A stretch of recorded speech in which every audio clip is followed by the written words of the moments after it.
Chapter 1. Juanita Church. On an autumn afternoon in the year 1881 of the Golden Era, inside Cupid's steam factory, Amal, wearing a white vest, was repairing a malfunctioning steam machine, with sweat all over his face. In his original life, he had just been fired as a senior engineer specializing in mechanics. However, upon coming to this world, he unexpectedly found himself perfectly suited here. The place, full of steam and iron and brimming with steampunk style, wasn't so bad after all. Although it was tough, he enjoyed crafting his own mechanical creations, until a moment ago when a man in a black suit approached him. "Excuse me, are you Mr. Amal?" Amal nodded in affirmation after a brief pause. "I am a pastor from the church. Congratulations, someone has left you the inheritance rights to the third Juanita Church. Strange, what's going on?" Seeing Amal's puzzled expression, the pastor lifted his hat slightly, smiled mysteriously, and said, "Forgive me, I was told not to reveal who it is, but I think you can come with me after you finish fixing this big guy." The pastor then looked at the super airship parked inside the factory. It was hard to imagine how such a massive object could be handled by this young man alone. Amal shrugged and agreed to the pastor. While working, he wondered who would leave a church to someone else. The more he thought about it, the more it seemed off. He said without turning around, "I won't ask who it is, but I want to know why the heir is me." How could a smart young man in a factory have anything to do with churches and church towers? The pastor didn't answer directly. Instead, he leaned against the airship and offered Amal a condition he couldn't refuse. The church might be a bit run down, but it came with thousands of hectares of autonomous land. If Amal accepted, he would have his own steam factory on that land. Amal was tempted, but he wasn't naive. He took off his oil-stained gloves and asked the pastor, "There's no such thing as a free lunch. What's the catch?" They finally reached the core issue. This young man was wiser than the pastor had expected. He smirked. "Do you know, this world isn't only about cold steel. There's other things, extraordinary things beyond your imagination." After some consideration, the pastor decided the stage was set and revealed the topic. Stepping back a few paces, he spread his arms wide and shouted excitedly, "Mr. Amal, 7 incredible children, plus 12 bottles of base potions derived from the extraordinary formula, and a 1,000-hectare forest full of monsters. Heaven, my dear sir, no one could refuse." Base potions were secret recipes of the church, the starting point for acquiring extraordinary power, something even the 7 kings of this world could never obtain. Monsters, combined with taking care of 7 orphans, the pastor Alfie spoke with the most passionate words of the century. Amal frowned. "Are all members of the church crazy like you? How come the world hasn't ended yet?" Pastor Alfie remained in that pose and chuckled. "It's better to have a little faith in this world." Amal, who had furrowed his brow so deeply just moments before, suddenly grinned and leaned closer to whisper, "If you promise me a factory." Before he could finish, the pastor interrupted with a determined look. "No problem, my child." After a brief silence, the two lunatics exchanged smiles and reached an agreement. Amal smiled because he believed he had seen through the catch, while the pastor smiled thinking that, after all, the young man was young and easy to deceive. Having been in the church for over 20 years, Alfie knew well that any condition proposed should be scrutinized before accepting. Always remember to question if you truly understand. A few hours later, they arrived at the grassy area in front of Juanita Church aboard the church's airship. Amal got a good look at the towering structure before him. It looked more like a medieval castle rather than a church, although many parts of its exterior were weathered and indeed somewhat dilapidated. 4-story ring mansion, once it's properly renovated, you'll see how beautiful it is, Alfie explained while pushing open the main door. Just as they entered, voices of children could be heard upstairs. The interior was decorated in a retro style, with a fireplace in the hall and spiral staircases on both sides. After showing Amal around, Alfie handed him a heavy keyring. "From today on, you are the master here. Oh, don't open the 4th room on the left of the 3rd floor. The extraordinary items inside always find ways to kill you." With that said, Alfie left. As he reached the door, he left one last word. "Good luck, Mr. Amal." What a strange man, Amal thought to himself. Suddenly, a series of footsteps came from the stairs. Amal looked up and saw several children peeking at him from the staircase. The youngest was only 8 years old, while the oldest might be 16. Where did Pastor Alfie go? The youngest girl asked as she came up to him. Amal squatted down and replied gently. "He went back to the church. I'll be responsible for taking care of you all from now on. What's your name?" The little girl smiled in an incredibly endearing way. "Aries." Amal patted Aries's small head. "I heard from Alfie that a room on the 3rd floor is very dangerous. Stay away from it." Aries shook her head and said in a childish voice, "We won't. There are always strange noises coming from that room at night, and we dare not go near it." After Aries finished speaking, the other children nodded in agreement. Amal slowly stood up and reassured them in a boasting tone. "All right, no need to worry from tonight onward because the bravest person in the world is here." The first rule of looking after children is to make them feel safe. Sending most of the children back to the 2nd floor, Amal carried a pile of wooden boards and called out the eldest child to help seal off the corridor on the left side of the 3rd floor. The boy was enthusiastic and intended to help even before Amal could ask. While working, they inevitably chatted. Amal spoke first. "You kids are brave. There seem to be many dangerous creatures in the forest over there." The boy replied, "Pastor Alfie never lets us go out. He says the mansion will protect us." "What about food? I didn't see any other adults here." "Pastor Alfie brings us food every day at great risk. I'm responsible for cooking for everyone. The church never looks after us, so we're very grateful to Pastor Alfie and that you're willing to take care of us 7. Finishing the last board, Amal looked at the strong-hearted child and patted his shoulder. Don't worry, I'll take good care of all of you. The bravest person in the world was probably not Amal, but perhaps this 16-year-old who dared to stand up and protect everyone. Chapter 2. The Mansion Crisis. At midnight, pure white moonlight streamed into the mansion. Amal had just woken up from a nightmare. He hadn't had a peaceful night's sleep since he arrived here. Strange noises or non-human screams from the left corridor always found ways to keep him awake. Amal rubbed his forehead, trying to alleviate the headache caused by lack of rest.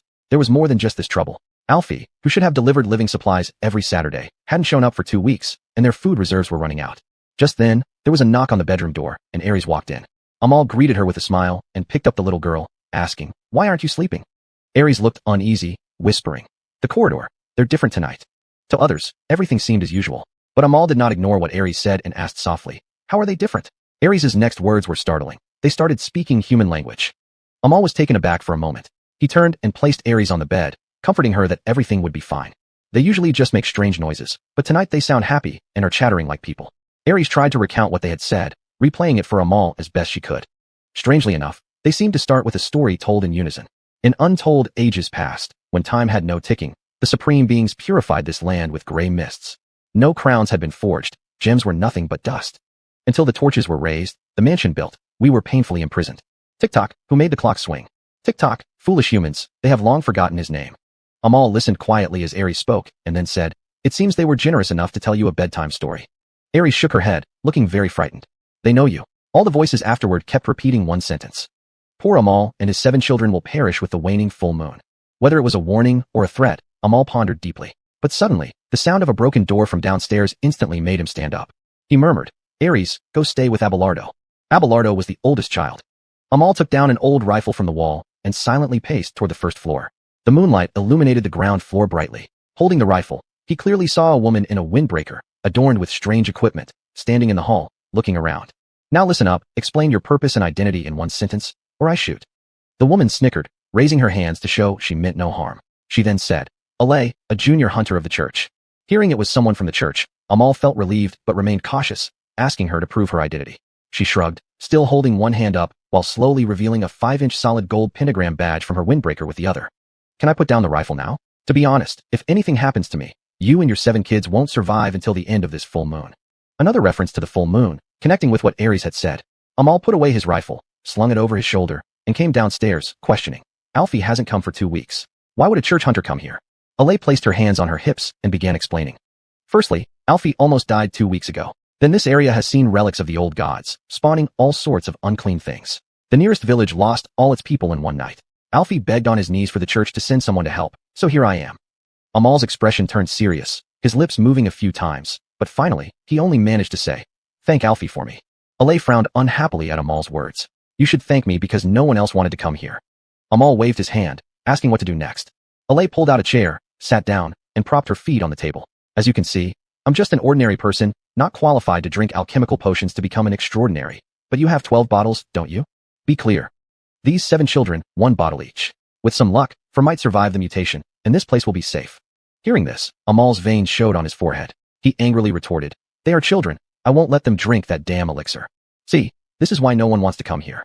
Amal's unwavering attitude made the atmosphere tense for a moment. Alay sighed and stretched out a finger. "There is another way." Then Alay pointed to the left corridor on the 3rd floor. That room hadn't been opened by anyone for several hundred years. Inside were many potential Beyonder items that might be useful, but there was also the risk of releasing a monster that could devour everyone in the mansion. "The choice is yours, Amal." Amal pondered deeply. He thought about drinking the potion himself to protect the 7 children, but without pure bloodline, the probability of mutation failure was infinitely high. Should he fail, he would mutate into a monster, and this hunter would have to kill him, leaving no one to care for the children. This area had issued a ban, and Alfie wouldn't come anymore. "No one will drink the potion. I will open the room in the corridor." Amal pressed down on Alay, who was about to rise. He continued, "If I die, do you think 12 bottles of base potion can buy you to take these children away from here and let them live?" Alay smiled slightly. "Deal?" Amal found the key to that room and destroyed the wooden boards originally used to seal the corridor. The floor was covered with dust, and every step Amal took left a clear footprint. Behind him, Alay's voice echoed. "Tell me, most people would choose to leave with the potions after just a few months here. What makes you choose these children?" Amal paused at the door, his hand on the doorknob, and looked back at Alay as he said, "Once Aries asked me, 'Dad, will you always protect us?' I said I would." With that, Amal swiftly opened the door and walked inside. Alay watched the empty right corridor with much emotion, musing to herself. 2 words make you willing to give up your life. What makes kinship build such strong bonds? Chapter 3, Steam Blueprint. As Amal pushed the door open, the large clock in the long-abandoned attic suddenly boomed, its deep resonant tones lingering in the air. If one listened closely, the entire mansion seemed to be laughing softly. Doris observed all this and couldn't help but wonder if the mansion was alive. The history of Juanita's third church was something everyone in the church knew by heart. Mention the giant pendulum, and everyone would instinctively recall that it hadn't rung for a millennium. On the other side, Amal wandered through utter darkness. What should have been just a room felt endless as he walked for so long, without even touching a wall.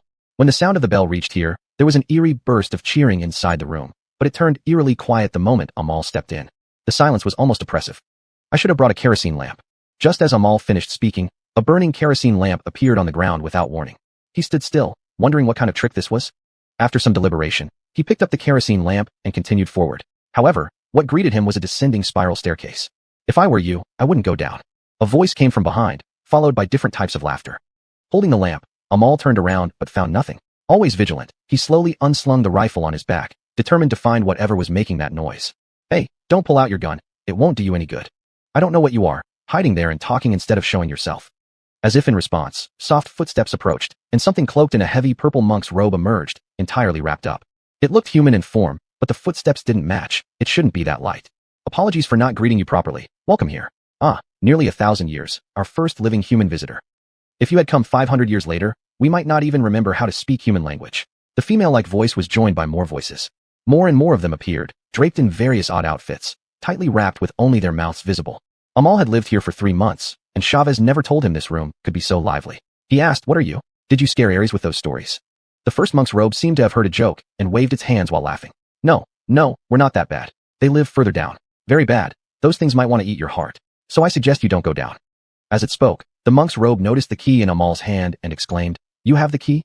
Amal nodded, and the crowd of peculiar shapes let out cries of surprise. He didn't realize, or most people wouldn't, that inheriting the key held immense significance. The identity of the male owner of the mansion announced an incredible secret. "Pardon me, Mr. Amal. We offer our heartfelt congratulations." The monk's robe and others bowed deeply. Seeing Amal's puzzled expression, it continued, "Forgive me for not explaining clearly. Welcome back, Master, after a 1,000-year absence to the extraordinary machine number 1, the Moon House."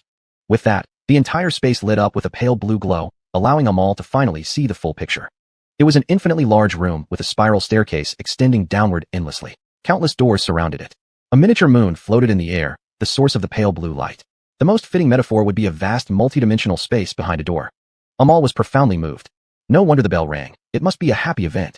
These peculiar beings explained they were called apostles, residing here to maintain the place, awaiting the master's orders. The monk's robe said, "Anything you wish for, anything you desire, the Moon House will make it happen." Each door led to a different place, each independent space becoming whatever you wished for. Additionally, a group of highly dangerous higher dominators was imprisoned at the bottom. Suddenly, Amal felt a sharp pain in his hand. His key was inexplicably hot, with his name floating on it.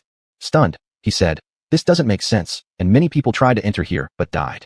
The apostles exchanged glances and laughed. Using steam to achieve the extraordinary is simple. Only fools choose to take drugs to walk the path of the extraordinary. Moreover, trying to enter without the key just sends you to the very bottom, where welcoming creatures tear intruders apart immediately. Amal gradually regained his composure. Since this place had everything, he was certain he could find something to protect himself and the children. "I've run into trouble. I need something useful to protect the mansion." The monk's robe hesitated for a moment because it had been too long since anything here was activated. Just starting up the systems would take time. Everything at least 3 days to be created. Amal fell silent for a moment, then suddenly had an idea. He asked, "You said the bottom is like a prison?" He received an affirmative answer, and Amal had an ingenious plan in mind. Just as Amal was about to speak his plan, the large pendulum clock rang again, but this time with an urgent tone, as if warning of danger. The apostles began chattering nervously, mostly voicing concerns about the impending crisis.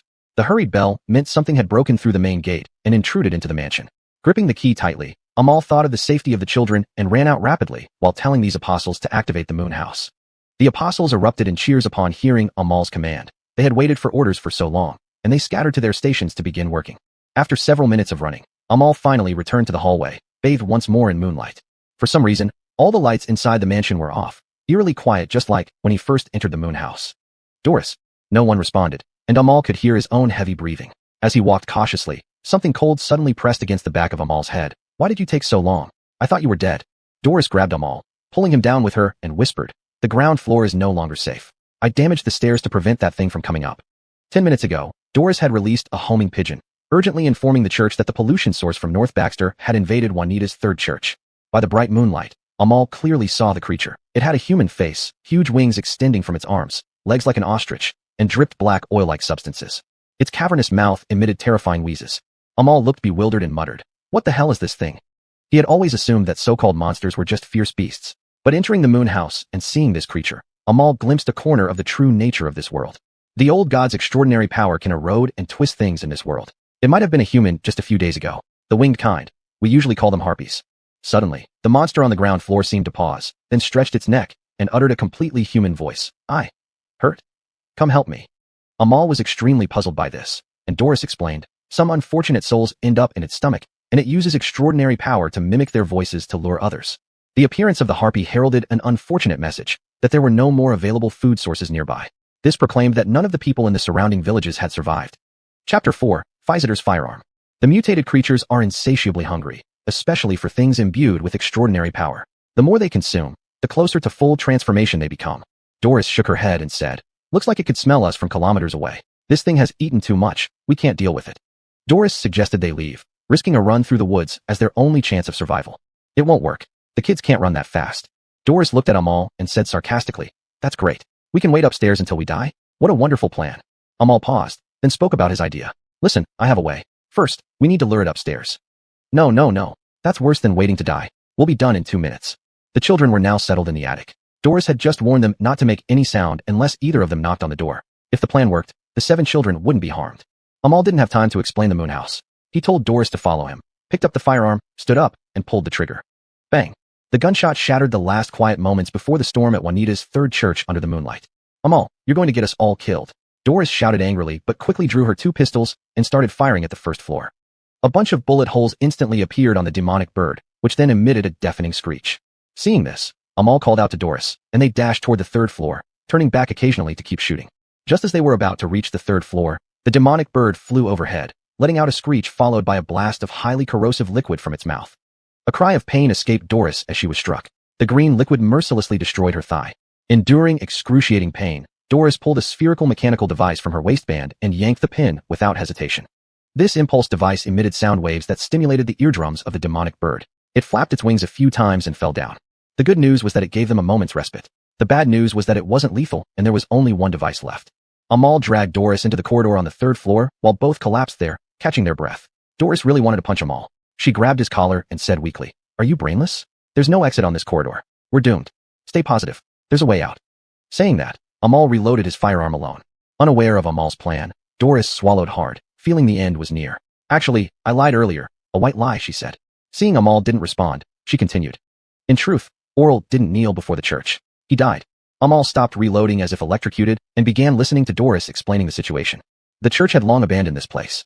I happened to pass by the outskirts of Juanita when I found Oral there, huge chest wound and missing an arm, barely alive, begging me to come here for a look. I intended to take him away, but the demonic bird would never let him go once it smelled blood."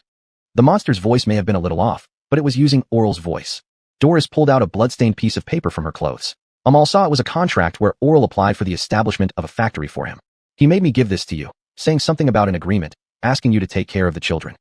Amal stared blankly at the contract. Oral fulfilled his promise, but never made it to the house. After a while, Amal put the contract away and clenched his teeth. "I'll send this bastard to hell." He turned and asked Doris, "Do you know about extraordinary machines?" Doris was confused. Those were built during the Golden Age. People say they're amazing, but they've long vanished into history. Just then, Amal took out a key. "I have one. Unit 1 Moon House." Doris's eyes widened as she froze in shock.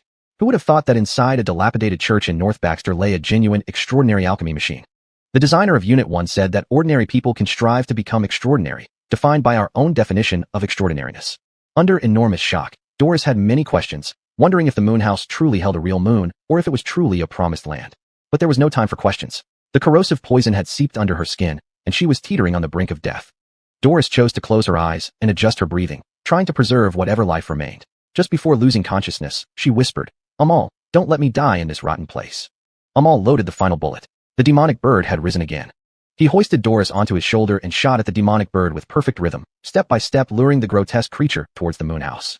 Finally, Amal stopped at the door, fearlessly watching the demonic bird lunging toward him. At the moment of imminent contact, Amal pushed open the door to the moon house, dragging the bird inside with him. Once inside the moon house, the demonic bird was disoriented in the darkness. awkwardly stretching its neck to try and catch Amal's scent. From the darkness, Amal's voice came. I have observed you. You seem to possess some semblance of reason. The demonic bird lunged in the direction of the voice, but missed. In the dark, Amal continued to taunt it. What kind of power has shaped you into such a hideous and terrifying form? As he mocked, Amal scrutinized the creature meticulously. He pondered the reasons for its creation and the calamity it brought. He questioned himself. The living proof of the darker side of extraordinary power was right before his eyes. What was the true nature of this power? Eventually, the bird's reckless biting brought it to a position that satisfied Amal. The core of the moon house, at the edge of the entrance to the star furnace, an abyss of infinite depth. Behind the demonic bird, a kerosene lamp flickered, revealing Amal standing behind it, aiming his firearm. The apostles watched him tensely. Initiating the moon house required igniting the furnace, and Amal had chosen the bird as the ignition material. This final round of ammunition was carefully selected buckshot. Scattered across the target, it would create enough impact to force it backward into the star furnace. Amal's gaze was sharp, locking onto the demonic bird through the sights. Holding his breath, he silently whispered, "For oral." He pulled the trigger. Bang! The demonic bird was hurled into the furnace, igniting a roaring flame that illuminated the entire moon house. Having completed this act, Amal stood in silence, holding the firearm in one hand, his gaze fixed on the flames within the furnace. The apostles could sense the owner's emotions and strong impressions. A robed figure walked beside him and lamented, "What an admirable person! This firearm deserves a name. Isn't there only one name that is worthy to be remembered?" Amal held the firearm with both hands, caressing it. "Yes, Oral." Chapter 5. No longer walking. The next morning, Amal was digging a hole on the lawn outside the mansion. He wanted to bury Alfie properly, but he couldn't find even a fingernail. The damp autumn air moistened his classic white vest. Squeak, squeak. Doris sat in a makeshift wheelchair pushed by Abelardo. She complained about Amal's clumsy workmanship. Everything on this chair creaked except herself. But Doris, who came over to chat, actually wanted to offer some comforting words, only she could never bring herself to say such soft things. Amal glanced at Doris and retorted helplessly, "When are you leaving? This place would be much quieter without you." They started bickering, until Abelardo quickly intervened, asking Amal what he intended to bury. Without a word, Amal carefully took out the blood-stained contract and placed it quietly at the bottom of the pit. Abelardo watched as Amal refilled the soil and said, "I'll miss Pastor Alfie." No one responded, but everyone knew. Who wouldn't miss Alfie? With Alfie gone, Xuanhuan Cathedral had completely severed ties with the church. They would have to figure things out for themselves from now on. But thanks to the moon house, they could survive well enough.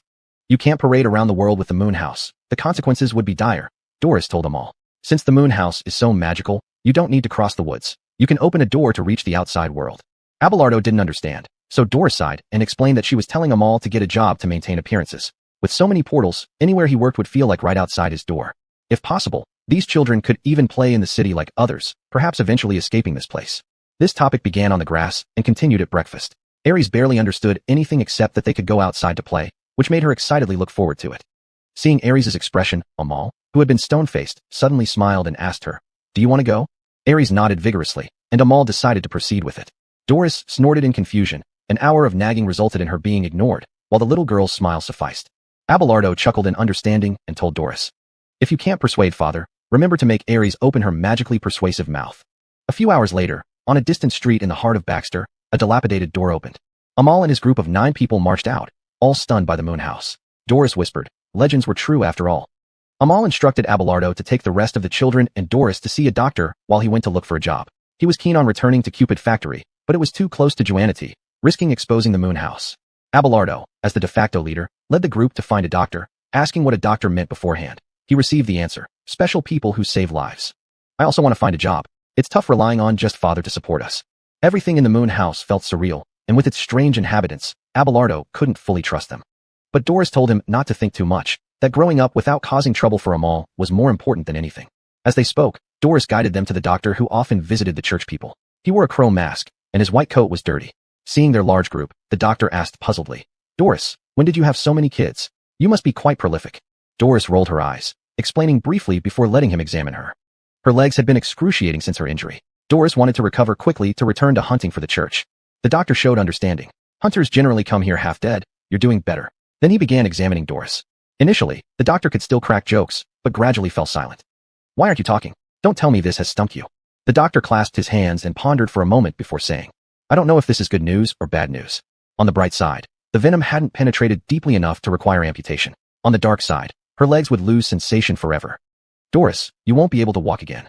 Becoming a hunter for the church means you might become increasingly powerful or die miserably. But nothing is more painful than surviving, but with a broken body.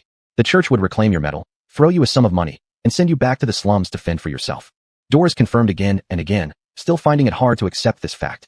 The doctor handed over the severance money bag, indicating that Doris should return the pure gold medal.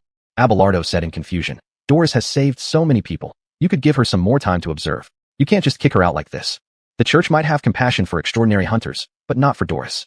When it came to the worth of ordinary people, the church was always so ruthlessly heartless. Doris also had to sign a secrecy pact. She couldn't reveal what she had seen or recount her stories, or she would be eliminated. Please, Doris, don't make this difficult for me. Give him that broken medal. We don't need their compensation money. Amal appeared at the door somehow, pulling Aries, who was eating cotton candy beside him. Since Alfie's incident, Amal hadn't liked the church much. They were extremely obsessed with extraordinary power, essentially a group of cold-blooded individuals. I gave everything for this thing. Doris looked at the pentagram in her hand, her eyes welling up with tears. Amal walked over and took the medal, tossing it to the doctor, then turned to Doris and said, Guess what? Xuanhuan has plenty of empty rooms, and Aries quite likes having an older sister tell her bedtime stories. Damn you, Amal, now you've gotten me stuck with you. Doris sobbed uncontrollably, pounding Amal's arm repeatedly. Amal managed a helpless smile and told the doctor, She'll be fine. By the way, can you deliver a message to the church for me? I've been wanting to say it for a long time. Of course, sir. So Amal first threw the money bag out the window, and then said word by word, One day in the future, I will drive everyone from the church out of North Baxter. The doctor was stunned, hearing someone dare to speak against the church like that for the first time. Afterwards, Amal told Abelardo to take Doris away, as they were going home. Chapter 6, Potion Selling. The group returned to the mansion, and Amal went straight to the third floor, pushing open the door to enter the moon house. A monk robed in a seemingly meaningless way came to greet him. Sir, Moon House awaits your orders. Amal came to the balcony, leaning against the railing as he began recounting his first creation plan. Firstly, the second floor needed to be transformed into a super steam factory where they would start crafting their own steel creations. A paradise of steel, more so a dream factory. As he narrated, the blueprint in Amal's mind became increasingly clear, a colossal enterprise centered around Moon House, capable of creating anything one could imagine. Firearms, airships, iron ships, even stars. Within a foreseeable time frame, the North Baxter region would belong not to the church, but to Moon House, to the Utopia Corporation. Perhaps even aiding in the construction of a qualified, normal world. Amal often heard Doris talk about the miracles an extraordinary one could perform, but he believed that a giant cannon under the blessing of materialism would define what truth is. It just needed time, hidden in the dark, to incubate this blueprint. Hopefully, what I propose isn't too much of a problem for Moon House.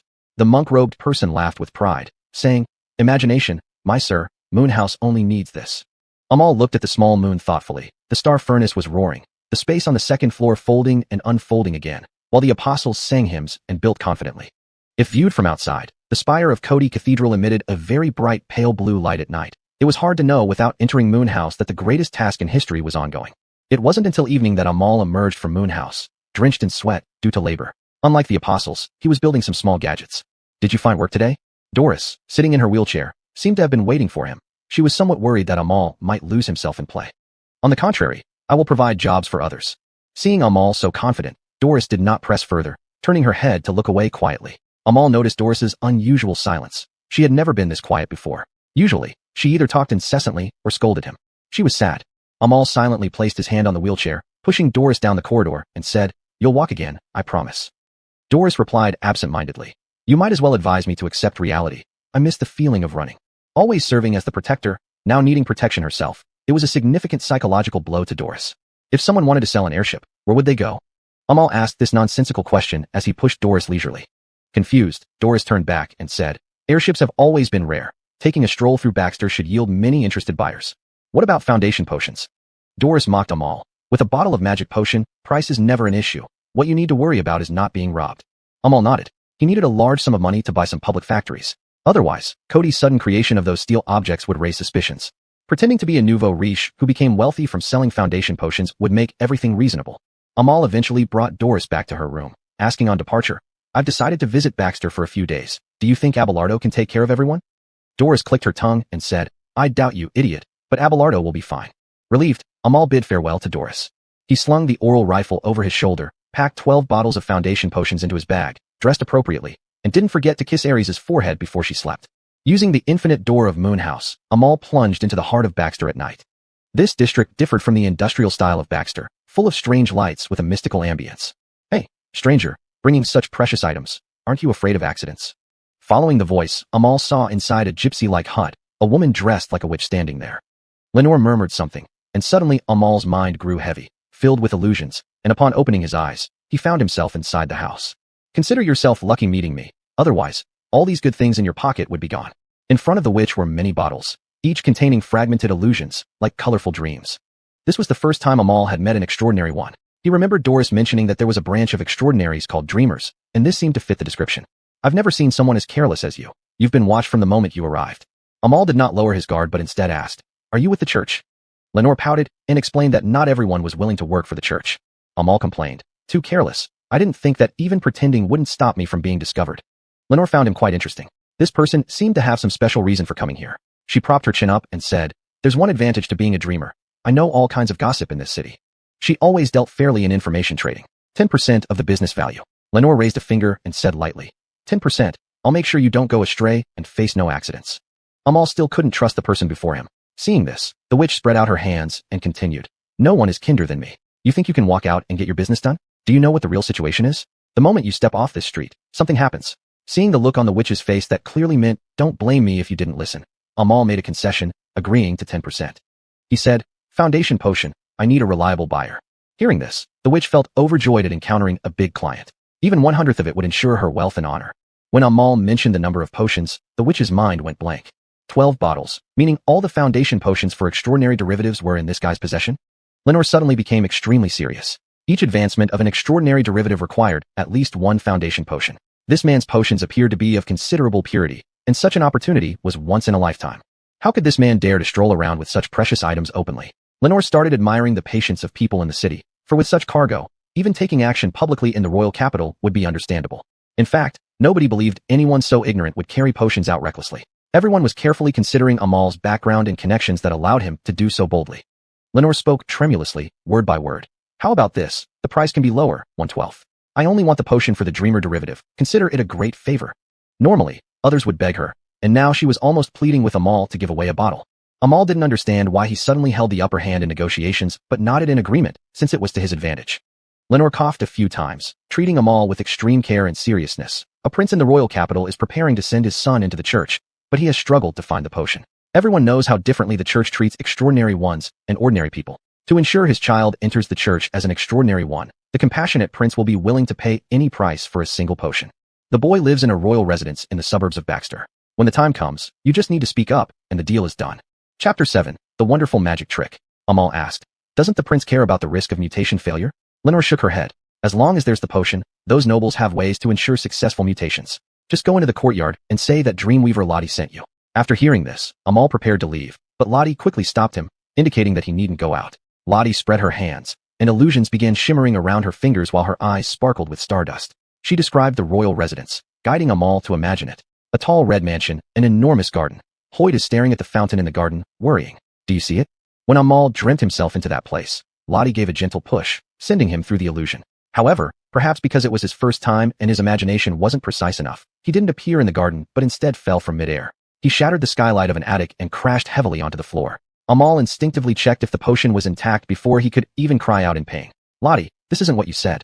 The sound of breaking glass alerted everyone in the mansion. People armed with weapons and holding lit lamps started searching the yard and inside the building.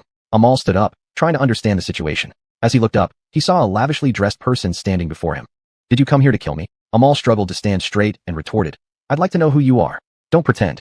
Only someone who knows who I am would come here." As he spoke, the door burst open, and a group of fully armed people entered, forming a protective ring around the nobleman. Dozens of gun barrels were aimed at him, each face filled with hostility. Realizing the gravity of the situation, Amal said, "Hey, calm down, everyone.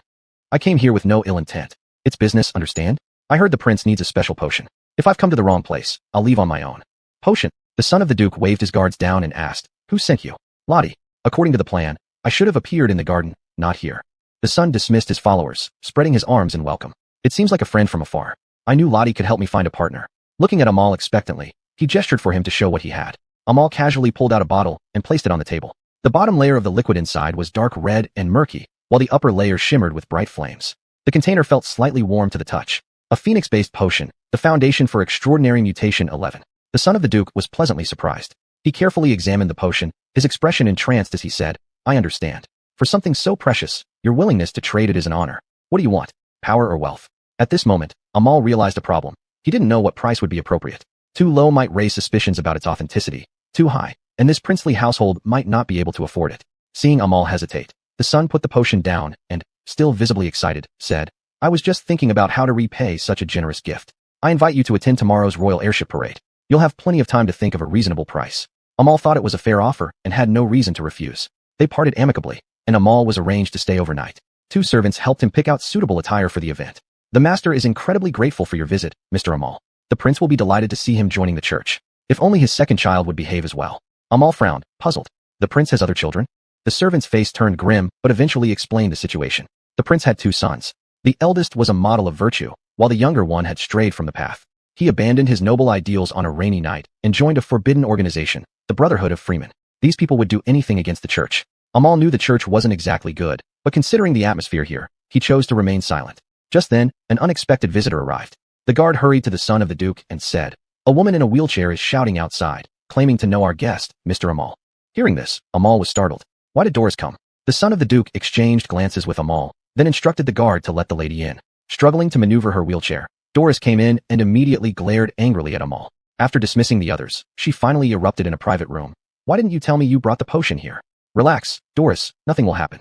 Doris was furious, pointing at the window. She said, Right now, throw all the remaining potions out of here. Don't you understand? One night is enough for these hidden eyes to figure out you're a nobody. If you want to get back to mice alive, everyone needs to know you have no more potions. Just as Doris finished speaking, a sudden flash appeared in the room, and Lottie ran out of it in panic, saying, I'm very sorry to interrupt, but Mr. Amal, you need to leave immediately. The church, the Brotherhood, every significant force I remember has entered the city. This was a life-saving message. Lottie had taken enormous risks to notify them. Amal thanked her, and threw the Dreamweaver-arrived bottle to Lottie, letting her leave first. Amal still didn't intend to go. Through the imminent danger, he smelled an opportunity. He asked Doris to calm down and said, On the contrary, we have the upper hand because we have the potions.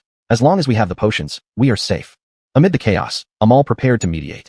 He decided to perform a wonderful magic trick, ensuring everyone could return home unscathed and not empty-handed. He asked the Nash to lend him their alchemy lab, pulling Doris into it, and began taking out a pile of empty bottles. Now please help me with something. Just fill these empty bottles with any reagents, with only one requirement. Amal took out a base potion and continued. It should be indistinguishable from ours. Doris suddenly understood Amal's intention. He wanted to create a batch of fakes that even Beyonders couldn't tell apart from the real potions, so only they would know which bottles were genuine. So here came the problem. If you chose to rob and kill, you wouldn't know which of the dozens of bottles to take. Doris smiled knowingly, holding an empty bottle, and said, They'll have to treat us like kings to make sure we stay comfortable. Chapter 8 Rapid Force Descent. The next morning, what woke Amal up was an anonymous letter that had drifted in with the gentle morning breeze. The paper, lighter than a feather, landed silently on Amal's face but felt like needles pricking at his heart, forcing him to open his eyes. I've noticed you, so I spread news of you and those 12 precious bottles. Who would have thought the last chosen one took so long to appear? You seem reckless and ignorant, bouncing around like a headless fly, not indulging in Moonhouse's secret joy, yet surviving in the monster-infested mansion has genuinely surprised me. How can someone as extraordinary resistant as you fare in this world? Curiosity compels me to give you some time to see how things unfold. First, prove you can survive. Many eyes are on you. The message was enigmatic, its tone condescending, as if Amal were a lab rat for someone's amusement. Amal squinted and began to think. He hadn't mentioned a single word about the moon house to anyone unreliable, yet this person seemed to know all the details. Stop reading and look outside. Alay pointed to the window, and only then did Amal notice the numerous airships flying by outside, accompanied by occasional bursts of steam.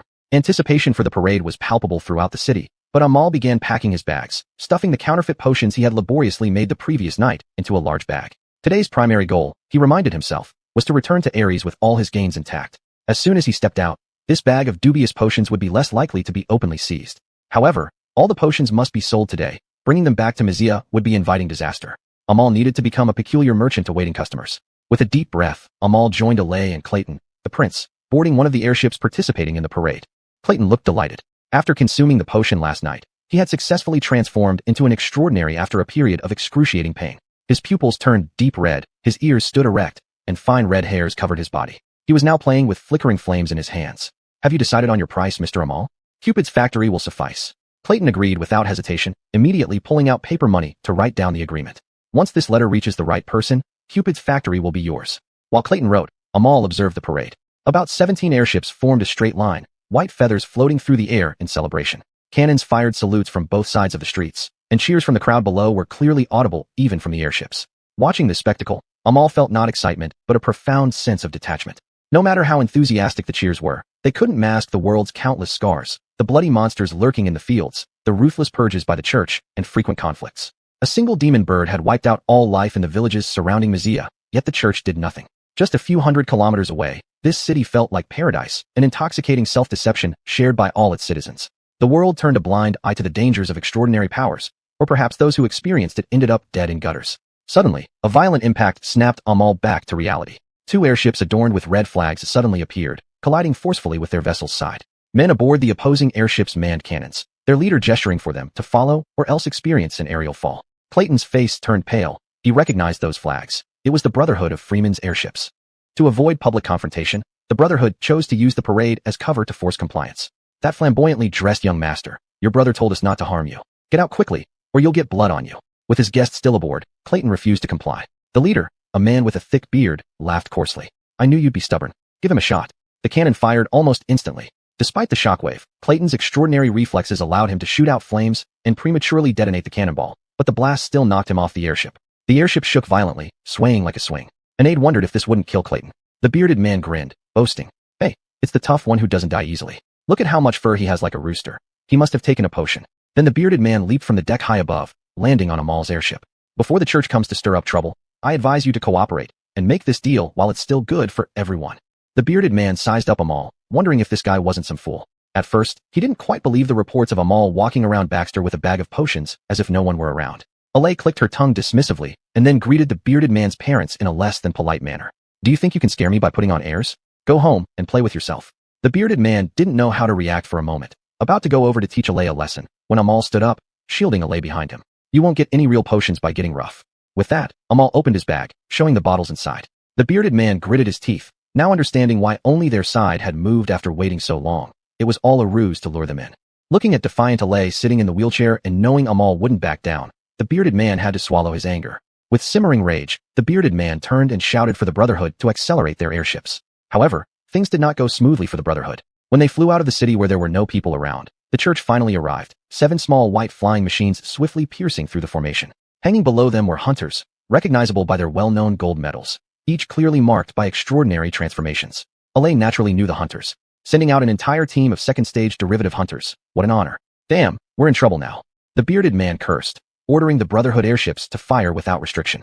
For a moment, cannon fire roared incessantly, mixed with shouts, forming a spectacle of fireworks in midair.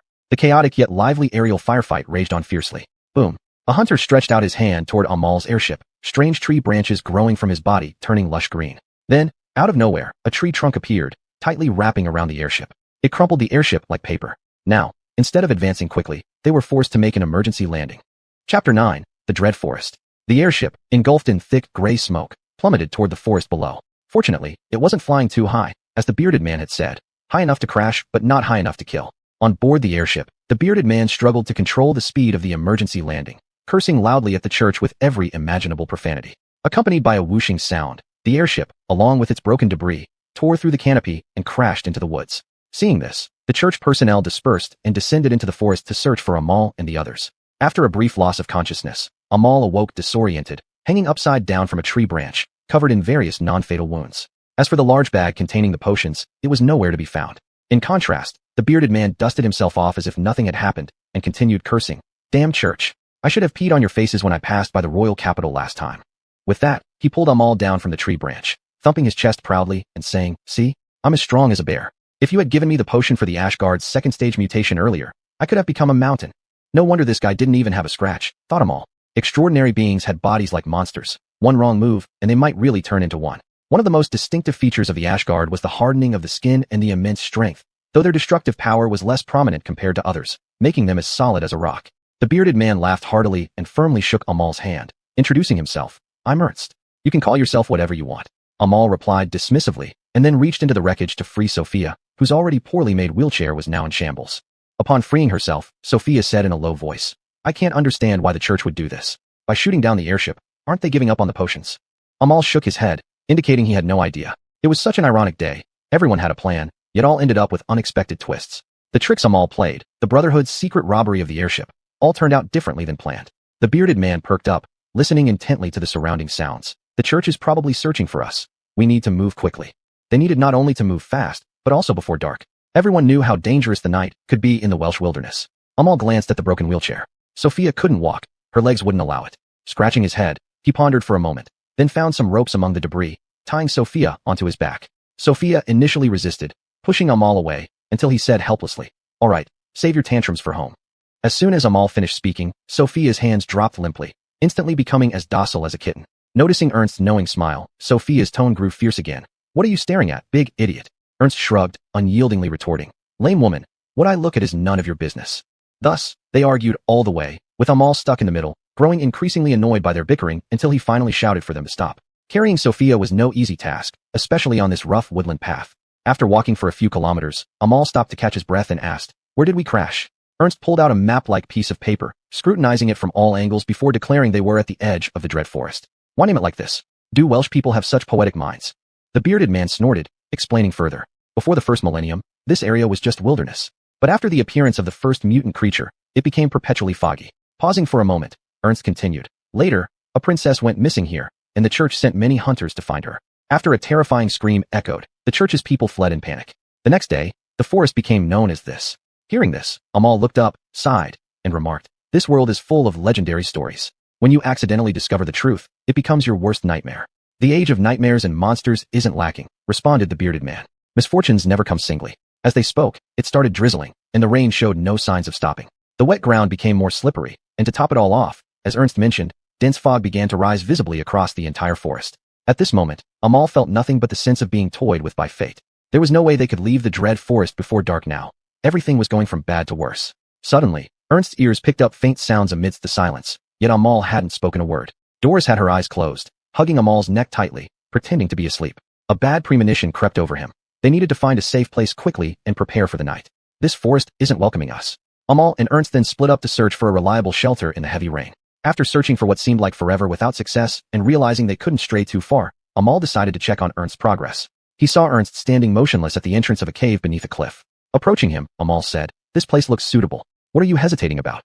Ernst, with a serious expression, pointed inside the cave and said, "There's a damned goat stuck all the way in." As soon as Ernst finished speaking, the sound of a goat bleating echoed from within the cave. Amal let out a long breath of relief. For a moment, he thought Ernst had spotted a demon. Upon inspection, there indeed was a goat inside, but nothing else. Moreover, it was dry enough inside. Given their current situation, they didn't have the luxury of finding a better spot for the night. Ernst patted his rain-soaked head and reluctantly agreed to the decision.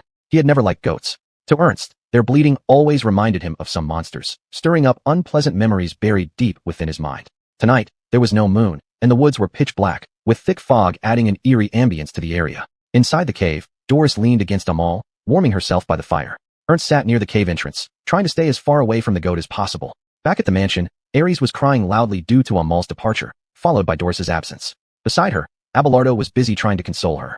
Chapter 10, Ernst's Memories. The campfire inside the cave was burning brightly, and Amal broke the silence with a laugh, asking Ernst why he was afraid of goats. This question stirred up Ernst's memories. He was a native Welshman. His father had died in a steam accident at the factory, his entire body falling into the furnace and leaving nothing behind. His mother struggled to raise baby Ernst in the notorious slums of Baxter. Whenever she saw those honored church people who were praised by passers-by on her way home from odd jobs, she would wish her child could grow up to be like them someday. To escape the harmful dust from factories and not die from ruined lungs before the age of 30, his mother often told him, "Grow taller, child. Only by joining the church can you escape this hell." So, even on the hardest days, Ernst's mother found every possible way to squeeze out that meager money so Ernst could eat properly and grow into a qualified physique. As a child, Ernst always wondered what his mother ate when he saw the difference between her food and his, but she would only smile kindly without giving him any. Heaven bestowed upon them an extraordinary gift. Ernst fit perfectly with the Grey Garden mutation and received a ticket to join the church on his coming-of-age day. "Sounds like you made it. Why did you end up joining the Brotherhood?" Amal asked during one of Ernst's long pauses, to which Ernst responded with a bitter smile that wasn't characteristic of him and shook his head. Now, Ernst saw it as heaven giving them a little sweetness before ruthlessly pushing their family into the abyss. During the church's review period, Ernst needed to accompany official hunters or priests on errands. One unremarkable day, the church gave his accompanying hunter a piece of information. Their secret storage under the slum where Ernst and his mother lived had experienced an accident while mixing some highly pure base potions, turning all involved into monsters. The church didn't care how the monsters were dealt with. They only needed the other potions stored there to be escorted back. Back then, Ernst was an 18-year-old boy who thought he could be a hero with the hunter and save the street so his mother could see her son being celebrated. But just as Amal said, the world always has ways to turn what you love into your most unforgettable nightmare and easily destroy the best parts of your life. Much like those dark fairy tales not widely known. The hunter ignored the monsters crawling through the narrow streets and ordered Ernst coldly to go down to get the potion. "Get the potion, idiot." When Ernst returned with the potion and just poked his head out of the ground, The hunter pulled out a steel sword and pressed it against Ernst's neck. The church said not to let you, a local who saw too much, return. This is called an accidental disappearance. Later, Ernst forgot how he managed to seize the potion and kill the hunter. Perhaps it was due to losing control during the mutation, with his extraordinary powers bursting forth. Thanks to his high compatibility with the Grey Guard mutation, he succeeded in mutating. All he remembered was coming back to his senses beside the wall, where a monster with goat horns hung, its body shattered by Ernst. He was holding his dying mother, drenched in blood, having been harmed by the monsters. His mother stroked Ernst's cheek, whispering, "You've grown tall enough, my child. Run quickly, run to a place without pain." Later, Ernst found out that what his mother used to eat, different from his food, was what ordinary people called garbage. After finishing the story, Ernst looked at the stuck, bleeding goat deeper in the cave, stared at its horns for a moment, and then turned his gaze outside, laughing heartily again to cover up his vulnerable feelings. In the vastness of Ernst's heart, deep down, was an 18-year-old boy hugging his deceased mother and sobbing. After hearing this, Amal silently rubbed a stone he picked up and said, "I also had a friend, Alfie, a very good person." Ernst glimpsed the name Alfie carved on the stock of the musket Amal carried on his back. He already had a rough idea. Tragedies in this world were mostly alike, while happiness varied. Ernst pulled out a steel sword from somewhere and tossed it to Amal, saying, "This belonged to that hunter. You can temper it with some potion or sword oil as a means of self-defense, since you can't always hit the monsters." Amal caught the steel sword, holding it in both hands as he examined it. "You don't want it? This has significance for you." Ernst shook his head. "I don't need it anymore." Ernst didn't want to be reminded of those heart-wrenching memories every time he saw a sword or a goat. He preferred to remember his mother's warm smile.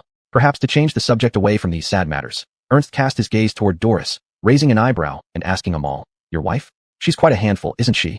Doris pretended to be asleep, but woke up when she heard Ernst's story. She felt very sympathetic towards this big man, but the sudden shift in topic seemed sensitive. Doris curled up, silently waiting for Amal's reaction, even though Ernst's flippant attitude still irked her. Amal looked up and smiled, joking, "Who knows? Ask me again in 5 years." Neither of them wanted to sleep, fearing something might happen. They chatted intermittently through the night, waiting for dawn. Unexpectedly, when day broke, the mist hadn't cleared. The dense fog absorbed the sunlight, barely illuminating the woods. At the same time, Amal and Ernst heard beautiful female singing from deep within the fog. If there were any old-timers who had lived long enough to hear this song, they would immediately recognize it as the voice of the long-lost princess from ancient times. The two exchanged glances and came to a mutual understanding. The perilous forest clearly wouldn't let them leave easily. The key around Amal's neck began to heat up and glow red. Amal clutched the key, puzzled, because amidst its vibration, another voice resonated in his mind. "Trace the song deep in the mist, and you will gain blueprints, you will find life. Protect your beloved Imogen or others. You have reached the starting point of the journey. Go, Amal, from the moon house, go." Chapter 11, Lost. Amal decided not to stay in the cave any longer, and Ernst nodded in agreement. The mist showed no sign of dispersing, and they couldn't hide in the cave forever. Ernst casually tossed a few bottles to Amal. "Brother, just having a sword isn't enough." The bottles contained a liquid substance similar to milk. Ernst mimicked swinging a sword and said, "Pour this stuff on your blade. These potions are damn effective against mutated monsters. Consider it a favor, 3 parts of soul incense, 2 parts of molten gold potion, and a bit of the remnants of the old gods." There are countless formulas for potions and sword oils, depending on what the user knows and prefers. What Ernst mentioned was his proudest second-tier formula, the alchemy bomb. The most obvious effect is that when you inflict a wound on a mutated creature, its body would become extensively metallic, eventually exploding with a bang. After listening, Amal deftly unscrewed the bottle caps and generously poured the potion over his sword. He glanced at it, noticing faint golden specks radiating into the air. "Good sword," Amal said with satisfaction. Ernst took a deep breath and looked outside, asking, "Ready?" Amal hoisted Doris on his back and nodded. The three extinguished the campfire and ventured into the dense fog. The singing in the mist never ceased, repeating endlessly. Amal felt the key around his collarbone burning, and he told Doris, "The key is guiding me to follow the song, Doris." But there was no response from the person on his back. He glanced around and found Ernst had vanished too. Amal shrugged, suddenly noticing how light his back felt. Doris? Just 5 minutes ago, they were chatting. Now she seemed to have disappeared instantly. Amal. A soft voice echoed through the silent sky, and the surrounding fog began to swirl, growing thicker. Amal reached out and touched his back, finding it empty. An illusion? Amal suppressed his questions and stood still, holding the steel sword given by Ernst. As he remained alert, Amal noticed an interesting phenomenon. The speed of the fog's movement correlated with the rhythm of the singing. The key issued another instruction, guiding him to find the source of the song. Why was the source of the song so important? What did this forest want? Amal's mind was filled with unanswered questions, but the key gave no response. Frustration mixed with a slight fear of the unknown finally made Amal obey the voice. Holding his sword tightly, he cautiously approached the direction of the singing. After tripping 5 times, falling into 2 sudden traps, and dealing with 2 fiendish birds blocking the way near a pile of bones, Amal carried part of a bird's remains in his left hand and raised his sword in his right. He finally approached the source of the song. Before him lay a ruined garden covered in moss. Untended flowers grew wildly, creating a haunting beauty. While the mist enveloped everything outside, this place remained clear. There wasn't a trace of fog in the garden. A woman dressed in elaborate robes sat atop some ruins, singing peacefully. She hadn't noticed Amal, who was covered in green mutant blood. Amal looked up at the singing woman, surprised that she appeared to be an ordinary human female. An ordinary human in the heart of the terror forest? It couldn't be that simple. I shouldn't lower my guard, Amal thought. When she finished her song, Amal spoke. Beautiful voice, madam. Didn't expect anyone to dare come here to practice. The lady, seeing Amal covered in green blood like a ruthless bandit, turned pale with fright, screaming and hiding behind the ruins while trembling. I'm Princess Kano. Who are you? What do you want? No harm intended. I've lost my 2 friends. Have you seen them? After saying this, Amal looked at the woman with astonishment. Everything was becoming stranger. A princess who supposedly vanished centuries ago appeared youthful and lively. Amal was absolutely certain about one thing. No human could live for hundreds of years without showing signs of aging. But he didn't express it immediately, instead hiding his doubts and pretending to be unaware, trying to get closer to the truth hidden beneath the surface. The princess shook her head but then asked eagerly, Are you Amal? Yes, do you know me? No, but I know your friend. Oral told me about you when we met recently. For a moment, Amal's sanity nearly shattered under the completely illogical statements. But Oral's life was very regular. Most of the time he went to the church, and on agreed days he would deliver things to Elspeth. He would never come here. Upon asking about the day they met, it turned out to be after Oral had died. Who are you really? Amal's expression became serious, silently gripping his sword tighter. I told you just now, I am Princess Kiana. By etiquette you should have knelt when you first saw me. Amal looked left and right, but still couldn't find anything unusual about this unbelievable woman. I came here before and got trapped. I've been here for days without finding a way out. Occasionally, I meet others who are also lost.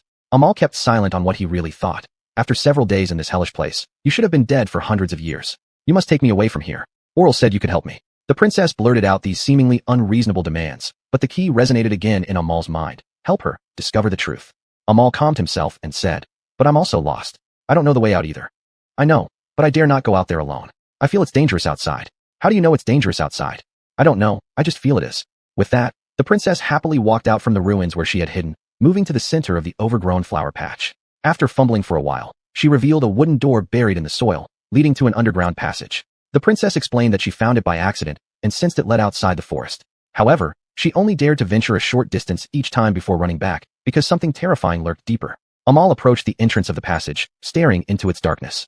He first prayed for Doris and Ernst's safety, then turned around and asked, Did you really see Oral? Where is he now? Chapter 12, Alchemical Concoction. The princess pointed into the underground passage and said, Everyone I've met has gone in there. Amal still felt it unwise to rush in. The grasses among the flower beds suddenly caught his attention. Doris had been talking about alchemical concoctions while he sat in the wheelchair after she started using it. Like a flash, an idea appeared in Amal's mind. There was a potion called Owl, which could temporarily grant night vision and enhance dynamic visual acuity. Its formula was extremely simple. Only 6 different types of flower stamens were required to be mixed with auxiliary elixir and 1 dried owl eye. And Amal just happened to have brought an eye with him. Not from an owl, but from a demonic bird he killed on the road. But it should do. This place was pitch black, and such a potion would obviously be very useful. Keanu looked at Amal, puzzled as he picked through the sprawling flowers, occasionally picking them up to sniff. The princess said with a slight air of disdain, You are the least manly man I've ever met. Amal pinched a flower and replied unhappily, Do you want to get out of here or not? I'm looking for ingredients for the potion. Keanu immediately shut her mouth and no longer gave any harsh comments, instead asking Amal questions whenever she got a chance. For instance, where Amal came from, what title he held, and where he currently lived. Kiana hadn't spoken to anyone in a long time, so whatever was on her mind, she just blurted out.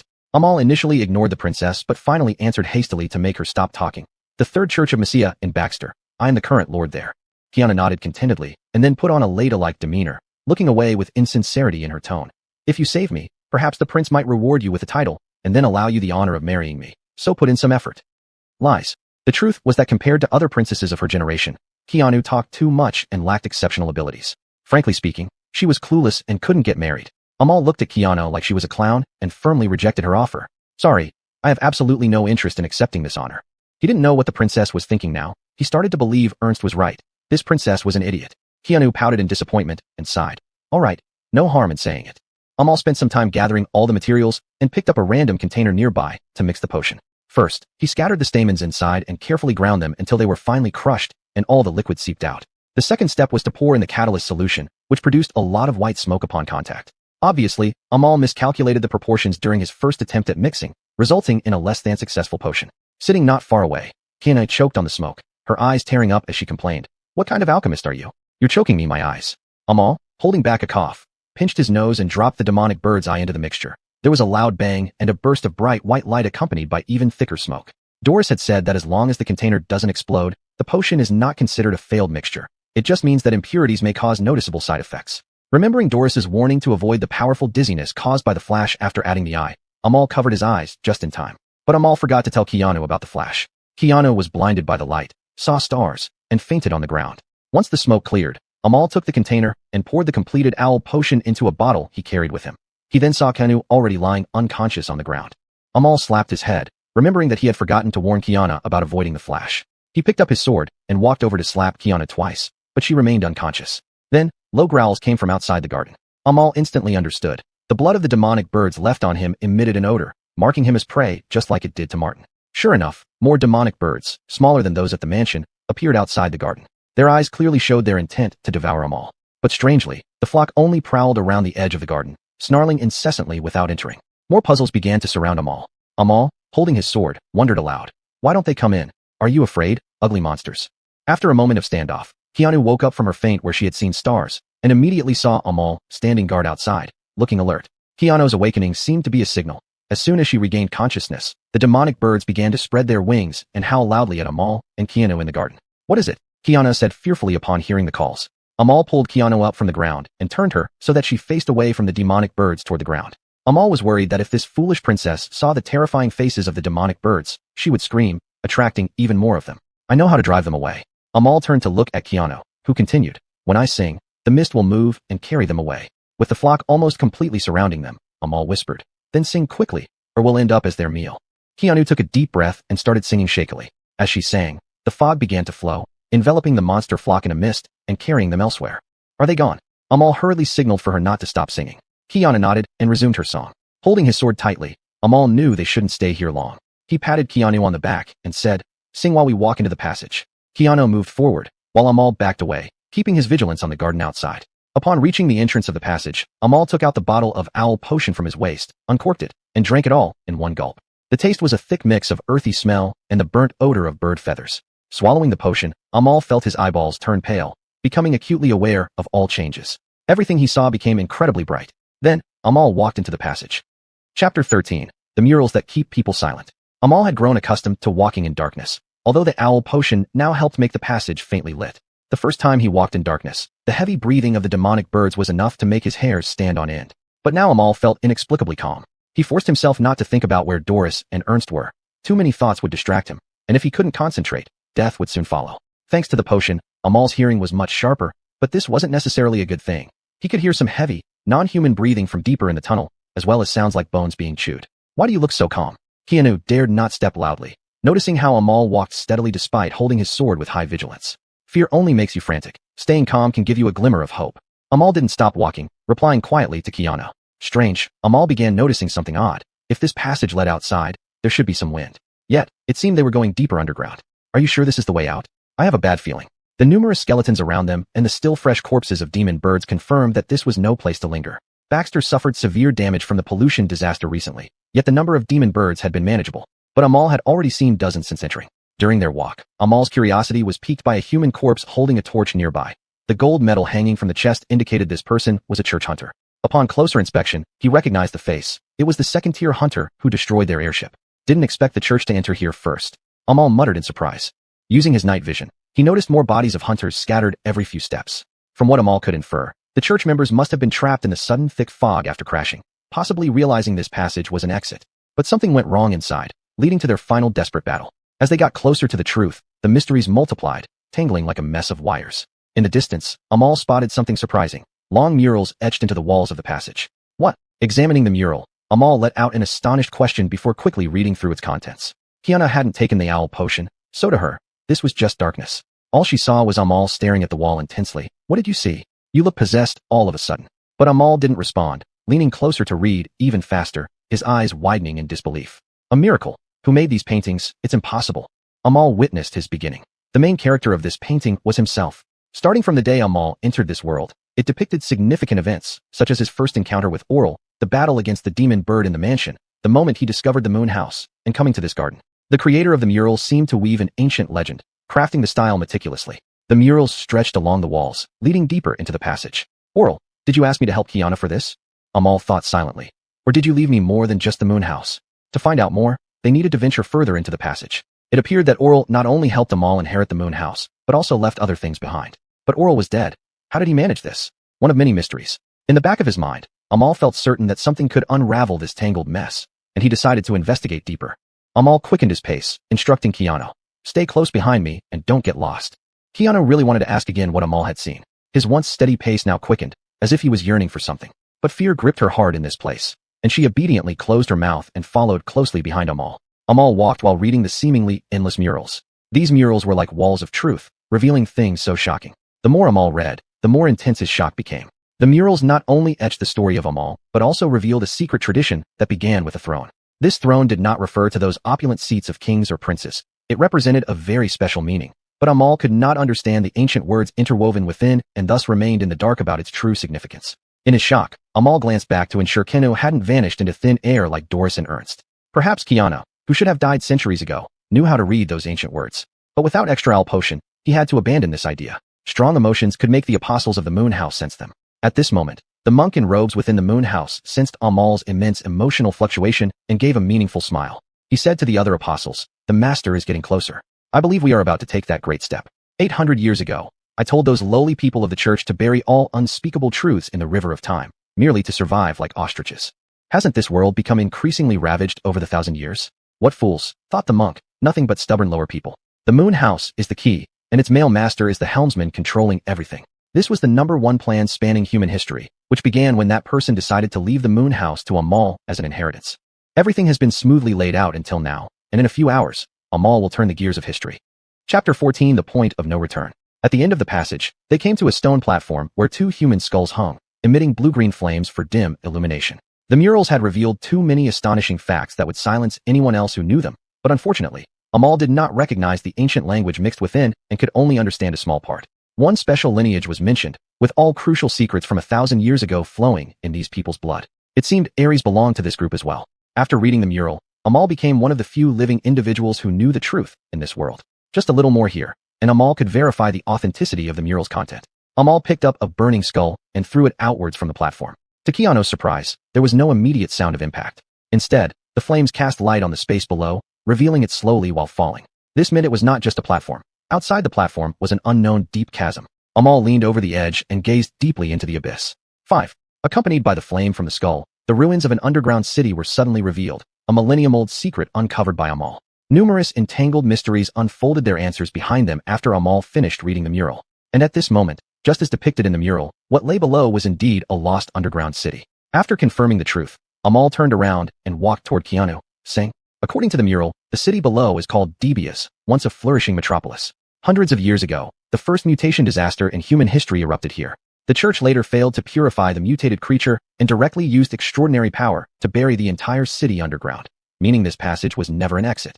To be more precise, it was a path leading to the cemetery of a city." As Amal approached Keanu, instead of continuing the previous topic, he asked abruptly, "Do you often lose your memory, Keanu?"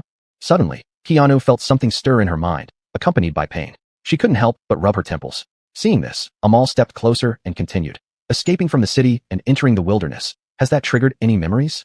People say you've been missing for hundreds of years. But think about it this way. The birth of the first mutant and your disappearance occurred almost simultaneously. Tell me, how could a woman who died hundreds of years ago meet my friend Josh recently, who was killed by a monster?" The legends seemed to indicate that Keanu's disappearance happened long after the first mutation, but the mural made Amal realize a new perspective. Memory fragments bombarded Keanu's mind continuously, begging Amal to stop. Shaking his head, Amal understood that no matter how cruel it might seem, he must speak. "Princess Keanu of Debius, you are that first mutant." Keanu froze upon hearing this. Tears began to stream down her eyes uncontrollably. Touching her tears, she finally recalled. Hundreds of years ago in Debius, which was at the forefront of research into extraordinary power, an incident occurred in the royal palace, leading to her contamination and mutation. Then, like a plague, the source of pollution infected everyone in the city, turning them all into terrifying monsters. As the first to come into contact with the source, Keanu's mutation was unimaginable. With her last shred of rationality, she left Debius so as not to infect others, running for a long time. Later, finding the situation too troublesome, the church engaged in a battle that stained the wild soil red before ultimately burying Keanu and Debius deep underground and eliminating all who might spread the news.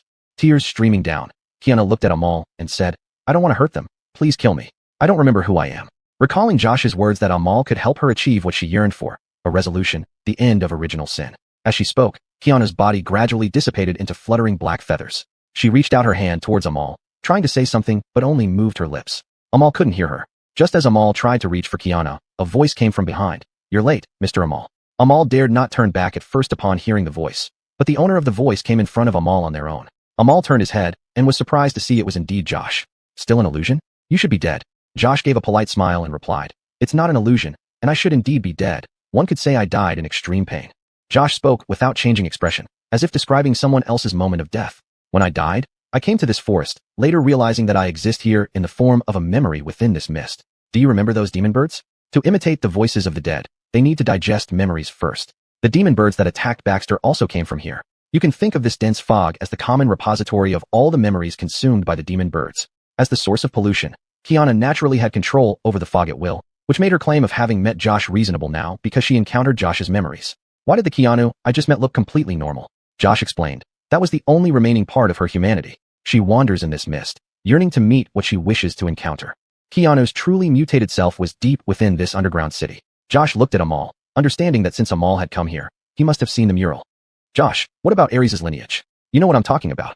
Once you know, there's no turning back, Mr. Amal." Amal glanced at his sword, and then saw the black feathers floating in the air, whispering, "Go on, Josh.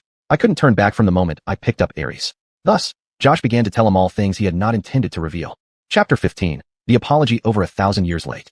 Ares possessed the bloodline of a royal lineage, not that of some nobles, but one with a special designation. The importance of royal blood is evident since the source of all evil has always sought to either kill or assimilate those who carry it.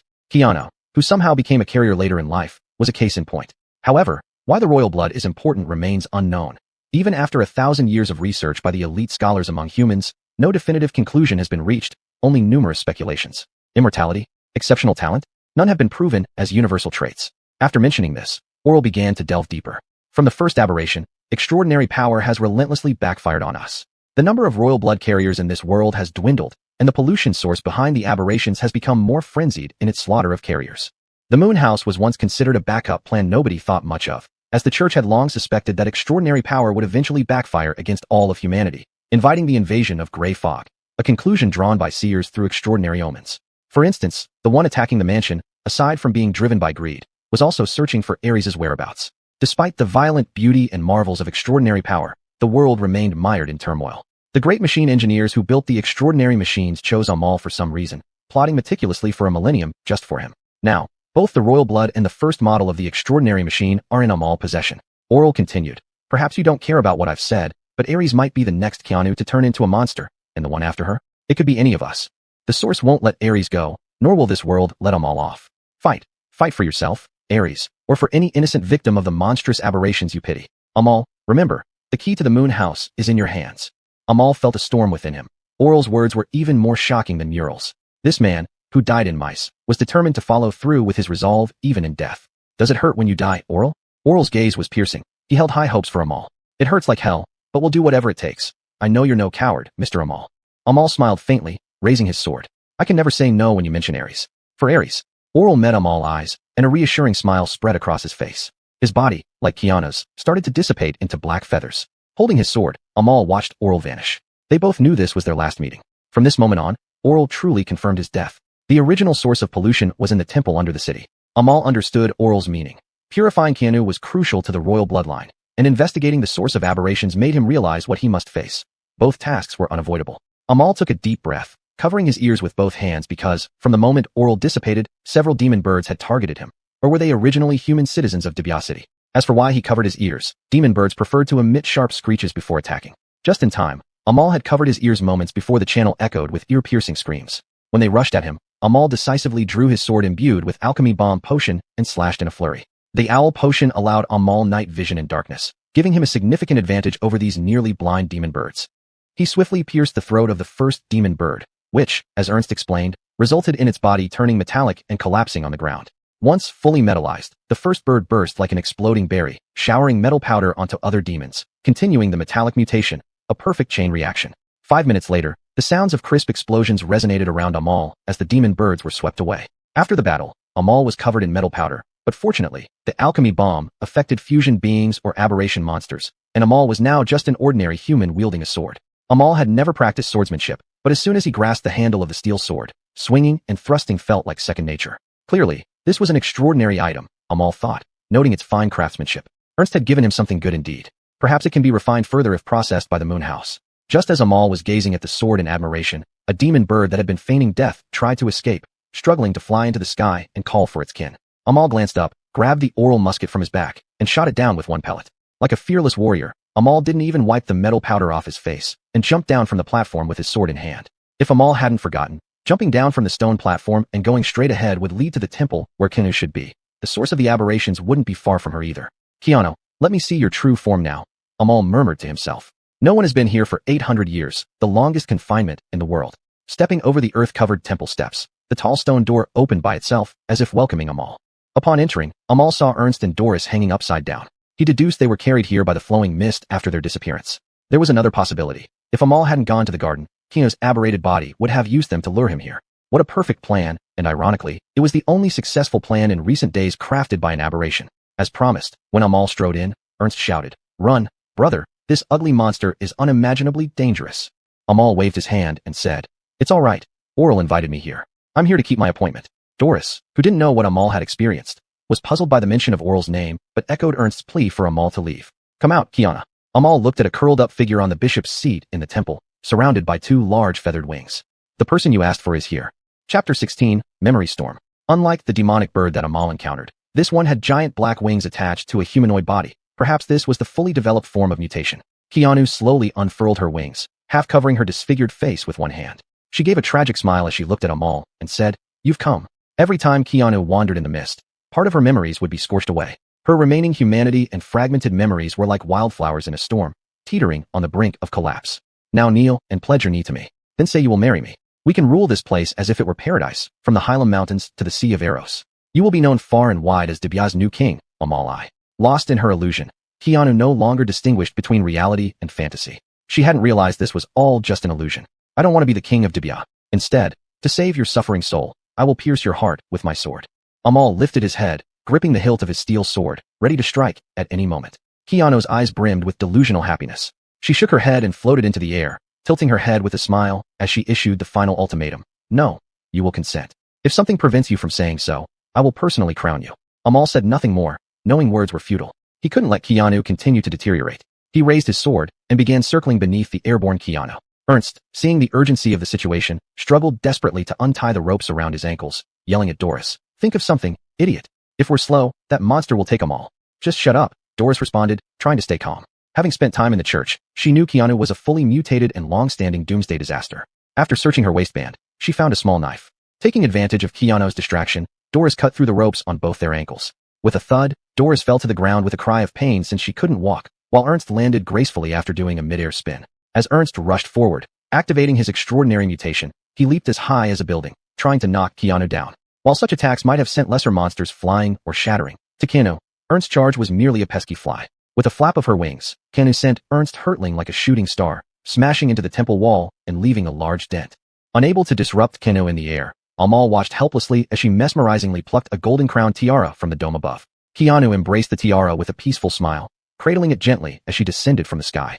The crown gathers dust, the gems lost at sea. The white ravens squawk in the branches.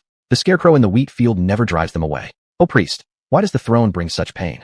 Doris propped herself up, reciting this ancient chant taught in the church, which some say foretells the coming of ancient ones. Watching Keanu cradling the crown, Doris realized that Keanu was one of the figures hidden in the ballads. As for the true facts, the church had silenced all those who knew, except for Amal, who had seen the murals. Keanu landed before Amal, presenting the crown to him, and said, "Please be crowned, my king." Keanu had existed for too long. Amal could kill her only because she still retained some humanity at that moment and was willing to die. When Amal first realized how dire the situation was, he told Ernst and Doris to leave quickly, but Ernst didn't listen. Suddenly, Amal asked, "Can you sing that beautiful song again?" Keanu did not hesitate at all. Even though she was so thoroughly altered by powers beyond, her voice remained melodious. And once Keanu began to sing, the mist started to flow, leading to those memories. Mist appeared out of nowhere, filling the entire temple like a tornado. At the eye of the storm stood Amal and the Keanu he first met, face to face. Amal used this opportunity to have one last conversation with the remaining human part of Keanu. At this moment, Keanu briefly regained her clarity, giving a tragic smile as she said, "What an endless nightmare." This should be Keanu's last moment of clarity. Amal scrutinized them, enveloped by the memory storm. The Keanu standing before him was merely a pitiful and miserable innocent woman. For a moment, he felt a pang of sympathy and, suppressing his reluctance, said, "Every nightmare needs an end." He should have acted swiftly the moment he entered. No one knew how long the mist would last. Xuanhuan slowly walked toward Amal, picking up the edge of his steel sword and pressing it against her own heart. Her eyes clear and focused, she whispered to Amal, "You cannot show any weakness, Amal, or else this world will devour you." As soon as she finished speaking, complete darkness suddenly engulfed the entire mist, accompanied by the sound of a woman's weeping. It took Amal several minutes to return to reality. When he understood the situation, he realized his steel sword had already pierced through Xuanhuan's heart, and she lay peacefully in his arms. Chapter 17. Touching the Supreme. After such a long time, the thick fog of dread forest dissipated along with the breeze, and all the trees withered and faded at a visible speed. It wouldn't be long before this place returned to its former wilderness. Amal slowly withdrew his sword from Xuanhuan's chest, not bothering to wipe off the green blood as he did after killing the monster bird. He did not find Xuanhuan's blood unclean. Xuanhuan had resisted the invasion for centuries, controlling her mutated body to never leave the temple. To personally give the Princess of Defia a peaceful release was an honor beyond words for Amal. Doris, sitting on the ground nearby, asked softly, "Is it over?" Amal nodded, seeing Ernst climbing out of a hole in the wall with a pained expression. Amal felt relieved, then turned towards the bishop's seat inside the temple. Ernst exclaimed painfully yet admiringly, "Unbelievable, Amal actually dealt with that monstrous mother creature. And he's just an ordinary man who hasn't experienced any extraordinary mutations." Doris replied, annoyed but with a hint of pride, "Isn't he more useful than you? Brainless fool, you should have died on the airship." Ernst's tone changed, intentionally provoking Doris by saying, "Oh, weren't you worried that someone would snatch them all away? Look at what they promised. Who in this world has the right to rule Defia?" Doris cursed, "Go to hell. Quiet down, both of you." Amal barked, extinguishing the tension between them. At this moment, Amal was filled with deep sentiments, feeling that after what Xuanhuan went through, she deserved the highest respect. Xuanhuan's presence began fading away in the hall, and Amal wanted her soul to rest in peace. The key to the moon house on Amal's necklace started heating up again, indicating the source of the anomaly.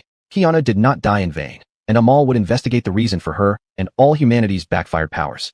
After searching, Amal found a mechanism on the chair. Activating it, the wall behind the bishop's seat rotated, revealing the temple's deepest secrets. It was a strange space, seemingly cut off from the world. A strong white light area led to an irregular wall, standing there for no apparent reason. Unlike other walls, this one was covered with cracks that emitted various colored lights, with several strands of noticeable gray mist seeping out into the air. As Amal touched the cracks, they felt smooth as if the cracks didn't exist. He murmured to himself, "This wall seems like double-glazed glass. You can see them but can never touch the inner layer of those cracks." "What are you?" Amal asked rhetorically. Upon finishing, whispers came from the other side of the wall. Amal pressed his ear against it to listen carefully. "Boundary breaker, we need stronger boundary breakers. The gray mist yearns so much to return to the pasture. We need some more effective changes." The voices stopped abruptly. Amal tried to peek through the cracks, but immediately saw an eye with countless tiny eyes staring back at him. That eye was not human, even more horrifying than the most terrifying monsters. Just one glance could almost drive you to madness. It laughed in a bone-chilling, hair-raising manner. Humans, Their words made your mind twist, and that eyeball could easily shatter your mental stability. Amal hurriedly pulled back, panting hard to try forgetting what he saw. They weren't monsters, but definitely something that eroded extraordinary power from the other side of this wall. The gray mist leaking through these cracks was likely the answer to human mutations. Amal couldn't imagine what Xuanhuan endured during her mutation. Seeing things beyond the wall might make one collapse first. Certainly, something must have crossed through the wall. Amal patted his head to compose himself, starting to calm down. Feaster wouldn't just show him these indescribable horrors without a reason. He began searching around to see what he could find. Finally, Amal uncovered a box at the foot of the wall and found something crucial. A gilded blueprint of some kind of steam-powered small mechanism lay quietly inside, alongside a letter covered with the marks of time. The signature read, "Feaster's gift to the destined one." Amal opened the letter, which read, "You have not disappointed our expectations by coming here, Amal, the fated one. I, as part of the secret moon house project, was ordered to come here long before I should have met you. The pitiable mutated princess was sleeping on her throne, and I did not disturb her as I came to this position where you now stand. As we anticipated, the wall at the end has deteriorated. The strange wall you should have seen. Gray mist has spread everywhere. The gray mist is the material form of extraordinary power, something you may not yet know. I assume you have seen the things beyond the wall. Let's call them the Supreme for now. Since you've seen them, you also know how horrifying they are. Take the blueprint of extraordinary machine number 2 and use the moon house to do everything in your power to strengthen yourself. But remember, never to be tainted by extraordinary power. The Supreme can easily drive you into madness using extraordinary power, leading to mutation. Collect other blueprints and construct them, or design your own. It's all up to you. But please, for everything you cherish, you must repair this wall or find a way to resist them. You are our last card. Fight, never stop fighting. Leland." Amal put away the letter, realizing his formidable responsibility, and told himself, "For Ares." An hour later, Amal, holding the blueprints, met up with Doris and Ernst on the path leading out of Dread Forest. By now it was nighttime. The fog had cleared, and this place finally welcomed the moonlight. At this moment, all the plants in the forest had withered completely, and black feathers floated endlessly through the sky, enveloping the forest. Blown by the wind, They drifted towards the wilderness and even toward Baxter. Bathed in the moonlight of Baxter, Amal's mind was still filled with the terrifying gaze of the Supreme's eyeball. Chapter 18, Unit 2. In the distance, a steam whistle echoed through the night sky. An armored airship with red and white stripes and a rectangular lightning flag broke through the clouds. This was neither from the Brotherhood of Liberators nor the Church. No other airship in the world matched this level of armament and construction material, Ernst mused. But Doris immediately recognized the flag. It was the Utopia Megacorporation banner that Amal had commissioned U-House to create, marked by its distinctive golden lightning bolt. This made the identity of the airship's owner abundantly clear. Doris turned to Amal and said, "It seems the first airship has been completed." Amal gazed at the looming steel giant flying closer, remarking softly, "Only a few days, faster than I imagined." Ernst exclaimed in surprise, "You built an airship? You don't look like some rich kid." The mention of this reminded Doris of the unfortunate Clayton, who was blasted out of their ceremonial airship by Ernst's cannon. As the armed airship approached, the apostles aboard activated large warm-toned searchlights, forcing Ernst to shield his eyes from the glaring light. Confirmation of the master's survival and the female guest's safety, but there is an unidentified extraordinary person. Leading the airship here was Ernie, who received further reports from the adjacent apostle observing through a telescope. Should we eliminate the unknown individual? Ernie hastily waved his hand, indicating it was unnecessary. After verifying Amal's identity, Ernie on the deck directed the armed airship to land. Upon touching down, he warmly welcomed Amal. "Blessings upon the master's triumphant return. It is our highest honor." Seeing these strange figures emerge, Ernst was almost about to react violently, but was promptly deterred by the electro cannons, which were larger in diameter than his face, on the gunboat. "Stand down the cannons. Consider Ernst a friend." Ernie then extended a gesture of respect towards Ernst, inviting him to enter the airship. Ernst glanced at Amal, who nodded and replied, "Come along, or we won't survive another night out here in the wilderness."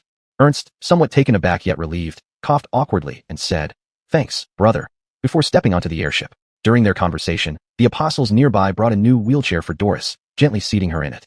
Doris inspected the craftsmanship of the chair approvingly as Ernie rubbed his hands together and smiled. "I hope you find it satisfactory. The master specifically ordered us to customize it. You won't find better workmanship in all of Baxter." No thanks were necessary between Doris and Amal.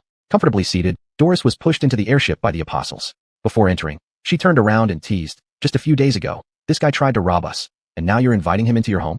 Normally, Ernst would have retorted without hesitation, but this time he merely coughed awkwardly and smiled apologetically at Amal, knowing he was in the wrong. Amal shook his head helplessly. These two were far too enthusiastic about insulting and teasing each other, both having sharp tongues. The airship's internal combustion engine roared as it took off slowly and headed towards Misi. After a few hours' journey, they returned to the manor. Ernst's first words after disembarking were, "This house is ridiculously huge." He began to seriously suspect that Amal might be some noble, unaware of the price Amal paid for all this. Pushing open the door, Ares rushed over, clutching her doll and throwing herself into Amal's arms. Amal affectionately lifted his cherished child, asking, "Did you listen to Abelardo?" Abelardo chuckled wryly, having been driven nearly to his limits by Ares over the past few days. The hardest part was always getting little Ares to sleep. It would have been easier if Doris were here to tell bedtime stories. Amal looked at Ares, thinking of the royal blood within her. While others might be honored to possess such lineage, Amal only worried that it would bring disaster to Ares. And indeed, royal blood often drew calamity. "But don't worry, I will ensure that every day is as safe as paradise," Amal thought. Handing Ares over to Doris, Amal turned and headed upstairs, holding up the blueprint to signal his intention to go to U-House. Doris understood and held Ares close, trying hard to make her laugh, until Ernst ruined the moment with his comment. "You guys already have kids, more than one, and 7 is just too many, right?" Noticing Ernst, Ares began to wail in fright. Doris, infuriated, growled, "Ernst, I wish I could feed you to the demons." The long-awaited commotion downstairs did not disturb Amal, as he had already experienced an unforgettable night that would last a lifetime. He had touched the wall of the end and gazed upon the supreme existence.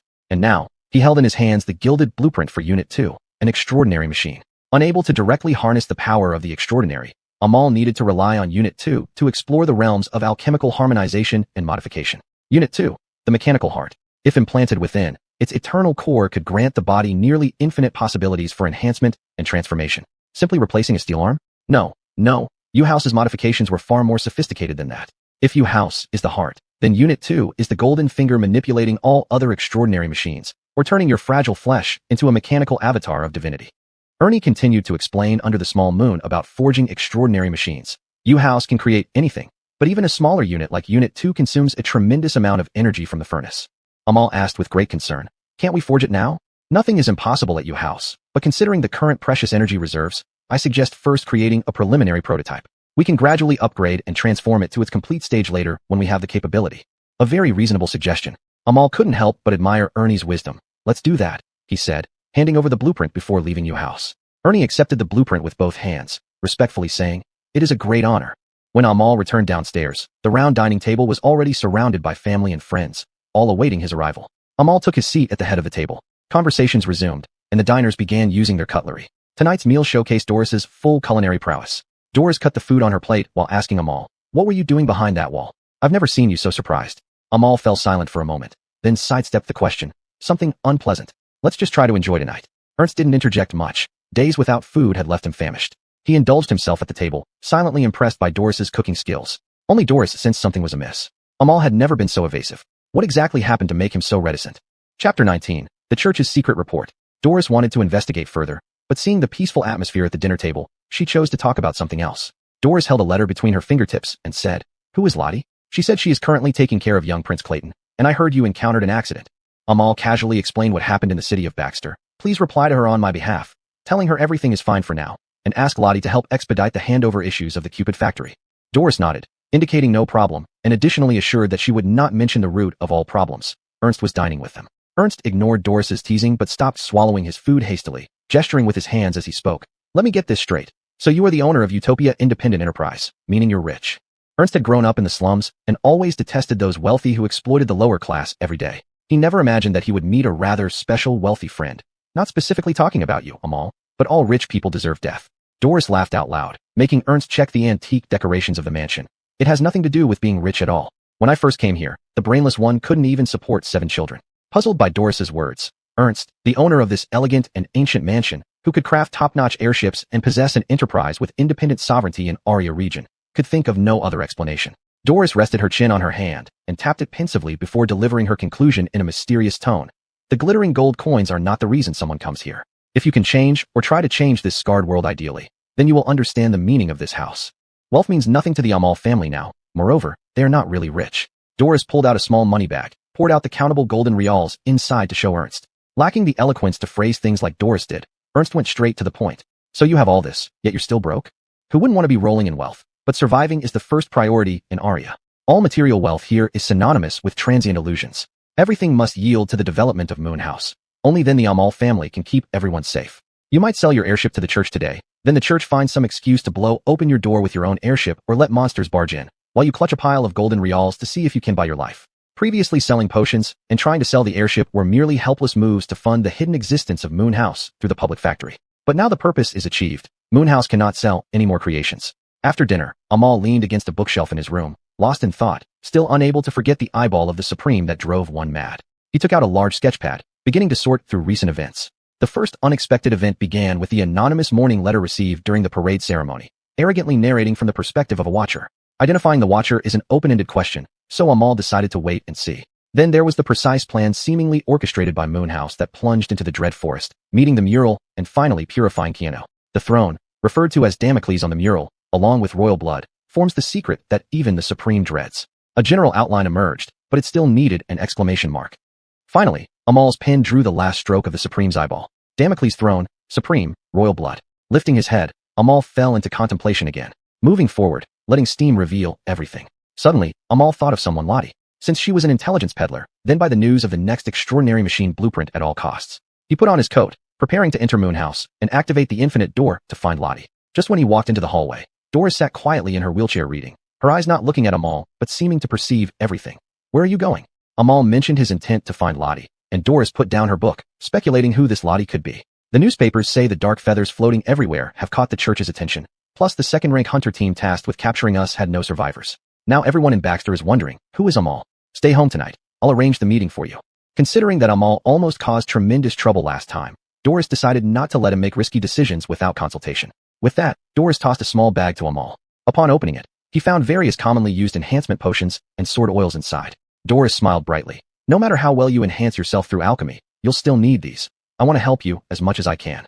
It seemed Doris had heard about it from the Jeffries robe. Amal accepted the bag without hesitation. Doris's alchemical potions were of high purity, and accepting them was the best way to appreciate her efforts. Persuading Amal back to his room, Doris wheeled herself into the study to return the book she had been reading.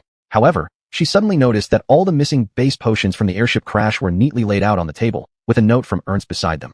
"Sorry for taking them in the chaos. It was wrong of me. You are different from everyone else I have met, and I sincerely repent and thank you for your acceptance. Amal commands my utmost respect, and I will visit again soon." Doris muttered a curse under her breath at this thieving rascal, but after everything they had been through, their acceptance of Ernst would not change. It was just a misunderstanding before mutual understanding. Immediately, Doris asked the Jeffrey's robe to store all the potions deep within Moonhouse. Given Amal prohibition against anyone touching the extraordinary mutations, these potions would be kept as catalysts for blending other precious elixirs. Elsewhere, far away in the King's Cathedral within the royal city, a secret report now sat on the Neil's desk. Original Sin Case File Number 1. The origin of the mutated demon Ruined Angel is a humanoid creature with a wingspan of 6 meters and a height of nearly 2 meters. It was controlled within the ruins of Dubia, a vast underground space spanning several square kilometers, located on the outskirts of Baxter in the Dread Forest. 7 days ago, it was confirmed as the nest of the gluttonous feathered birds ravaging the Baxter region. The only records of the angel are brief notes from the Black Palace. Black feathers seen, death awaits.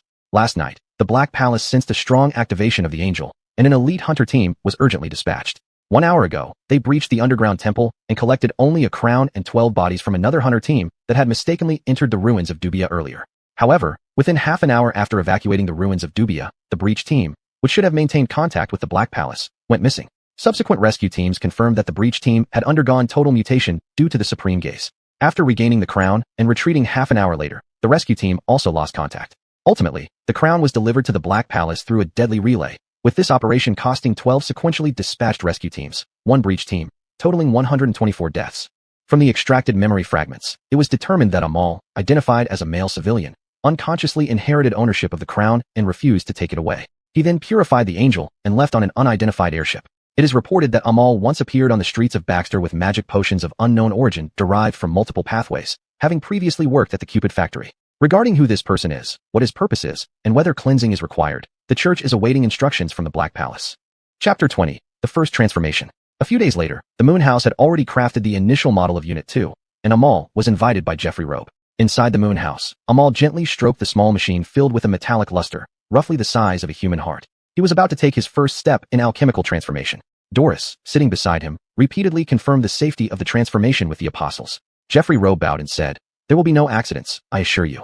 Firstly, after pioneering the alchemical surgery, our esteemed master will have a second heart. This primary mechanical heart can provide energy for operating other powerful destructive alchemical devices in the future. Besides, it will significantly enhance physical attributes." After saying this, Jeffrey Robe took out the specially upgraded Chavez blunderbuss and the rapier. The blunderbuss had been transformed into a large dual-barreled firearm, not only increasing in caliber, but also adorned with new red patterns on its alchemical reinforcement device.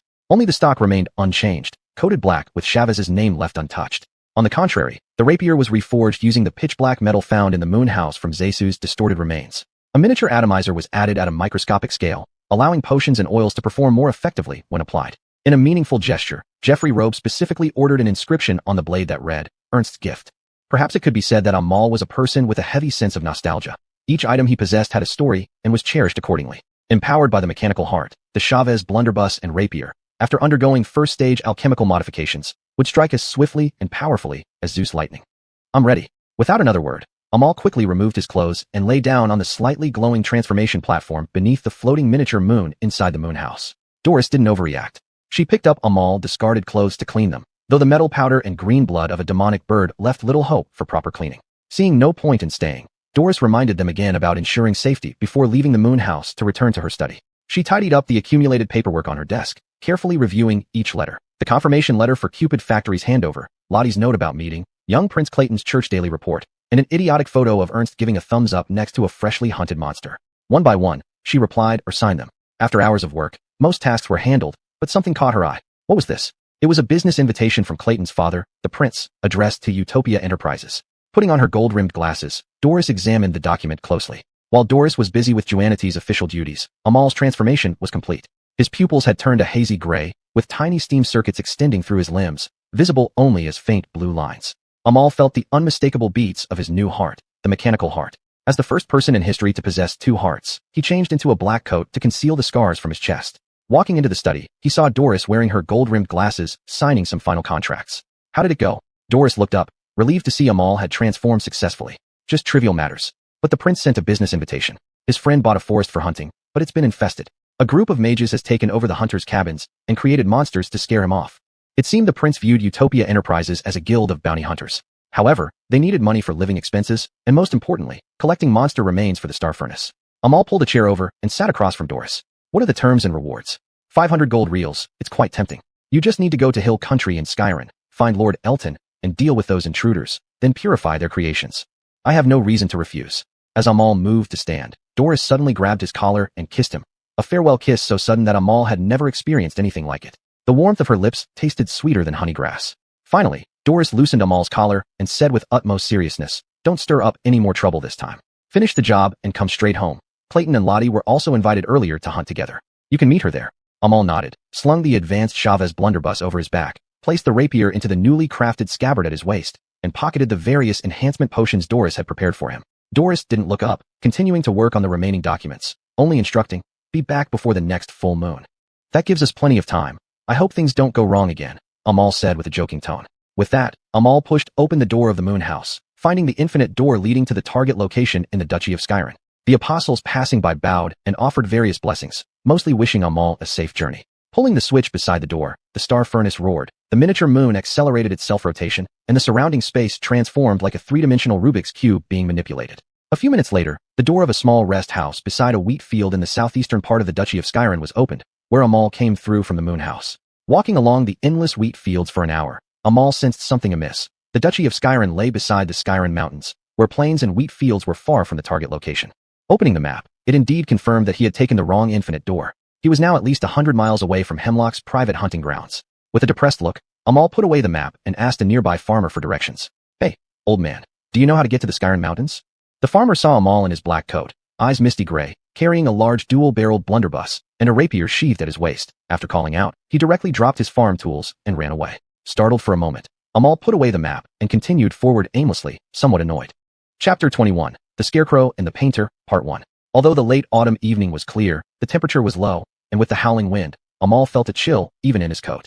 The wheat below the ridges rustled in the wind, while crows cawed in the distance.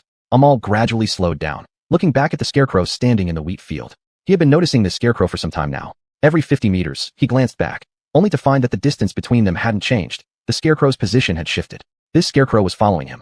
Determined to investigate thoroughly, Amal drew his black steel sword swiftly and cautiously approached the scarecrow. It seemed as though the scarecrow's gaze was fixed on Amal, giving him an unsettling feeling of being watched. Holding up his sword, Amal began circling the scarecrow, taunting it to see if he could provoke its true form. "I've seen too many bizarre and astonishing things, and now I know where they come from. Did you come from beyond the wall, you stalking voyeur of a scarecrow?" The scarecrow shuddered upon hearing this, emitting an ear-piercing, strange scream that sent all the birds nearby fleeing into the air. It then thrust forward with such force that Amal, caught off guard, was slammed into the wheat field before vanishing to hide in the adjacent field. Amal felt as though he had been hit by a steam locomotive in the waist. Fortunately, being alchemically enhanced, his mechanical heart kept him largely unharmed. "Damn monster," Amal muttered, lying in the wheat field. Just then, a ragged villager carrying an oil painting board noticed the commotion, walked over to Amal, and helped him up, saying, "Well, you've certainly got good luck running into that guy." "If you're talking about that scarecrow, yes, I met him all right, very enthusiastic indeed. I'm Mickey, half a painter. Nice to meet you. What brings a hunter to Autumnfield?" "More like a bounty hunter, but I have nothing to do with the church." Amal thanked Mickey, curious about his apparent knowledge of the scarecrow. "You know about that scarecrow? Why not report it to the church?" Mickey chuckled awkwardly, explaining that it was more or less an open secret. The scarecrow never harmed anyone, so the mayor never reported it to the church. Amal smiled humorously. "You can report it now because it just injured me." In their casual chat, Amal explained that he had intended to visit a private hunting ground at the foot of the Shire Mountains, but ran into trouble along the way. Mickey offered to show him the way, but noted that Amal might need to consider buying a horse or a steam-powered vehicle since the journey was long and would take much longer otherwise. Upon hearing about purchasing a horse or a motor, Amal checked his pocket and realized Doris had only given him 1 golden reel for food after reaching the hunting ground. With this unforeseen incident, 1 golden reel would probably not be enough. Seeing Amal's dilemma, Mickey suggested, "Since you're a bounty hunter, there are quite a few jobs in town. You just need to find one with a sufficient reward."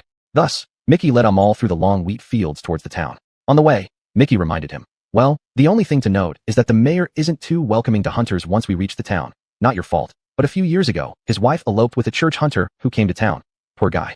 Amal nodded, acknowledging this information, and remarked, "These endless wheat fields are impressive. It seems the harvest will be bountiful this year." Mickey shook his head. 1/10 goes to the church, another 10th to the king, plus land rent. Additionally, during the last night of the harvest season, you must give adequate offerings to the scarecrow. Overall, it's just enough to make ends meet." Amal expressed confusion about the offering to the scarecrow. Mickey explained that it ensured a good harvest the following year, and the scarecrow would protect the crops on regular nights. "I've always wanted to paint an oil painting of the scarecrow, so I often linger in the wheat fields hoping to find it. Unfortunately, I've never had the chance," Mickey said regretfully. Thereupon, Mickey brought Amal to a tavern in town, offering to treat him. However, their entrance immediately drew many curious glances. 2 cold rye beers first. The waitress replied affirmatively, but noticed Mickey leading a hunter dressed in full gear into the tavern when she turned around. The waitress glanced at Amal and quickly said to Mickey, "Jeffrey will be furious. Don't worry. This friend is a bounty hunter from Misai, not from the church." The bartender looked at Amal hesitantly, but finally did Mickey a favor. "For old time's sake, Mickey, you know hunters aren't served drinks here otherwise." Mickey expressed his gratitude, and only then did the waitress place the black rye beer she had just fetched from the ice bucket on their table. The Harvest Tavern had always been well regarded, so once the bartender nodded her agreement, none of the regulars would report them to the mayor unless he discovered it himself. "Hey, look who's here, the great painter of Akita Town." People at a nearby table spoke with mockery. "What was it? That oil painting masterpiece?" "Oh right, the scarecrow. Was it the scarecrow that messed up your clothes like this?" Clearly unfriendly, they wore pistols on their hips. Amal looked at them and then at Mickey. "Need help?" Mickey waved him off with a complex expression. "Just ignore them," keeping his head down as if he couldn't raise it to drink his beer. The calluses on Mickey's hands proved that he engaged in heavy agricultural work, showing that the ridicule wasn't due to idleness. From what Amal had learned along the way, Mickey was a peaceful and kind person. Amal began to feel sympathy for Mickey. The mocking voices around them wouldn't cease, and Amal was growing increasingly irritated. He wanted to make those people shut up, but since Mickey had done him a favor by getting him into the tavern, Amal didn't want to escalate the situation. "Leave Mickey alone. You still owe us for your drinks. Do you even want more alcohol?" Unexpectedly, the waitress shouted to defuse the tension, cigarette hanging from her lips. "No need to thank me. I just want to tell you not to suddenly lose your temper and use that black steel sword here. Creating a scene could result in fatalities." The waitress was experienced. One glance at Amal's gear and blue-gray eyes told her that she should end this farce early. Chapter 22. The Scarecrow and the Painter, Part 2. "So you're from xuanhuan? That place is far away." The waitress who had finished her work plopped down beside them and exhaled a thick cloud of smoke. Her intention was simple. She just wanted to ensure that this peculiar hunter, who had undergone some strange mutation but wasn't exceptionally mutated, wouldn't cause any trouble. "If you want to earn Jinrui, check the bulletin board in town. Whether it's your good luck or our bad luck, there have been quite a few reports of monsters recently." Mickey seemed to be in better spirits, finishing off the remaining black rye beer in one gulp and said with a smile, "No matter how many ghosts there are, I still want to paint scarecrows in the wheat fields." The waitress, seemingly trying to encourage Mickey, put an arm around his head and said, "Sure, when you finish painting, bring it here for me to see, and I'll give you a night of free drinks." Before she finished, the waitress explained to Amal, "Don't mind those people earlier. Mickey is a great guy, as everyone agrees. They probably got upset at home or were scolded by the mayor and are looking for someone to vent on." She also told Amal that although she didn't understand Mickey's oil paintings, they were indeed very good, but such talent could only go unnoticed in Akita Town, because apart from farmers, blacksmiths, and taverns, there wasn't much else here. "Why are you so fixated on those scarecrows? Most people try to avoid them." Amal took a sip of black rye beer and inwardly marveled at its caramel flavor. Mickey thought for a moment before slowly saying, "A spirit that doesn't harm humans but ensures a good harvest must be a scarecrow. It's definitely worth recording with my brush." Amal nodded. Indeed, harmless spirits, or should he say, monsters, were incredibly rare. All the ones he had encountered so far were terrifying and man-eating. Not to mention the Supremes on the other side of the wall, whose mere appearance perfectly illustrated malevolence and indescribability. The waitress poured herself a glass of black rye beer and said, "Mickey told me that a scarecrow injured you. That's really rare. Scarecrows usually avoid people during the day, let alone stalking them." Amal neither confirmed nor denied it. He didn't mention that he called the scarecrow a monster that loved to spy and stalk. Instead, he figured he must have unintentionally provoked the scarecrow's anger. Then Amal asked the two of them how much Jinrui would cost for buying a horse. He didn't ask about steam cars because they were still a luxury item that most people preferred not to choose over horses. At midnight, Mickey placed a silver roar on the table to pay the bill and mentioned that it was too late to stay out and that he needed to get some rest. "You can consider staying at my place tonight, Mr. Amal." The waitress supported this idea because outsiders rarely came here, so the town virtually had no inns, and even if there were, they wouldn't accommodate a hunter-dressed Amal. But Amal declined, stating that it was enough that Mickey had brought him here, and staying overnight at Mickey's place might cause trouble with the mayor. Amal, with his mechanical heart, intended to find a nearby wheat field to rough it for the night and find a suitable job to earn Jinrui before heading to the hunting grounds. Leaving the Harvest Tavern, Amal walked through the quiet night streets of the town and found the bulletin board in the town center that the waitress mentioned. Most of the postings were hiring miscellaneous workers, with only a few ghost dispersal rewards offering adequate compensation. Given multiple sightings of ghosts in the surrounding area, we need a young man experienced in combating monsters to ensure the safety of the town and wheat fields around the harvest night. You must proceed to the fields immediately after taking down this bounty. Reward: 50 Jinrui upon completion. Doris required Amal to return to xuanhuan before the next full moon, finish this bounty, buy a horse, then head to the hunting grounds, and finally return to xuanhuan after resolving Hemlock's troubles. Amal roughly calculated the time in his heart and thought, "Looks like it's just in time." Taking down the bounty, Amal headed for the wheat fields. While walking towards the fields, Amal wondered whether the harvest night was the day Mickey mentioned when offerings were given to the scarecrows. He was curious what kind of offerings the townspeople would present as thanks. Scarecrows clearly didn't need food or drink, and these simple townspeople couldn't afford valuable items. If Amal were a scarecrow, he imagined he'd request an unlimited supply of black rye beer. After all, it was a specialty fermented beverage made from Akita Town's exclusive wheat, and one sip was enough to make you never forget its caramel aroma. Amal casually piled some tall grass and went into a makeshift haystack outside the wheat field and lay down, taking a deep breath to prepare for sleep. But no sooner had he closed his eyes than the rustling sound began to come from the surrounding wheat fields. Great, why does this have to happen now? Amal muttered. In Moon House, Amal had to endure the whispers of unknown entities from the lower levels and their deliberate attempts to scare him. But in Akita Town, Amal decided to forbid anything from disturbing the long-desired peaceful sleep he craved. Amal picked up the black rigid sword and walked leisurely beside the wheat field, parting the intertwined golden wheat ears that obstructed his view with one hand as he moved, trying to see what was harboring ill intentions. As he parted the wheat ears, Amal suddenly stopped, because a scarecrow appeared before him. Again, Amal didn't know what had offended the scarecrow, but it was clearly stalking him once more. I'm sorry if I said you love to spy and stalk, but you really can't follow me anymore. See this sword? Don't cause any unnecessary misunderstandings. The scarecrow, facing Amal with his black rigid sword drawn and a warning tone, still showed no reaction. Amal shook his head helplessly and turned back towards the haystack. But just then, rumble, rumble. Amal stopped in his tracks, incredulously turning back to look at the scarecrow and said, "You spoke." The scarecrow, of course, had no mouth, but emitted sounds seemingly out of nowhere. Rumble. It seemed to be attempting to communicate with Amal, but unfortunately, no matter how hard Amal listened, all he could hear were incomprehensible gurgling sounds, completely unable to understand what the scarecrow was trying to convey. If this were in Moon House, the apostles would understand every language a little bit. But where could he find a translator for gurgling noises in this endless wheat field? Amal said, "I don't understand what you're saying. I want to sleep." Amal ignored the scarecrow and went straight back to lie down on the haystack, while the scarecrow jumped along beside Amal, stubbornly continuing its attempt to communicate. Thus, Amal never found peace throughout the night. Chapter 23. The Scarecrow and the Painter, Part 3. When the first rays of daylight spread across the wheat field, the scarecrow once again ran back into it and disappeared. But the swishing sound of something following close behind Amal told him that this scarecrow hadn't gone far. Amal patrolled around and then returned to rest in the shade under a haystack, calmly guarding the wheat field until mid-afternoon. So far, everything was safe. Mostly just crows flying over, and there was only a scarecrow tailing him incessantly. "Gurgle," I said, "I can't understand what you're saying." After speaking, Amal took out his double-barreled large-caliber musket and his black steel sword, beginning meticulous daily maintenance on them. He had spent much effort advancing and upgrading these two items, which held great significance for him, so he cared about their upkeep deeply. The air was filled with the unique scent of ripe wheat. During his maintenance, Amal spoke to the scarecrow about Mickey. "I don't know if you can understand me, but perhaps you don't know that there's a painter in this town who has always wanted to paint you, but he never found the chance." The scarecrow gave no response. Amal was used to its strange nature and simply put away his equipment carefully, returning them to their original positions. "Even if it's pointless talking, I'm going to town, don't follow me." Clearly, the scarecrow decided to follow through with its trailing behavior until it stopped as they neared the edge of the town, the end of the wheat fields. It halted because it didn't want to enter the town of Akiyama. Amal went to town and headed for the Harvest Tavern.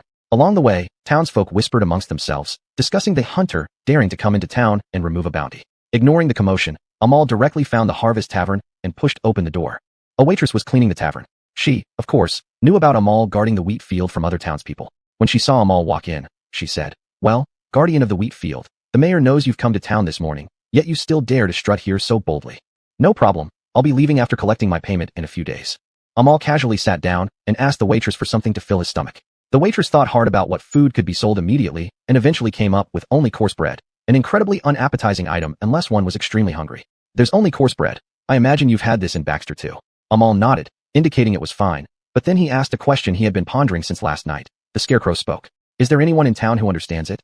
The waitress narrowed her eyes, looking complexly at him. The scarecrow is a spirit, or perhaps a monster, but it doesn't speak. Never has.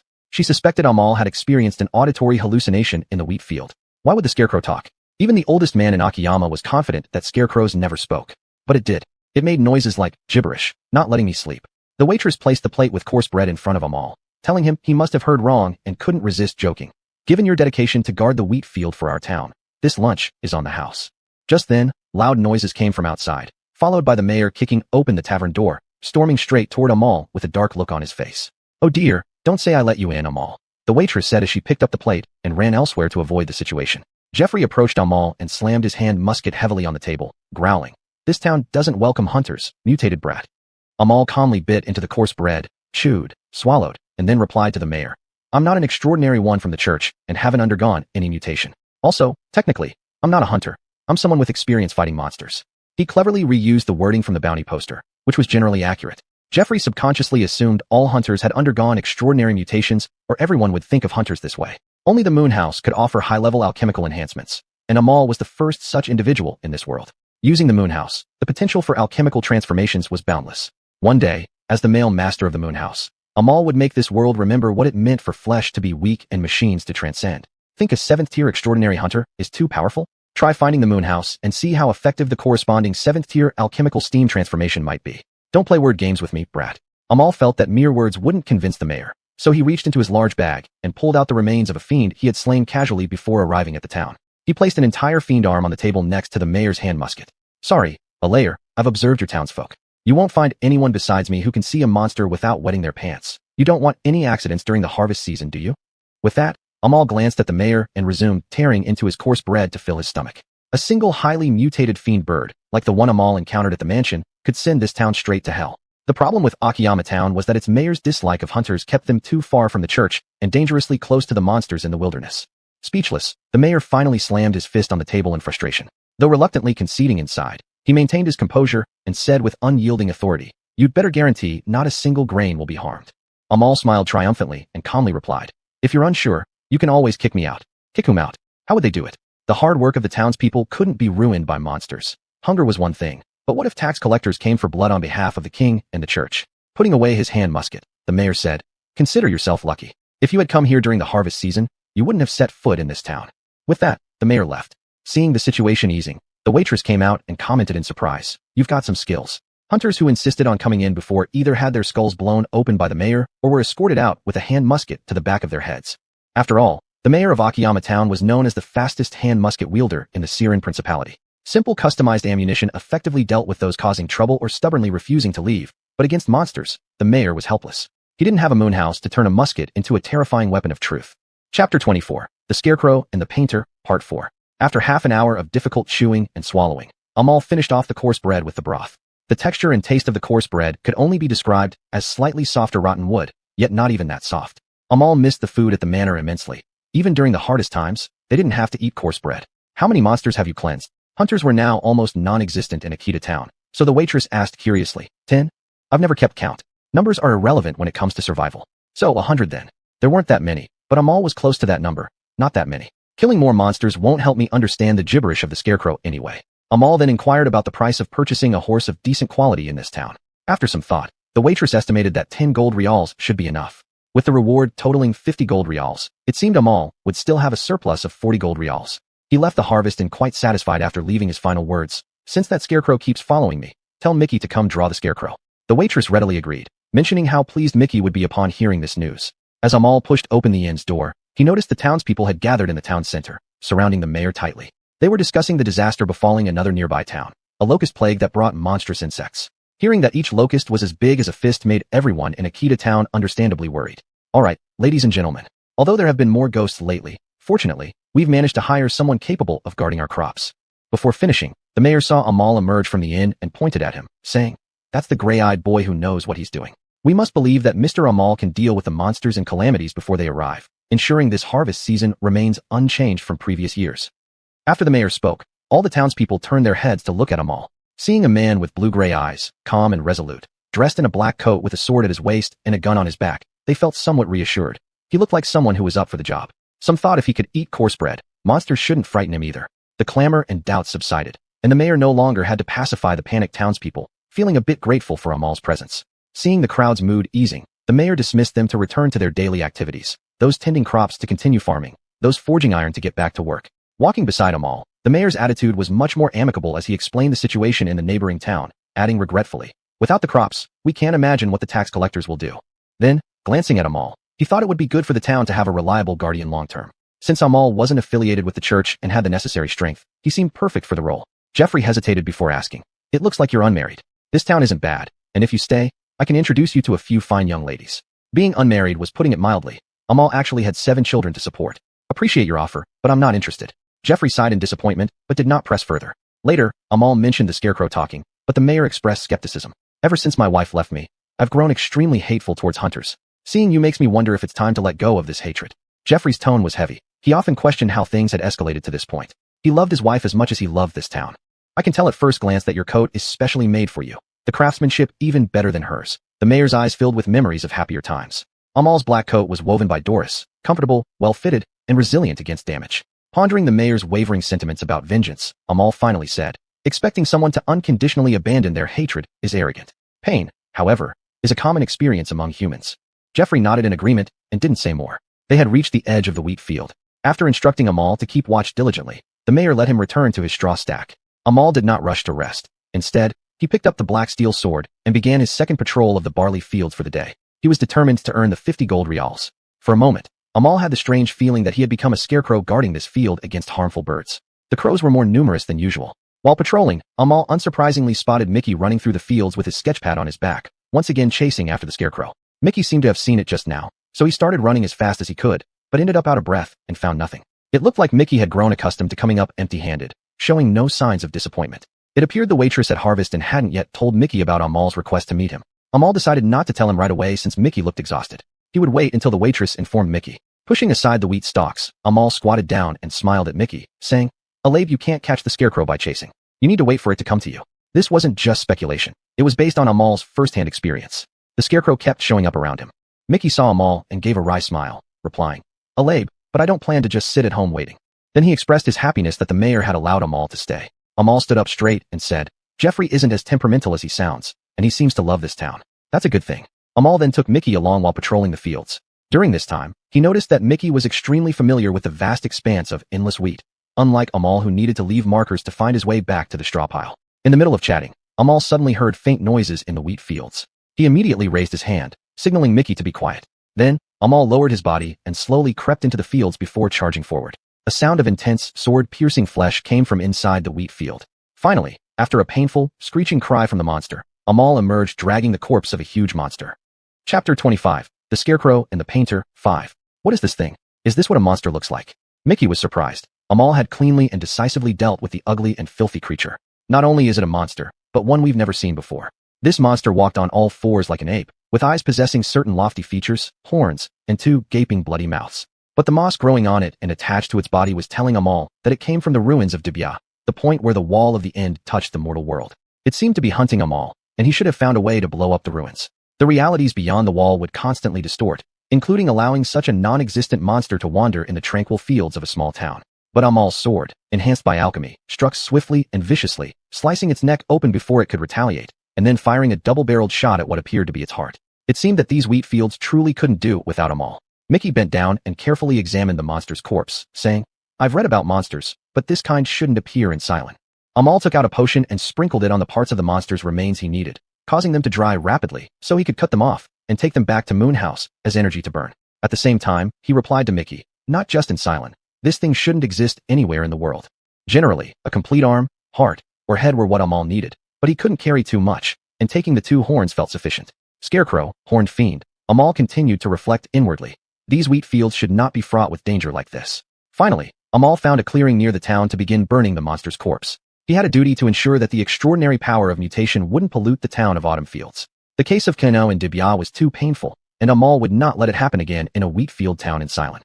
Amal watched the blazing fire while being vigilant for any sign that the thing might pretend to be dead and suddenly spring up to attack, but inadvertently, he noticed that Mickey had picked up his drawing board and started painting beside him.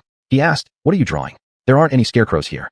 Mickey briefly put down his brush proudly and said, "Another one. I'm planning to call this painting Amal in the wheat field." Mickey was painting Amal fighting the monster, finding his actions full of courage and decisiveness, the shining part of human nature, and thus decided to pour his heart into depicting it on the canvas. The choking smoke from the burning attracted many townsfolk who wanted to know what had happened here. Upon realizing Amal was burning the monster, more people gathered, watching intently as Amal handled everything. Amal thought of Kiana, looking around at the townspeople. If she hadn't been mutated by the lofty, she would also be living vividly like everyone else here. "Go home now, don't go out randomly late at night from now on," Amal shouted at the townspeople. "Yes, Mr. Amal." Understood, the new guard in the coat. Many voices responded affirmatively from the crowd. Amal had earned their complete trust and respect, and no one questioned or opposed him. Mickey remarked genuinely, "I think you really should stay here, Mr. Amal. Everyone trusts you. After all, having Amal here brought so much security, like when you had nightmares as a child but knew your parents were nearby, and everything would be fine." "I can't stay here, Mickey. I must keep moving forward. Besides, I already have children."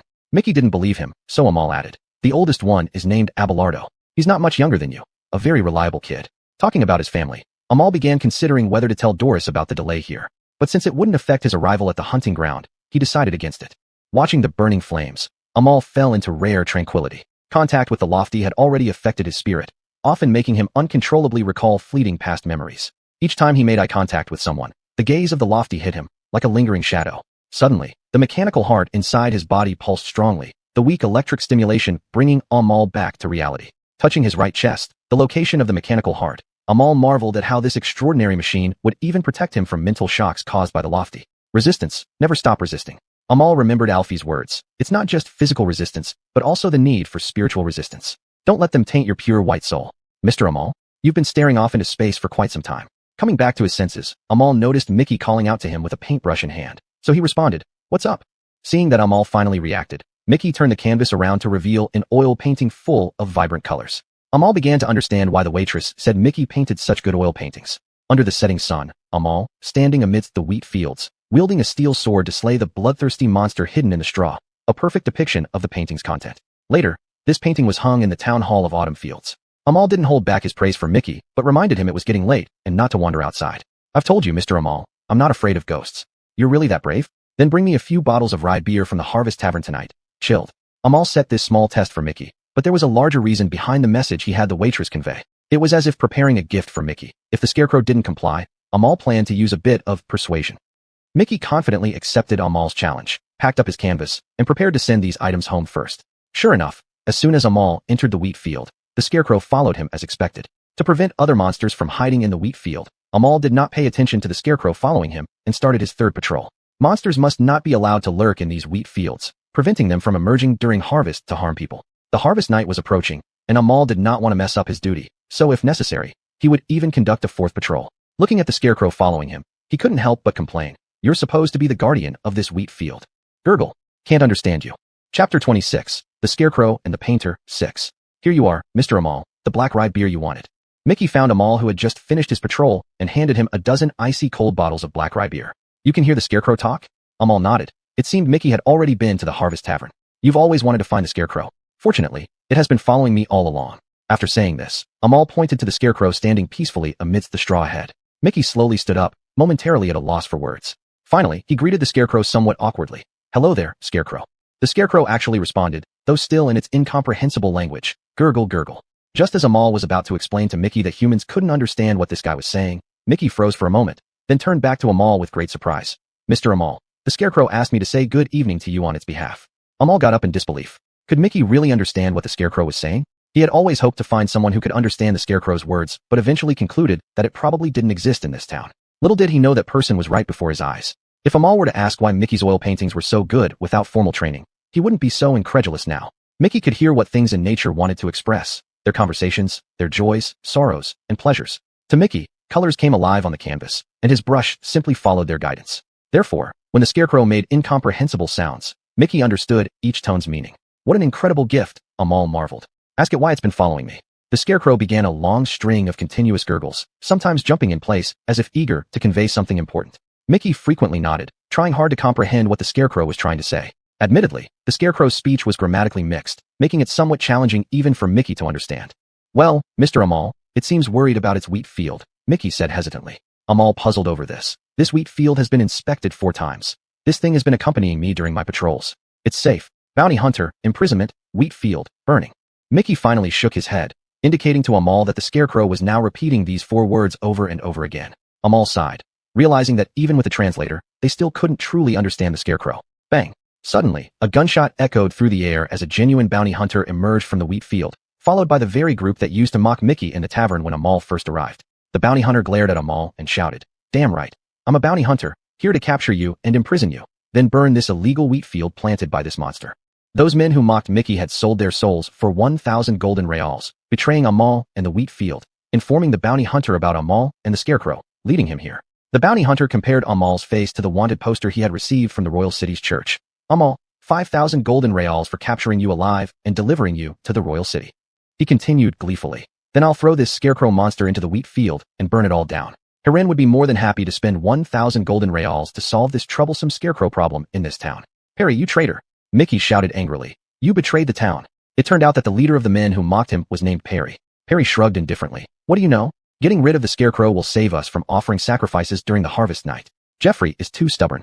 Then he pointed viciously at Amal, accusing him of being a criminal, unworthy of staying in the town, bringing only trouble. Mickey was speechless with anger. Perry didn't understand it all. Without the scarecrow, this year's disaster-stricken land would lose much of its wheat crop. And without Amal, all this year's harvest wouldn't survive the harvest night. After positioning Mickey behind him, Amal picked up his black steel sword and maximized the power of his mechanical heart. The circuits hidden beneath his skin emitted stronger pale blue light, and white-hot steam rushed out of his nostrils. On what grounds do you think I'll willingly go with you just because of a piece of paper? The bounty hunter looked astonished at Amal after he enhanced himself, wondering what extraordinary derivative this was, but then smiled menacingly and threatened. If you resist, I can easily make up a crime and bring it to the church. At that time, executing a few townsfolk would be child's play. Besides, I know your beloved Imogen lives here. Relying on his connections within the church, the bounty hunter felt very confident about capturing Amal. Amal hesitated for a moment, but this hesitation proved to be a grave mistake. Seizing this brief moment of indecision, the bounty hunter aimed at Amal and fired a shot. The opportunity vanished in an instant. The bounty hunter turned his gun toward Mickey, saying, "Firstly, I'm also a first-stage mutant hunter, Wolf Totem, you know. Too bad I can't spar with you because the church wants you alive. Secondly, if you try to resist again, his head won't withstand a hit as well as yours does." Amal gritted his teeth through the pain, unwilling but eventually forced to raise his hands behind his head while instructing Mickey, "Do as he says." He gave the scarecrow a look, signaling it to hide in the wheat field and take care of itself. The scarecrow obeyed Amal and leaped into the deep wheat straw. The bounty hunter cursed but couldn't catch up, so he gave up. Mr. Amal. Mickey was anxious inside but knew he could do nothing to help. Perfect lackeys, Perry and his two friends followed the bounty hunter's orders, tying Amal up tightly with thick ropes and spat, cursing, "Mutant scum." Mickey tried to stop them despite the danger, but was knocked down by Perry and tied up with Amal. Blood trickled from the corner of Amal's mouth as he said to Mickey, "I told you not to be a hero." "I'm sorry, Mr. Amal. Are we going to die?" Amal's wound made his breathing labored, but a cold look flashed in his eyes as he softly said, "Some people are destined to die, but it won't be us. No one can harm Ares, not even by threat." That was Amal's absolute bottom line. Chapter 27. The shot rings out. A man falls. Part 1. The bounty hunter strode into the town boldly and announced his purpose: to cleanse the scarecrow, apprehend Amal, and then burn the illegal wheat fields sown by the scarecrow. The reason was the potential contamination by extraordinary power, which could cause mutations upon consumption. "Oh my God, how will we live if you burn the wheat?" One of the women in the crowd lamented, and her wails of grief and dissatisfaction stirred a wave of resistance among all the townsfolk. "Get out of our town. Perry, look at what you've done." The bounty hunter squinted his eyes and shot cruelly at a protesting villager, shouting at everyone in the town, "Anyone who is dissatisfied, I'll send you to see God." Although they were outraged, these villagers had no proper weapons to resist with. A pitchfork was no match for a firearm. Then, using the same reasoning, that the lives of the townsfolk were at stake, the bounty hunter forced the mayor to surrender his authority, allowing the bounty hunters to take control of the town under duress. Perry honorably became the acting mayor. Perry's first act after taking office was to devise various pretexts to confiscate Mickey's paintings, but in reality, he had contacted wealthy people and hire on willing to pay high prices for these works. "I can't understand why these damn oil paintings are worth looking at. Rich people are just bored." Perry muttered this as he lounged comfortably in the former mayor's seat, reveling in his great achievements. However, when the bounty hunter came in, Perry hurriedly got up from his chair to offer it to the bounty hunter, fawning with two of his sycophants. The bounty hunter plopped down on the chair. He didn't bother dealing with Perry and only demanded that the wheat field be burned as soon as possible since the scarecrow also represented another bounty. "Yes, sir. We'll prepare it within a couple of days." "Well, hurry up and get lost. You'll get your portion of gold reals after everything is completed." Perry and his cronies bowed and groveled their way out of the mayor's office to check on the detention status of Amal and Mickey. Bound tightly, Amal and Mickey were thrown into the dungeon of the mayor's office. Originally used for criminals, it later housed those who were mostly hanged for threatening the town. The mechanical heart had enhanced Amal's physical attributes, causing his wounds to heal quickly, preventing the gunshot from being fatal. However, Amal's black steel sword and the advanced oral dual-shot firearms were sealed and stored inside the mayor's office, leaving them both utterly defenseless. Confirming this fact, Perry kicked each of them once more, continuously cursing. Mickey spat out a mouthful of blood and stared at Perry, saying, "Perry, aren't you afraid of retribution?" Perry laughed heartily, replying, "Call me a liar, idiot. What retribution? My retribution is becoming filthy rich while you farm wheat your entire life. Have you ever seen 1,000 gold reals?" After getting his kicks, Perry tidied up his clothes and walked proudly onto the main street of the town. Feeling like something was missing, he swaggered into the Harvest Tavern, ignoring the looks of disdain from everyone else inside. This mattered little to him now. He felt freer than a king. Walking inside, he ordered the waitress to bring him some dark rye beer, demanding, "A bottle of dark rye beer, hurry up." It sold out. The waitress didn't even raise her head, despite the large barrels of dark rye beer still being full behind her. Perry's fake smile froze. Looking around, he saw that everyone in the tavern was staring at him expressionlessly. Annoyed, he slapped the table and left. The tavern fell into a prolonged silence afterward. Then, from a corner, someone suddenly spoke up. "We should find Amal." It sparked a wave of agreement. The waitress explained, "We can't get close to there, and besides, his weapons." Jeffrey, who had gone gray overnight, hadn't spoken until the mood reached its peak. He pulled out a ring of keys and placed it before the waitress, solemnly saying, "These keys can open every room in the office. We should have a way to get Amal out of the dungeon." The waitress understood the mayor's intention. Perry had required the dark rye beer to be delivered there tonight. In other words, it all depended on her. When night fell, the waitress carried a dozen bottles of dark rye beer and knocked on the door of the mayor's office. Perry let her enter without obstruction upon seeing her. He asked her to put the beer inside and left her alone. Seeing the others had lowered their guard, she quietly opened the room where Amal's weapons were kept. Holding the weapon case, the waitress sneaked to the side of the dungeon, tapped on the wall, and slipped the weapon case through the opening. The thud of the box dropping into the dungeon revealed the black steel sword and oral firearms, along with Amal's enhanced potions. Amal exchanged a glance with Mickey and then walked to the box. Upstairs, Perry and his two cronies were puffing on cigars and drinking dark rye beer, thoroughly enjoying themselves. Perry hugged the mountain of gold reals on the table and said smugly, "It would be great if I could hang that mutant bastard myself." But just as he finished speaking, a deafening explosion came from downstairs, shaking the floor. The three faces turned pale, wondering what had happened. With a crash, Amal blasted through the wall with the oral dual-shot firearm. He didn't even bother knocking. "Here, you want to hang me?" Without waiting for Perry to respond, Amal pulled the trigger, and the modified oral firearm spat out a jet of fire, sending Perry straight to hell. The remaining two shouted and tried to flee, but Amal wasn't being merciful anymore. He calmly ejected the spent casings and reloaded the special bullets, moving forward while quietly watching the two who were trying to escape. Resting the gun on his waist, he silently prayed that these two accomplices might be better in their next life. Then, the shot rang out, and they were dead. Amal's ruthless display finally reminded Mickey that the weapons weren't just for show. Amal had personally cleansed extremely dangerous creatures before. In Xuanhuan, the Amal armed with only an old pistol took down the second stage mutated greed bird. Now, in Autumn Town, Amal was synonymous with judgment. Amal wiped the red substance off his face. "You stay here, or go home." After saying that, Amal headed towards the wheat field to find the bounty hunter via the familiar path. No one dared to threaten Amal's beloved little Imogen Ares' life, not in Baxter, nor in Huron. Chapter 28, Gunshot and Demise, Part 2. The bounty hunter was guzzling alcohol beside the wheat field, celebrating the imminent completion of a big job for himself. He heard the distant footsteps but seemed utterly unconcerned. He could have burned the wheat field directly, but the bounty hunter's arrogance got the better of him. After hearing the commotion Amal caused in town, he decided to take him down here and make Amal watch as the wheat field went up in flames. Amal reactivated his mechanical heart, exhaling steam. Every time his mechanical heart pounded at full speed, Amal felt his life was so powerful. While charging toward the bounty hunter, he uncorked various enhancement potions and applied alchemical bomb oil to his black steel sword. Strength source, muscle stimulant, owl essence, fire resistance, and many other types. Amal drained them all. The bounty hunter realized Amal was close enough, slowly turning around with a smile. 3 gunshots, so you're a firearms expert. I knew the dungeon might not hold you, so I only left 3 bullets for you. Amal tilted his head, drawing his black steel sword, and said calmly, "I use a sword, idiot." This was Amal's first battle with an extraordinary individual. He decided to be cautious, as human cunning often surpassed that of monsters. The bounty hunter shed his shirt, and in an instant, he revealed his extraordinary mutation traits. His skin hardened, limbs became massive, and teeth grew long and sharp. He transformed into a wolf-like being, walking upright, a werewolf-like creature. "Is that toothpick in your hand harder than my claws?" said the totemized bounty hunter, eyes blood red, saliva dripping from his mouth. Amal remained calm, slowly pressing the hilt of his sword against his chest, charging the black steel sword. After being alchemically modified, the black steel sword, charged by the mechanical heart, could assist him with a minor spatial warp. Amal estimated the approximate charging time based on the distance between him and the totemized bounty hunter.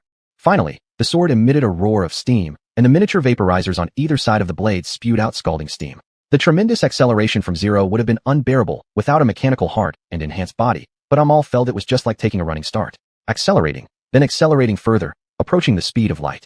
Almost like a flicker, Amal closed the gap to the bounty hunter, gripping the hilt and thrusting upward with great force. The bounty hunter, who had just been watching Amal perform tricks, found his enormous claws severed and a crimson wound over a meter long appearing on his chest in the next second. Now do you know which is harder, a sword or claws?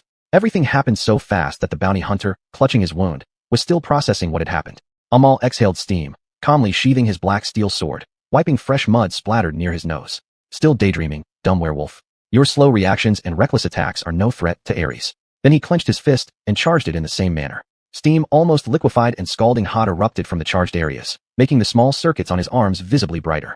Amal launched a punch, instantly sending the wolf state bounty hunter flying, shattering a row of ribs on his chest. The bounty hunter whimpered in the wheat field, shrinking back to human form, dazed and disoriented.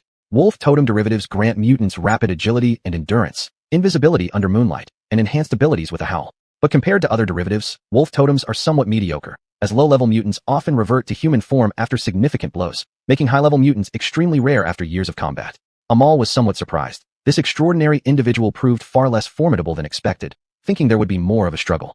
In the bounty hunter's blurred vision, Amal took down a double-barreled oral revolver from his back and walked toward him slowly. A profound sense of despair overwhelmed him. The bounty hunter desperately tried to beg for mercy, but with broken teeth, only incomprehensible whimpers came out. You have connections in the church. Feel free to tell them in the afterlife that Juanita's master, Amal, will visit the capital soon, and they needn't trouble themselves looking for me.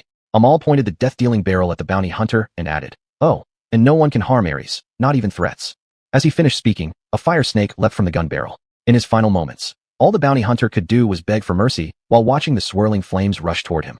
Having resolved everything, Amal stood amid the autumn breeze that surrounded and caressed him. The wheat field was deathly quiet. The undulating wheat fields resembled rippling waves of the sea. From this moment on, Amal embarked on the path of original sin, just like those who sought to restore the wall and claim the throne. Killing one's own kind, or being killed, purifying monsters, or becoming one. The carpet leading to the throne would be soaked in blood. There would always be someone hunting you, and you would constantly be hunting others, driven by zeal or driven into a corner. But in the end, everyone who walked this path shared the same color, a dull gray that lay between black and white. The scarecrow had witnessed everything about the duel in the wheat field. After a long silence, it hopped beside Amal and said, "Gurgle." The scarecrow had existed in this wheat field for who knows how long. It had asked many people to protect this place, but those once resolute and clear-eyed beyonders all ended up dying as monsters before the throne. Perhaps Amal would be different. The scarecrow could sense that he came from an extraordinary place, a promised land teeming with steam and steel. Amal still couldn't understand the scarecrow's language, but he smiled at it and said, "I must be searching for something, even if I don't know what it is. Just like Mickey has been searching for you." Even after seeing the murals and confronting the Supreme, Amal still didn't understand why the people behind the Moon House plan chose him.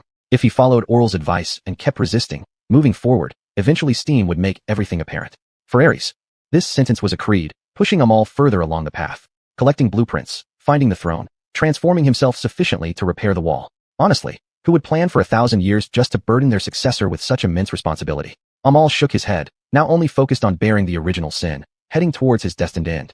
Chapter 29 Farewell to the Wheat Field.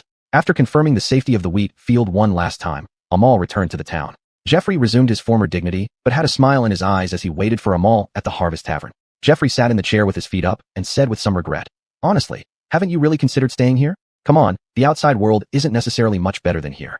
Amal made a gesture of the number 7 and then said, "7 children, a layer, I can't stay here." Hearing this, the mayor nodded understandingly and threw a money bag across the table to Amal, saying regretfully, 50 golden reals, not one less. Drop by every year when you have time. Everyone will not forget you." Amal caught the money bag with one hand, took out a bottle of medicine from the other side, and gave it to the mayor, advising, "Mix a little of this medicine with plenty of pure water and spray it over the wheat fields to drive away locusts. That way, even if I leave here, you won't have to worry about locust plagues anymore." Jeffrey took the pesticide, turned it around in his hand a few times, thanked Amal on behalf of the townspeople, and accepted the pesticide. Amal put the reward in his belongings, left without another word, and got up to leave the Harvest Tavern. Jeffrey rested his chin on both hands, looking serene as if he had let go of his usual worries. He's gone? What a pity. He would have become an excellent guard if he stayed here. The waitress appeared beside the mayor at some point and interjected, "Where did he come from?" The waitress recalled how Amal and Mickey came to the tavern for the first time, and then said, "Micey, somewhere near Baxter." No wonder steam could always be seen coming from Amal. He comes from that industrial city famous for steel and steam. Leaning against the table, the waitress gazed at the sunlight outside the window and started imagining what Baxter was like. Although she had seen much of the world, she had never left the kingdom of Haran. "I've met many extraordinary people, but Amal is different from them, completely different. Like a white dove suddenly hopping into your sight amidst a group of crows." Jeffrey sighed, and then down the black rye beer the waitress brought, hoping that Amal might return someday. Meanwhile, near the edge of Akita town, next to the stable, Amal joined in an auction for horses. There were many bidders, but fortunately, the price did not jump too much, gradually rising by a few gold reals. Amal was quite satisfied with the large, pure black horse, and thus pushed through the crowd to place 20 gold reals directly on the auction table. Initially, those who were pushed aside were very dissatisfied, but upon recognizing Amal, they became excited and greeted him warmly. After responding to these endless greetings, Amal looked at the auctioneer and said, "I'll take this horse." The auctioneer knocked the wooden hammer and announced, "Sold. To the illustrious Mr. Amal from Micey." Amal grabbed the reins of the big horse, stroked its head contentedly, feeling that this guy could bring him to the Grand Duke's hunting grounds within a day. The auctioneer rubbed his hands together and said smilingly to Amal, "Wise choice, Mr. Amal. This horse has traveled all the way from the capital city, and it's definitely worth more than 20 gold reals." Amal shook his head helplessly. These businessmen always tried to act modest after making a profit. He attached his black-tempered sword and double-barreled pistol near the saddle and replied to the auctioneer. "Alab so, but I wouldn't dare tell the one at home that I spent 20 gold reals on this horse." Half an hour later, Amal led the horse to the exit of the town, where Mickey was waiting for him. "Are you leaving, Mr. Amal?" Amal patted the horse's head and nodded toward it, saying, "When it's time, I must leave. See what you think of this horse." Mickey handed a map to Amal, telling him to follow it this time to avoid getting lost again. Amal put away the map, mounted the horse, and smiled at Mickey, saying, "Seeing you always reminds me of Abelardo. Sorry, I still couldn't get you to draw the scarecrow. Go chase it. Mickey, don't give up on your pursuit. One day, we will meet again, and I hope by then you'll be a well-known painter."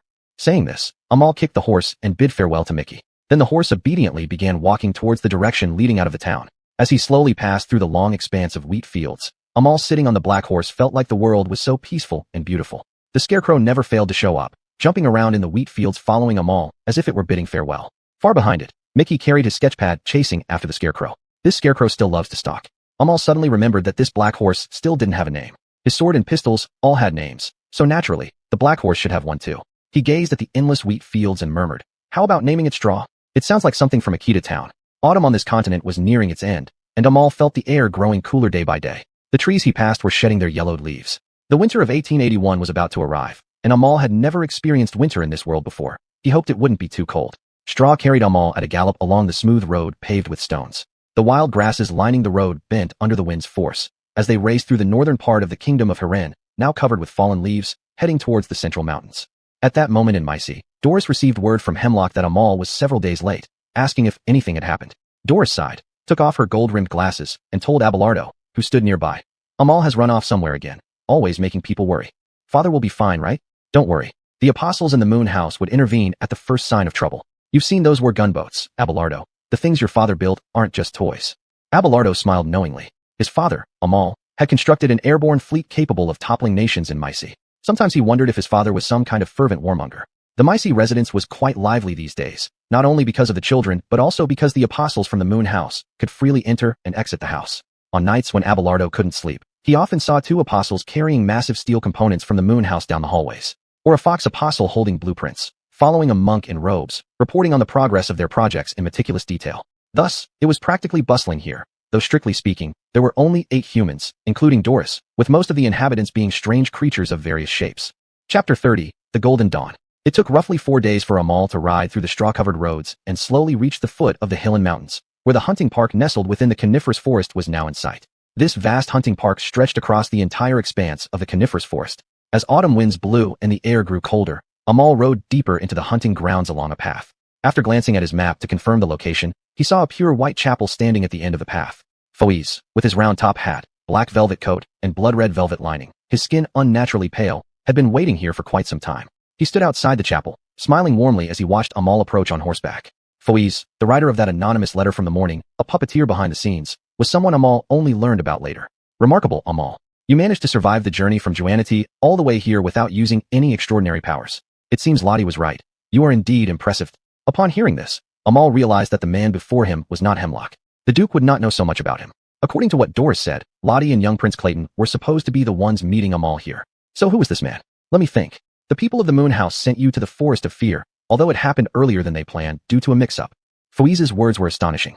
He seemed to have seen right through Amal and the Moon House. Without finishing, he sniffed the air and continued. "Ah, the scent of blood. This means original sin has been committed. It seems you're no different." Fouise pointed out that Amal had killed his first fellow human. Then, he took out a gold-plated card, which surprisingly bore a portrait of Amal. "I made this specially for you. We've never accepted an ordinary person who hasn't undergone an extraordinary mutation before. What should we call this card? How about Heart of Machinery?" Fouise saw through everything, completely unveiling the truth without pretense. In Fouise's eyes, Amal's second heart was far too conspicuous. How intriguing. It wasn't by advancing in extraordinary powers, but through alchemical modification. But no matter, why should the Golden Dawn refuse such a unique individual brimming with potential? Just then, a delicate portal of illusion appeared on the path, and Lottie arrived belatedly from the other side. Seeing this, Fouise's smile widened even more. A dreamweaver of the Golden Dawn had arrived. Before Amal could question Lottie, Fouise tossed the card into the air, letting it float directly into Amal's hand. He waved and laughed, saying, "We look forward to your arrival in the royal city, Mechanic Amal. Remember to bring your moon house with you." Fouise turned to leave, mentioning that he would continue writing to Amal periodically. After all, as the heir to the moon house, he was highly interested in how Amal's story would unfold. Amal's expression was as cold as the winter in Hilen. He dismounted from Extra, unsheathing his sword and gun, and asked, So you sell information by revealing all your clients' secrets? Lottie sincerely expressed her deepest apologies, explaining that Mr. Foyes had known from the start that someone had inherited the Moon House. She hadn't expected to meet Amal and Baxter. Moreover, the Golden Dawn was very eager to recruit Amal, and she thought it would be a shame if such an extraordinary person didn't join, so she acted on her own accord. What is the Golden Dawn? Lottie conjured a glass-like illusion in her hand, demonstrating it as she explained to Amal. Even though the Wall of the End is an absolute taboo that mustn't be spoken of, you aren't the only one who knows of its existence. However, you are currently the only one who survived after encountering it.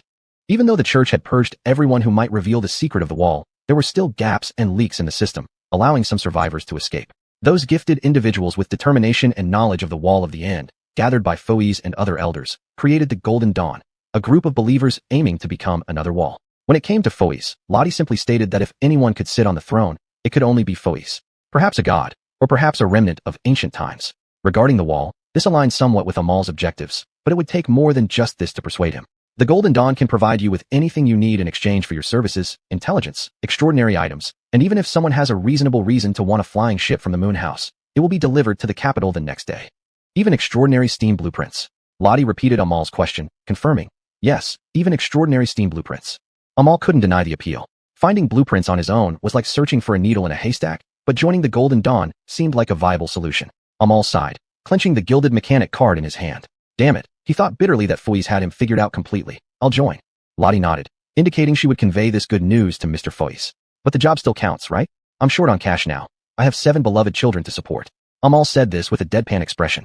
Lottie was taken aback for a moment, her reaction mirroring Ernst's astonishment when he learned about Amal's dire financial situation. Amal possessed extraordinary machines and had undergone high-end alchemical modifications with a penchant for violent aesthetics, using the finest pitch-black alloys on his weapons. But if you opened his wallet, you'd find only 31 gold reals. After a long pause, Lottie finally replied that of course the job still counted. She then led Amal into the chapel, briefly explaining the developments. Lottie and young Prince Clayton had already started trying to persuade Hemlock to give up this hunting park. Since Amal hadn't arrived yet, Lottie even planned to visit personally to discuss joining the Golden Dawn.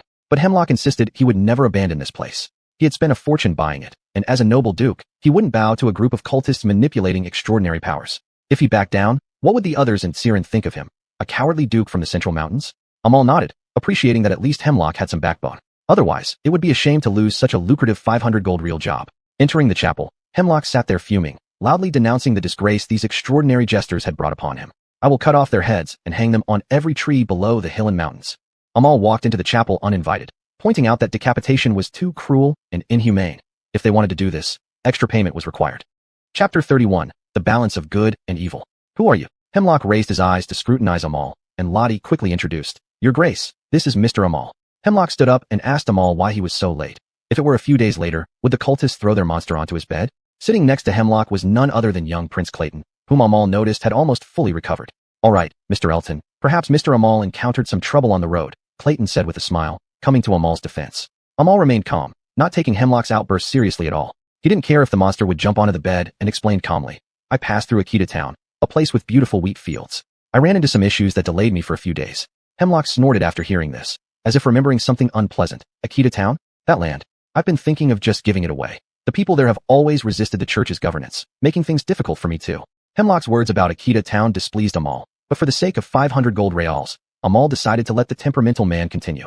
Turning his head toward Clayton, he whispered, Is this peasant reliable? He doesn't seem like a high-ranking beyonder. Did your father choose the right person? Clayton shook his head, reassuring Hemlock that Amal was the best choice. Seeing Clayton's confident expression, Hemlock lowered his guard and turned to casual conversation. You're from Cody, aren't you? Baxter produces fierce women and steel. Judging by the look of him, his wife probably doesn't let him carry much gold reals. Might as well give him some extra reward now, so they don't say I'm stingy. Lottie smiled when she heard about Amal not carrying much gold, as Hemlock had guessed correctly, but she knew Amal wouldn't take this kindly. So, she took the money for Amal and thanked them. Amal wanted to explain that he wasn't married, at least not yet, but felt it would only make things worse in the current atmosphere, so he reluctantly accepted the unfriendly joke. For Ares, and for the 500 gold reals, Amal consoled himself. He now agreed with Ernst. All rich people should die. Clayton then spoke up, greeting Amal. It's good to see you, Mr. Amal. I hope the Brotherhood of Freemen didn't do anything unreasonable to you or Miss Doris. Nothing happened, or rather, nothing succeeded. Seeing them reminiscing, Hemlock didn't want to be a third wheel, so he told Clayton to hurry and get Amal started on the job, adding that the king planned to come hunting here in winter, so the occupying cultists needed to be dealt with soon. Hemlock then walked outside, got into his noble steam car, and sped off. Lottie served Amal tea and asked about recent events in the Terror Forest, saying, "The church's informants in the Golden Dawn know something significant. A man named Amal inherited a crown and became the new King Dibia I, but apparently, he isn't aware of this and refused to take the crown. Is there only one Amal here?" Clayton was taken aback. "Dibia? That's a place my father rarely mentions. It seems only those with high enough titles are worthy to speak of Dibia." Amal looked puzzled and explained, "I refused Kia. Perhaps the church made a mistake." Since even the true name of the fallen angel was known, Lottie smiled knowingly and asked Amal if the legendary princess had offered him the crown. Amal recalled and realized that indeed, something like that had happened. Lottie smiled appreciatively, gracefully sipping her tea, and said to Clayton, "Remarkable. The new king who commands even hemlock to bow kneels before us." Amal thought he lacked any title or noble status, but news of the new king of Dibia had already spread among the nobles and royalty. Lottie explained that even though Amal refused Keanu, the first princess offering the crown symbolically transferred the royal authority to him, especially given the golden crown, which cost the lives of 100 high-ranking hunters, bore Amal Messiah's name etched in black feathers. Amal had yet to realize what this meant, as the coronation that seemed intangible to him held little significance. The heaviest crown couldn't feed Ares, and with the church keeping the crown, Amal saw it as a form of respect for Kiana. After all, there was no need for the golden crown to accompany Amal into the mire of this world. He wished for Keanu and Dibia to rest in peace. Enough talk. Let's discuss how to proceed with this task. I'm more concerned about this. Beyond earning money to support his family, Amal needed to figure out the Golden Dawn matter. Fui seeing through him made Amal extremely uncomfortable, more so than ever before. It shouldn't be a problem for you. Reaching the hunter's cabin on horseback won't take long. As for how to punish them, you decide. These people have their pitiful aspects and unforgivable sins. Amal asked, puzzled. What do you mean by both pitiful and unforgivable? Lottie put down her teacup, pondering for a moment before speaking. On one hand, they lost their original homes due to the hunting grounds and could only survive in the coniferous forest. On the other hand, after starting to believe in some unknown entity, they began capturing innocent people for sacrifices. A classic dilemma in this world. When the roles of victim and perpetrator coexist within a single soul, how should one judge? As for how the sacrifices were carried out, Lottie didn't elaborate, but one could imagine where the deformed monsters used to scare Hemlock came from. Heavens! Amal slapped his forehead and sighed deeply. Lottie picked up her teacup again and, before taking her second sip, said, "The choice is yours, Mr. Amal. No one will judge your final decision." Amal stopped joking about additional pay. He began weighing the balance of good and evil in his heart for those cultists. Chapter 32, The Supreme Believer. After continuously adding weights, the scale heavily tilted toward the side of evil. 2 hours later, Amal stood outside the target hunter's cabin. Just approaching this place, Amal had already cleared out 3 or 4 monsters. Lottie was very pleased with Amal's strength and felt she had chosen the right person. Amal glanced at the hunter's cabin but spoke to Lottie. "I've seen this type of monster before, in Akita town. You must be joking. This kind of mutated creature could only be created by these cultists. Walking on all fours like apes, a pair of horns and 2 bloody mouths. How could Amal be joking? Believe it or not, that thing was in the wheat field back then." Without further ado, Amal reloaded his dual oral pistols and kicked open the door, launching into action immediately. As the door swung open and closed, inside flickered the bright light of flamethrowers, deafening steam explosions from firearms, and the agonizing screams of those whose chests met sharp blades. 5 minutes later, Amal emerged from the cabin, dragging the last surviving cultist, and threw him to the ground. Then he pressed the black steel sword against the cultist's neck, his voice filled with fury, demanding, "Repeat what you said just now." The cultist in crimson robe seemed not to hear, only laughing madly. Smelling the winghood share chi white from the cultist, Lottie couldn't help but pinch her nose and frown. The intensity of this smell was unimaginable, indicating how many people they had sacrificed. The Lord is coming." The cultist continued to laugh insanely, speaking broken gibberish, sending the eloping woman back to her hometown. Hearing this, Amal looked at Lottie. She was a Dreamweaver derivative, and the potion he gave her in Baxter was enough to elevate Lottie to a second-stage derivative. That meant Lottie could now extract memories from dreams. Dream extraction, help me extract the memory tied to these words. Though puzzled about why Amal was interested in an eloping woman, Lottie extended her hands, creating a large-scale illusion, then reversed the world with a sweeping gesture. Page after page of memories flipped by, and within moments, Amal and Lottie were experiencing the replayed memory world firsthand. They stopped at a gloomy day when a brutish hunter dragged a blonde woman into the cabin. Even through the dream, they could still smell the putrid stench. Lottie waved her hand in front of her face and asked, "Can you tell me why you care about this eloping woman?" Amal stared at the woman, unable to speak for a long time. Her blonde hair and features were too similar. There was no mistake, this was the mayor's wife. That woman is the mayor's wife from Akita town. A few years ago, she ran away with a church hunter. Lottie nodded without another word. They witnessed a dirty human trafficking deal unfold. The hunter grinned maliciously and shouted into the cabin, "Aren't you short on sacrifices? Tenjin real. And this woman who tried to run back is yours." The door behind them opened, and a money bag was tossed out. The hunter smelled the bag eagerly before tossing the woman into the cabin. "Do we need to see more?" Seeing the apparent fate of the woman, Lottie asked Amal. Lottie quickly skimmed through the remaining scenes. The woman was imprisoned there for a long time, watching one by one being captured, mutated into monsters, and released into the hunting grounds. She saw those fanatical cultists praying devoutly to an occasionally appearing wall fragment, a reflection of the Wall of End. These cultists actually worshipped whatever existed beyond the wall. In the end, the woman, in despair, underwent mutation and was exiled to Akita Town because they heard that Hemlock had hired a famous person to eliminate them, but that person was delayed in Akita Town. The dream ended, and Lottie reversed the world again, bringing them back to reality. Lottie looked at the silent Amal and gently asked, "Was the trouble you encountered in Akita Town related to this type of mutated monster?" Amal replied quietly, "I killed her in the wheat field with my own hands." At that moment, he mistook her for an ordinary troublesome monster and didn't recognize her as the former mayor's wife. Amal's emotions were complicated. What was even more shocking was the fact that they worshipped the Supreme Being. Lottie felt even heavier hope for this world. Why worship something real, yet unspeakable? The situation became clear. The Supreme, through these mysterious believers, had released a tragic monster to probe Amal's background. Like a beast before a hunt, either pacing towards its prey or finding trouble first. Lottie said heavily, "It seems the Great Wall is becoming increasingly fragile. It should never reflect into reality." Just as she finished speaking, the cultist that Amal had thrown to the ground suddenly burst into laughter and began rubbing his eyeballs frantically, which started growing countless tiny holes, each hole sprouting more eyes. Seeing this, Amal immediately drew his sword and severed the cultist's neck, preventing a gruesome ritual from completing. Amal felt a chill of fear, recalling the eye contact in the ruins of Devia's temple. Lottie was already half covering her eyes, terrified by the influence of the Supreme, knowing that if she met its gaze, such an infestation might occur instantly on her body. For an extraordinary one, do not speak its name, do not meet its gaze, do not listen to its words. The Supreme, an absolute Jinshu taboo for extraordinary ones. Has anyone told you that you're worthy of the title Devia's new King Eye? Lottie said with utmost admiration. Watching Amal's decisiveness, his ability to suppress his fear while facing the Supreme, she felt an overwhelming sense of respect. Amal didn't say anything at first, only burning down the hunter's cabin along with all the filth within. Fire, torches, these were the wings that carried humanity from ignorance to ascension. Having done all this, Amal led the horse out and responded to Lottie's words faintly. "A friend told me to resist, and Devia's princess told me never to be weak. That's all." Lottie pondered for a moment but then caught up with Amal, walking back to the chapel with him. "Were you afraid when you saw the wall?" Amal didn't hesitate much, slowly replying, "It's like staring into an abyss."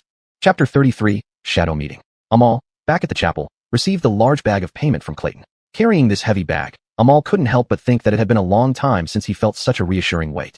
Lottie suddenly interjected, suggesting that Clayton should inform Hemlock about the completion of his task. After hearing this, Clayton nodded and left Amal and Lottie alone. Amal leaned against the platform and asked, "Why did you send Clayton away?" Lottie turned around and lit a candle in her hand, saying quietly, "Nothing much. Only that the members of the Golden Dawn should meet Mr. Mechanic Amal." Amal furrowed his brows, just about to ask what Lottie meant, when suddenly he felt a wave of anesthesia. In a daze, Amal found himself and Lottie transported into a pitch-black area, with only a large round table lit by numerous candles, the same as the one Lottie had just lit. Many people sat around the table, their faces hidden under specialized hats using shadows. Everyone's face was covered, including Lottie's, leaving only Amal's face exposed. "Lottie, is this the mechanic you recommended so strongly?" Hearing this, everyone looked at Amal, imprinting his face in their minds. Lottie smiled politely, neither humbled nor arrogant. "Indeed, and I have seen Mr. Amal's exceptional skills for myself. Even Mr. Fuiz has no objections." Another member of the Golden Dawn regretfully said, "Why did this guy give the Phoenix derivative to that little duke? Believe it or not, I would now trade everything I have for a vial of base elixir." As he spoke, a dazzling blue flame burned on his finger. Through the shadows, this member stared intently at Amal. Seeing his reaction, Amal marveled at the advanced level of the extraordinary derivatives. Clayton had only recently undergone a mutation, yet this person seemed incomparably superior. Putting aside his thoughts, Amal decided it was time to discuss the steam blueprint. He surveyed the room and calmly said, "I need information about the blueprints for Extraordinary Machine Model 3, as soon as possible." "Ah, indeed, befitting a mechanic, especially one who specializes in steam and alchemy, a nostalgic school. Let me think. I heard about it 175 years ago, not sure if that person is still alive, but I believe our next meeting will give you a definite answer." Realizing most of those present were incredibly old, yet sounded youthful, Amal wondered how they managed to stay young. Curious about Lottie's age, he quietly asked her, to which she gestured silence and smiled. Asking a lady her age is impolite, but considering your kindness, she held up 2 fingers. 200. Amal had a hunch that Lottie might have even understated her age. Elsewhere, following etiquette, they would usually make requests of Amal as well. But being his first visit, they unanimously agreed to give him time to acclimate. "Do you have any other requests, mechanic? You only get one benefit for your first meeting." The members chuckled, remembering their own first visits and wishing they had been bolder. Otherwise, asking these seemingly young but experienced individuals for favors would only lead to headaches later. Amal didn't hesitate, requesting the remnants of monsters hunted by those present for recycling. As for their use as fuel for the moon house, Amal didn't specify that detail, better off kept secret from those unaware. The Golden Dawn members readily agreed to Amal's requests, finding them quite simple. One member recalled joining and immediately requesting 7 days as King Burl for leisure. This person ended up getting too comfortable on the throne and refused to return, ultimately being killed there. Finally, they agreed to end the meeting, reserving further requests and transactions for the next session, as they had much to do. Thus, Lottie dispersed the hallucinatory fog from the candles, and Amal found himself lying on the floor of the chapel. "How was your first meeting, Mr. Amal?" Amal got back on his feet, remaining noncommittal. After all, a group of unknown age extraordinaries had spent most of the time staring at him, the only one not concealed. Unbeknownst to Amal, they were merely curious about the new king of Defi, who had just been crowned in reality after being sealed away for so long. He picked up the bag of payment and was about to mount his horse to head back to Ms. C, but was stopped by Lottie. Lottie summoned a point of dream contact casually. The other side of the illusion was Ms. C. Though it wasn't as advanced as Moonhouse and carried some risk of failure, it was already one of the rare cheap instantaneous travel options, especially since Amal wasn't currently within the Moonhouse. "Farewell, Mr. Amal, we will meet again. I mean at our next meeting." Before riding through the door on straw, Amal responded to Lottie's farewell without turning back. "See you later, but remember to cover my face next time." The contact point closed, and Amal rode straw back to Ms. C, though the specific location seemed somewhat unexpected. At that moment, Doris, who was reading in her bedroom in the Ms. C mansion, preparing to rest early, witnessed this scene. First, a colorful rainbow illusion appeared here. Then Amal rode on a large horse with a big bag hanging beside the saddle, materializing out of thin air right in front of her bed. Amal was taken aback, and Doris was momentarily at a loss too. Perhaps to break the awkward silence, Amal patted Straw's head and introduced him to Doris. Doris, this is my new fast horse. You can call him Straw." Doris hurled the book she was reading straight at Amal's face, thinking he had gone gambling on horses instead of doing his job. Dodging the flying book, Amal explained the situation roughly, and Doris finally understood what had happened. However, regarding the matters of the Golden Dawn, Amal chose not to mention them for now, only telling Doris that he had found a proper job. If Doris knew, it might bring unnecessary trouble to her and the children. Some things are better left unknown. Chapter 34, The Engine of Motive. A few days later, at 9:30 on Monday morning, Amal woke up right on time. His first task was to extricate little Aries, who had jumped onto the bed to play with him. This week marked the beginning of Amal's official membership in the Golden Dawn, no longer needing to work as a wild hunter for reals or blindly search for blueprints. In other words, Amal had officially entered the world of true extraordinary power as an ordinary person. He picked up Aries and placed her back on the ground, then walked downstairs, grabbed a few sandwiches from the large table, and munched on them while heading straight for the Moonhouse. Alay, wearing glasses, was sitting beside the workbench, tallying the rewards Amal had brought back. On the other end of the workbench were complex alchemy instruments, various types of potions and elixirs. Between counts, Alay glanced over occasionally. She was preparing a batch of enhancement potions for Amal's pockets. Seeing Amal half asleep, she couldn't help but laughingly admonish him. "It's not good to be so lazy on your first day as an ordinary person."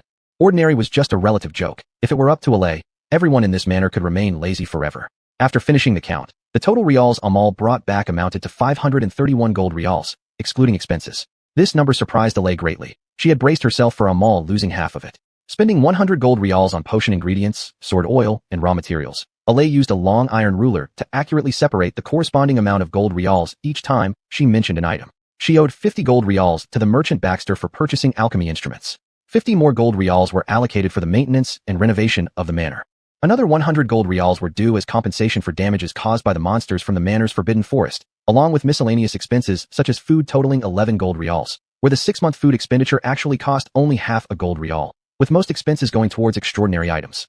With 220 gold reals left, this mission could be considered highly profitable. Not only did it solve the financial struggles of Amal's family, but it also allowed them to celebrate a few holidays decently. Recalling what Alay said jokingly, Amal replied that he really needed a good rest.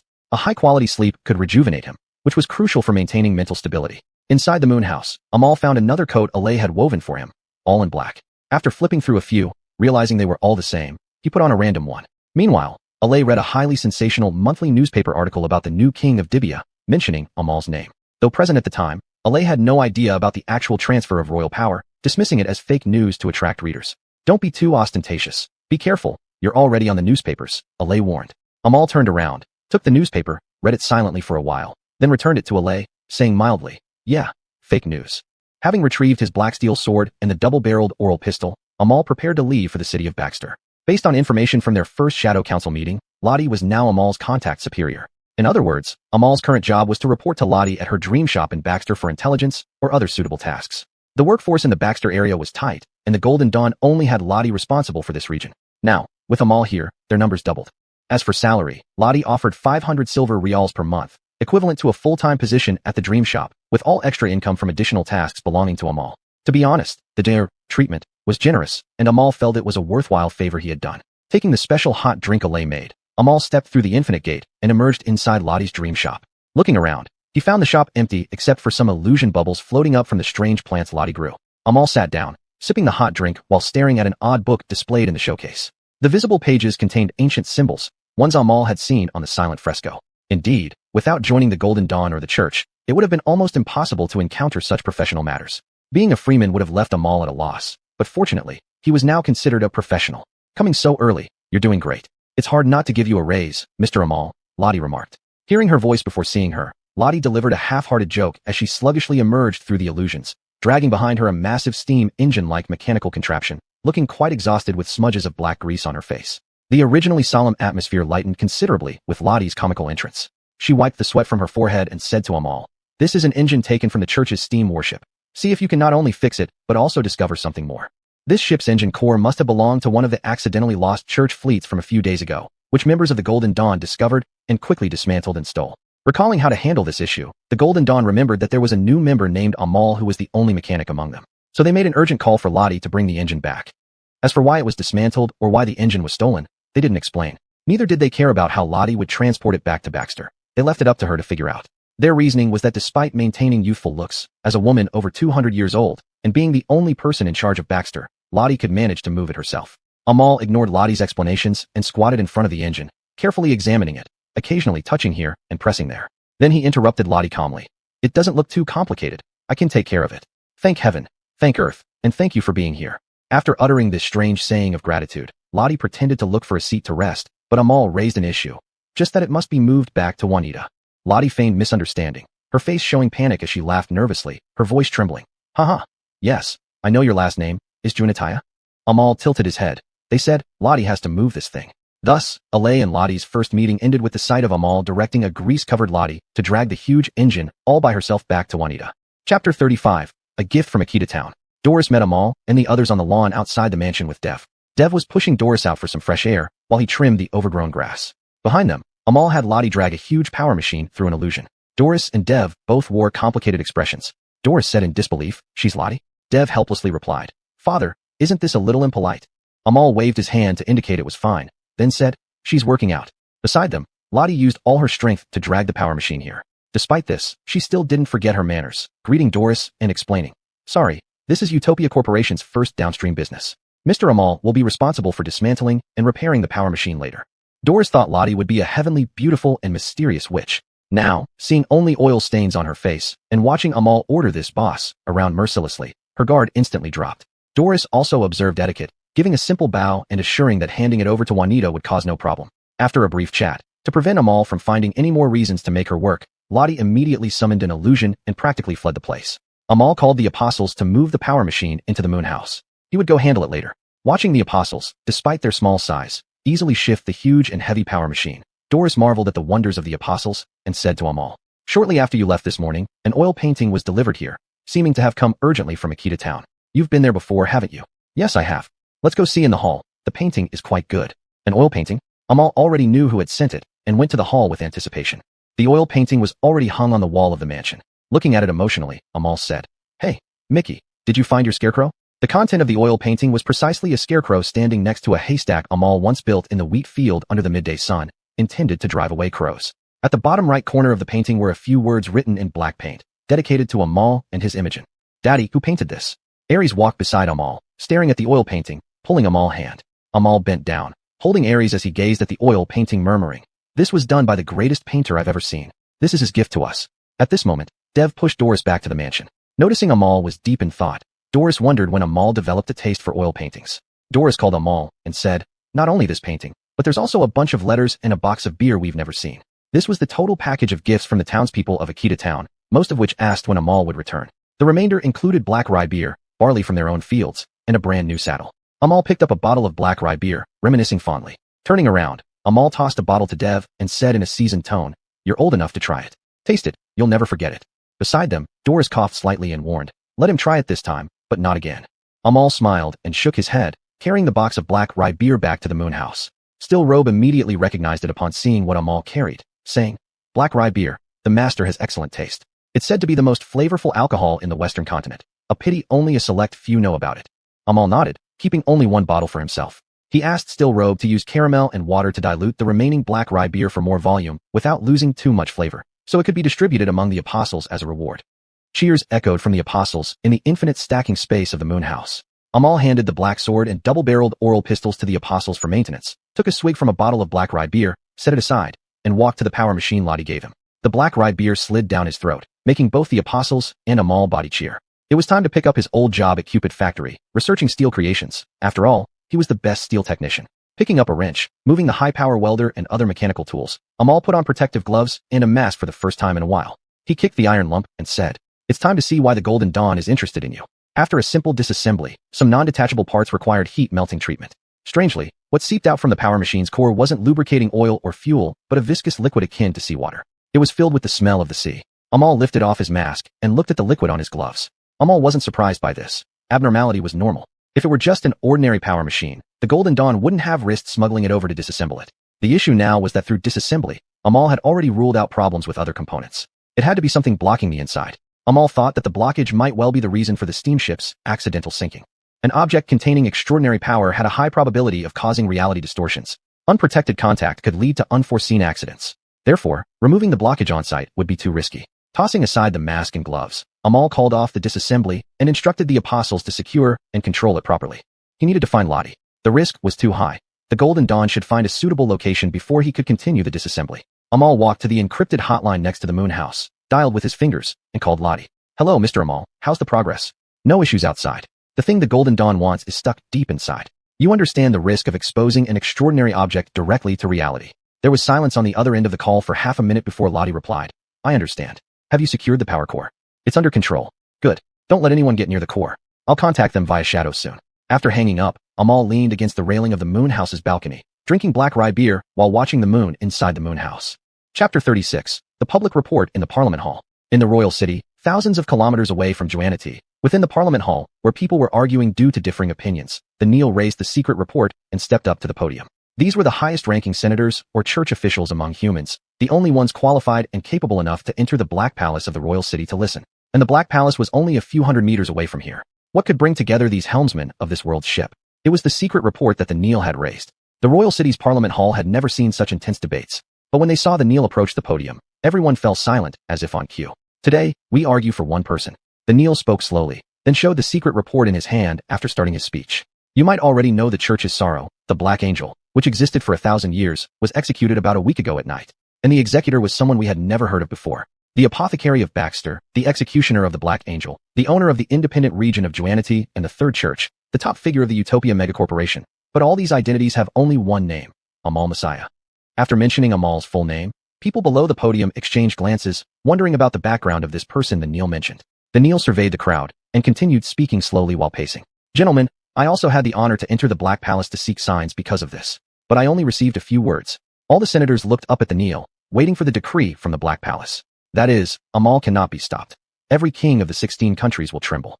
After saying this, the Neo made eye contact with each person present, savoring the confusion and fear in their eyes. Is Amal the same boundary breaker who once crossed the high wall? Are the words from the Black Palace the countdown to the end of days? The Neo slowly placed both hands on a senator's desk and said to everyone word by word, "It's time to lower our noble heads, gentlemen. The Black Palace is awaiting the arrival of the new king of Diabia, Amal I, to the royal city. The Black Palace has allowed Amal to continue existing. Therefore, the church will comply with the command of the Black Palace. Amal is allowed to sit on the seat representing Diabia within the Black Palace, the only vacant position among the 16 thrones that has been empty for 1,000 years. He could be the harbinger of death that will completely tear down the high wall, or a ray of hope for the human race. Let us wait and see." Dead silence filled the room. Every word from the Neo sounded like a verdict from the gods to the humans they represented. At this moment, even the mention of Amal's name was enough to make them tremble.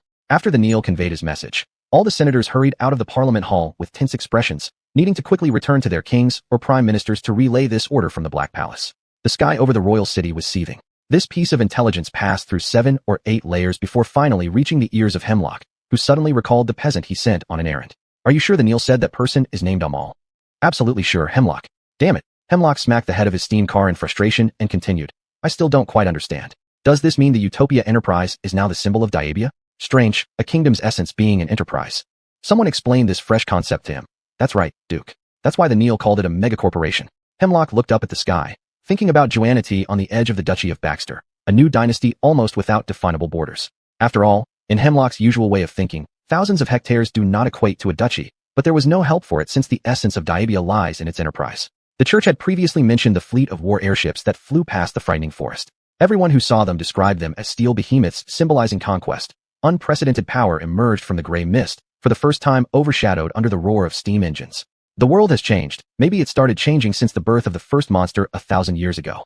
Hemlock sighed. Meanwhile, the newly crowned first king of Diabia, as called by the Neil, was obliviously drinking black barley beer in the moon house of his xuanhuan residence. Tossing aside the bottle, Amal threw the remains of the monsters collected from his last journey into the Star Forge to maintain the energy operation of the moon house. In the process, Amal asked the monk robed about Doris's mobility issue, saying, "Is there something in the world that can make someone walk again? A wheelchair isn't suitable for Doris. Some extremely rare Beyonder items might do the trick, but the moon house can offer a simpler solution. You know, Master Amal, installing a prosthetic limb with weak electrical nerves isn't much of a challenge." Would alchemical modifications become a tradition for the Messiah family? Amal didn't have the resolve. In a certain sense, natural human flesh was purer, and he didn't think Doris needed to undergo alchemical modification. We could certainly talk to Miss Doris about it. Amal shook his head, tossing the last remnants of monster remains into the Star Forge, and said indifferently, "No need. I'll see if I can find the Beyonder item you mentioned." After speaking, he lay down on the ground next to the forge. Tonight, he felt that returning to the manor to sleep would be too troublesome. Most importantly, he couldn't let Doris see him indulging in so much black barley beer and its concoctions. Before closing his eyes, he shouted deep into the spiraling staircase of multiple dimensions, "Keep quiet tonight, or else I'll personally throw one of you prisoners from the lowest level into the Star Forge if the moon house runs out of fuel." The effect was surprisingly good. The prisoners in the lowest level immediately stopped cursing and threatening Amal, at most muttering under their breath, "Damn the owner of this moon house, turning this place into a prison." Amal drifted off to sleep, but Lottie in the dreaming shop within Baxter was having serious discussions with the members of the Golden Dawn. The Golden Dawn members were struggling to finalize the location for breaking the core. Each proposed site had been vetoed one after another. "Let's bring Amal in. Let him choose the location, and we will create the conditions for him." Thus, Amal was pulled into the shadow round table by an invisible hand while sleeping. Fortunately, this time Lottie remembered to cover his face with shadows. Rubbing his head, Amal said extremely displeased, "Couldn't you pick a more normal time?" The Golden Dawn handed the question over to Amal. "You've been to many places. Name one. Anywhere will do. You're in charge of this." Chapter 37, Doris Valentino. There are abandoned factories in the Welsh industrial area. That place will do. Even if destruction occurs, there won't be any unfortunate passers-by turning into monsters. "No problem, we can just seal off the industrial area." Lottie brought up another issue that needed attention. Since Amal's last encounter with Ernst, the Brotherhood of Liberators had established a permanent presence in Baxter through infiltration. This time, they wouldn't miss the incident concerning the engine. Whatever the Golden Dawn wanted to obtain from inside the engine, the Brotherhood also wanted. One member of the Golden Dawn, who seemed to have been secluded for a long time, asked, "What Brotherhood? Never heard of them. Can't we just wipe them out?" Lottie slapped the table and reminded them. The Golden Dawn must remain silent until the high walls collapse. "Do you want to level Baxter?" Amal's final suggestion was approved. Lottie and Amal would handle it. If the Brotherhood insisted on seizing it, and in the worst-case scenario they couldn't stop them, they would let them have it. This way, if trouble arose later, the church's investigation would lead back to the Brotherhood. Seeing that everything was finalized, Amal left Shadow directly. When he opened his eyes again, Amal found himself lying on the large bed in Doris's room. Doris was kneeling next to him, reading a book. It was a complete book about alchemical compounding, found in the Great Library of Moon House, recording many formulas she had never heard of. Doris rarely read so many books before. Back then, she moved swiftly and could walk. Now, she could only sigh at the drastic changes in her life. Seeing Amal open his eyes, Doris crawled to his side and said reproachfully, "Awake? You've certainly been drinking a lot." After being informed, Amal learned that Doris had found him lying in Moon House muttering in his sleep about the Welsh industrial area and other things. In the end, she had the apostles carry Amal here. Amal felt a chill of fear hearing this. Thankfully, it was Doris. If someone else had heard it, it might have caused disaster. "A rare indulgence," Amal said quietly, looking into Doris's eyes. Escaping death, struggling countless times from the mouths of monsters. This was perhaps going to be Amal's new normal. Opportunities for deep relaxation were few and far between, but as Amal said, a rare indulgence was justified. Thinking that staying here would disturb Doris's reading. He knew how focused she got when reading, often for hours on end. He stood up, intending to return to his own room. However, no matter how much he twisted the door lock, it wouldn't open. Turning around, he saw Doris sitting on the bed, looking at him with a dazed expression, holding the key to the door, clearly not intending to let Amal out. Amal tried opening the door a few more times, but failed each time. Finally, he lay back down beside Doris and said helplessly, "I want to say, the door won't open." He glanced at the key in Doris's hand. Supporting her head on one elbow, Doris lay next to Amal, speaking softly. "I know. Your key." Doris pretended not to understand. "What key?" Amal wasn't leaving this room tonight. From the moment Doris moved into the manor, their experiences and dependence on each other had thoroughly intertwined them. Amal's lifeline was now tied to Doris's. At some point, Doris had an answer in her heart. If Mithras Moonhouse must have a mistress, it wouldn't be a mysterious witch or an elegant noble lady. It could only be herself, Doris Valentino. Or rather, Doris Mithras after changing her surname.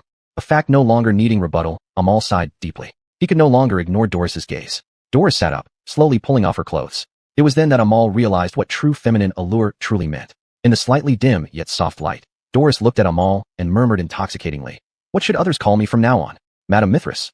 That's right. Doris's last words were almost a whisper, barely audible, but her tone was unyielding. She was satisfied with Amal's answer. Later, Amal unprecedentedly volunteered to let his instincts devour his reason, as Doris whispered in his ear amidst their interwoven breaths, asking him to enjoy the spoils that belonged solely to him. Letting fate intertwine, even Eros would approve. From now on, Amal would not face the relentless grip of death alone. The next day, when Amal left the manor through Moonhouse, memories of the night before were completely overshadowed by the warm breath Doris had exhaled onto him. This time, Amal rode on Straw slowly to Lottie's dream shop. Amal patted Straw's head, realizing it might be better to take him along for future outings. Keeping a good horse pinned up for too long was nothing short of abuse. As for the saddle, Amal switched it with the brand new one given to him by the mayor. Removing the relatively small power core from Straw, Amal carried the well-protected power core into the dream shop to find Lottie. But when Amal entered, he saw Lottie was busy interpreting and guiding dreams for a newly arrived customer, so he would have to wait a while. The shop's ambience had transformed into a dim and narrow space, with only faint candlelight before Lottie and dreamlike illusions floating on the ceiling. The customer and Lottie had their eyes closed together in what looked like a gypsy-style ritual. Aware of Amal's entrance, Lottie kept her eyes closed but softly said, "Put the item aside and wait for a moment." Amal wanted to say that Lottie's divination wasn't always reliable, especially since she once dropped him from the sky straight into Clayton's attic during their first meeting. While waiting beside her, Amal again noticed the ancient book in the display case. "How did you get that book, Lottie?" "Wait a moment, Mr. Amal. I can't be disturbed now." Amal fell silent and moved closer to the display case, examining the incredibly old book more closely. The pages were nearly disintegrated, with large sections yellowed and torn. Though he couldn't understand it, Amal still tried to read an entire chapter. At that moment, as if sensing Amal's reading completion, the book flipped itself to another page. Amal knew this phenomenon all too well. The book was almost certainly sentient. Just as Amal turned to ask Lottie if she understood the language, he remembered she told him not to disturb her, so he returned to gazing at the book in the display case. Lottie diligently performed the dream creation ritual for the customer, while Amal watched page after page turn on its own, time slipping away unnoticed. Chapter 38, Enos Homa. "Thank you, Miss Lottie." The customer's expression was first one of enlightenment after the ceremony, then shifted to extreme melancholy. "Please accept my condolences, Mr. Enos." Lottie felt that the dream guidance this customer sought seemed oddly familiar, similar to the case of a cult member tormenting a woman who eloped a few days ago, which Amal had handled. However, according to Enos's dream, while his wife did leave, it wasn't an elopement. In a sense, it was coercion. Amal, flipping through an ancient book on the other side, heard the customer's voice and felt extremely familiar with it, but thought that person shouldn't be here. "It seems my wife didn't elope. That bastard controlled her mind." Lottie bowed and said, "Please don't be too upset." Enos waved his hand, stood up, and his eyes became resolute. "I'm fine. I've come all the way from Akita town just to find an answer, and now I have found it. The dream-making shop in Baxter is famous far and wide. If you need guidance, whether you're royalty or common folk, everyone would seek help from Miss Lottie in Baxter." And Enos came for the answer that had troubled him for years. The mention of Akita town made Amal realize something, slowly turning around. Lottie also had some ominous premonition. Enos hadn't seen Amal's face yet, and was still asking Lottie, "Do you know how to get to Messiah? I want to visit someone." As soon as Enos finished speaking, their gazes collided. Although Amal's expression was calm, surprise was evident. He slowly said, "A lair?" Enos hugged Amal and laughed. "Kid, you figured it out, delivering yourself right here." He thanked Amal for leaving insect-repellent potions for the town. This year's harvest night had been perfect, ensuring a good year ahead. Originally planning to personally find Messiah, he could now bid farewell in person. "I'm sorry about your wife. It seems she never intended to abandon you." Amal was incredibly remorseful about mistakenly killing the Elixirs' transformed wife in the wheat field. If he had been more cautious, things might have turned out differently. Enos patted Amal on the shoulder heavily and forgave him, saying, "It's not your fault. She was no longer human back then." In his mid-30s, even though his hair turned white overnight, Enos still looked mostly youthful and strong. He decided to leave the town and hand it over to waitress Laurel, either for a few years or forever. Enos would hunt down that hunter until the golden powder bullet from his pistol broke open the hunter's skull. "You know, kid, it's time to feel young again.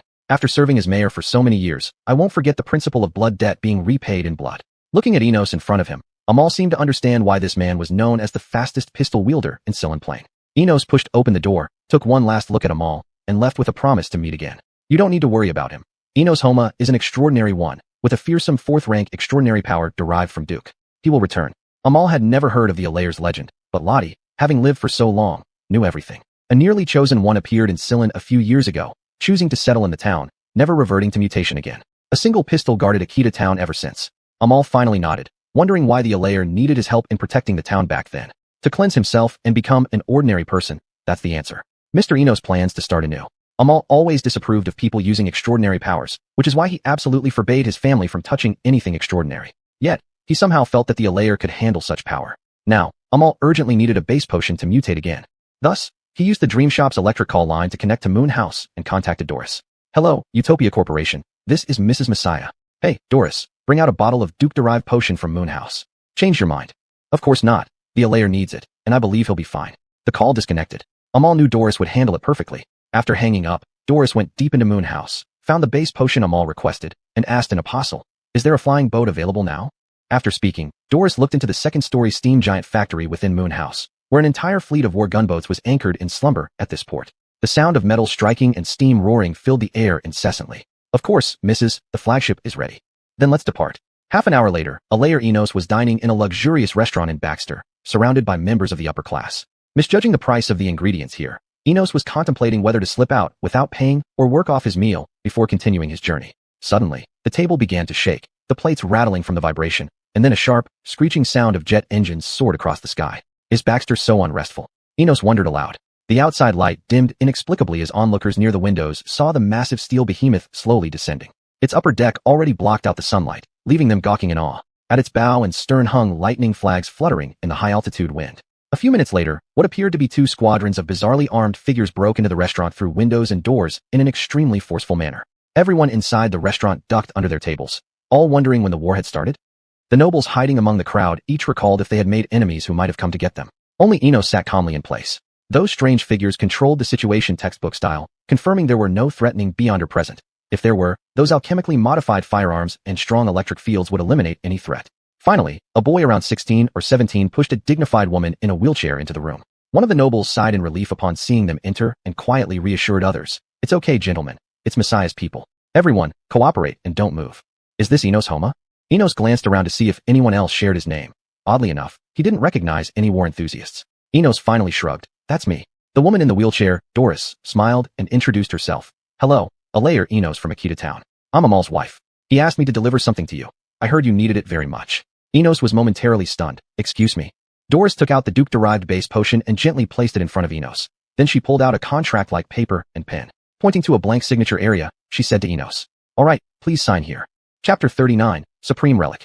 On the other side, after concluding matters with Doris's potion, Amal and Lottie were on their way to the industrial district of Baxter. Amal inquired about the book in the display case en route. Where did that book come from? I've always wanted to understand that ancient language. Lottie looked up at Amal, who was leisurely riding his straw horse, paying no attention to her walking on foot. Her expression turned bitter before she spoke. Mr. Foyes took it from the Black Cathedral. He loathed the book and handed it to me, telling me to isolate it within the display case. The fact that Foyes despised it only made Amal more intrigued by the book. Not long after Lottie finished speaking, a colossal iron beast flew overhead, returning to Juanita. It unreservedly showcased the might of the truth creations to all of Baxter. Amal watched as the airship headed back toward Juanita, understanding that Doris had already delivered the magic potion to Alayer Enos. He silently wished, "Safe journey, Alayer." Lottie couldn't ignore the thunderous noise piercing her eardrums and remarked, "You're showing everyone the sword hanging over their heads ready to execute them. Truly terrifying. This utopian giant enterprise of Juanita." Amal responded nonchalantly. Steel creations will ensure Juanita's independence and existence. At Adolf residence, panic had erupted. His prime minister and lawmakers suspected which duchy had initiated this sudden attack. The few intermediate-level extraordinaries stationed in Baxter braced themselves for battle. Clayton only calmed down upon seeing the lightning flag and explained to his father that it was Amal Company's airship. Everyone gradually regained their composure from the panic. Upon hearing Amal's name, Adolf realized he was the same person he had once conducted business with, whom he initially mistook for a bounty hunter but later corrected through his counselors after they returned from the capital city. Wiping the cold sweat from his brow, Adolf nervously said, "Son, don't get me wrong. Could you please inform Mr. Amal next time beforehand?" We were all terrified. Clayton gave a helpless smile and promised he would contact Juanita immediately since he almost thought he'd have to mutate and go to war to protect Baxter. Meanwhile, the perpetrator causing all this chaos in the upper echelons of Baxter rode into the industrial area carefree. Gazing at the swirling waste gas filling the sky, it narrated the prosperity of this steel city. Several towering skyscrapers stood amidst the gas clouds. The downside was that the airships constructed here seemed like toys compared to those of the company. The air was suffocating, sparks flew everywhere, and remnants of failed inventions littered the ground, hallmarks of the industrial zone. The first thought that came to Amal's mind after dismounting was the stifling air had left him somewhat thirsty, craving a black rye beer. Lottie created an illusion, rerouting the entrance of this area to somewhere else. As a result, residents found themselves inexplicably ending up in the central district despite following the correct path, as if the industrial area never existed. Amal picked up the engine core from beside the straw horse saddle and placed it on an iron stand by the roadside. Then, using tools prepared beforehand, he began the final dismantling process. Cutting and melting, the stinky seawater-like liquid continuously flowing out during the disassembly significantly hindered progress. It took Amal a full half-hour to cut through the core, which was only a few dozen centimeters in diameter. Finally, with a bang, the core split into two. Out rolled a yellow sponge-shaped object resembling a human finger, with the foul-smelling seawater slowly seeping out from tiny crevices. What is that? Before he could finish the question, the mere sight of the finger caused Amal to instantly vomit violently. He fell to the ground, his head buzzing, as horrifying lumps began forming on his limbs. This was the precursor to mutation, a nearly fatal experience Amal would never forget. Contribute. Human, contribute your body. The ranch's meat tastes so good. As soon as Lottie saw the finger emerge and begin influencing reality, attempting to mutate Amal, she swiftly reacted by enclosing the finger in an illusion. An illusion, usually shimmering with beautiful colors, darkened dramatically upon enveloping the finger. Amal managed to catch his breath after nearly choking, pounding his chest forcefully to stimulate his mechanical heart with weak electrical impulses to restore bodily functions, including revitalizing his physical heart. His biological heart ceased beating just 30 seconds after touching the finger. If Lottie had been any slower, Amal would have turned into a monster. After exhaling a plume of hot steam, Amal managed to pull himself up using the iron stand's railing, panting heavily as he spoke to Lottie. React faster next time. Lottie expressed her sincere apologies. She should have isolated it immediately upon breaking the illusion. Amal, who had gazed upon the Supreme, understood what this finger might be. He said in bewilderment, "You all dare to collect Supreme relics? One of our high-ranking members needs sufficiently advanced mutagens to advance, which is probably why they stole the engine." Amal shook his head, marveling at how audacious the Golden Dawn truly was. The boundary breakers breached walls to enter this world, leaving some Supreme relics occasionally falling into reality, like landing in the ocean and causing shipwrecks. But most likely, the church intended to secure the finger after finding it, but an accident allowed the Golden Dawn to acquire it. Seeing the horrifying scene just now, even the relic of a long-dead Supreme still possessed such filthy power to distort reality. What about those that still retain vitality? Or what about the boundary breakers? Amal dared not think further. He only knew he needed to speed up collecting steam blueprints. After explaining, Lottie recalled something unpleasant and chuckled awkwardly. All we need to do now is deliver this to them under constant attacks. Amal had just thrown away the gloves he didn't plan to keep and couldn't believe what he heard. Sorry, Lottie. Can you repeat that? We need to make another trip to the central region of Hiran while staying alive. Now Amal began to doubt his decision to join the Golden Dawn. Lottie then explained their plan. They would use Hemlock's Ball, held to celebrate reclaiming the hunting grounds, to secretly meet and hand over the finger to a receiving member. The Golden Dawn had managed to get an invitation for Lottie. As for why Amal didn't have one, it was because shortly after the Hiran senator returned from the assembly hall, Hemlock respectfully wrote an invitation for Juanita personally. Although Hemlock was an old noble, it was the first time he wrote a letter himself, struggling for a long time just with the salutation. Chapter 40. The Gunfire in Baxter. While Lottie was persuading Amal, she casually dispelled the illusion, and the industrial area of Baxter reappeared in reality. But there were already many pairs of eyes watching from afar on the iron towers, observing their progress. Seeing the illusion dispelled and Amal and Lottie reappearing, they raised signal guns and fired into the sky. The red flare pierced straight into the clouds, and Amal instantly realized what was happening. The Brotherhood's usual old trick, enjoying the fruits of others' labor, plus a robbery halfway through. As Amal turned to look at the tower for a moment, a hot bullet whizzed past his right cheek from a distance. If Ernst were here, it would be great, Amal thought, wishing he could have tipped him off. This way, the trouble wouldn't have come so quickly. Amal sensed something was wrong and hurriedly asked Lottie, "Can you still create an illusion door?" Lottie wrapped her fingers with illusion foam, but could only shake her head to indicate no. "All my extraordinary powers are being used to carry the finger. If I divert even a little, we'll both suffer backlash. Well, listen carefully, watch my actions, and then run in different directions." Seeing the Brotherhood closing in, with another round of bullets about to rain down like a storm, Amal took a deep breath and prayed his heart wouldn't stop beating again as he activated the mechanical heart. Charging up steam, Amal transformed into a battle vehicle and rammed through the stone walls separating the industrial area from the city. Upon seeing Amal's action, Lottie didn't hesitate. She took the finger and ran in a different direction from Amal, diving into winding alleys and sprinting toward the city center. Before leaving, she told Amal, "Meet me at Queen's Station of Baxter." Amal had no time to respond. After running out of the industrial area, he leaped onto the relatively low rooftops of buildings in Baxter. Steam spewed from the black steel sword as he kept escaping across the skyline without stopping. While propelling himself, Amal controlled the power output of the mechanical heart. If the load became too large, he might bid farewell to his heart altogether. A race against death. The Brotherhood members pursued relentlessly.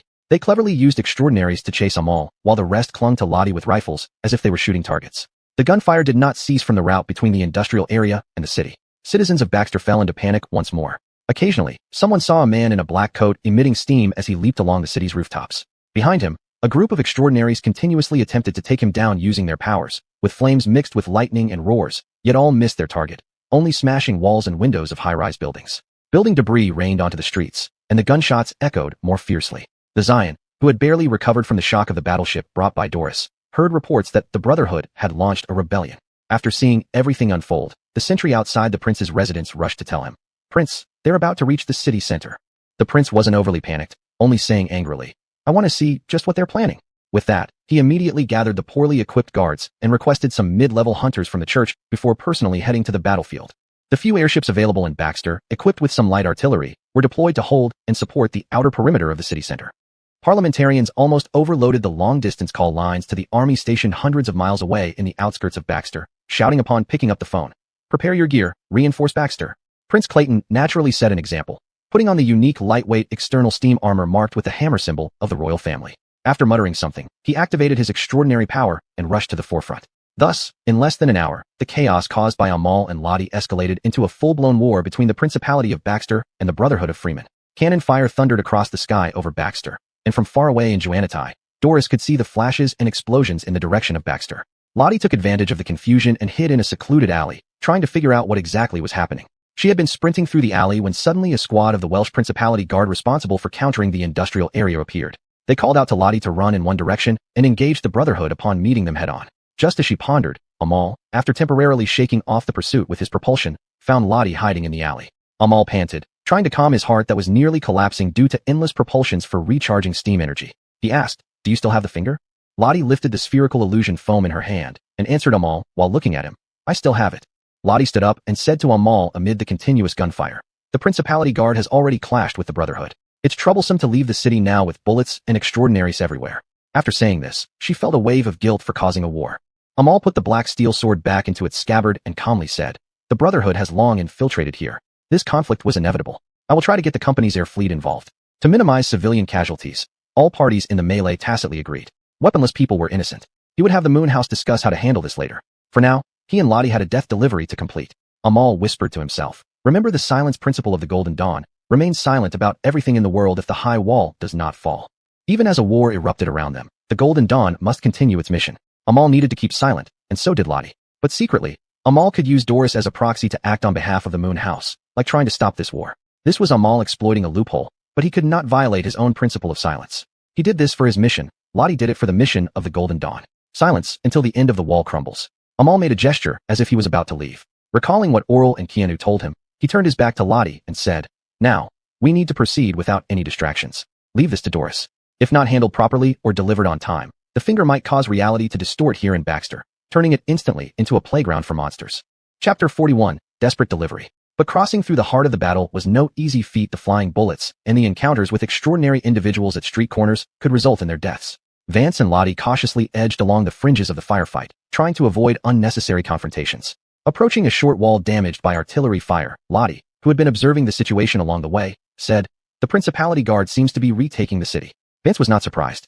The Brotherhood's infiltration plan in Baxter had been prematurely set off, and the number of Brotherhood members was limited. Besides, the Welsh did not want to give up their homeland easily. If the advance of the Principality Guard could continue until the arrival of the Welsh army, the Brotherhood would surely be driven out, possibly making it unnecessary for Misai to intervene. Hours later, the front line stagnated, and the gunfire gradually subsided. The Free Brotherhood gave up on their offensive intentions and prepared to leave while taking advantage of tonight's darkness before the Welsh army returned.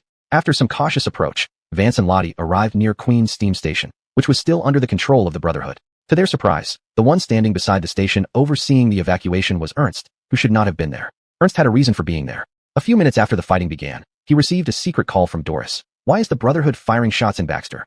Scratching his head while sitting in a chair, Ernst replied, "A group of unknown people brought the supreme relic there, and the higher-ups really want it. Remember not to let Vance go sightseeing in Baxter recently. Why do you think I'm contacting you?" Thus, after being demanded by the hot-tempered Mrs. Shauna to bring her husband back safely, Ernst rushed here as fast as he could. Looking at the smoldering city of Baxter, Ernst muttered to himself, "Vance, oh Vance, how am I supposed to find you?" He tried activating his extraordinary power, using the ability of the Guardian's eye to locate Vance, but his advancement level wasn't enough to withstand the interference of heavy gunfire. Worried for a moment, since he couldn't afford to lose his old friend. If he couldn't find Vance, Doris, that crazy woman, would undoubtedly send him to join Vance with a cannon boat. Hiding in the dark, Vance recognized Ernst immediately and knew his old friend was likely there to help. Seeing Vance relax, Lottie sensed that he might have a plan. Watching Vance put away his black steel sword and walk confidently toward Ernst without any regard for the nearby Brotherhood members, she remained calm. Walking up to Ernst, who was looking at the city with worry, Vance spoke up. As a friend, I believe you should have a solution. Here I am, Ernst. The nearby Brotherhood members noticed Vance entering, but thought he might be one of them because of how boldly he walked towards Ernst. Furthermore, Vance cleverly used shadows to obscure his face, preventing recognition, so they didn't interfere. Ernst turned around suddenly, ready to shout, but then quietly whispered due to the presence of too many Brotherhood members. Brother, you sure know where trouble is. I was worried you were dead, alive and well. Think of a way to get me and the lady out of here. Just as Vance finished speaking, Lottie stepped out from her hiding spot. Vance pointed at the finger inside the illusionary foam in Lottie's hand, saying, this mission can't be delayed. Thanks in advance. Ernst assured him, instructing, hide your face shortly and follow the evacuation crowd onto the steam train. We'll pass by Misai's border, jump down then. Having fulfilled his mission of finding Vance, Ernst signaled to start the train quickly to leave before the Welsh army arrived. Leading Vance and Lottie through the orderly Brotherhood evacuation line, Ernst brought them to his dedicated compartment. Taking advantage of the reunion, Ernst asked where Vance intended to take the finger, expressing that he felt this finger was certainly not something good. Vance sidestepped the question, saying it wasn't something he could explain. Ernst understood and would not press further. This shouldn't have caused such a commotion. Ernst was puzzled by this event. As a Welshman, he originally opposed this operation and thus avoided involvement in the infiltration. So, he had no idea that the finger carried by Vance and Lottie was a relic of the old gods. But even if he had known, Ernst would have ensured the safety of his friend's life. The Brotherhood actually had enough high-ranking Beyonders to turn things around here. Under Ernst's operations, his hometown was spared. His reasons were reasonable and ample. Deploying peak Beyonders would invite the involvement of the people in the Black Temple. The church would directly launch a thorough purge, which would be counterproductive. The train whistled forward as it approached the outskirts of Shauna. Ernst bid farewell to Amal and Lottie, saying, I'll come visit Misai when I can return to Baxter. Oh, your wife should be nearby preparing to rendezvous with you. Amal indicated he would thank Ernst later, then jumped off the speeding steam train with Lottie. Ernst's words proved correct. Doris was indeed nearby with the apostles waiting for them. Seeing Amal safe and sound, Doris finally felt relieved and said, that guy Ernst is somewhat useful after all. Ernst helped us greatly. We'll thank him later. Noticing that Amal didn't plan to return to Shauna, Doris asked in confusion, where are you heading next? Amal instructed the apostles to prepare an armed airship because the plan to reach the hunting grounds by train was no longer feasible. He explained to Doris, to an old place of Dirk's. Upon hearing this, Doris took out an invitation and confirmed, is it because of this? It was the personally written invitation from Hemlock. If Doris wasn't mistaken, it was an invitation for a gala. Doris only thought it was Hemlock's way of thanking Amal for his last assignment, though the wording was peculiar, inviting Emperor Amal and his family. But what shouldn't have happened did. Amal mentioned he would go with Lottie, yet he did not indicate Doris could join them. Doris's smile lacked warmth. She tore up the invitation right in front of everyone, saying, you're not going anywhere. Chapter 42, Queen Aleka. In the hall of Cody's residence, Lottie and Amal stood in silence. Lottie broke the silence with a puzzled look and said, why didn't you say to let Doris go together? Amal sat in front of the divine wood round table in the hall and explained in a low voice with his hands together, I was worried that accidents would involve Doris if she came along. Since what Ernst had said was not unreasonable, wherever there was trouble, Amal would be there. Doris was once a church hunter. A woman who couldn't bear or possess some extraordinary talent wouldn't be able to wear that gold medal. Moreover, at that time Doris was just one step away from receiving the magical potion and becoming an exceptional person. But now she willingly sacrifices everything for Moonhouse and Amal. Amal made a proud mistake. He shouldn't have underestimated Doris, especially since she is also the lady of the Messiah family and has the qualification to attend the dinner party. Lottie changed the scene and gently reminded in a soft voice, you will make Doris think that you believe she is useless, and she can't be carried around while seated on a wheelchair. Not everyone must protect everybody, Mr. Amal. Don't arrogantly treat others as troublesome children unconsciously. Lottie lived for 2 centuries. Just predicting emotional issues for customers has already made her see the problem at first sight. Assuming an adult identity and unknowingly becoming arrogant was dangerous, Amal needed to realize this. Indeed, it was Doris who let him discover Moon House inadvertently. She was the one who saved them that night and helped Amal handle corporate matters. As long as Doris knows, she will handle things beautifully for you. Amal sighed, realizing his mistake. With a bitter laugh, he asked Lottie in the tone of a customer, all right, omnipotent Miss Lottie, what should I do now? Lottie smiled and directly pointed out to Amal, Doris is your wife. She never drags you down. Relax your tone. Next is the usual Welsh husband routine. Apart from being skilled in forging steel and bravery, Welshmen have the knack of infuriating their wives in various ways. Every midnight, outside the pubs in the Welsh districts, crowds would stand outside, not daring to go home. You could ask, hey, gentlemen, it's so cold. Why don't you hurry up and go home? They would answer in unison, not yet. My wife will kill me, and besides, I haven't got the money to pay for the bill. After Lottie explained, Amal said, I understand. Lottie nodded, urging him to resolve the private family matters quickly. They still need to figure out how to board the airship to Burl. He stood up slowly walking towards their bedroom, softly knocked on the door 3 times, saying at the same time, "Doris, open the door." No response. Looking back at Lottie, she made a knocking motion, signaling him to continue. So Amal knocked again rhythmically in sets of 3. After endless attempts, the door opened slightly, revealing Doris's face filled with resentment behind the door. "Sorry, Mrs. Messiah can't be absent from the dinner party." Upon hearing Amal's words, Doris pouted and turned her head to avoid Amal's gaze, but the hand holding the door slowly lowered. Seeing the effect, Amal sincerely explained why he didn't invite Doris in the beginning, believing now more than ever that without Doris, this mission would be impossible. Though the invitation was lost now, Amal thought they could still find a way to sneak in. But at that moment, Doris extended an identical invitation card from inside the door, looking at Amal with faintly teary eyes. Doris Messiah would never hinder Amal's affairs. She couldn't bring herself to tear up the real invitation. Amal could continue developing the biggest supporter of Moonhouse, and Doris was certainly one of them. Just a little bit reluctant. Actually, jealous sky high. Clearly Lottie, that old woman, could go. Amal took the invitation and pulled Doris close, whispering, "Now, pick the most beautiful evening dress you have, because we're going to Burl by airship." Watching the matter come to an end, Lottie coughed a few times nearby and said, "Let's leave tonight. We will still be in time." Amal nodded in acknowledgement, and then pushed Doris into Moonhouse to choose a dress while starting the fastest airship. Isn't Lottie derived from the dreamer? Wouldn't illusion door be faster? Doris asked the question Amal once did. After giving a simple and implicit explanation, Amal stopped Doris from further questioning. Handing Doris over to the apostles to choose suitable dresses, Amal was attracted by the air giants exhibited in Moonhouse. The absolute power reflected by the metallic texture captivated Amal, unable to take his eyes off them. As long as they exist, Cody exists. After some selection, the apostles pushed Doris out. Amal looked at the beautiful Doris and wondered how he could have not thought of bringing her along to the ball. Let the Grand Duke of Elton see what a truly beautiful woman from the Western continent looks like. Amal turned his face toward Doris, opening his arms wide while backing up with a somewhat excited tone. "All right, Doris, Chief Officer of the Utopia Corporation's Authority Fleet. Which airship would you like to take?" To hell with the steam train. The cannon boats built with gears and cannons are a real man's true mount. Doris, thinking that the flagship they had previously ridden on was quite suitable, made her choice. The flagship, it's also a sign of respect for the Grand Duke of Elton.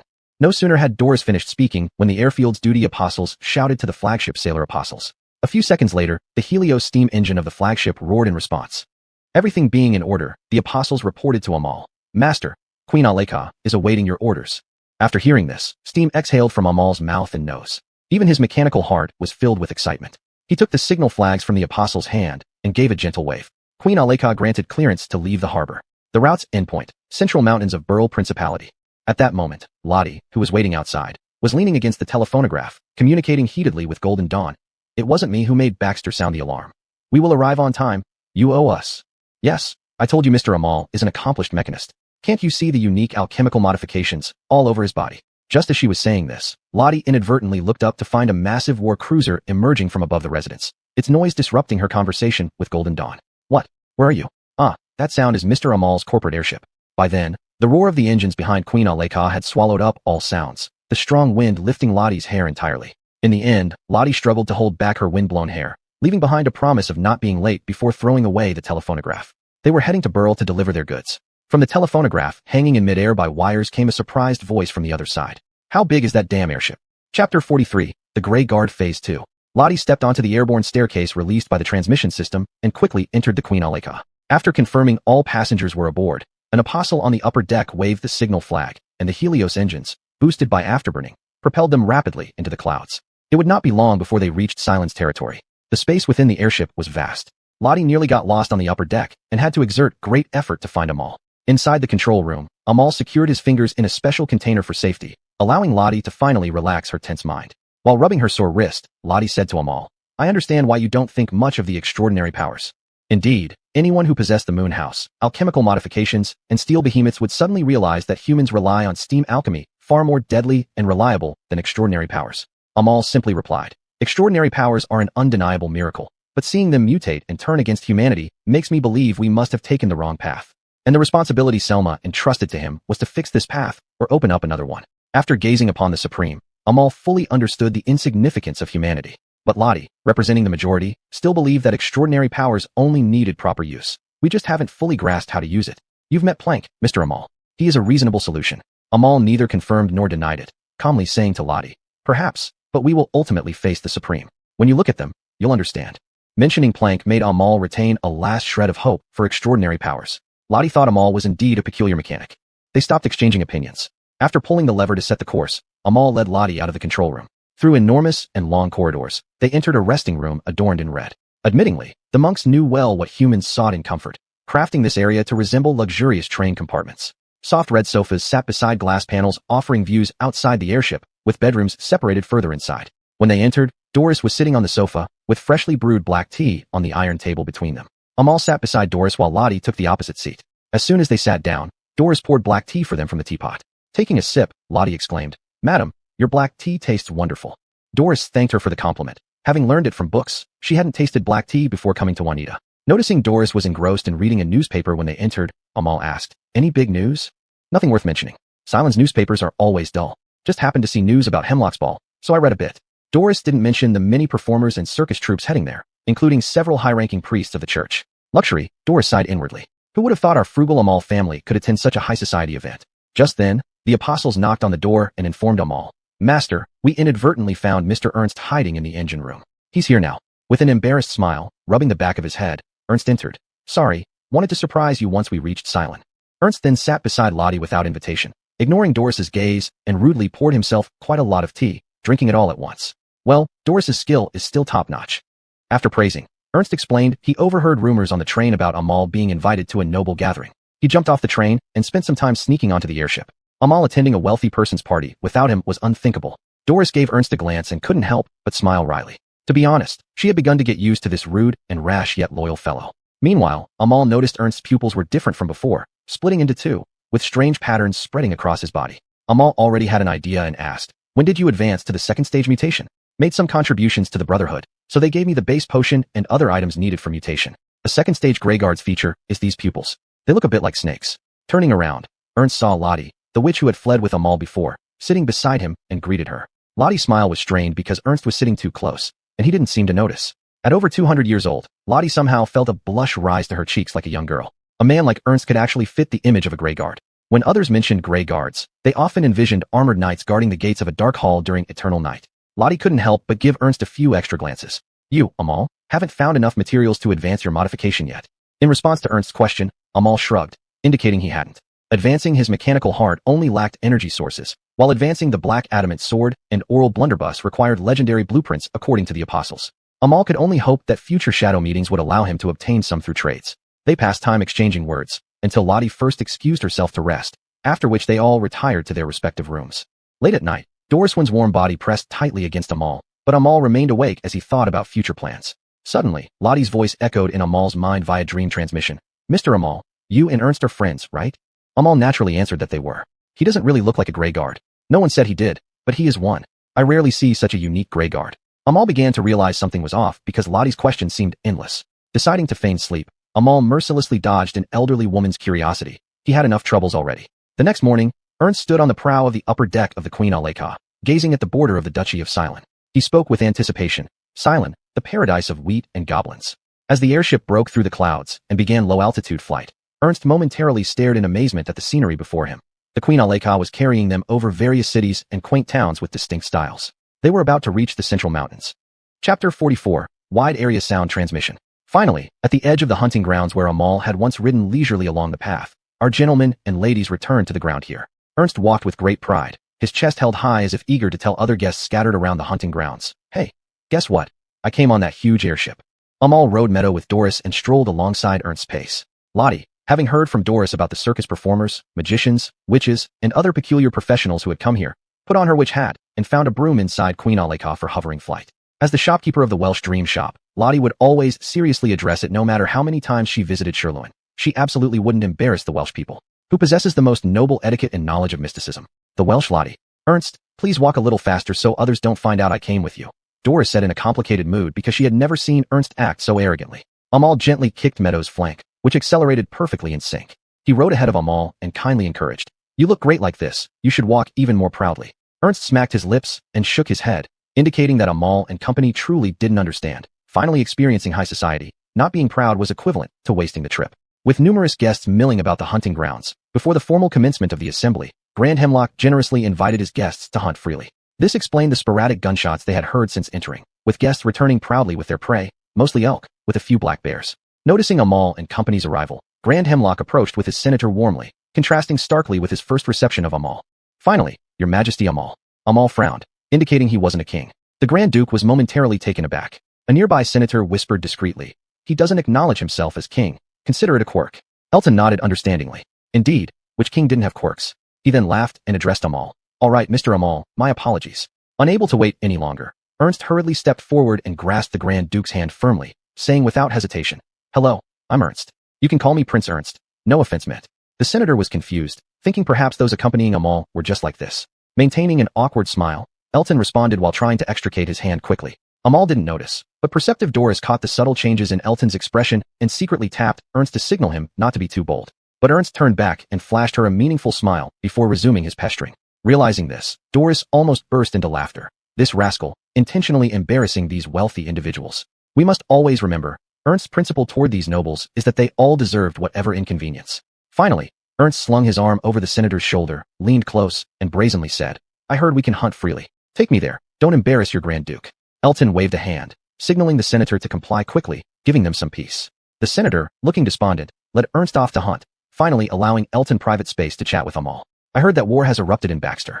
It's wonderful you've made it here safely." Only hours ago, Elton had consulted a map to learn that Baxter bordered Juanita. Dismounting, Amal handed Meadows' reins to Doris and straightened his coat, saying, "The conflict has mostly subsided. According to reports, Clayton performed admirably."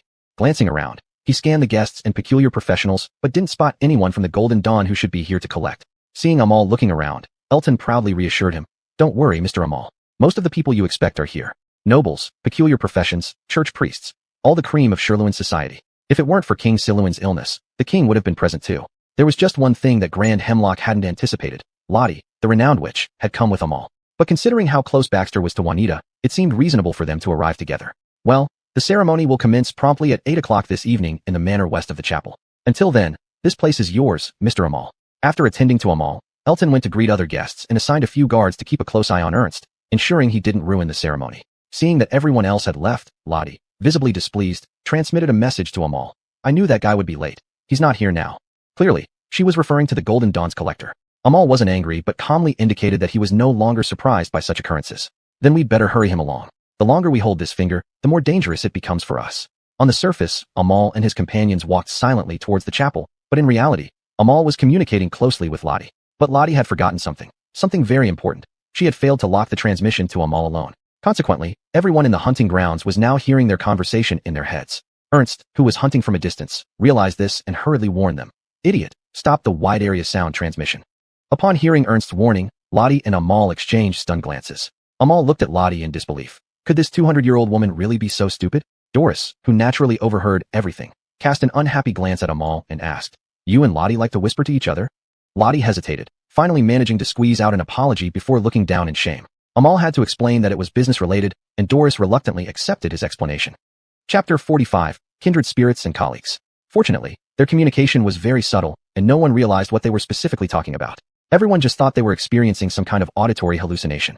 Seeing that nothing unexpected happened for now, Lottie heaved a sigh of relief, but still couldn't meet Amal's incredulous gaze. How Lottie entered the Golden Dawn became a puzzle to Amal from this moment on. At the moment he realized the wide area transmission, Amal had already placed his hand behind him, ready to grab the double-barreled Alfie firearm on his back at any time. He was almost at full power with his mechanical heart. "Lottie, you are utterly stupid." Another voice echoed in the minds of Amal and Lottie. Perhaps realizing their immediately vigilant reactions, the voice added, "Don't worry, it's a private transmission. No one is as foolish as you to use wide area. I was delayed by something. You'll probably have to hold out there for a night. Don't let anything else go wrong." Upon hearing this, Amal judged it was the contact from the Golden Dawn. The plan had clearly changed. Enjoy the party well, and ensure the safety of the finger. But Amal couldn't enjoy it.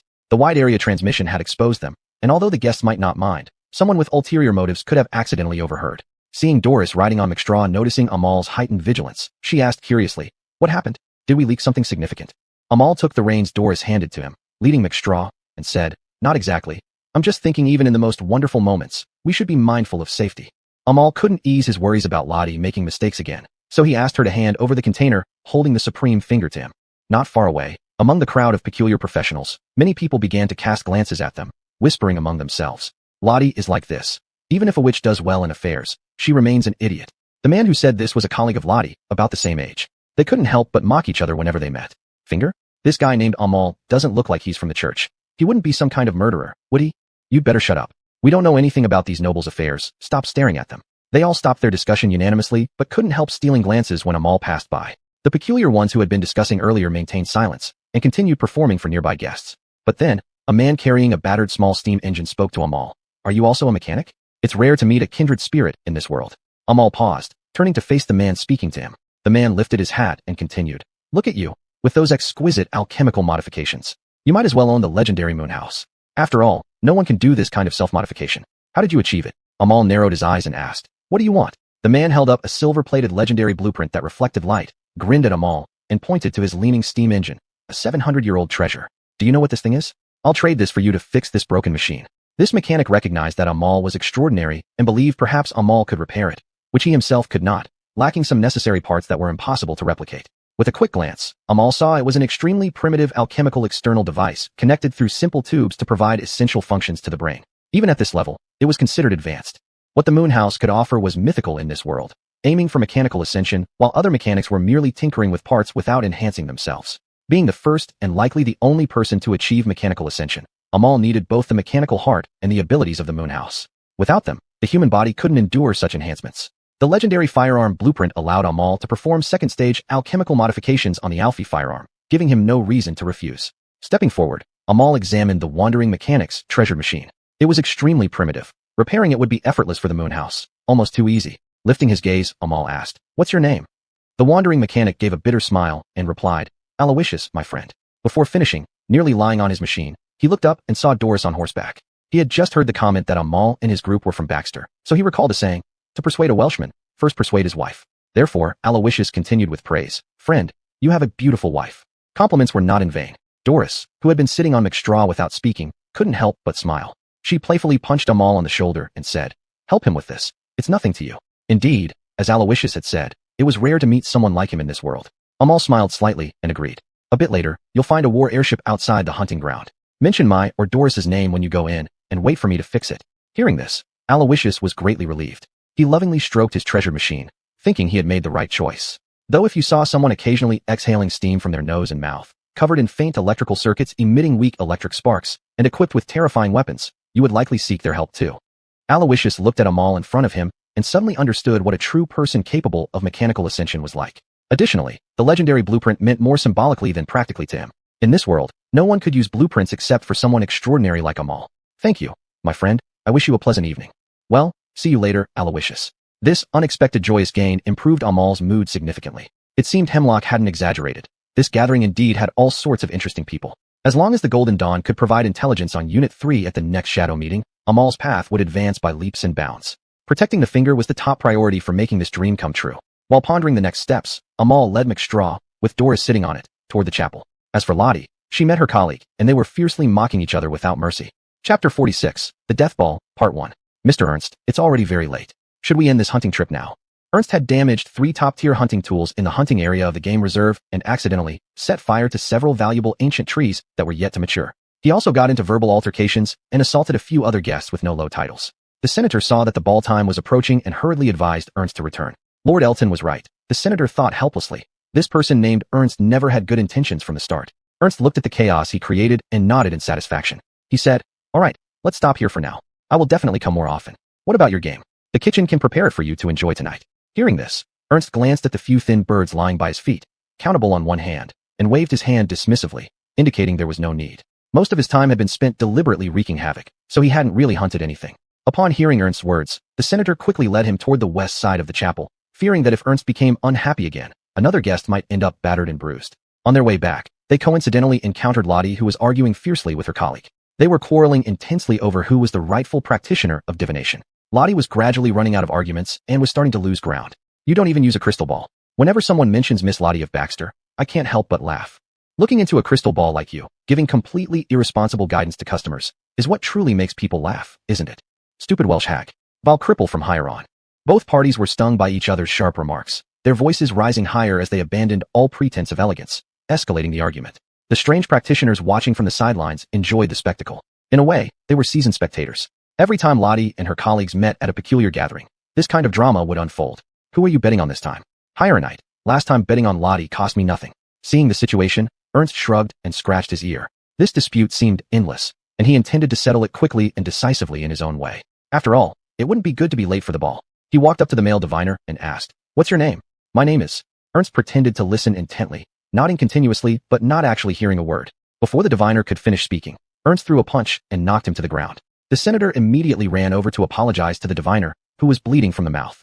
He weakly raised his hands and said hatefully, "Lottie, diviners never resort to violence." Ernst acted as if nothing had happened and clapped his hands, then said to Lottie, "All right, can we go to the ball now?" "Ernst, we shouldn't use violence. That's not how diviners resolve conflicts." Hearing that violence wasn't an option, the senator nodded in agreement, deeply moved. Ernst seemed confused and exclaimed, "But this is my way of resolving things. I couldn't hit you in the face, could I?" Ernst, the best fist fighter in Baxter, a reassuring second-class Grey Guardian. The outcome was clear. Those who had bet on the Hieronite winning the argument grumbled as they handed over a gold reel to the person beside them, complaining about always losing when betting on someone. Having witnessed Ernst's unique philosophy, Lottie realized even more deeply that everyone has their own methods. She left after leaving a brief apology for her colleague. Passing by the chapel lit up with lights, Lottie and Ernst walked briskly towards the manor. They didn't walk far before they found Amal sitting alone on some straw nearby waiting for them. Seeing them approach, Amal recalled something and smiled, saying, "Ernst, someone just told me you have a severe violent streak. Did you hit 8 people?" Ernst proudly puffed out his chest, making a gesture with his hands to show the number 8. "Yes, 8. Not one of them had a title lower than a count." Amal turned to look at Lottie and started listing off the trouble she had caused. "Half the hunters went to watch the quarrel between you two. Just now, 3 people asked me if I wanted to join them." Lottie pulled down the brim of her witch hat in a feigned, dignified manner and answered in a forced, victorious tone, "As a Welsh person, I will never yield to the ignorance of Hieronites. And I've already apologized on behalf of Ernst, which only shows my grace." "Oh please, Lottie. You didn't win the argument at all. Ernst helped you out, didn't he?" Upon hearing this, Lottie deflated like a frostbitten eggplant. Amal was glad it only went into his ears. If Doris knew about this, none of them would be able to attend such a wonderful ball again. Upon hearing Doris's name, Ernst and Lottie fell silent momentarily. Amal turned his horse around, urging the two to follow. The ball had already begun. The entrance to the manor was aglow with light, with several classical bands playing in the background. Guests gathered in the grand hall on the first floor, conversing in pairs as they awaited Hemlock's toast. Doris stood alone, sipping a light cocktail, her expression calm. She listened to the murmurs around her, seeming out of place amidst the festive atmosphere. Lifting her head, she saw Amal arriving late with Ernst and Lottie. Drawing everyone's attention effortlessly, Amal took a seat beside Doris and asked solicitously, "Not adapting well?" "Neither am I. These high society gatherings all seem so tedious." Through the magnifying glass that was Amal, people finally noticed the woman in the wheelchair who was stunningly beautiful. But Amal clearly underestimated Doris, who grinned mischievously and said to Amal while smiling, "Now, these rich people will start wondering who I am." Doris and Ernst shared an astounding common trait, their mutual distaste for the wealthy. Just as she finished speaking, an earl approached, holding a wine glass. "You're really beautiful, madam." The earl assumed Amal wouldn't marry a woman who couldn't walk, guessing she might be a sister or cousin, hoping to establish connections to make life easier in the capital. Doris set aside her wine glass, looking up at the earl with an unchanged smile, but raised her middle finger, shocking everyone with her words. "To hell with you." Suddenly, stifled laughter erupted nearby. The earl turned angrily towards the source of the laughter, realizing it was Ernst who had previously beaten him. Ernst felt like applauding. The first time he met Doris on the airship, he received a good scolding himself. It was quite amusing to see this unlucky fellow experience the same treatment. Chapter 47, The Death Ritual, Part 2. After realizing the woman was the legendary Teresa, the earl nearly fled in disarray, while Ernst laughed heartily in pursuit. "Good job, Doris." "Shut up, Ernst." Just as the commotion was unfolding, the electric lights and candles inside the mansion flickered unpredictably and instantly plunged everything into darkness. The guests beside them gasped in shock, startled by the sudden darkness. Amal and Lottie's vigilance flared up immediately. They instinctively handled their concealed weapons with utmost caution. "Thank you, Lottie. It seems someone has caught a whiff of trouble," Amal remarked. In Amal's view, this abrupt blackout was no coincidence. After all, an evening ball hosted by Grand Hemlock wouldn't experience such a low-level mishap. Doris, amidst the darkness, didn't show signs of tension. But suddenly, she seemed to have sensed something, sniffing the air and whispering softly, "Something's wrong. I smell blood." Ernst took advantage of the chaos to pry open a bottle of fine, unopened red wine from another table, downing it without a second thought, and then commented nonchalantly, "I told you, where there's trouble, your man is sure to be there." Despite his jesting tone, Ernst wasted no time activating his ability, Guardian Eye, to surveil the entire mansion after he transformed. After a brief silence, he stated, "Under Guardian Eye, everything upstairs is pitch black and can't be seen. The blood is coming from there." Lottie made a move to stand up and said to Amal, "We need to get out of here." Before Amal could agree, Ernst interrupted, "It's too late." For under the unseen eyes of Guardian Eye, what appeared normal to the naked eye, the door, was actually covered and entangled by countless desiccated humanoid hands. Panic spread within the mansion momentarily. Listening to updates from his friends around him, Amal remained composed. He picked up Doris's wine glass, mimicking Ernst by gulping down its contents, then inhaled deeply and activated his mechanical heart. In the dark, the faint blue electrical glow emanating from the circuits on Amal's limbs became the only light source in the mansion. Just as Amal prepared to draw his sword, power was restored. A scream erupted from upstairs as a servant rushed out to shout at the senator. Senator, something has happened to Grand Hemlock. Now Amal knew who the first victim was. On the other side, some guests, trying to leave the place, confirmed Ernst's words. They pulled on the doors in despair and exclaimed, "The door won't open."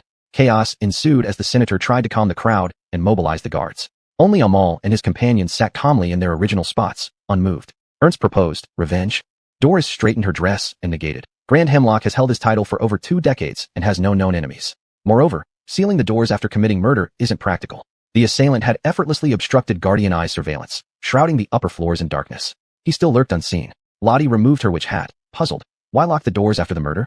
Wouldn't it be better to escape as quickly as possible?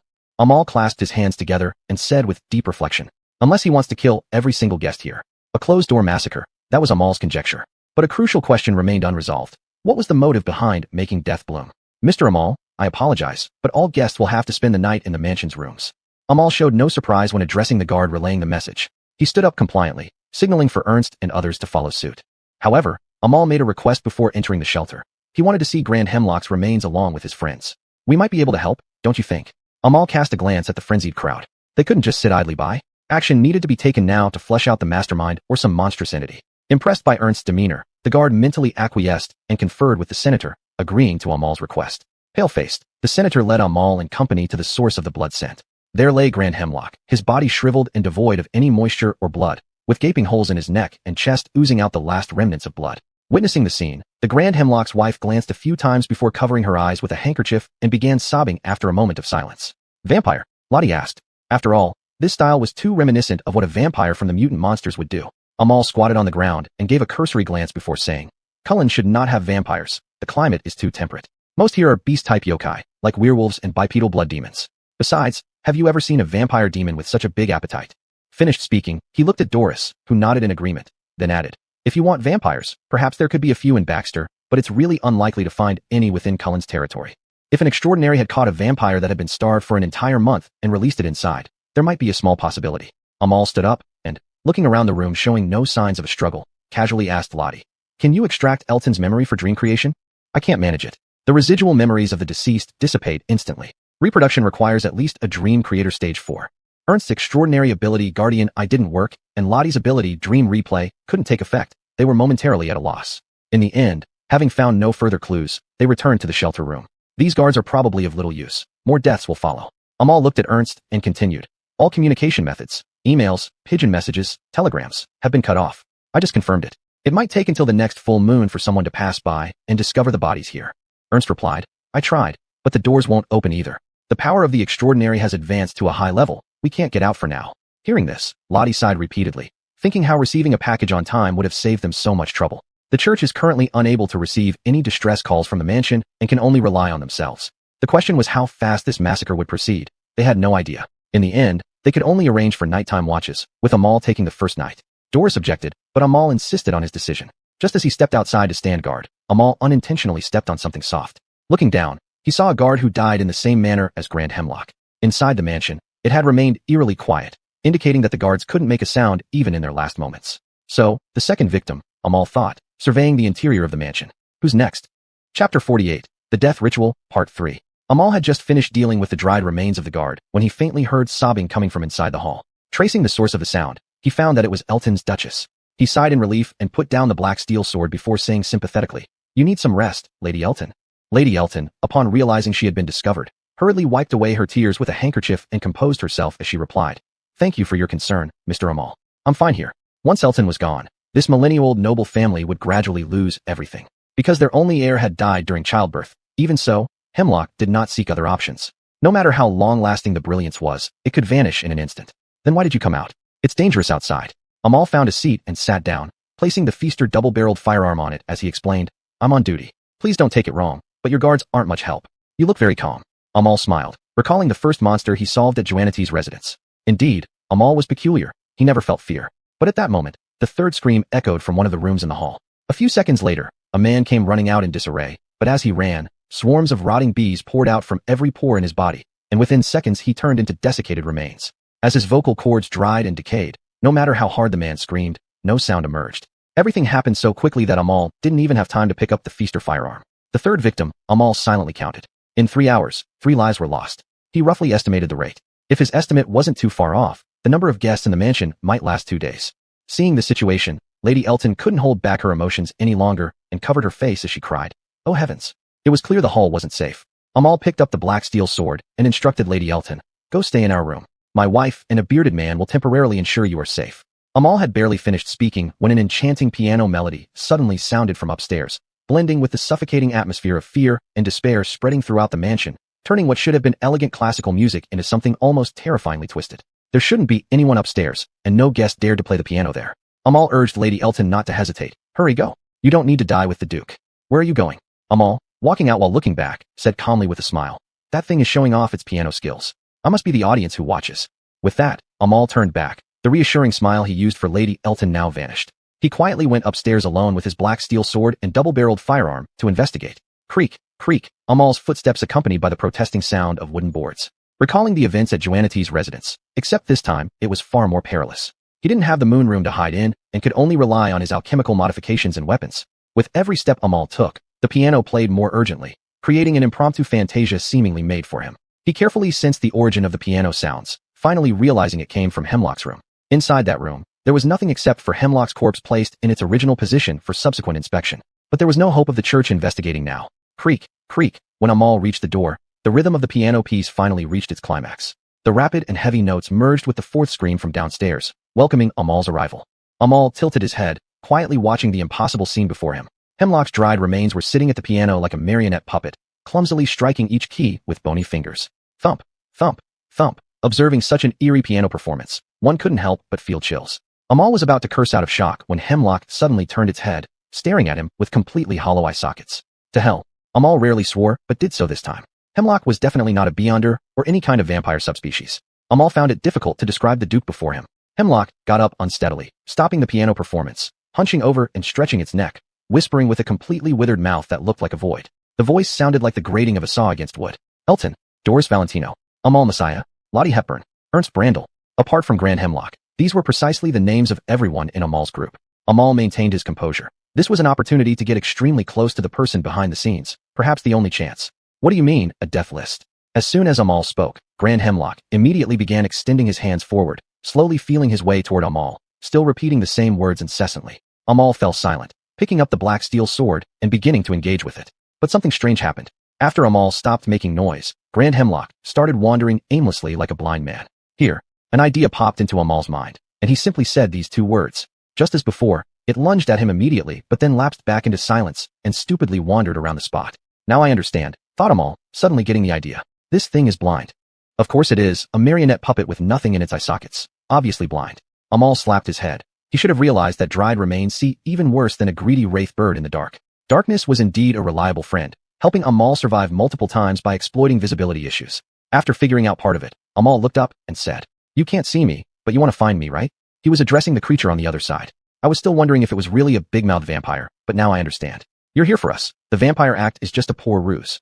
Perhaps there's one possibility. A hypothesis of mine. You know our names, our voices, but you have no clue which ones among this crowd of guests we are." Holding the black steel sword and spreading his arms, Amal continued, "Your method is the brute force approach, trying to kill each person here one by one. Eventually, you'll find us." After speaking, Amal silently apologized to himself, then energized the black steel sword and thrust its blade into Grand Hemlock's chest instantly, impaling it as he charged through and firmly pinned Grand Hemlock to the wall. Then, he loudly spoke into the desiccated remain's ear. "Guess what? You should be among the guests too. Let's play a game. A race. Not to see who plays the piano better, but to see who finds whom first." Chapter 49, The Death Gala, Part 4. A two-way fog death match. Whoever unveils the curtain first will have the highest chance of survival. At dawn, Amal gave his friends this brief explanation. The latest intelligence was that since the sun had appeared, guests had ceased receiving the kiss of death. But this brief respite only made the atmosphere more stifling, as everyone feared they would be the next to meet a tragic end. Beside her wheelchair, Doris's mind raced quickly, and she immediately asked Mrs. Elton, "Are there any guests with invitations who are extraordinary and whose backgrounds are suspicious?" Mrs. Elton's eyes were lined with tear marks. She hadn't slept all night like Amal. After some heavy thought, she softly replied, "I can't recall for sure because every lord brings reliable guards naturally, so it's hard to tell." Ernst chuckled darkly at this, saying, "Do you think Lottie is suspicious? This way of questioning will lead you nowhere." Amal, on the other side, lay down on the bed, indicating he wanted to rest a bit. and requested to be woken up immediately if anything unusual happened. Doris in the wheelchair shook her head, telling Ernst not to be presumptuous. She had naturally excluded Lottie from her inquiry. Meanwhile, Ernst suddenly noticed something odd about Doris's lower legs. Just as he was about to ask, Doris silenced him by raising a finger. Ernst, push me out for a stroll. Staying in the room is too stuffy. Ernst did not argue much and pushed her out of the room after meeting her gaze. Stepping outside, Ernst asked, puzzled, aren't you going to tell them all? Doris smiled gently, indicating it wasn't the right time yet. Well, did you find something then? Otherwise, you wouldn't have asked me to take you out. Doris pointed to the air above the mansion hall and asked Ernst if he had noticed anything different. What's different? Nothing special. Flies and bees, idiot. Doris looked around and continued. Why would there be flies and bees in a holiday mansion of a princely noble? They must have been attracted by decaying bodies. You saw those poor souls covered in venomous bees. But those venomous bees disappeared afterward, and these tiny things flying now are far more dangerous than what emerged from their bodies. Doris's extensive knowledge from reading brought her closer to the conclusion. She rubbed her temples and didn't bother explaining further to Ernst, instead saying, I have an idea. After hearing Doris whisper her plan, Ernst's expression turned serious. Absolutely not.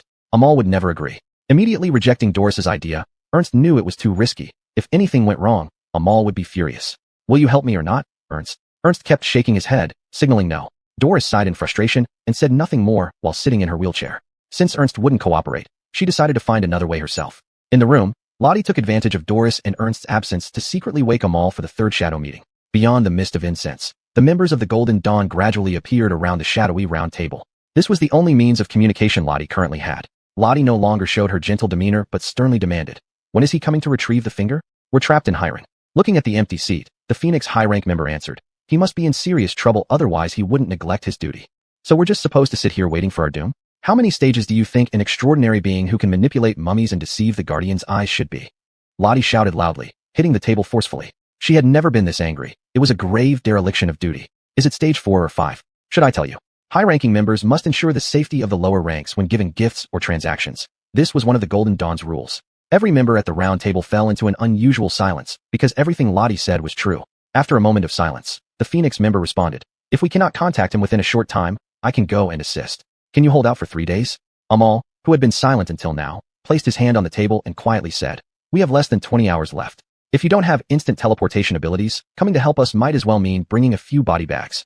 Amal was right. Phoenix derivatives had nothing to do with instantaneous travel. If he wants to come over, he would need to take a steamboat first without rest, followed by a steam train, and possibly a segment of air travel. But after adjusting the candle flame on the round table, Amal said, I have a final plan. Lottie can't send a message outside now, but you can. Go to the hunting grounds and send a message to a guy named Aloysius, telling him to aim the strong electric cannon at the manor once the flagship is found. You want to level everything?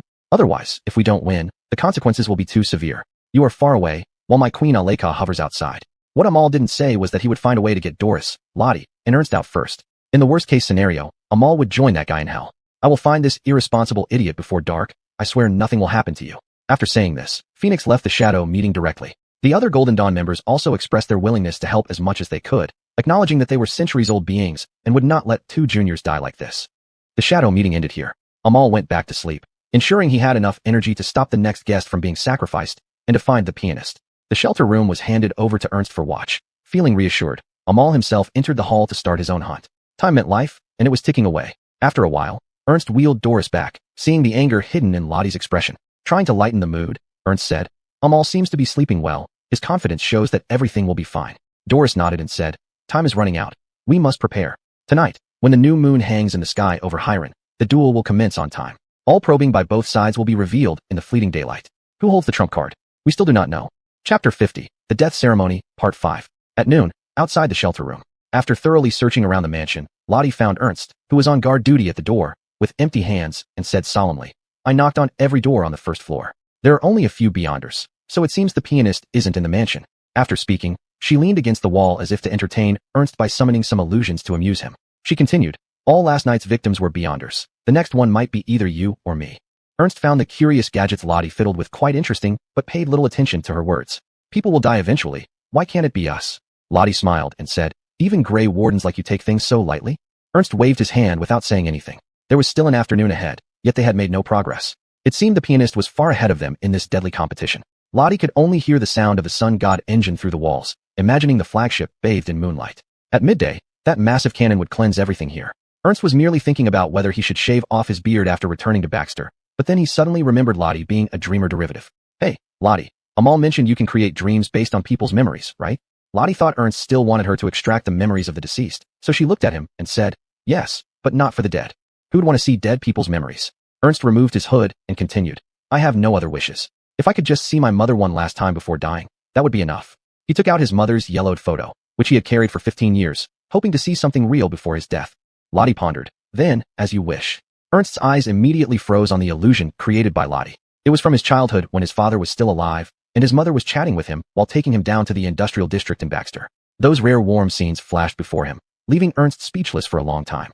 Thank you, Lottie. Ernst gazed at the illusion, expressing gratitude. I've had this photo for 15 years, and now, before I die, I get this experience. It's worth it. Lottie replied that it was no problem. In truth, she secretly explored Ernst's other memories and understood why this gray warden was unique. Do you think this pianist is a monster or a beyonder? Kiana didn't say vampires were unlikely, so it must be a beyonder. Moreover, my guess is at least stage 4, with an unknown derivation, Lottie responded. Hearing Lottie's reply, Ernst gave a profound look, scanning every corner of the mansion. He had purified a few vampires, very few. Such creatures mostly resided in the humid southern continent, favoring blood transfusion therapy. Ernst always regretted going to the several principalities in the south afterward. The warmth and dampness there meant doctors prescribed blood transfusions for any illness. But most importantly, vampires were among the extremely rare mutant monsters retaining their sanity. Indeed, humans transformed into vampires retained all their memories and personality traits intact. Ernst put his hood back on and said, I think Amal's guess is partially correct. For instance, this pianist may be both a monster and a beyonder. Lottie brightened up and quickly agreed as she dismissed the illusion. Are you saying we've encountered a vampire capable of advancing its beyonder powers? Reasonable. This might explain why the killings paused after dawn. Also, since vampires retain their memory after mutation, it's plausible they could learn beyonder powers. That's what I mean. But as for whether he mutated into a vampire first and then drank the base potion or did it in reverse, I'm not sure. Lottie rubbed her nails, deducing it was the first sequence, reasoning that only the longevity gained from initially mutating into a vampire would allow this strange hybrid time to gather potions and advance to stage 4. The image of the opponent became clear, a vampire pianist, derived from an unknown beyonder power at stage 4. Still, doubts lingered, such as why the pianist chose to play puppet master rather than wiping them out directly. And according to Amal's observation, he was likely blind. Logically, vampires have excellent night vision. It's likely that the beyonder derivation changed something. After all, a guy who dares to play with such bizarre hybrids is capable of anything. Lottie couldn't help but nod in agreement, while sighing. This world has really gone blind. As they chatted, time passed quickly, and the sky gradually grew darker. Seeing this, Ernst found some spare canned food among the leftovers in the hall meant for guests. He opened one and enjoyed it, not forgetting to offer Lottie a can. Have some, don't starve yourself. Thank you, Ernst, but I really don't have much appetite. Suddenly, an alarm clock rang inside the shelter room. Ernst and Lottie exchanged glances. Did you set the clock? It wasn't me. Inside the room, Amal rolled out of bed at the sound of the alarm, puzzled, as he didn't remember setting it. Looking outside, it was dusk, just a few minutes before nightfall. Ernst and Lottie entered and found only Amal waking up. Nothing else seemed amiss, so they breathed a sigh of relief. They then told Amal their theories. Nodding while preparing his weapons, Amal agreed it made sense. A vampire loving to play the piano sounded plausible enough. But facing a stage 4 unknown derivation, their chances of survival were slim. This wasn't a fairy tale where a prince would come to save them. Amal hoped the Golden Dawn had contacted Aloysius, informing the Queen Aleka of his orders. Out of the blue, Amal asked, how many of us are there? 4. Are you that bad at counting? Keanu, Ernst, Lottie, and himself. Amal picked up his black steel sword and said, then why are there only 3 of us now, including me? Everyone suddenly looked around, realizing Keanu had vanished, along with her wheelchair. Chapter 51, The Pianist Kiefer. The sunlight grew dim, and the orange sunset streamed into the mansion. Doris had already sneaked out and entered the Grand Duke of Elton's room.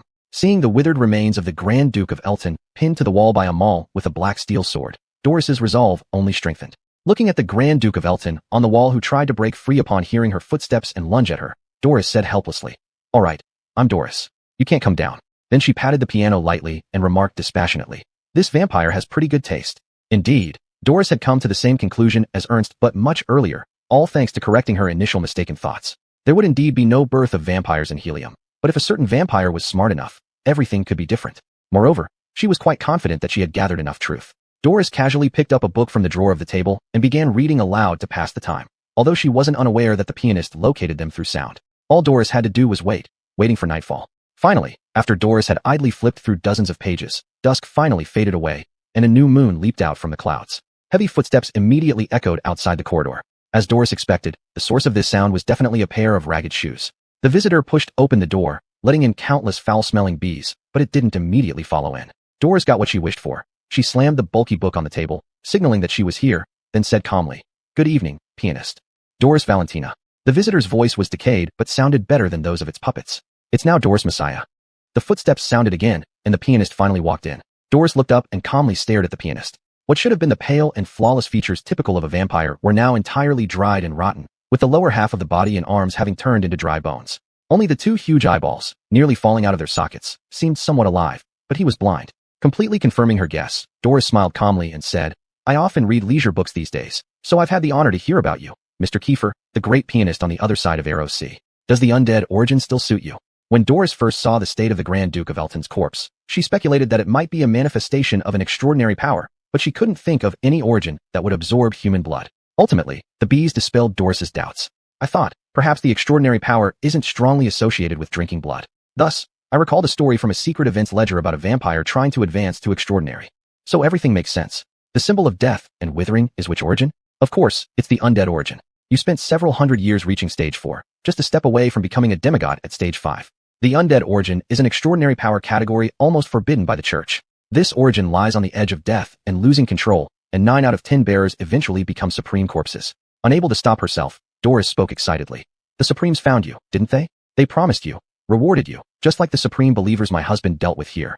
Kiefer longed for stage 5, and the undead origin has a significant characteristic. It accepts anyone, even allowing transformation through devouring the residual extraordinary power left behind by deceased origin bearers.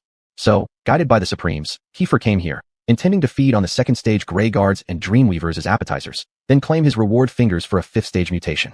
Doris, like a worm in Kiefer's belly, deduced the entire timeline spanning several hundred years while moving her lips. What followed aligned with Amal deductions. Due to the nature of the undead origin, Kiefer's eyes were already useless, and he decided to use trial and error to find the right answer. Meaningless. Kiefer, with his large and useless eyeballs wide open, said, You are at the dinner table. All resistance is meaningless. Immediately, countless bees swarmed out from under Kiefer's ragged coat. The race of death was approaching its end. Cut it out, Kiefer. Your piano playing is indeed excellent, but being an undead does make your mind less sharp. With that, Doris slowly stood up from her wheelchair, revealing the leg abnormality that Ernst had noticed before. You were in a hurry, so a disabled woman in a wheelchair is an easy target. You can even use me to lure Amal into a showdown. But I came here to make you think just that. She had known all along when Amal and the Apostle discussed how the transformation could enable her to stand again. Every time Amal went out on a mission, Doris would ask the Apostle to gradually complete the leg modification for her. As for why she didn't tell Amal, Doris knew he wouldn't agree to her undergoing the extraordinarily painful process of integrating circuit prosthetics. But she endured it, immensely enjoying the feeling of being able to walk again. Her thighs down to her ankles were equipped with microcircuits identical to Amal, now emitting steam and brilliant scattered light. Doris moved her calves after a long time, kicking in the air a few times, saying, You set up those puppets outside, but by coming in, you've released the spatial confinement. You thought no one would notice, but you forgot about someone like me who has nothing better to do. The doors and windows previously sealed by the invisible withered arms could now be opened, confirming this fact through Ernst's current guardian eye. Doris took out a few electromagnetic field generators hidden under her evening dress, throwing them to the ground, which immediately released an electric field that briefly paralyzed Kiefer's bees. Goodbye, Mr. Kiefer. If my timing is right, my husband should have been woken by the alarm clock, and his hot-tempered friend will be here to deal with you. Doris looked incredibly pleased as she waved goodbye, and then smashed through the floor-to-ceiling window, using her alchemically modified legs to propel herself far from the mansion. Kiefer's tone remained unchanged as he said, Cunning. He was about to give chase when there was a thunderous crash. Amal, running at full power, burst through the wall, blocking him. Inside the Grand Duke's room in the mansion, arcs of electricity occasionally crisscrossed due to the electromagnetic field, along with the scalding steam Amal released. Amal Messiah. Yes, it's me, pianist Kiefer. Chapter 52, The Goddess of Death. Do you still like the impromptu piece I composed for you, Amal? Amal clapped his hands for Kiefer and said with a smile, It was wonderful, Kiefer. It would have been even better if you hadn't harmed innocent lives. Hearing this, Kiefer lowered his head for some reason and softly said, This is not slaughter. You can call me the liberator from suffering. A perfect and graceful euthanasia is an art. After speaking, Kiefer slowly put on a pair of thick, opaque white glasses, but it still couldn't completely conceal his enlarged eyeballs. Then he fully opened his overcoat, revealing his decrepit skeletal body, from which a swarm of bees surged out like a tidal current. I follow the counsel of the supreme goddess of death. She says that Amal Messiah has profaned death and the extraordinary. Amal took out his fire-odoured double-barreled shotgun, slid bullets into the barrels, and replied sarcastically, Is your goddess the dark entity with 78 eyes, 6 legs, and 4 mouths? Stop the blasphemy, Amal. Let her come through the gray fog and high walls to find me personally, Grand Pianist Kiefer. Without hesitation, Amal pressed the trigger, allowing a stream of scorching fire from the double-barreled gun to instantly engulf Kiefer. Footsteps sounded again as Kiefer walked step by step towards Amal, unperturbed by the flames, entirely unscathed. Raising his hands, The murderous bee swarm converged in a grid pattern toward Amal. Animated undead at stage 4 were indeed troublesome, and Amal sighed. He then swung his shotgun in a circle, set the safety, and slung it back behind him, saying indifferently, "Lottie, what are you waiting for?" A buzz suddenly arose in Kiefer's mind. Had he not already been a stage 4 animated corpse, losing all senses, he would have felt excruciating pain. This was Lottie using her dreamer-derived abilities to rewrite Kiefer's memories. What she wrote wasn't important. The key was to do it quickly and chaotically, faster than Kiefer could regain control of his brain and correct the scrambled memories. For a moment, the confused Kiefer thought cows and pianos were the same thing.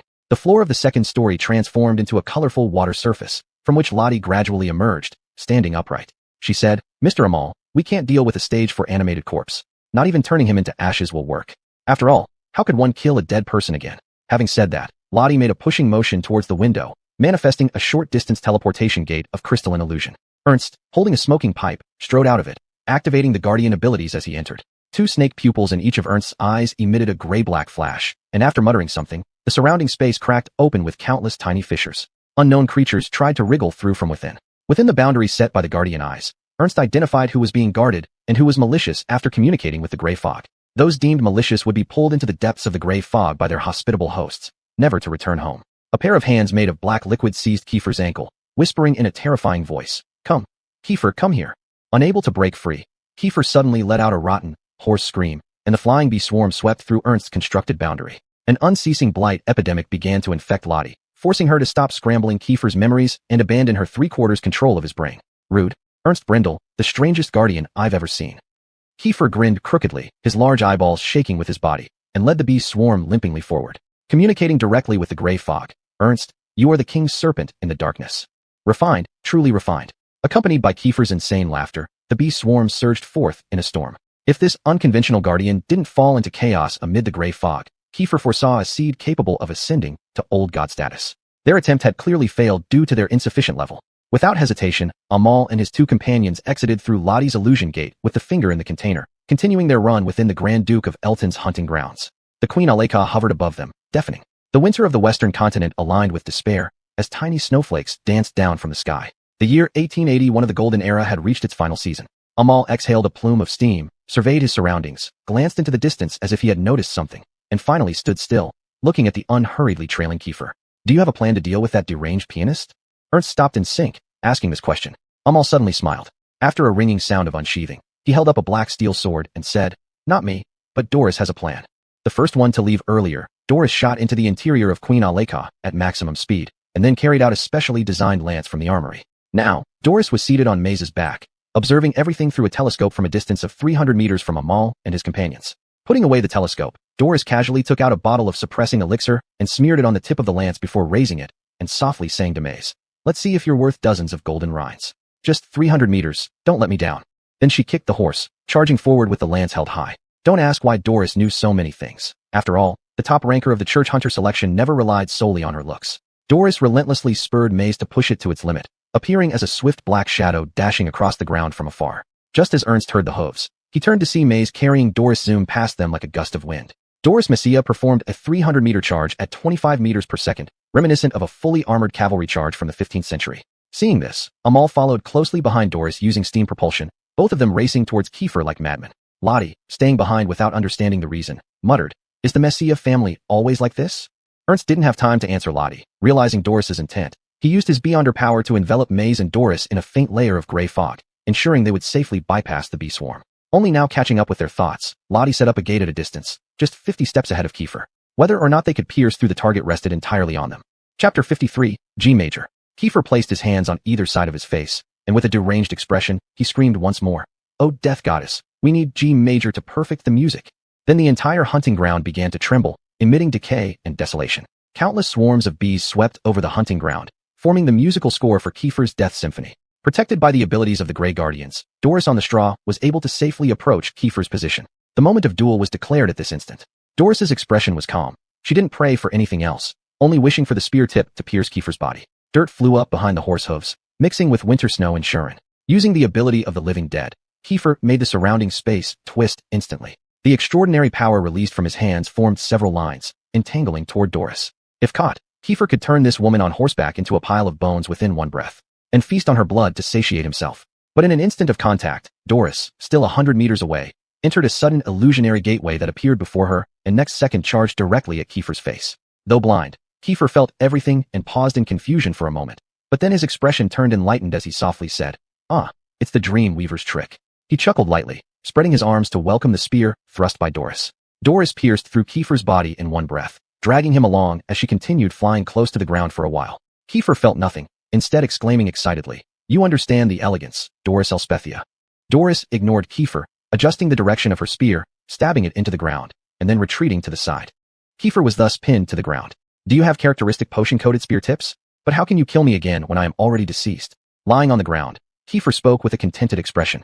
At that moment, Amal, who had been closely following Doris, finally seized the opportunity to catapult above Kiefer. They indeed had no way to deal with the living dead, but after injecting the suppressive potion, Amal could consider neutralizing Kiefer harmlessly. Steam hit the nape of Kiefer's neck, making him frown suddenly. "Cutting off my head won't work, Amal." His words were useless. Flying in the air, Amal adjusted the sword blade vertically downward, then fully engaged the mechanical heart, and pierced towards the ground in an instant. Slicing Kiefer's neck like paper, Amal calmly sheathed his black adamantite sword, holding Kiefer's head, and said, "Of course, we can't kill you, but we have ways to suppress your extraordinary abilities. Next, I'll keep you as decoration in the moon house. Congratulations on your life sentence." If Kiefer wasn't blind, he would surely be dizzy from the way Amal handled his head now. Not finished speaking, Amal looked at the snow in the sky and muttered to himself, "A lave making you play piano every night isn't bad." Hearing this, Kiefer said furiously, "Blasphemy. Such complete blasphemy. You have committed countless crimes, Kiefer. You are indeed blasphemous."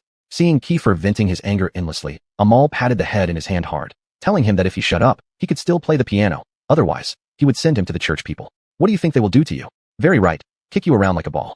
We have a lot more to talk about. Let's continue in the moon house." With that, Amal put Kiefer's head into the bag Doris brought. On their way back to Queen Aleka, Amal asked Doris, "When did you get your legs modified?" Doris smiled without giving a direct answer, saying only, "You promised you'd make me stand again." "Dislike it?" Amal sighed, then gave an accepting smile, glad Doris could walk again, but also stipulated she couldn't use the moon house without his knowledge in the future. "This is what the robe means." Doris indicated she understood Amal, words, and continued, "They said they could secretly help me just this once."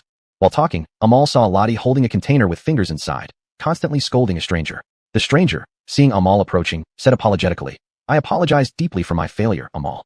This was the Gold Dawn's recipient, dressed so unremarkably that one might forget him easily in a crowd. He was handling trouble when Phoenix found him, solved his troubles, and told him to hurry up to complete the transaction.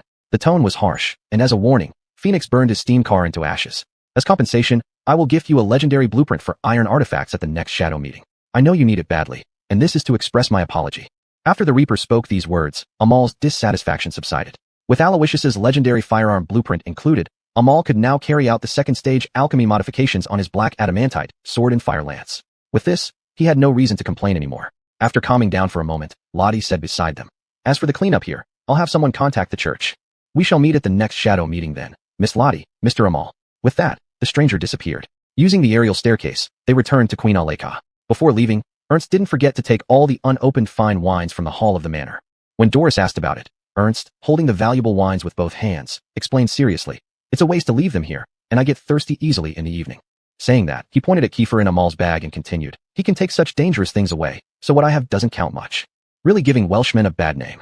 "You don't understand anything, Doris, you really don't." Ignoring the banter between Doris and Ernst, Amal took Kiefer's head to look for Aloysius, who should be inside the boat. He had promised to repair his machine for Aloysius and hadn't forgotten about it. On the way through the lounge, Amal hung Kiefer's head on a rack next to the table and said, "Alamond, this marks the beginning of your life sentence.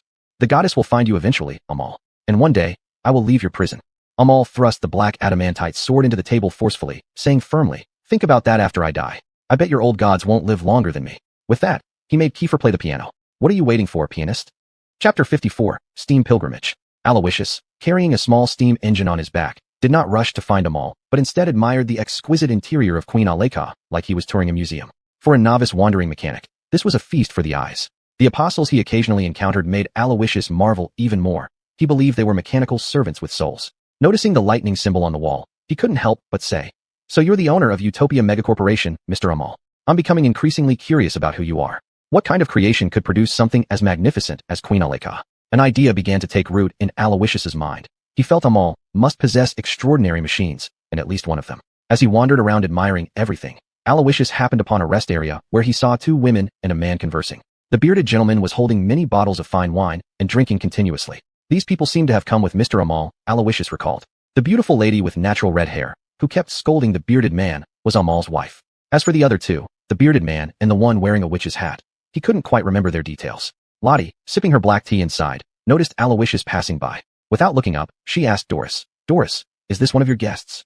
Doris turned around upon hearing Lottie's voice and recognized Aloysius from the peculiar performance area. She leaned against the sofa and said with a smile, "Good evening, Mr. Aloysius, right? Amal has been waiting for you inside." "Excuse me, ma'am. I've been wandering around here for a while. I hope you don't mind." After responding politely, Aloysius quietly entered the room, though the steam engine on his back periodically hissed. Seeing Ernst holding those valuable wines, Aloysius immediately understood these probably came from Hemlock's residence. He wondered aloud. Hemlock is surprisingly generous. You must be very important guests. Doris hesitated for a moment before explaining that Hemlock had already met his end, and these wines were smuggled out by Ernst despite advice against it. Aloysius nodded sympathetically. That's a tremendous misfortune. Hemlock had no heirs. The nobility of his lineage will likely turn to dust from now on. But to lighten the mood, Aloysius joked. Actually, the best wines are hidden under the piano in Hemlock's room. If I recall correctly, there's a secret door. Ernst slapped his thigh, regretting he hadn't met Aloysius earlier. I'm Ernst, pleased to meet you. Aloysius bowed in response. I'm Aloysius, from the southern continent. I hope Mr. Ernst doesn't casually take things anymore. It won't be good if you get caught. Ernst laughed heartily, accepting Aloysius's well-intentioned, yet subtle advice. After some small talk, Doris stood up and led Aloysius to the private room where Amal was waiting.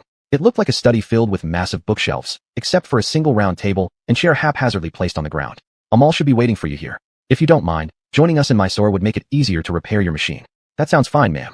I have no objections. Aloysius had wandered from the south all the way to Xuanhuan, so going further north didn't bother him. Pushing open the door, piano music greeted him first, then Aloysius finally saw Amal. Pushing open the door, piano music greeted him first, then Aloysius finally saw Amal. He was leaning against a work table, eyes closed, listening intently to the piano tune, with a withered skull resembling a Hallowmass decoration on the table. This was Kiefer. The source of the piano music was a self-playing grand piano. Hearing Aloysius enter, Amal didn't rush to open his eyes. Instead, he asked calmly, "You didn't forget to bring the steam engine, did you?" "Of course not, Mr. Amal. It's my life." After speaking, Aloysius wisely placed the legendary blueprint for firearms on the table and continued in amazement. "Is that piano an extraordinary item? It's playing by itself." Upon hearing this, Amal finally opened his eyes, pointing at Kiefer on the table with pleasure and whispering intentionally, "It's playing for you." Kiefer, who could certainly hear, suddenly scoffed. "This mournful piece was written in advance for your death, Amal." Startled, Aloysius involuntarily took a step back. Seeing this, Amal assured him there was nothing to fear. The terrifying thing could do nothing but play the piano now. Amal turned to pick up the legendary blueprint and examined it carefully under the light while saying indifferently, "About your steam engine, Aloysius, to what extent do you want it restored?" Aloysius, upon hearing this, took out a photograph. This was a snapshot of the steam engine when it had just been made. He told Amal that restoring it to this state would be sufficient. The figure in the background of the snapshot instantly caught Amal's attention. He put down the blueprint and picked up the photo. In the corner of the background, the long-dead Alfie was smiling at the steam engine. "How long ago was this snapshot taken, Aloysius?" Amal asked almost impatiently. "Roughly 50 years. This snapshot has undergone special treatment, so it won't deteriorate or blur." Just as Aloysius finished explaining, Doris walked in with quick steps. She also saw Alfie in the photo and couldn't help but exclaim in surprise, "This is Alfie." Amal thought he had unraveled all of Alfie's mysteries, including the Moonhouse plan, but this photo revealed another layer of mystery. How long had Alfie existed? Yet another being who didn't age over time, just like Lottie. The light and shadow streaming in from the porthole fell on Amal's face, obscuring his expression from others. Alfie had been waiting for him, always waiting for him, until they met at the Cupid factory. "Aloysius, I will repair your machine, but now I need some time alone." After speaking quietly, Amal walked into the deeper shadows of the room, gazing out the porthole at the clouds torn apart by the Queen Aleka. Seeing this, Doris apologized to Aloysius. "Sorry, he can be like this sometimes. Don't mind him." Aloysius expressed his understanding because it seemed they were very familiar with the person in the photo. "Oh, Mrs., does your company still need a mechanical engineer?" Aloysius scratched his head and continued with a gentle smile. "I hope to join Utopia Corporation." Since boarding the airship, Aloysius had suddenly realized that his wandering should come to an end. He wanted to see extraordinary machines. He wanted to make a pilgrimage. Chapter 55, Alchemical Transformation Phase 2. Alay, upon hearing Aloysius's request, anxiously fiddled with her fingers. She knew she couldn't make the decision herself, and therefore stole a glance at Amal. But Amal was still staring out of the porthole, lost in his own thoughts, completely unaware of Alaya's probing gaze. In the end, Alay had no choice but to tell Aloysius, "Wait for Amal to consider it. You may not know this, but we indeed do not lack for personnel. In that case, I'll wait for your reply, madam." Aloysius did not press the matter. Instead, he politely gave Alay room to maneuver. In the lounge area, Lottie and Ernst watched as Aloysius walked out of the room, looking relaxed, though the steam engine behind him had vanished without a trace. He sat down on a separate vacant sofa, quietly gazing around the room's interior, remaining mostly silent. Seeing this, Ernst approached, placed a bottle of wine in front of Aloysius, and said, "Don't worry about the machine. Amal is an expert in this field." Aloysius smiled and explained that he wasn't concerned about that matter, adding that he had long since quit consuming alcohol. Until Queen Aleka returned to Aria's residence, Aloysius remained calm and composed, observing every detail aboard the airship. After returning to the lunar house within the residence, Alay recounted Aloysius's request to Amal and sought his opinion. "So what do you think? Should we turn him down?" While fixing Aloysius's steam engine, Amal thought for a moment before saying, "Since Aloysius has Alfie's photograph, perhaps he can be trusted." Alay, still wearing her black evening dress, crossed her legs and listened quietly as Amal continued. "Let him stay in Baxter under some pleasant pretense. Having another mechanic isn't necessarily bad, and we can observe him. Do you not fear that he knows about the lunar house?" Amal paused, then replied indifferently, "He might already know. The current port within the lunar house houses 2 fully manned air fleets, capable of ensuring silence from anyone who learns of its existence. Besides, there were few human enemies Amal had now. He was more focused on certain anomalies like the Death Goddess. The Church had been gradually easing its control over the Western continent, seemingly avoiding confrontations with their corporation. This made Amal realize the Church wasn't entirely adversarial. Repeated invitations for Amal to visit the capital also indicated this. "Let him join us, but make sure he understands this is not a happy paradise. We could throw him into a horde of monsters anytime." Amal smiled, glancing at the steam engine he had repaired. Next, he pulled out legendary blueprints for firearms and ironworks, handing them to the apostles for Phase 2 of the alchemical transformation. The fuel issue was preliminarily resolved during the festival. Golden Dawn had dumped all the remains of the mutant monsters they casually hunted into the lunar house, forming a pile nearly 10 meters high. This allowed Amal to simultaneously commence Phase 2 of the mechanical heart enhancement. However, the apostles explained that advancing the mechanical heart required sending Amal into the forging capsule inside the Star Forge. Standing before the Star Forge, Amal turned back to Alay with a teasing tone. "Remember to say something nice to Aloysius, don't scare him off." With that, he leaped into the Star Forge. Aloysius, waiting in the residence, was excited upon learning his request was granted. "Don't get too excited yet, Aloysius. In all honesty, joining our company isn't always enjoyable. First, we can't pay salaries, so you'll work alongside Amal at Dreaming Store in Baxter. Second, most of the time, we face extremely dangerous mutant monsters. The apostles can handle the steel creations." Aloysius wasn't discouraged by Alea's warning, but responded earnestly, "I understand, madam." Seeing Aloysius's determination, Alay stopped trying to persuade him and encouraged, "Welcome to Aria, Mr. Aloysius." Later, Aloysius learned that the famous owner of the Dreaming Store, Lottie, was the same witch-hatted woman he encountered in the lounge. Since Aloysius had been a wanderer, Alay assigned him a spare room on the first floor. Holding the key in his palm, he was inwardly elated. Adjusting his hat in the mirror, he recited the corporate motto aloud: "Control, contain, purify." The motto which Alay had just come up with. However, Aloysius's joy didn't last long before Alay called him into the lunar house to clean up the mutant remains. The wonder of the lunar house completely shattered his imagination. "Ah, extraordinary machine. I am willing to offer everything for you." Aloysius sighed in a daze. Alay reminded Aloysius, "After you're done marveling, remember to throw these monster remains into the furnace to burn." Aloysius turned to look at the mountainous pile of various monster remains, pinched his nose to endure the smell of blood and decay, then kept moving them with tools, throwing the remains into the furnace. The monk noticed this new employee's appearance, came forward, and asked caringly, "Are you okay, young man?" Aloysius nodded, indicating everything was fine, but wondered aloud, how many mutant monsters need to be killed to have so many remains? Many, more than you can imagine.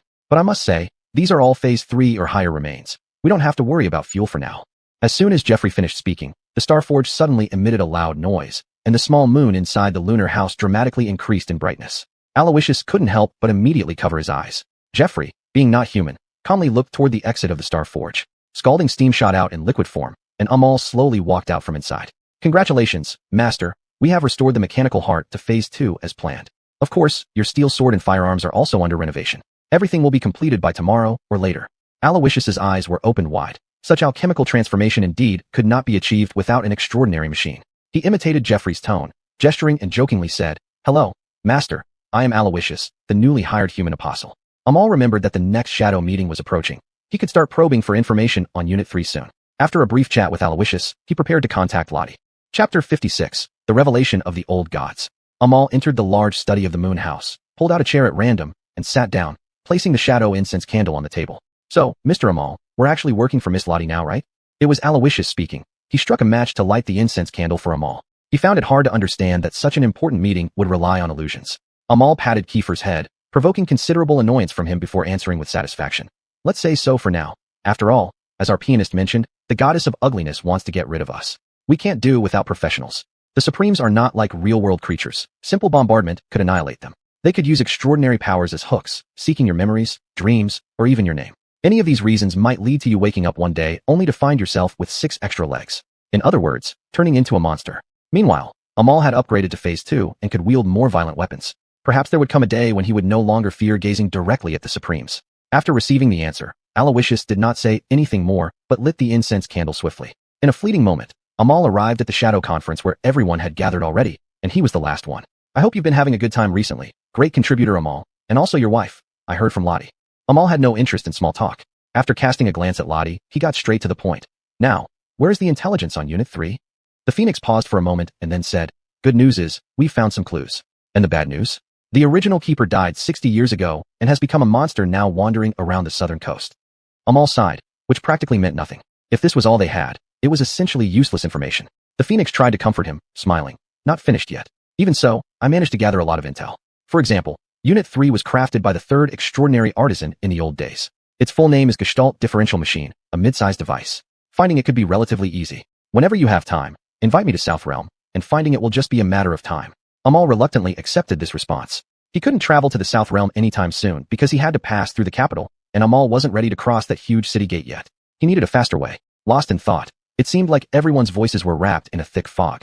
Traveling through the infinite doors of Moon House could be a potential solution. But once he landed in the south, the church or the Brotherhood, or even the Death Goddess, might catch wind of it. Unknown risks are the hardest to bear. Suddenly, Amal recalled someone. Aloysius didn't have too many eyes on him, and he was quite familiar with the South Realm, almost like a local. Mr. Amal? Hey, you've been spacing out for a while. Hearing Lottie's voice, Amal came back to his senses and asked, sorry, what did I miss? The matter of the Teep's crown, we're discussing whether we should retrieve it. Without hesitation, Amal expressed that he had no opinion. It felt fine stored in the Black Hall, and there was no need for forceful seizure. The Phoenix smiled and said, seems like you don't understand. We don't want a god-tier derivative angel to be held by the church. Derivative angel, Amal recalled. Phoenix was talking about Kiana. He asked in confusion, if you're talking about Kiana, I remember purifying her. Besides, isn't she a monster?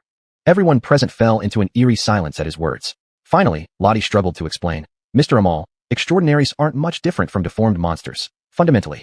Amal's pupils dilated as if awakening from a dream. Indeed, it was just 2 sides of the same extraordinary power. Judging by their reactions, Keanu was one of the 12 human-controllable extraordinary derivatives, the final stage of derivative angel, the god tier. Lottie continued explaining. Kiana is the origin of derivative angels. Her blood or feathers are indispensable in related potions after direct contact with the source. She immediately ascended to the god tier, undying like the Supremes. Even after purification, a dispersed Kiana would continue to be linked with the crown, awakening at an opportune moment. Sounds like the arrival of an old god, doesn't it? That's exactly what it is. A female god who ascended from humanity lay dormant under the crown. Amal took a deep breath, another deep breath, and asked, why does it sound similar to the Death Goddess? They are gods, Mr. Amal. That's why they are the Supremes. Phoenix nodded frequently and raised the most critical question. Which side did the current Kiana belong to? Was she on the side of the Supremes beyond the wall, or was she the queen card on the human side? We speculate that King Jiaobi I of Dibia will determine the path of the broken angel Kiano. So, Amal, Golden Dawn needs you to recover the crown. Of the 12 god-level derivatives controllable by humans, half have not yet advanced, and among the rest who remain sane, 3 serve the Black Hall. Golden Dawn did not know how many it still held, because those 2 had not shown up for hundreds of years, and might have already gone to the other side of the wall. Therefore, the ownership of Kiana as the queen card was crucial. Amal did not respond for a long time. After 10 minutes of silence, he directly exited the shadow conference. I said he wouldn't agree to this. Lottie's eyes carried blame as she surveyed her colleagues. Phoenix responded with an affirmative, saying, he will agree one day, eventually. The church won't give Kiana rest as he imagines. The hallucinatory fog dissipated, and Amal opened his eyes in his chair. In this meeting, Amal realized a terrifying fact. Humanity's final resistance against the Supremes was actually to become Supremes themselves. He extended his hands into the air and softly asked, is extraordinary power really controllable, or as controllable as we think? Almond, lying on the table, replied indifferently. Of course, it's a controllable miracle in the right hands, merely an ascension from animal to a higher god. Hearing Almond's words, Amal suddenly tapped Almond's head and asked thoughtfully, then would humans still be humans? Almond smiled mysteriously and slowly answered, it doesn't matter, nothing will matter at that point. Chapter 57, Dream Creator Elixir. In midwinter at the end of 1881, Amal and Aloysius trudged through the snow on the streets, pushing open the door to the dream-making shop. The wind chime rang out musical notes, signaling Lottie that her 2 subordinates had arrived on time. Lottie placed 2 bags, each containing 500 silver reals, on the counter as a sign of their first month's salary. Lottie placed 2 bags, each containing 500 silver reals, on the counter as a sign of their first month's salary. I managed to attend Hemlock's funeral when I had some free time. Mrs. Elton didn't look well. It's truly pitiful. I managed to attend Hemlock's funeral when I had some free time. Mrs. Elton didn't look well. It's truly pitiful. After receiving the money bags, Amal picked up a cup of coffee, took a sip of the warm beverage, and quietly replied, "She will get through it." As Lottie tidied up the divination items on the counter, she casually asked, "Still haven't decided what to do with the crown?" Amal silently nodded and looked towards the quiet window. Baxter recovered fairly quickly from the conflict, with only a few buildings still in ruins yet to be repaired. After resting for more than a month, Amal asked Lottie about the future. "Any job will do. The Golden Dawn hasn't contacted us in a long time. It doesn't feel good staying idle for so long." Aloysius leaned against the counter, deeply agreeing, and teased Lottie humorously. "Do you know how I got through these months? Clearing monster remains and sending them into the furnace at the moon house. Nothing else but that. This is what being a miner for the company means." Lottie smiled knowingly, took out a map, and pointed to a location, saying, "I have decided to prepare for advancing to Stage 3, so I sincerely invite all of you to join me in obtaining the recipe for the Stage 3 advancement elixir." Aloysius looked at the place Lottie pointed to on the map and realized it was on the southern side of Central Hill in Ceylon, where he once wandered for some time. It reminded him of the Principality of Norman almost adjoining the royal city. At the northernmost part of the southern region and the southernmost part of the northern region, they had developed a habit of discussing local specialties, kinds of mutated monsters, before setting out. Aloysius touched his head and recalled, "In Norman, there are a bit of wolf-like ones, but demonic statues are definitely the most common feature. No vampires, or perhaps our old friends, the demonic birds? There aren't any. As you know, Norman is abundant with statues, hence they are mostly demonic statues." Lottie's expression turned helpless before she interrupted their discussion, reminding them, "Mutated monsters are just dangerous, but extraordinary humans are more likely to threaten our lives." She took out a feather pen, circled Norman on the map, then circled the royal city position. Looking up, she asked Amal, "So far away, would this be a problem for you?" Amal nodded, indicating no problem. Lottie smiled and told Amal that after this mission succeeded, the reward would be entrusting him with the supervision of the ancient book in the display cabinet. She had asked Foyes, who said he did not mind.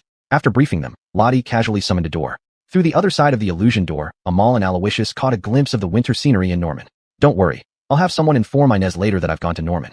Having finished talking, Lottie led Amal and Aloysius through the illusion door, teleporting to Norman. Amal nearly stumbled upon stepping out, noticing they appeared on top of a giant statue, several dozen meters high. "Can your teleportation technique improve in stability next time, Lottie?" Lottie chuckled awkwardly in response to Amal's rebuke, feeling unreservedly critiqued by her subordinate. Amal squatted down, looking at the view below, and genuinely remarked, "No wonder everyone says there are more statues than people in Norman." Below to the west, the city seemed filled with various statues, embodying a certain human worship instinct. The accumulated winter snow highlighted the sanctity and nobility of these statues even more. Aloysius put on his goosefeather mask to protect against the cold and joked, "Everyone also says that among 10 statues, half are demonic." Lottie waved her hands, teleporting them to the ground outside a ranch on the outskirts. "All right, gentlemen, enough chatting. Remember, we're here to snatch the formula." Hearing the word snatch, Amal was quite puzzled. When did Lottie start acting like Ernst? "I thought Lottie wouldn't do something like this since she is Welsh." Lottie's tone turned low and chilly, replying, "What are you thinking, Mr. Amal? I found this at great cost. But the traitor died in Norman, so I need to retrieve what I want personally." Officially, it was reported that the death was due to demonic statues, but that was just to deceive ordinary people, not her, Lottie. She swore to advance to the Stage 3 of the Dream Creator before the end of 1881, which was very important to her. Amal then looked into Lottie's eyes where illusions were flowing. She started to directly sift through related clues from the mind of the ranch owner. "You never use your extraordinary abilities on innocent people." "He is not innocent," Lottie said. "He's considered a marginal suspect. Look, this guy has a memory of taking someone's life." Aloysius couldn't help but think on the side that an angry woman was really not someone to mess with. 5 minutes later, Lottie's eyes returned to normal. With her usual smile replacing the gloomy expression, she said, "If his memories haven't been altered, it seems that my damned colleague also had a hand in this." Mentioning the word colleague, Lottie nearly gnashed her teeth. That despicable cripple Hilren better not be caught by her.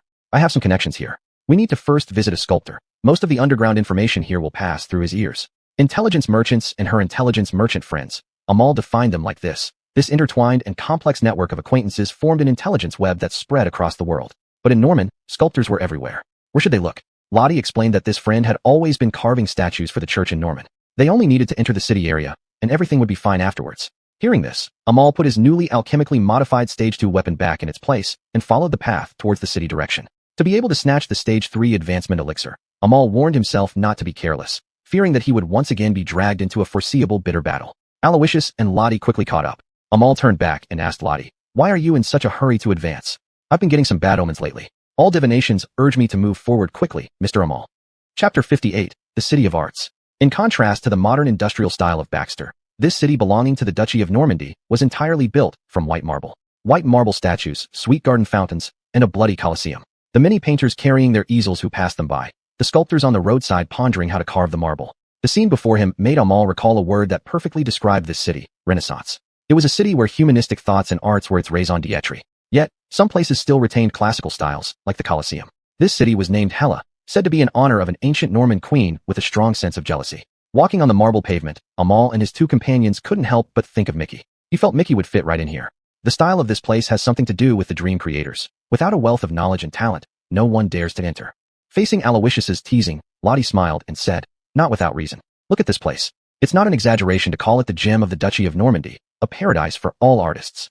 Only they three walked on the white marble pavement, standing out among the various artists around them with their unusual attire. One wearing a black coat and holding a weapon, another looking like a forbidden mystic, witch, and another with a steam engine spouting incessantly. The sunlight was dazzling. Amal, feeling bored with aimlessly wandering, asked Lottie, where's the church chapel? Didn't you say your friend carved statues for the church? Lottie pointed towards the city skyline that climbed up along the hillside, replying, the church chapel is at the highest point. Don't worry about finding him. He can't leave there recently because the church has very strict requirements for the statue he is now carving. Just as she finished speaking, Lottie saw Amal pull out his black steel sword, ready to use steam propulsion to shoot to the chapel. She hurriedly stopped him. This isn't Baxter. The church here pays attention to every suspicious person who comes in carefree or with malicious intent. Amal responded with an unsatisfied expression. But aren't we here with malicious intent anyway? If he remembered correctly, Lottie herself had said they came here to steal a recipe. Aloysius raised his hand and immediately agreed. I agree. We should resolve this matter quickly and leave before anyone realizes it. It's only a few kilometers away. We'll arrive soon. Seeing this, Aloysius sighed, realizing Lottie didn't understand that walking several kilometers with a steam engine on one's back wasn't easy. As they continued uphill, someone in the hanging gardens noticed their conspicuous attire. Outsiders. With such an appearance, they must be outsiders, not citizens. From their accent, they sound like they're from the northwest continent. Are they Welsh or Serene? Or else I wouldn't say you could never become a great person. Can't even figure this out. The artist looked at Amal and company while continuing. Let me teach you how to tell Welsh from Serene people. If there are straw residues on him, he's Serene. If he's covered in iron parts and smells of industrial exhaust, he's Welsh. The listener suddenly understood and pointed at Amal beside the road. Ah, then this guy must be Welsh. The artist clicked his tongue. Not necessarily. Not necessarily? Of course not, idiot. When you see a man who obviously looks Welsh but denies it, you have to consider whether he might be from Juanita. The crowd in the garden, rarely encountering foreigners, became quite interested in the discussion. What's going on? So lively. The artist turned and found it was Hela City Mayor approaching. He greeted politely. Hey, Mr. Grover, some outsiders just came in. Grover gave a surprised hum and also walked to the railing, following the sculptor's pointing direction, but saw nothing. The artist was about to explain that they had turned into a small alley. Amal and the other two were running back in the direction they came from, chased by a group of demon stone statues filled with malice. As they ran, Amal complained, Lottie, I told you not to touch those statues. Amal could have directly dealt with these demon stone statues, but Lottie insisted they avoid causing trouble. Eventually, they chose to run and shout for help. Amal and Aloysius were responsible for running, while Lottie was in charge of shouting for help while running. Lottie hurriedly followed behind Amal and Aloysius and replied, who would have thought there were really so many demon stone statues here? Beside her, Aloysius was only panting heavily.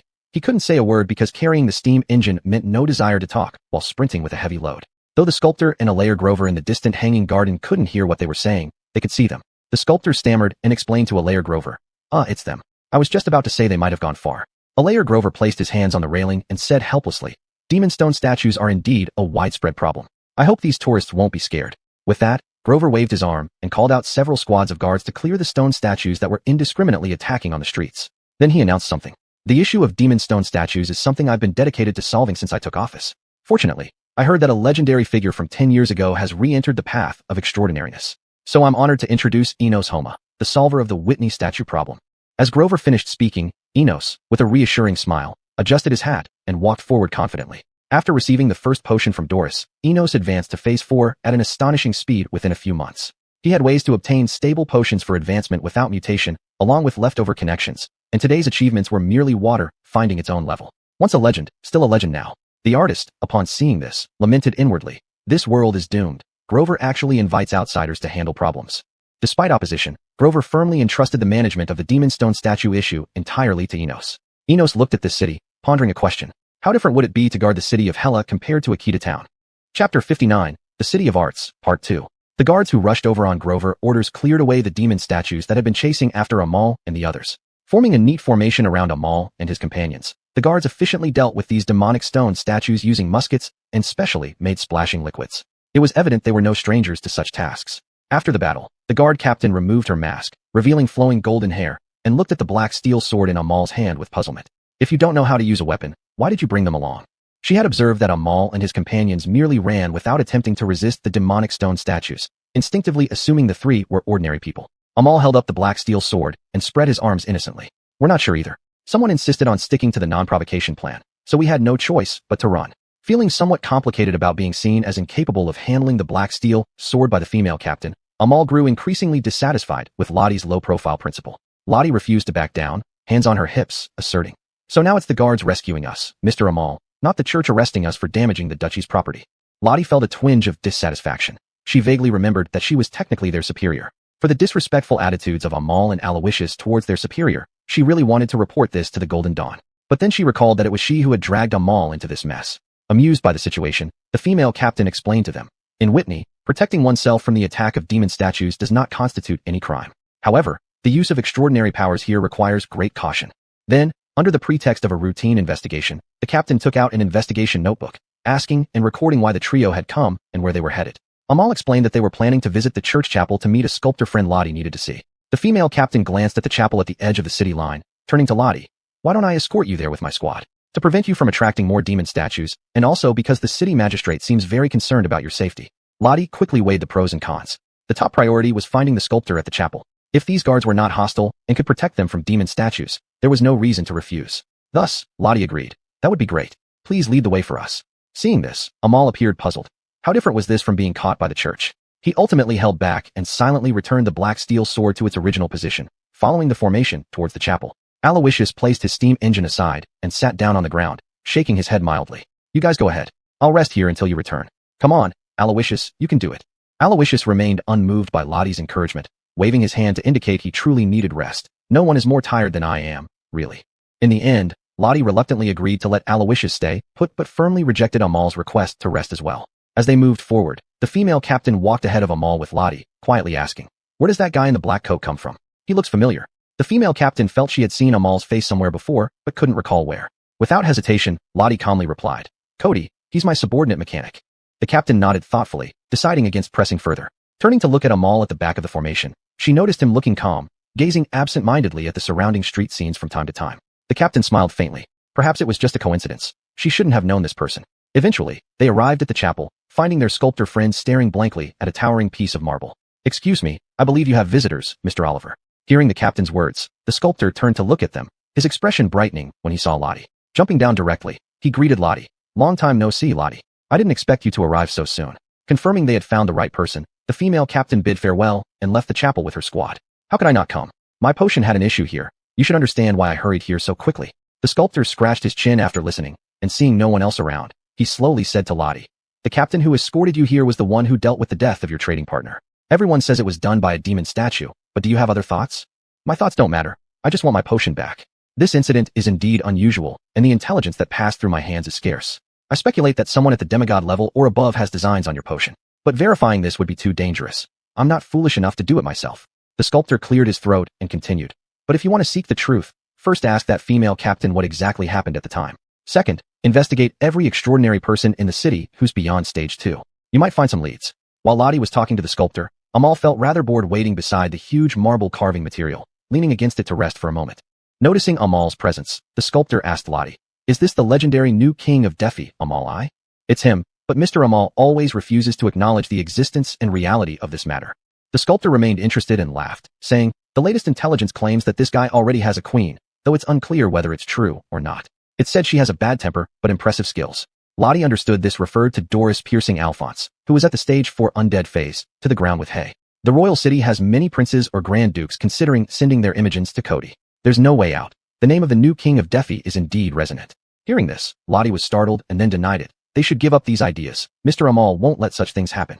The sculptor neither confirmed nor denied it, only maintaining a smile full of interest.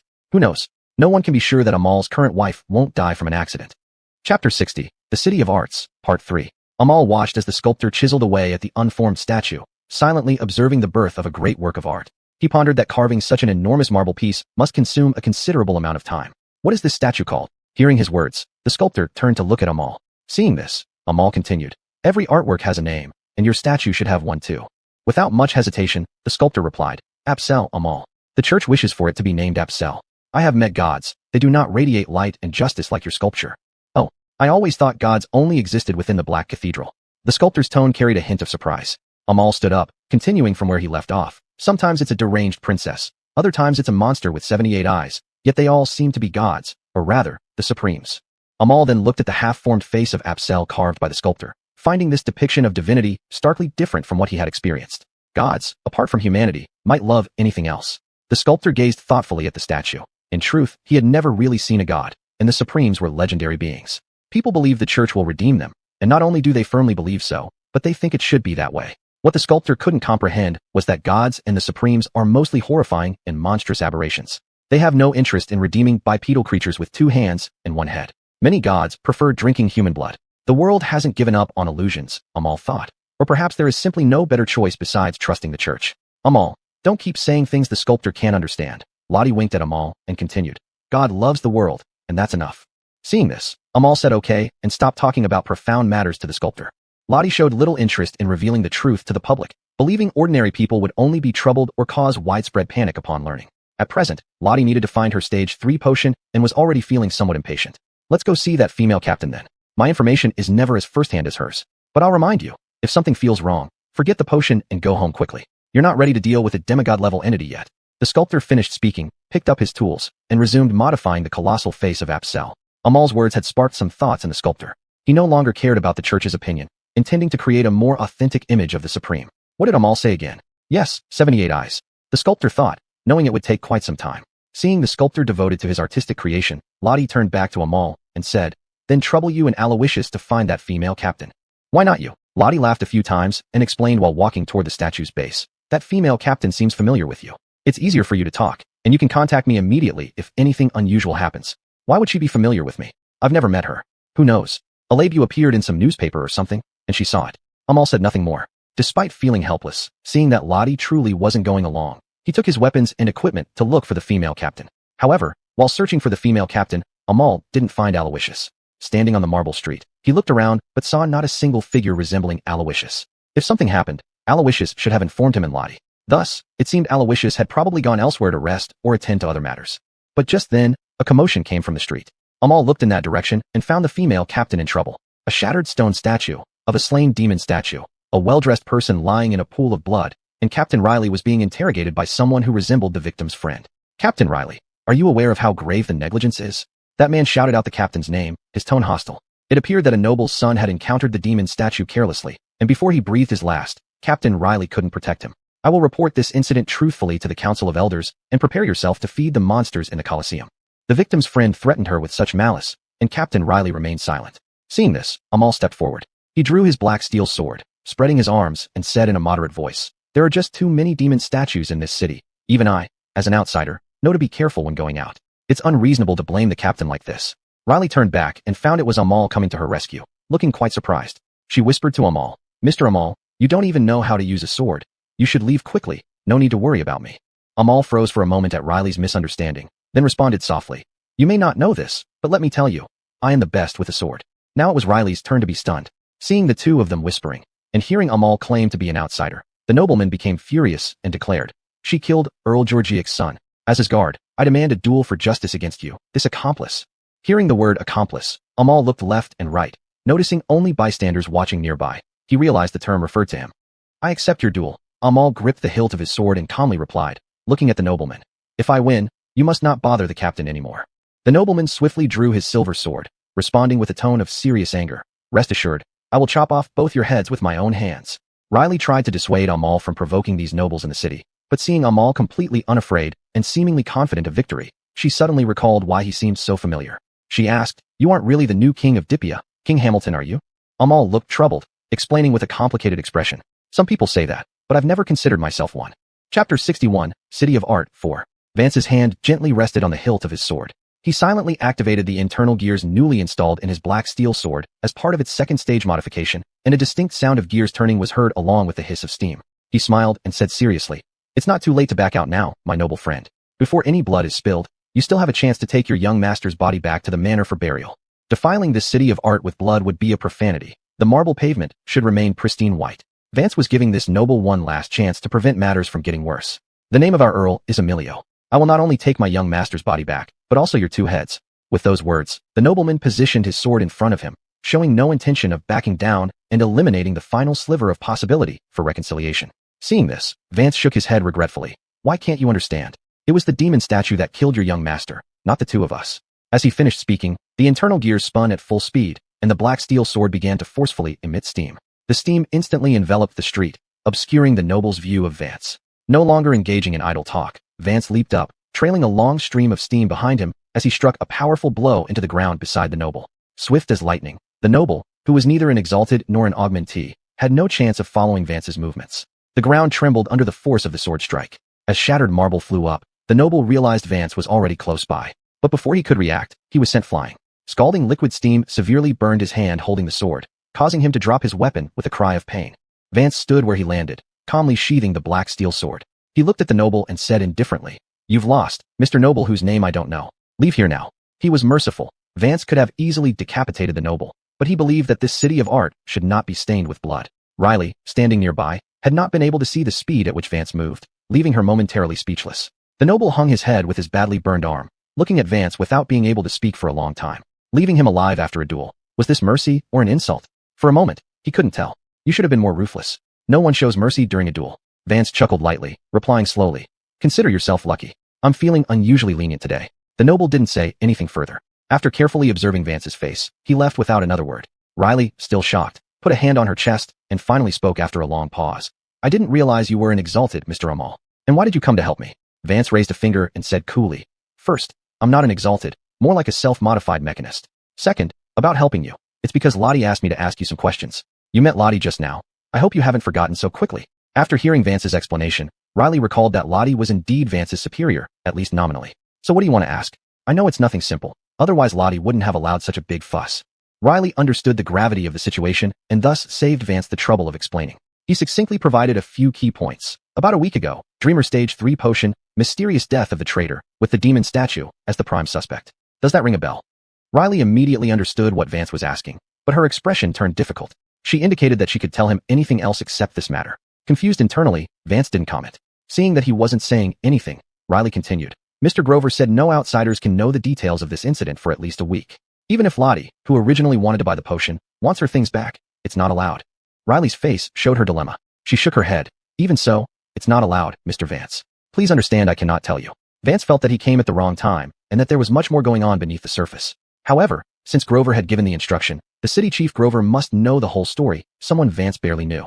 "Mr. Vance, I remember Miss Lottie telling us to keep a low profile." Aloysius's voice came from nearby. Aloysius, hearing the commotion on the street, hurried over. She saw just in time as Vance bid farewell to the noble and was talking with Riley when she approached. Vance turned his head and joked, "No one listens to Lottie, Aloysius." But after the jest, Vance recounted the gist of what had transpired to Aloysius. Upon hearing it, Aloysius scratched the back of his head, finding the matter rather tricky. He sighed. "Why would a demigod stage be interested in a dreamer derivative stage 3 potion? But I reckon our chances of retrieving the potion are slim." Then he looked at Captain Riley, who remained silent. This made their predicament seem insoluble. Vance nodded in agreement after hearing Aloysius's words, "But I don't think Lottie will give up. We have all the time in the world. Let's keep looking." Then he also turned to Riley, telling her before leaving with Aloysius, "If you change your mind, be sure to let us know first."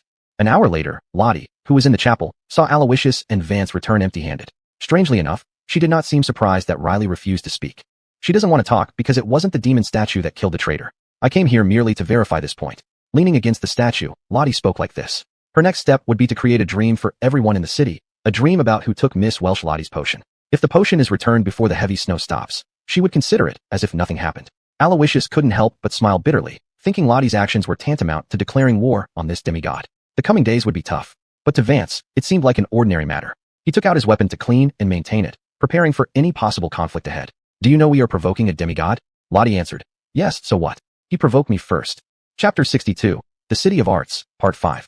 On the evening of December 28, 1881, Enos was resting in his room, pondering how to deal with the proliferation of demon statues in Whitney City. The problem of demon statues was a thorn in every mayor's side. Whenever people were sent to handle them, they would invariably disappear without reason during some deep night or turn into monsters. The impact of the high walls on reality had not yet caused such persistent deformities and disasters. Therefore, Enos deduced that this was orchestrated by someone with ulterior motives. While he was puffing vigorously on his cigar, creating clouds of smoke, the surrounding space suddenly began to flicker inexplicably, waves of rainbow-like illusions rippling through it.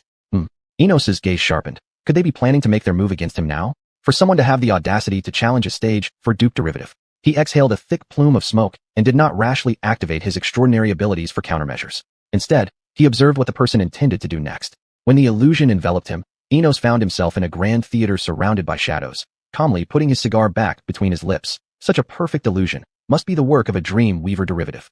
The curtain opened, revealing a woman whose face was concealed by shadow as she slowly stepped out. She descended the stage, looking at the countless seated people scattered across the tiers, saying in a gentle but firm tone, "I apologize, friends of Whitney City. I've disturbed your good night because someone has taken something they should not have." Upon hearing this, Enos glanced around. This derivative had actually pulled every resident of Whitney City into this dreamlike state. Several thousand seats were filled with bewildered citizens of Whitney City, while the person the shadow lady sought was hidden among them. Listening more closely to the woman's voice, Enos rubbed his head. Could this be Ms. Lottie? Before he could react, the stage began to replay the timeline of the intermediary's death with illusionary figures.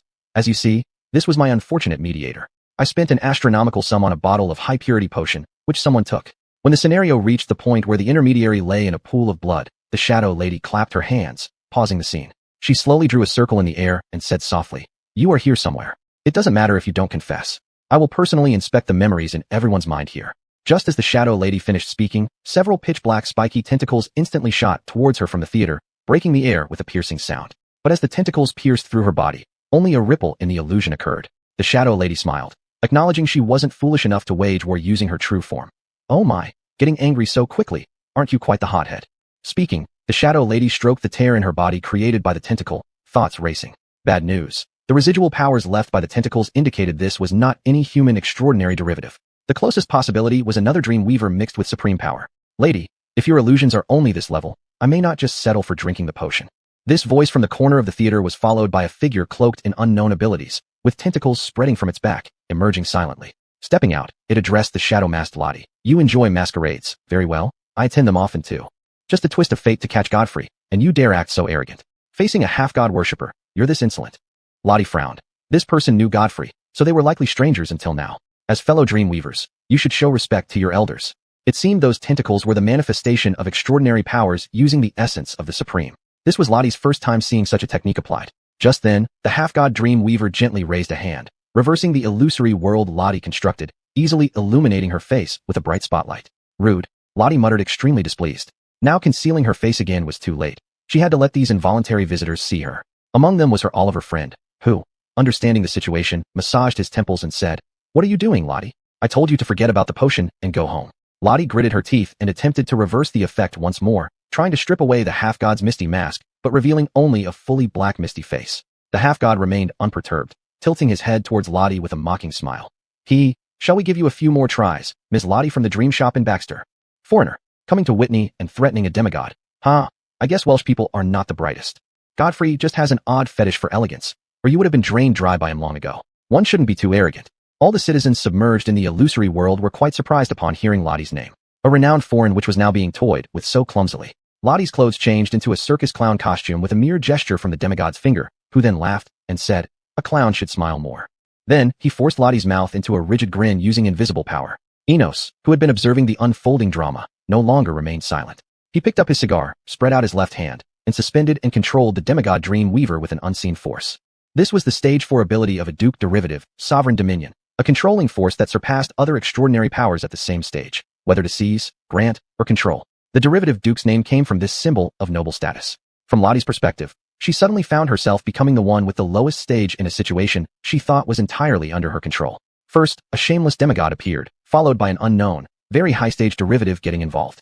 I didn't expect our new temporary police commissioner of Whitney City to also be here watching the show, but stage 4 is really quite insignificant. The demigod easily broke free from the mistake caused by his momentary lapse and countered Enos's attack. A book containing immediate memories of Enos materialized in his hand, from which he rapidly read.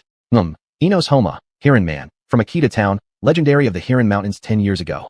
Imitating Lottie, he clapped his hands and easily overcame her reproduction of dreams ability, letting the phantom scenes play on stage, with the final scene showing his own back. The demigod greeted the audience with wide open arms. "The arena is too dull, friends. How about watching a demigod from Normans slaughter 2 foreigners from the northern lands? It will be thrilling." Chapter 63, The City of Arts, Part 6. The citizens and artists present had never seen anything like this before, mistaking it for a grand illusion performance. The semi-gods' cheers were met with an enthusiastic response. In the city of Whitney, citizens shouted wildly, demanding blood-splattered art. "Rip them in half. Enough with the human blood graffiti." Ignore those idiots, Sheriff Enos. Get rid of that long-tentacled monstrosity. On the other side, Lottie, who had been changed into a clown costume, looked at Enos in surprise upon hearing his name. She had witnessed firsthand the power of Enos's attack just now. No wonder he was once the legend of Selen. After months, he had already reached stage 4. This city's classical character remains as unwelcoming as ever, Enos thought to himself. They were not in a position to be humiliated further in this dream they had lost control of. Amal and Aloysius, who had been hiding behind the curtain, clearly heard the frenzied cheering. Amal, being an alchemical modifier, could do little in the dream, let alone Aloysius. Amal pulled back the curtain and glanced at the theater steps, saying coolly, Lottie has lost control. We can only wait for Elixirs Enos to clean up the mess. Aloysius's expression turned grave as he said, Semi-gods are terrifying. This level is already akin to the preliminary form of Supremes. Not even close, Amal replied. Once you've truly seen beyond the wall, there won't be much left to despair over. But semi-gods are still mountains for them, and Supremes remain the untouchable stars at the zenith. Aloysius thought about it seriously and asked, So we're supposed to laugh until death? That sounds too cruel. Amal turned around and stepped out from behind the curtain, drawing the black iron sword, Ernst's sword, and prepared to force Lottie's illusion to reflect reality, engaging in a last-ditch reality battle. Of course not, Aloysius. We will resist, fight these evil gods to the end. Amal laughed loudly as he told Aloysius, just like Fest had once warned him. Enos watched from afar as he saw his old acquaintance Amal step out, cursing inwardly. Sure enough, this brat came with Lady Lottie. It was time to put an end to this farce. Enos ready to stop this meaningless suicide mission. Before Amal could speak to Lottie, Enos took another puff of his pipe, clenched his right fist, activated his extraordinary ability, took control of Lottie's Dreamweaver powers, and shattered the cacophonous dream as easily as breaking glass. Everyone was forced out of the illusion and back into their beds. People of Whitney woke up grumbling, complaining that the show had ended before it began. Elixirs Grover had remained silent throughout the event in the Dream Theater, but quickly found Enos upon waking, accompanied by Captain Riley. Enos remained unruffled, sitting comfortably in his chair, smoking a cigar, occasionally blowing rings. Norman Tobacco didn't have the flavor of Selen's. Elixirs Grover, visibly anxious, asked, Enos, that dream just now. Enos saw Grover rush over, looking flustered, and raised an eyebrow, smiling. It was indeed a dream, but also real. Stage 5 semi-god, Dreamweaver derivative, identity unknown. Enos rubbed his forehead, silently processing what had happened, sighing. It seems Whitney's true master isn't the council or Mr. Grover, but a semi-god hidden here for who knows how long. He couldn't help but recall his first encounter with the church's semi-god, vividly remembered to this day. One person could sound the death knell for an entire duchy's guard. When a king defied the Black Temple, which despised disobedient people, there would be no more defiant kings thereafter. That king was lucky. Some faction crowned him for 7 days. Unfortunately, before the Black Temple could deliver divine punishment, he was killed on his throne. Enos didn't know that the force fulfilling that man's wish to be king was the Golden Dawn. Beside him, Grover was still sweating profusely, staring at his appointed sheriff, who seemed unperturbed. He urgently said, Enos, tell me you can handle this. Captain Riley's face also paled, seemingly foreseeing the destruction of Whitney. Internally, Grover felt lost. He could tell that Shadow Lady was the original owner of the Stage 3 potion. At the time of the incident, he had too many problems to solve and only wanted to calm things down. Now, it appeared to have been a grave mistake. Finally, Enos extinguished his cigar, looked calmly out the window, and reassured Grover. Everything will be fine. At least we don't need to worry about the entire city burning to the ground. Wouldn't it be better to inform the church and have them dispatch some high-level rescue teams? Riley coughed upon hearing this, whispering to Grover, Whitney is a free city. The local church only handles the dissemination of Black Temple's faith and does not interfere in city affairs. Grover let out a long sigh in despair. He did not want to see this city destroyed under his watch. But now, the most capable person at his disposal was the Enos before him, stage 4, yet not quite high enough. Enos overheard Riley's whisper to Grover and tapped his head with his finger, then spoke to them. Normally, the church wouldn't come, but this time it's different. They will definitely come without hesitation. Grover, puzzled by Enos's words, seized onto the hope and pursued. Explain more specifically, Enos. This city needs hope right now. Enos chuckled heartily and, while pacing, said, Just now in the theater, didn't you see a guy wearing a black coat, wielding both a large caliber firearm and a sword? Grover nodded, while Riley remarked that it should be Sir Amal. That's right, that little devil, Potomia's newly anointed King Amal I, appointed by everyone except himself. At first, I thought we were done for two, but once I saw him, the threat from the semi-gods didn't seem as serious anymore. He inherited the original Sin Crown, which comes with a stage god level seraph. The Black Temple won't let anything happen to Amal. Not even a hair can be harmed. The church will sense the danger communicated by the crown and immediately issue orders from the Black Temple to the royal capital's council chamber. They might already be on their way. Enos finished speaking, picked up a kerosene lighter, clicked it, and lit another cigar. Even if the church doesn't come, do you think Amal companion deity would awaken in reality when he's about to die? Enos squinted his eyes after saying this. God is supreme, the new sovereign in the old god's celestial authority. Chapter 64, City of Arts, Part 7. The dreamlike illusion had just ended, and Amal and his group were still in the chapel, discussing what to do next amidst the lingering gloom. Suddenly, Amal raised his right fist, his expression turning serious. He heard dense footsteps approaching from outside. Lottie, noticing Amal's strange behavior, tried to reassure him. It's probably just passing citizens. Amal shook his head. How could they all be marching in such Dingshi Budao towards this place? Passers-by would have chaotic and inconsistent footsteps. Aloysius, turn on the streetlights. Yes, Mr. Amal. Aloysius quickly switched on the streetlights. In an instant, the dim lights illuminated the area outside, but an eerie silence descended within the chapel. For under the light, figures were revealed outside, surrounding them tightly without any gaps. The three of them were completely encircled by a group of unknown individuals. Seeing human-like figures, Lottie let out a sigh of relief. Look, they're just a bunch of disoriented citizens. Amal remained silent, then picked up his weapon and walked out step by step. As he stepped out of the chapel, those around him realized that these were no ordinary people. Their presence was far too intense. Scanning over the pale faces, nearly as white as Fuiza's own, Amal said nothing. Lottie and Aloysius followed closely behind, Lottie asking with confusion, "Who are they?" Amal turned back and responded indifferently, "Humans? I don't think they're human, because I haven't heard a single heartbeat among them." With his ears enhanced through alchemy, all he could hear from this human-like wall was utter silence. They weren't human, absolutely not. Just as he finished speaking, the unknown creatures simultaneously revealed ghastly smiles, removing their hats to expose additional mouths lined with sharp teeth on their foreheads. Aloysius, startled, took several steps back, muttering, "What is going on?" The apparent calm that had persisted for centuries in Whitney was now torn apart. Crossing his arms, Amal began to analyze the nature of these monsters.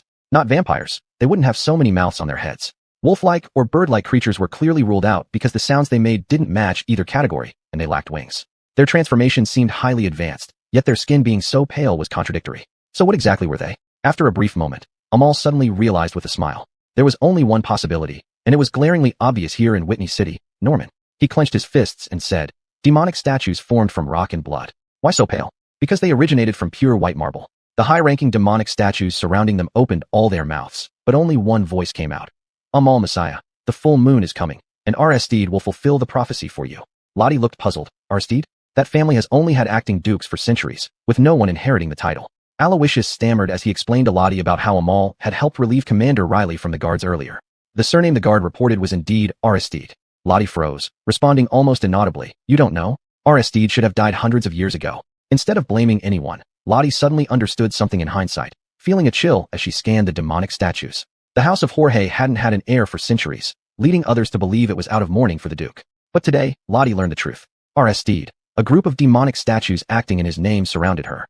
All the clues and pieces fell into place in a flash. It appeared that Aristide had never died. He must have gained supreme power, perhaps even ascending to the level of extraordinary derivation. These demonic statues must be connected to his influence over the years. At that moment, the horrifying smiles on the demonic statues didn't wane. Their master, Aristide, had casually read through Amal's memories and believed the prophecy of his death at the full moon must be fulfilled. Facing this threat, Amal hummed thoughtfully. He always had one answer. "We'll see at the next full moon." The demonic statues instantly activated their twisted nature, charging toward Amal under the moonlight. One touch, and a living person would be transformed into a statue.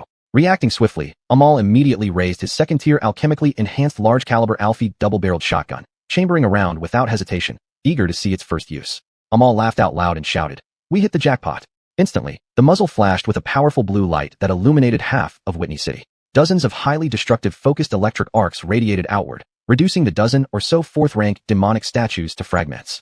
The first-rank blazing gunpowder had been replaced by high-energy electric arc generators. Each groove in the barrel was dedicated to energizing and re-energizing the electric arcs. As the electric arcs intertwined, intense blue electricity spread wildly, sweeping through the chapel streets. "Now, let the flashes and arcs dance freely." With excellent results, Amal immediately tossed the steam-exhausting Alfie to Aloysius. Aloysius wasn't an extraordinary. Giving it to him would allow him to make better use of it. "Hold on to it for now. Otherwise, you can't bash the statues with your steam engine on your back."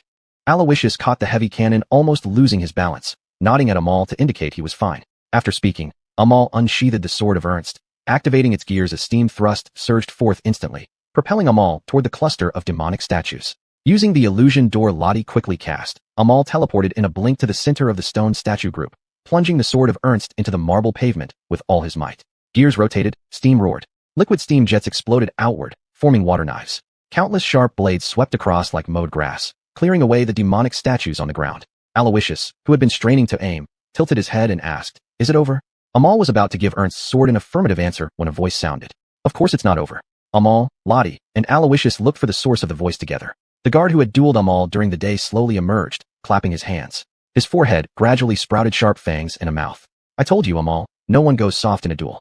The debris of the demonic statues, whether cut or shattered by electricity, slowly reformed into their original shapes, just as they were before. All of them grinned at Amal, just as terrifying as ever. Amal drew the sword of Ernst, shaking his head in amazement. Looks like we really hit the jackpot. Chapter 65, City of Art, 8. Amal fearlessly spread his hands and said, no difference. If I could purify them once, I can do it again. The guard tilted his head and mercilessly retorted, is that so? I think you're the only one who believes that. Just then, the sculptor who had been hiding in the chapel rushed out as if he had lost all sense of self-preservation, shouting hoarsely as he ran. Help, Lottie. Apsel, the statue of Apsel has come to life. Lottie, Amal, and Aloysius slowly turned their heads to look at the giant statue of Apsel in the chapel. The guard had activated the statue's twisted nature, transforming it into a demonic stone statue. Now standing over 10 meters high with dozens of eyes, this demonic stone statue could break the church's record for such creatures. The frantic sculptor, not watching where he was running, collided with the guard from behind and fell on his bottom on the ground. Seeing the sharp beak on the guard's head and turning to look at the row of demonic stone statues around him, the sculptor wet his white pants. A marble hand larger than a human slapped down beside Amal, shattering the marble street under it. Looking down at the sculptor lying before him, the guard softly said, thank you very much for your sculpture. When I picked this block of stone, I spent a lot of effort. Originally, carving it into the image of a god of light might not have been good, but you changed your mind and added so many eyes. Perfect. The Orson will love this image, and the death goddess would adore it even more, the guard was sure. The sculptor trembled, unsure how to respond to the guard's strangely gentle words. Before the sculptor could finish speaking, the guard's smile vanished, and he ended the sculptor's life with one swift stroke of his sword. Amal had always tried to prevent the original sin of blood from staining this city of art, but the guard had done just that. Aloysius, holding Oral, turned and saw what happened, trembling as he said, Lottie, it looks like we have to say goodbye to your friend. Now Aloysius finally understood what Doris meant by joining the company being no good. Besides shoveling monster remains into the furnace every day, he faced death directly with his master Amal. Frankly, he began to understand why Amal wasn't interested in making a fortune through the moon house. He wanted to go back to Baxter and continue shoveling monster remains. But seeing Amal remain calm despite the deteriorating situation, he turned to ask, scared? Don't worry, you'll get used to it. It was time for a tactical approach. Amal slowly put Ernst's sword on the ground, while signaling Aloysius to lower his gun and Lottie to stop activating dreamers. Looking at the guard, Amal calmly said, you didn't kill us right away, which means you have other intentions. Now we can talk. Whatever you say, we agree. With a demonic hand several meters wide looming close by, they knew they had to surrender their weapons to gain a chance to turn the tide later. If they were flattened now, everything would end there. Lottie chose to trust Amal unconditionally, raising her hands and walking to his side, whispering to him alone. We can't surrender. Amal met Lottie's gaze and whispered back, of course not. We must resist until the end. I just need an opportunity to get closer to their master. Trust me. If I didn't believe you, I wouldn't have raised my hands. Just don't get us killed. Do you think it's possible that you're the one who provoked the demigod? Lottie was speechless after hearing Amal's words and did not reply. Seeing Amal obediently following orders, the guard avoided further conflict and said, I didn't expect you to be so cooperative. Then let me tell you in advance. The prophecy says that on the night of the full moon, you must die. Understand. After saying this, the guard extended his hands, controlling the statue of Apsel to revert to its original form, continuing the absurd joke of Whitney's piece. After the statue of Apsel returned to its original position, Amal replied, don't believe in prophecies, sir. There is always the next full moon. The guard threw 3 sets of connected leg irons at them, ordering them to put them on themselves. When you take your last breath, I hope you keep saying that. As Amal fastened the shackles, he responded, no problem. Under the guard's supervision and escorted by a row of demonic stone statues, Amal and his group walked with their hands up toward the Orson's estate, not far from the arena. As Amal passed the huge arena, he seemed to foresee something. When they met the Orson, he was sitting on a high throne hidden in the shadows, sizing up Amal and Lottie with his gaze. The 3 of them stood in a staggered line, waiting for the Orson to speak first. The guard beside him spoke first. Your Grace, they have arrived. Lottie, do you like the clown costume I had put on you? The Duke sneered, finally revealing his face from the shadows. Or perhaps you found the Phase 3 potion. Didn't find it? No worries, it's right here with me. Several hallucination spikes tentacles emerged from the shadows simultaneously, one of which held the Phase 3 potion Lottie had been desperately searching for, placing it before him. Lottie still had her hands raised, but finally broke the silence upon seeing this. Nobody would ever think that the Orson is the same entity as the demigod controlling Whitney and causing the proliferation of demonic stone statues. Have you been hiding in the dark for hundreds of years? Is a single Phase 3 potion worth all this trouble? At these words, the Duke's expression turned cold instantly. He snapped his fingers, conjuring an illusionary realm filled with terrifying howls, enveloping the entire estate. The Duke leaned back into the shadows of his throne. After a long silence, the Orson spoke in a tone laced with unmistakable sorrow, not too fast or slow. Has it really been so many years? It feels like Whitney passed away just yesterday. When Queen Whitney died, the Orson renamed this city after her in mourning. You are merely jesters. The Phase 3 potion means nothing to me, but the Death Goddess sent a divine message, ordering me to find the blasphemer Amal.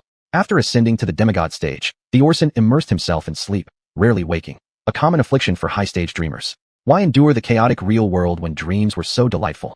Until recently, the Death Goddess uncharacteristically awakened him. For the Orson, the Phase 3 potion wasn't even worth water. It was merely a simple bait. Supporting his cheek with his hand, the Duke looked at Amal and the others as if they were insects, continuing. The goddess should not be disturbed by you, nor should I be. What a pity. Without Kiefer, I can no longer hear the best piano music on the continent when I wake up. Chapter 66, The Foolish King. Steed first created the demonic golems, these grotesque creatures, 450 years ago in Hela. Even monsters in Hela possess an artistic and original nature.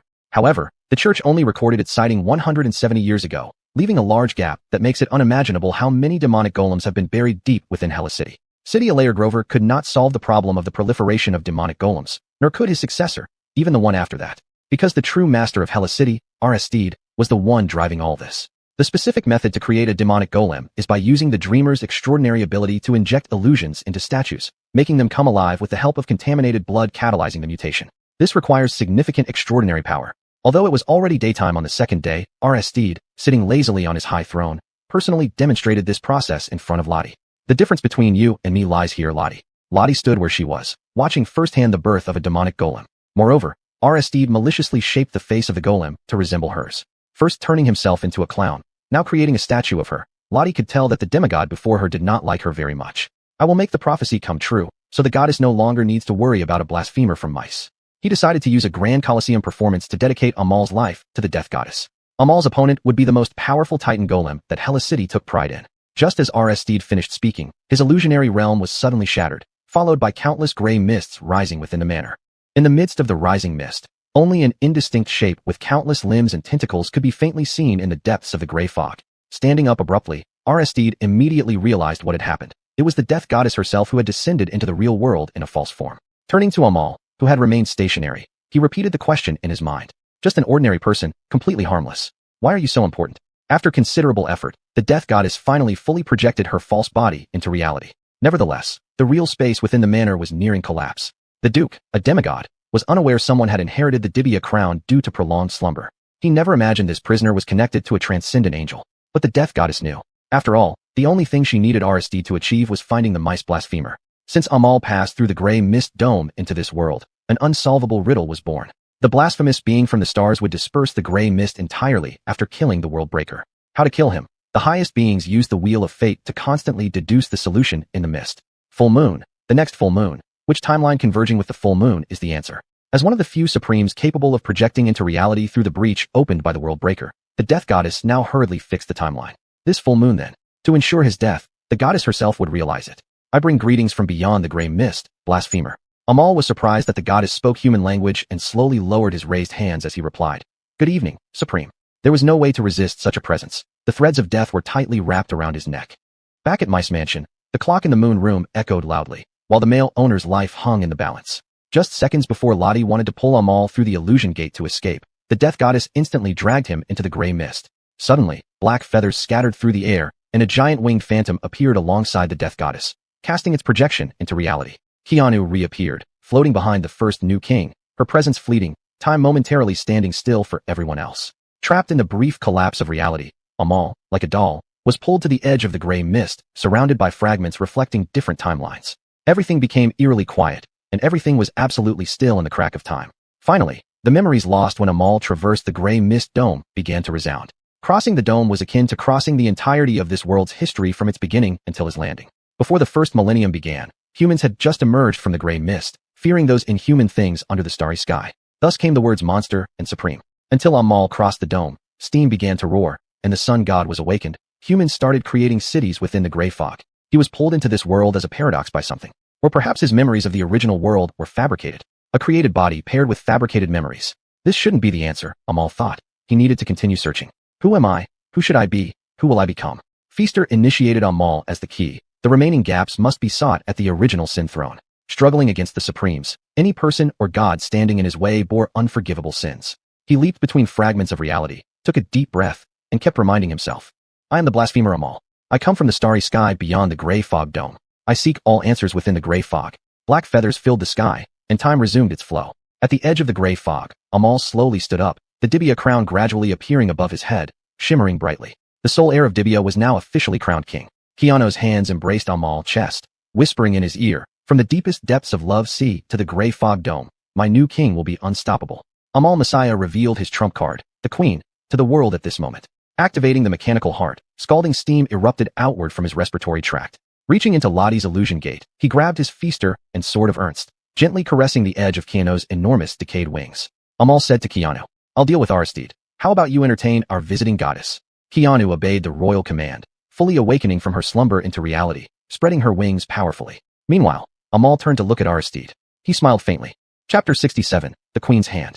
Keanu's Beyonder powers fully unfolded, taking complete control of the surrounding reality. All Beyonder's powers that had not reached the god stage were inhibited. She didn't forget to counter-decompose the goddess's stand, making it increasingly difficult for her to continue projecting supreme authority into reality. Nothing remained but feathers falling like rain. The death goddess tried to rewrite the nature of space from within the gray fog. Because it was a stand reflection, it could only now engage in an evenly matched struggle for control with Keanu. Meanwhile, it continuously thrust various sharp claws and tentacles, surging like a flood towards Amal. But Keanu used black feathers to cut its attempts in half, promising to ensure the king's invincibility. Amal seemed oblivious to the chaotic storm swirling around him, approaching Aristidic as if everything was normal. He smiled and said, "I told you not to trust the prophecy. We'll see at the next full moon." Before the words reached Georgiac's ears, he utilized steam for instantaneous teleportation, ready to slash the Duke's chest with a blade glowing from the rapid gear movement. Georgiac's Beyonder powers were suppressed by Keanu's authority. He couldn't use any of his abilities and could only watch helplessly as Amal flashed before him. "Am I going to meet Whitney?" He watched as Amal, face filled with anticipation, shouted, "It's time to draw the results," charging toward him with lethal intent. The death goddess, realizing the prophecy could not be fulfilled this way, losing a demigod stage believer wasn't worth it, decided to abandon the struggle for control. It suddenly pushed its countless limbs outward, causing the gray fog to explode outward, enveloping the Duke in a protective shroud. Amal was repelled upon hitting the edge of the gray fog and struggled to get back up. "Want to kill me? Using fog as your shell won't work." Keanu retracted her wings and landed beside her sovereign. Under Keanu's exaggerated height in the god stage, Amal looked like a dwarf. "Your Majesty, the death goddess has given up competing for control." Amal stared at the completely defensive gray mist barrier, firing 2 high-voltage clusters with Alfie before stopping. Electric arcs scattered harmlessly against the barrier like rabbits crashing into a wall. Seeing this, he responded to Keanu, "Can't do anything about it. If it wants to run, there really isn't much we can do. Let them go, there will be another encounter." Suddenly, the gray mist constricted into a single point, and the death goddess and Aristidic vanished. Every demon statue in all of Whitney City visibly crumbled into dust, including the statues of guards and Apsel. What a pity, thought Amal. He wanted to capture Aristidic to keep Kiefer company. Lottie and Aloysius, who had been spectators all along, were completely speechless. They had witnessed a mild confrontation between supreme entities, which was enough to broaden their horizons greatly. Keanu straightened the golden crown on Amal's head, looking at him longingly before finally returning to rest. The black feathers in the room floated out through the window with the wind. Patches of bright sunlight fell onto the ground, illuminating Enos, who had somehow appeared here. None of this surprised Enos. He never doubted Amal would lose, so when he learned Amal had been captured by Aristidic, he didn't rush over. His presence wouldn't have made much difference. The solution was for Amal to awaken Keanu. Unexpectedly, events progressed quickly. Even the church people didn't arrive in time. Enos held his cigar as usual, smiling at Amal and saying, "Brat, congratulations on your coronation. By the way, don't go straight back to Mace. Doris heard some bells from the mansion and is coming here on an airship as fast as she can. If you're teleporting, remember to teleport to the Aleka. Don't say I didn't warn you. Doris is quite unhappy that Lottie left a message and took you away." With that, Enos turned to leave, only telling them they'd meet again someday. He had his own person to find. Enos never planned to stop until he found the hunter who killed his wife. Thanks to Amal's help, after resolving the demon statues, he could obtain the potion for advancing to the demigod stage from City Lord Grover. Amal was almost used to Doris arriving in an airship after they caused trouble outside. Lottie, after recovering from her shock, quietly picked up her level 3 potion, thinking about how to apologize to Doris. While waiting for the airship to hover, she looked at Amal, wondering if this holder of God's hand still belonged to the Golden Dawn. Amal, understanding Lottie's unspoken question, said, "Let's keep everything as it is for now. I still need to find the other Beyonder machines, and the Golden Dawn seems more reliable than the church. You seem to be the only visible card in the Golden Dawn now, besides Mr. Foy's."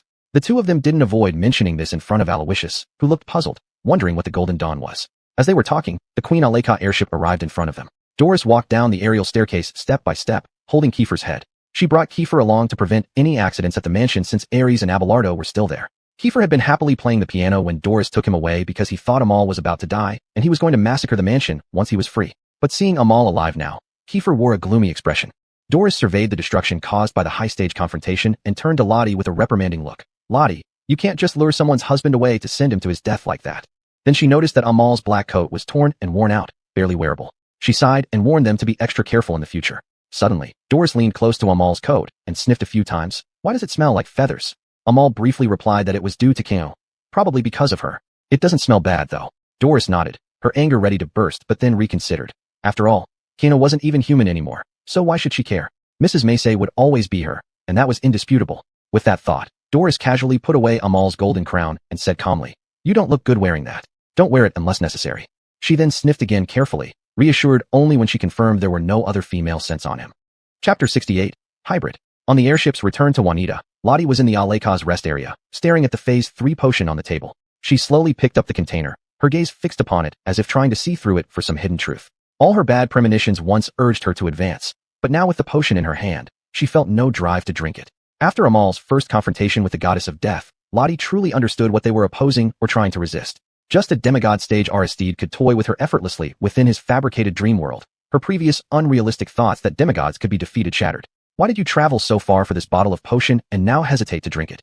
Aloysius, sitting on the red sofa beside her, asked. Lottie began pacing, her head lowered. For millennia, the Supreme Ones have been watching us. After so many years, we have forgotten how terrifying their presence is. But during today's daylight encounter with the temporary projection of the goddess of death, their long-lost reverence and despair resounded strongly. On this side of the wall, we can still resist them. But if the wall collapses, on the day the Supreme One fully descends, no one will survive in the gray mist. She kept rubbing her hands, occasionally glancing at Aloysius's puzzled face, continuing, "The wall must not be touched by the boundary breaker again, absolutely not." With these words, our witch no longer hesitated. She swiftly unscrewed the cap and drank the potion in one breath. Lottie's eyes once again swirled with illusions, and the veins under her skin first shrank, then expanded. Those premonitions may not have been unfounded. They were warnings, urging those who remained clear-minded to accelerate their progress.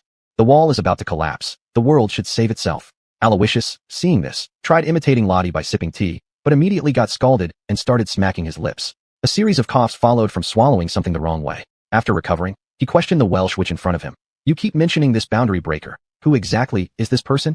After a brief 10-minute mutation period, Lottie's extraordinary traits gradually stabilized, though full transformation would take several more days. Sitting weakly on the sofa, she answered, "That's the problem. We never knew who the boundary breaker is, or even if it's alive." Aloysius fell silent for a moment, then responded with an enlightened expression. "Got it. Basically our world is doomed, right?" Lottie chuckled at his tone and expression, but nodded. "Right, pretty much. The era of humanity has entered its last millennium, and many factions have already recognized this. The church under Black Hall control had foreseen everything from the beginning. But clearly, something went wrong, and the church mishandled it, probably without any chance for correction afterward." As the atmosphere lightened, embarrassing sounds emerged from the bedroom inside the lounge area. A sovereignty claim behavior. Amal had been pulled into the bedroom shortly after returning to the airship by Doris. The two discussing outside were momentarily thrown into an awkward, suffocating silence. Lottie forced a smile, calling out into the room. "Doris, some things can wait until we get home. Aloysius and I didn't hear anything, but we're still here." Her words freed Amal from being pinned down by Doris, although not without receiving fervent kisses. Finally released, Amal walked out of the room. Watching his retreating back, she silently prayed for his safety as usual. Doris hoped Amal could live, age, and die naturally rather than meet an untimely end or become a monster. Sitting on the sofa, Aloysius had no extra thoughts. He only knew that the elixirs soundproofing between rooms needed improvement. Such a sophisticated airship shouldn't have such basic flaws. Even with Amal redonning his intact black coat, the marks left by Doris couldn't be concealed. Noticing Lottie's peculiar gaze, he sat apologetically in the chair across from her. "Sorry, ran into some trouble. Where were you talking about before?" Lottie shook her head helplessly. "We were just discussing the beginning of human nightmares and the boundary breaker." With that, she summoned a portal of illusion, pulling out an ancient, unreadable book from the dream shop in Baxter and placed it on the table, pushing it toward Amal. "Regardless, thank you, Mr. Amal. I can now advance to Phase 3 of the Dreamer. The ancient book, as agreed upon initially as payment, now belongs to you." Amal lightly flipped open the yellowed, ancient tome and said something shocking in a soft voice. "If time permits, after deciphering this book, we'll know who the boundary breaker is." "That's impossible. If it were that simple, the Golden Dawn would have thought of it long ago." He looked at the disbelieving witch before him, straightened his body, and continued. "Because Fuiz didn't like this book, you naturally wouldn't think to put any effort into this area. I once read an incredible series of murals underground in Dubia, and coincidentally, the image of the boundary breaker was among them. The boundary breaker is neither supreme nor entirely human. It is a hybrid." After calmly recounting her astonishing experience, Lottie stood dumbfounded, completely unaware that the tea she was pouring had spilled over until much later, when she finally asked, "Then why are you the only one who knows all this?" Amal closed the ancient book, stirring up dust older than human history, and looking at Lottie, he suddenly smiled mysteriously. Because I'm the only one who lived to walk out of there and read those murals. At this moment, Doris emerged quietly, wearing Amal's clothes, seeming not to care about the noise from earlier. She placed her hands on Amal's shoulders and spoke softly to Lottie. The Moon House can build a machine to decipher the ancient language. He just needs some time. Doris clearly understood Amal, but what she said wasn't entirely complete. To create such a powerful machine, the extraordinary machine number 3, the Gestalt differential engine, was indispensable. This made Amal more urgently need information on machine number 3, indicating that traveling south with Phoenix should be set on a definite schedule. Aloysius, overhearing this, seemed quite excited. What a great thing, he thought. In the future, he could witness another extraordinary machine with his own eyes.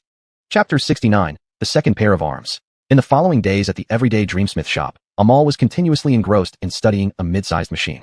It was a simple text entry device and not a true decryption machine like machine number 3. He alternated between checking the decryption results from the machine, hastily turning to ancient books for cross-referencing, while incessantly tapping away on the device.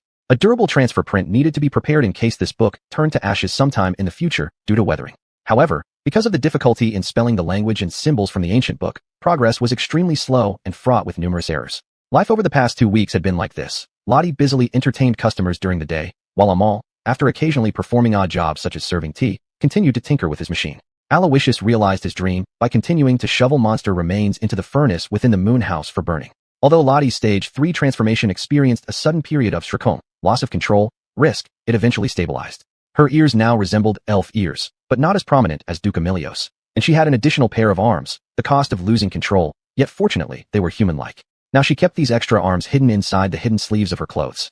During the lunch break, seeing Amal still busy, she approached him concernedly and said, "You look overwhelmed, take a rest." At their secret meeting, Lottie explained that Amal had been trying to decipher the ancient book and received overwhelming support from the Golden Dawn. Although Mr. Foyes intensely disliked the ancient book, he ultimately remained silent. Suddenly, the input device emitted a sound and then stopped working. Amal struck the metal casing hard, but brute force did not work this time. He turned to Lottie and replied, "Progress is too slow. Indeed, extraordinary machines are important." He cast aside the erroneous copy on the counter and began rubbing his sore temples. Phoenix from the Golden Dawn indicated that they would need to further postpone taking Amal to find machine number 3 as they themselves required several months to stabilize their newly advanced extraordinary traits. After the crown vanished from the Black Palace and returned to Amal, the church soon issued an invitation, which Amal ignored. "The church has contacted you so many times. Aren't you planning to go to the capital?" "Not yet." The goddess of death was closely following him, and moreover, he could not fully trust the church for now. Seeing no hope of making the input device work again, Amal shook his head, took his black coat from the rack, and put it on. "I'll take a walk." Walking down the street, looking up at the flying boats soaring in the sky, he suddenly thought of Prince Clayton. Calculating carefully, it had been a long time since he last met him. So, he changed direction towards the nearest airship docking station, located atop a towering building. Climbing floor after floor, squeezing through a crowded crowd, Amal finally reached the docking area. He asked the staff responsible for airship traffic service, "How many reals for the nearest stop to the prince's residence?" 5 copper reals, sir." Having paid the fee, Amal quietly stood beside the rooftop, waiting silently for the next airship to arrive. Among the bustling rooftops, only the stop going to the prince's residence area had one person, Amal. It made sense, given that very few people went to that area, let alone by airship. The employee, curious about his only pedestrian visitor in recent times, couldn't help asking, "If I may ask, sir, why are you going to the prince's residence?" Amal answered, "Well, to see Prince Clayton. It's been a long time since I saw him." "Not just you, citizens haven't seen the prince either, not since the Brotherhood attacked here. They say Prince Clayton fell seriously ill." Upon hearing these words, Amal didn't believe Clayton would fall sick. Being an extraordinary made death more likely than illness.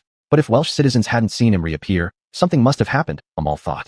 While pondering and speculating, the airship slowly flew over and finally docked beside the rooftop. This light airship used for transportation had limited seating, about 20 seats, crudely built.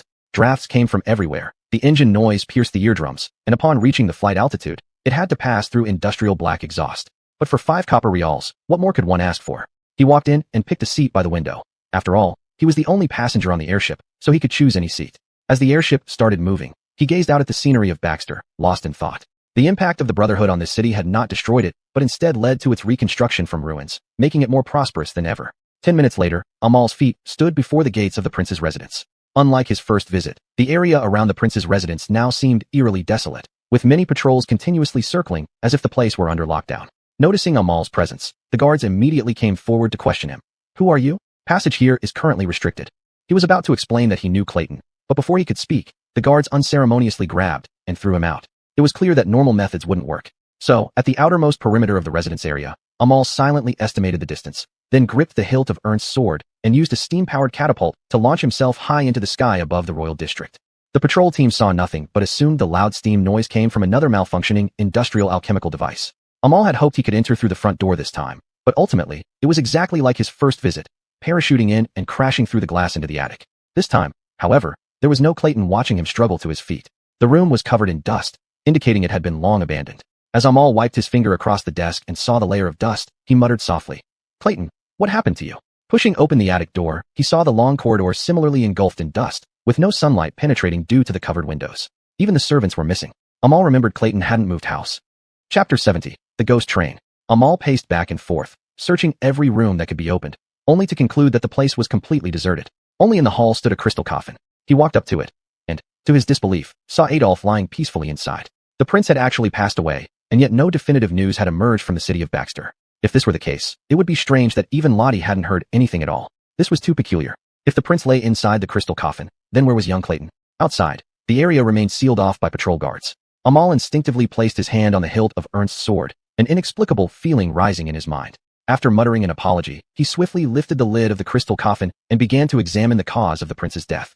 Removing the upper half of the prince's garments, he first checked the condition of the eyes, then the torso. There were no noticeable wounds, and all internal organs were in their proper places. Amal ruled out the possibility of a monster attack as the cause of death. If the prince had been mortally wounded by the Brotherhood during the conflict in Baxter, there should have been several gunshot wounds piercing through his body. No matter how he looked, it seemed like a rare natural death. But if that were true, Baxter should have been holding a grand funeral for the prince in recent days. Leaning against the crystal coffin, Amal furrowed his brow, mumbling to himself, "Too strange. Everything is illogical."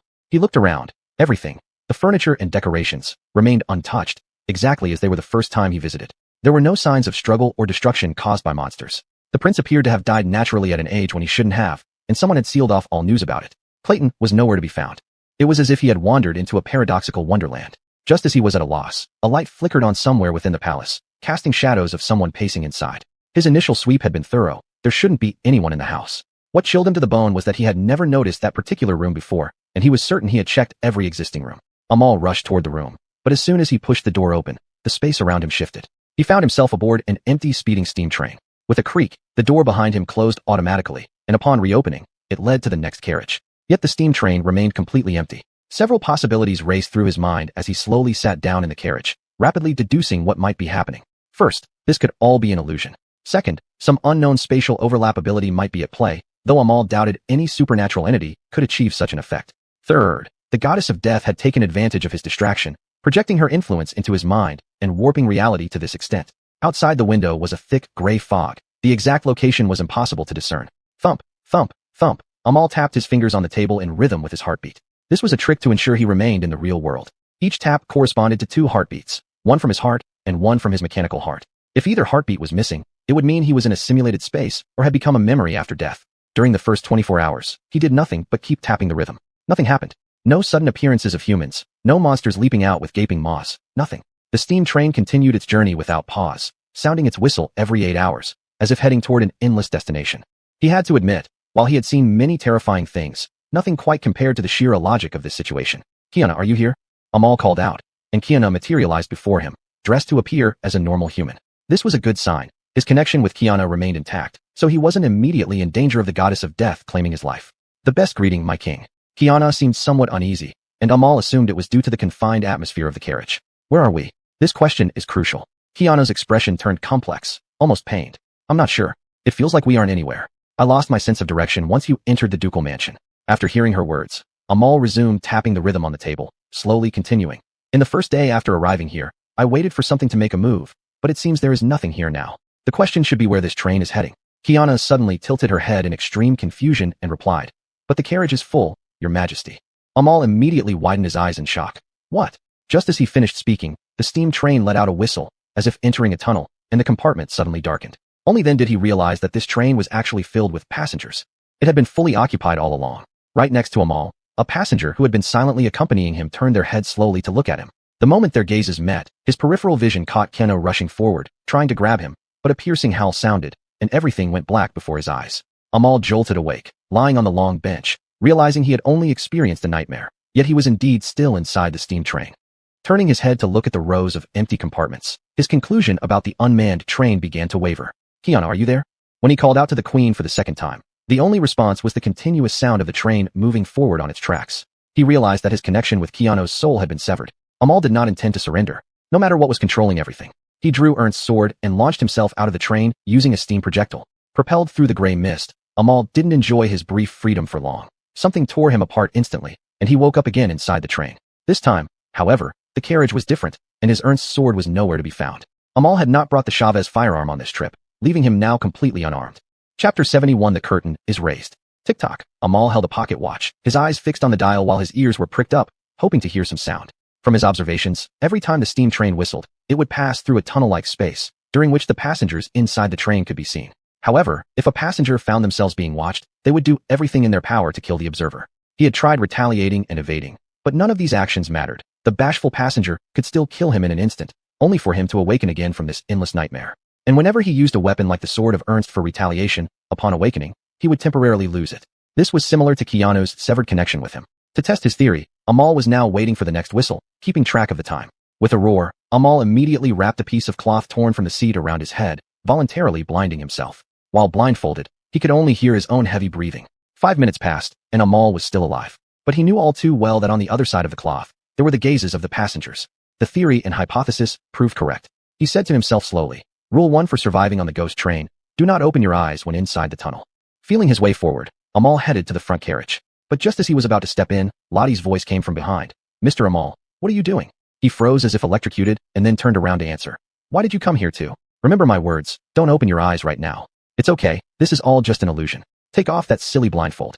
Amal couldn't help but nod and sighed deeply. Is that so? I originally hypothesized it might be like this. He wasn't overly surprised by Lottie's statement because the possibility of an illusion was something he considered from the start. Just as he placed his hand on the cloth to remove it, a question suddenly sprang to mind. How could he be sure this really was Lottie? With his usual somber expression, Amal forced a smile, set a trap with a serious question, and asked, Lottie, is your Imogen better yet? The Lottie opposite him thought for a moment before answering affirmatively. Thank you for asking. She recovered several days ago. Upon hearing this response, Amal immediately ran toward the front carriage without hesitation. When had Lottie ever had an Imogen? That thing was not Lottie at all. Rule 2 for surviving on the ghost train, Amal thought to himself as he ran. Never believe a word they say. It wasn't until the steam train left the tunnel and the lights returned to the carriage that he cautiously removed the blindfold. Amal had now broken his record for survival time, living past 48 hours after numerous awakenings. But now came the question, what was the point of surviving for another week with no food? He needed to find a way to confirm his position relative to reality and quickly escape the steam train. After 8 hours of deep thought, Amal welcomed the next whistle. He took a deep breath and once again covered his head with the cloth. Hello, Amal, the blasphemer from beyond the dome of gray mist under the stars. This voice came from across from his seat. Even though blindfolded, Amal raised his head to look towards it. Who are you? I've been wanting to meet you for quite some time now. You've finally boarded my train. When you ask who I am, haven't you already seen me on the murals? This question is meaningless. Transgressor. So that's what you call me? I saw how the goddess of death failed miserably in her attempt to kill you. Now that you have lost your protective doll, what will you do? The transgressor transcended even the authority of the goddess of death. To him, she seemed like a 7-year-old girl. Since Amal arrived in this world, the transgressor knew that the solution to the riddle wouldn't be simple, causing it to postpone its plan to completely dismantle the wall at the end. It continued, every prophecy in the world of gray mist or among humans tells of the sins that blasphemers will bring. Due to my authority, I can't kill you directly, so I think endlessly repeating the same 24 hours on this train is a perfect solution. Amal sneered, inviting the transgressor to act if it had the guts. As with each passing second their positions might reverse. You must never forget that you are a mixed blood hybrid. I've never seen anything as filthy as you and Siren. Hearing the word mixed blood sent the transgressor into a fit of anger, but it realized falling for Amal's provocation would be playing right into his hands. Calming itself, it responded with disdain. I can even give you a millennium, but first, I will make you suffer thoroughly. The first step is to twist your friends, then your beautiful human wife. When the last day of humanity's final 1,000 years arrives, it will be Ares' turn, whom you love most. Speaking of Ares excited the transgressor. It would imbue Ares' soul with its extraordinary power and savor the exquisite taste of royal blood. It would fully control Ares' body and personally demonstrate its corrupted nature right before Amal. Enjoy the train ride, blasphemer Amal. Even if there is a remote possibility that you spend endless time to leave this train, I have left you a gift of sufficient sincerity. With that, the transgressor vanished instantly from where it stood, as if it had never been there. Just then, the steam train emerged from the tunnel, and Amal expressionlessly removed the cloth. I will get off the train and protect everyone. He said this with determination. The brief appearance of the transgressor shifted Amal's conclusion from the first hypothesis, illusion, to the second one, an unprecedented extraordinary power. And now this conclusion had been confirmed. Slowly standing up, he took advantage of the remaining time to search for possible exits on the ghost train. Amal needed to escape quickly. He did not know what catastrophic gift the mixed blood had left him, and all the people he knew were now on the transgressor's death list. A prophecy vaguely recalled indicated a struggle between mixed bloods and blasphemers that could shatter the wheel of fate. This struggle spanning humanity's final 1,000 years had now just begun. Chapter 72. The priest should also pray. Lottie never imagined that what should have been a routine outing for Amal would result in him vanishing without a trace. It has been more than a month now. She is currently alone in the small shop, looking at the text input device he left behind. Everything remains as it was when its owner left, with ancient books spread open on the table beside it. Clayton has also disappeared without a word. When Lottie went to confirm this with the guards, she was angrily driven away, no matter what she said. Looking out of the window, Baxter seems no different from before. Sunlight gently bathes the streets, as if Amal had never existed. Alay had contacted everyone who might know about Amal's whereabouts through xuanhuan, but found nothing. According to her agreement with Alay, Lottie needs to visit xuanhuan in the afternoon to discuss any new leads concerning Amal's location. She turned off the music projector, which had been playing tunes nonstop. It was something Amal had tinkered with long ago and left here. Putting on a coat simply, Lottie headed for the xuanhuan residence. Before entering, she saw Ernst shaking his head heavily at her. No clues whatsoever, not even a hint. Ever since Amal disappeared, the Brotherhood has been eyeing this place. I tried to convince Alay to take Aries and the other children and leave as soon as possible, but she's stubborn. When the master of the house was alive, the authority over Moon House was unquestionable. Now, with him gone, the Brotherhood believes it's time for a new master. Killing Mrs. Messiah, who isn't even an extraordinary, the Brotherhood thinks Alay won't have a chance to deploy all the airborne gunboats in the aerial port before a demigod enters the mansion. Ernst took off his hat and threw it aside. People need to make distinctions when facing critical choices. I've already quit the Brotherhood. What he didn't say was that in 7 hours, the Brotherhood would attack Baxter again. After occupying it, they would head straight for xuanhuan. And this time, no one could stop their advance. A demigod-level extraordinary would be responsible for crushing every defense force in Baxter. Ernst led Lottie into the residence. Alay clearly hadn't slept well. Descending from the 3rd floor, she looked heavy-hearted while giving instructions to the apostles. The Alay needs to move to the outskirts of xuanhuan. Yes, release the other airships too. Yes, madam. Your orders will be executed immediately. After finishing these instructions, Alay, visibly exhausted, sat down on a chair in the hall to rest a moment. She wasn't unaware that Lottie had arrived, but knew without asking there was no news of Amal. He vanished like the wind from the streets of Baxter, leaving no note behind. Lottie walked over and said to Alay, "You should take Aries and the other children and leave here quickly." Her words earned support from Ernst, but Alay only took a deep breath and replied, "We can't go. Everything the Messiah family has is here." Leaving meant endless pursuit with no end in sight. No one bearing the name Messiah would run, even if blood soaked the lawns of xuanhuan. Alay wouldn't abandon it. Amal may be gone, but it doesn't matter. He'll come back someday. And I'm here. xuanhuan won't disappear from the map so easily. Ernst shrugged and sat on another chair, saying, "I can't watch you and Aries die. Count me in. But seriously, let Lottie take the children first. We can die, but think about it. How old is Aries?" As he spoke, Abelardo came out from a nearby room, carrying Amal's leftover oral firearm. Struggling to put the double-barreled electric fire gun on the table, he said, "Alay, here's what you asked for." Turning to Lottie, he continued, "Take the other children and go, Miss Lottie. I plan to stay." Seeing Abelardo's determination, Lottie didn't argue further. She decided she would help transfer the other 6 children. Feeling the heavy atmosphere in the residence, she couldn't help but blame Amal silently. "Look at what you've done, Amal." A loud boom echoed as they looked toward Baxter. The first plumes of smoke from the Brotherhood's attack slowly rose. Ernst gradually stood up and moved to the window, estimating how long Baxter could hold out. At that moment, massive war gunboats were being released above the xuanhuan residence, heading towards the outskirts of Baxter City. The principle that when the lips are gone, the teeth will feel the cold is something Doris wouldn't fail to understand. The top priority to ensure xuanhuan's safety is to stop the Brotherhood from crossing through Baxter. She picked up Amal's double-barreled fire gun and walked out with it slung behind her back as airships whizzed forward in the sky. How could anyone have predicted that the ones to confront the Liberators' Brotherhood head-on would not be the Church, but the Messiah family from the northern coast of Love Sea, leading the Utopia megacorporation? Lottie looked at the intimidating large-caliber cannons on the airships, imagining her dream shop being blown to smithereens in an instant. If I'm not mistaken, that demigod happens to be Clayton's younger brother. After hearing Lottie's words, Ernst kept his gaze on the window but nodded and said, "Yes, that guy advanced very quickly. The demigod you're talking about is indeed him. The Brotherhood slogan is about letting the true heir of Baxter reclaim what belongs to him. They say the Zion is dead, and the dukedom succession belongs to Clayton's younger brother. The Church hasn't made any statement yet." Ernst speculated that the Zion must indeed be deceased. Otherwise, it would be odd for him not to show up under such circumstances. As for where Clayton had gone, this was the same answer as Amal's disappearance. Who knew? And Doris, representing the Messiah family and Utopia Corporation, chose to side with Duke Clayton, someone whose current status was unknown. But there was no choice, given that the essence of the matter was to hold on to xuanhuan. After a moment of silence, Ernst asked, "Do you think Amal is still alive?"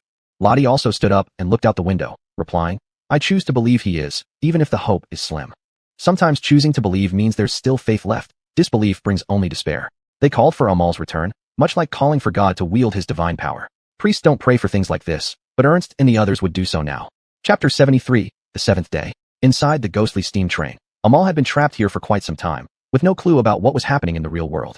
After days of constant exploration, he managed to find the train's cab, but the driver's seat was occupied by nothing more than a skeleton in human form. The skeleton still wore clothes, and Amal took off the name tag from them. The name was barely visible, Amal Messiah. With the same first and last name as himself, he found it hard to believe this was just a coincidence. Amal tried to move the switch that could control the train, but no matter how hard he tried, there was no response. However, he discovered a notebook under the seat. Upon opening it, he saw it contained diary-like entries. First, welcome to this place, fellow seeker of the boundary breaker. Poor unfortunate soul, you don't need to know who I am because when you find this, it means I'm already dead. I've recorded some things I know here, hoping they can help you. If you have no hope of escaping, continue writing down your precautions on the back. You're right, this is a relay I initiated. We will pass it on until someone lucky can leave this damned ghost train. Reading this, Amal immediately flipped through several pages. He noticed over 20 different handwriting styles, indicating many individuals had participated in this relay. And now, these people were undoubtedly all dead. I'm the 17th participant in this relay. To briefly summarize the key points from the previous 16 miserable souls, one thing you should know is that once you pull the lever, you will be drained of your soul, adding another ghost passenger to this train. Refer to the 9th participant's entry for details. The other point is that after entering the cab, the monster created specifically for you by the boundary breaker will awaken, coming from the last carriage to twist off your head. Sorry, I'm about to die. This page was stained with dried blood, and the handwriting became increasingly sloppy toward the end, indicating that the monster killed this person shortly after it was his turn to contribute. Amal glanced at the lever in the control area, thought for a moment, and then flipped to another page in the diary. The 17th participant was devoured completely. When I arrived, all I saw was a pool of red liquid. The latest critical information I obtained is that this ghost train has a final station, assuming you can survive for a week. But getting off requires sacrificing something powerful by throwing it into the furnace of the locomotive's engine room. This means you need to kill your monster before the 7th day arrives. I cannot defeat a monster barehanded, damn it. I have only one bullet left. After writing this sentence, I will end my own life. Important information about the steam train had been summarized by the previous 17 participants. Further reading only contained terminal records of failed attempts to get off the train. The 20th handwriting. I bravely challenged the monster. Now I just want to die quickly. The 23rd handwriting. A labit would work if it was stage 4. The last handwriting. Oh God, my monster is my wife. I ask for nothing else. Just hope the pain will be less. God loves everyone. After finishing the diary, Amal remained silent for a long time. Meanwhile, he heard the breathing of a monster coming from the rear carriages, heavy footsteps thudding unmistakably in his ears. This was probably the sincere gift the boundary breaker left for him. Amal had a premonition about what the monster might be. He had ample time before reaching the cab to roughly piece together and think through the entire situation. Even figuring out the cause of death for the Zion, or rather, realizing that the person lying in that crystal coffin wasn't truly the Zion. Meeting the boundary breaker revealed the culprit behind everything. At first, he couldn't understand it, until he encountered the boundary breaker and heard about stealing Ares' soul, which made Amal suddenly see everything clearly. The boundary breaker enjoyed draining people's souls, and the death state of the Zion was indeed not caused by external factors. The internal cause of his soul being dispersed perfectly explained it. At the time, Amal didn't consider this possibility, which was a mistake. Perhaps the boundary breaker intended to intimidate him, but he unexpectedly walked into the royal residence at a perfect moment. It entered the royal residence, possessed the body of the Zion, and everything else followed logically. The boundary breaker could do whatever it wanted, driving away all servants, sealing off the place with the guards, and finally resting quietly in the crystal coffin for a while. Where would Clayton be now? Amal's thoughts grew increasingly clear. It would certainly be in the train, specifically at the source of the heavy footsteps steadily approaching from the last carriage. He didn't rush into action, but instead slowly picked up a pen to write his own words in the diary. Pursuing the boundary breaker is pursuing death, but someone has to do it, no matter how terrible the price. The 93rd relay participant pays tribute to all who have passed, every passenger on this train. Regarding the skeleton in the driver's seat, that was undoubtedly himself. Amal might have repeated this cycle countless times.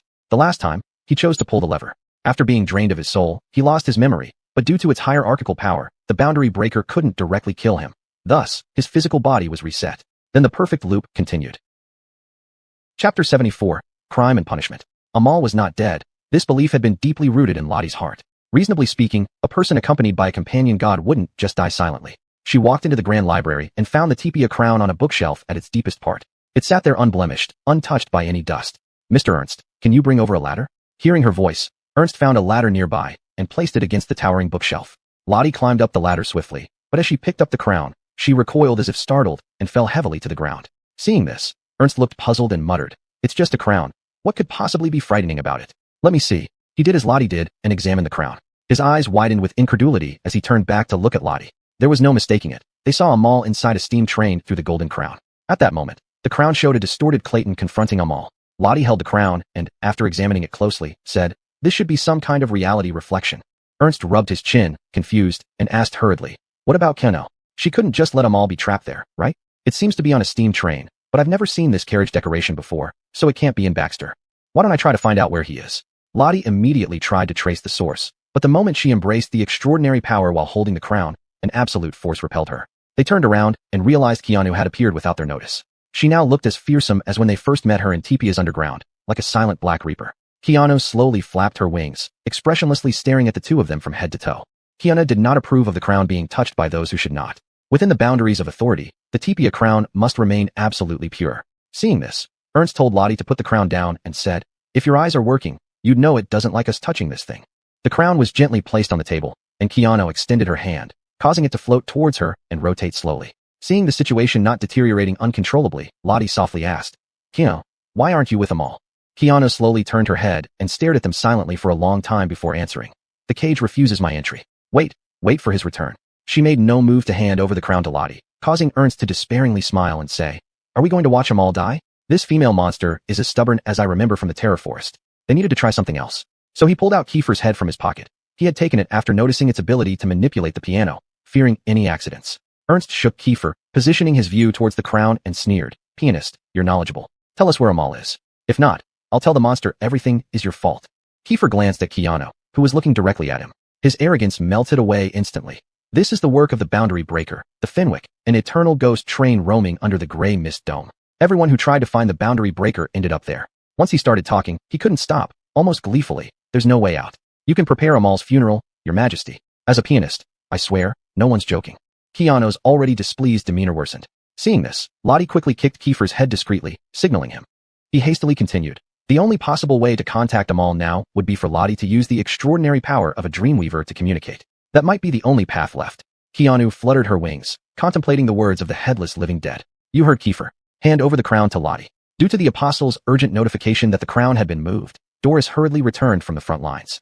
She held in her hands all the remaining base potions of Amal and continued, "Consider my next words carefully. If Lottie fails to contact Amal, I will drink all these potions.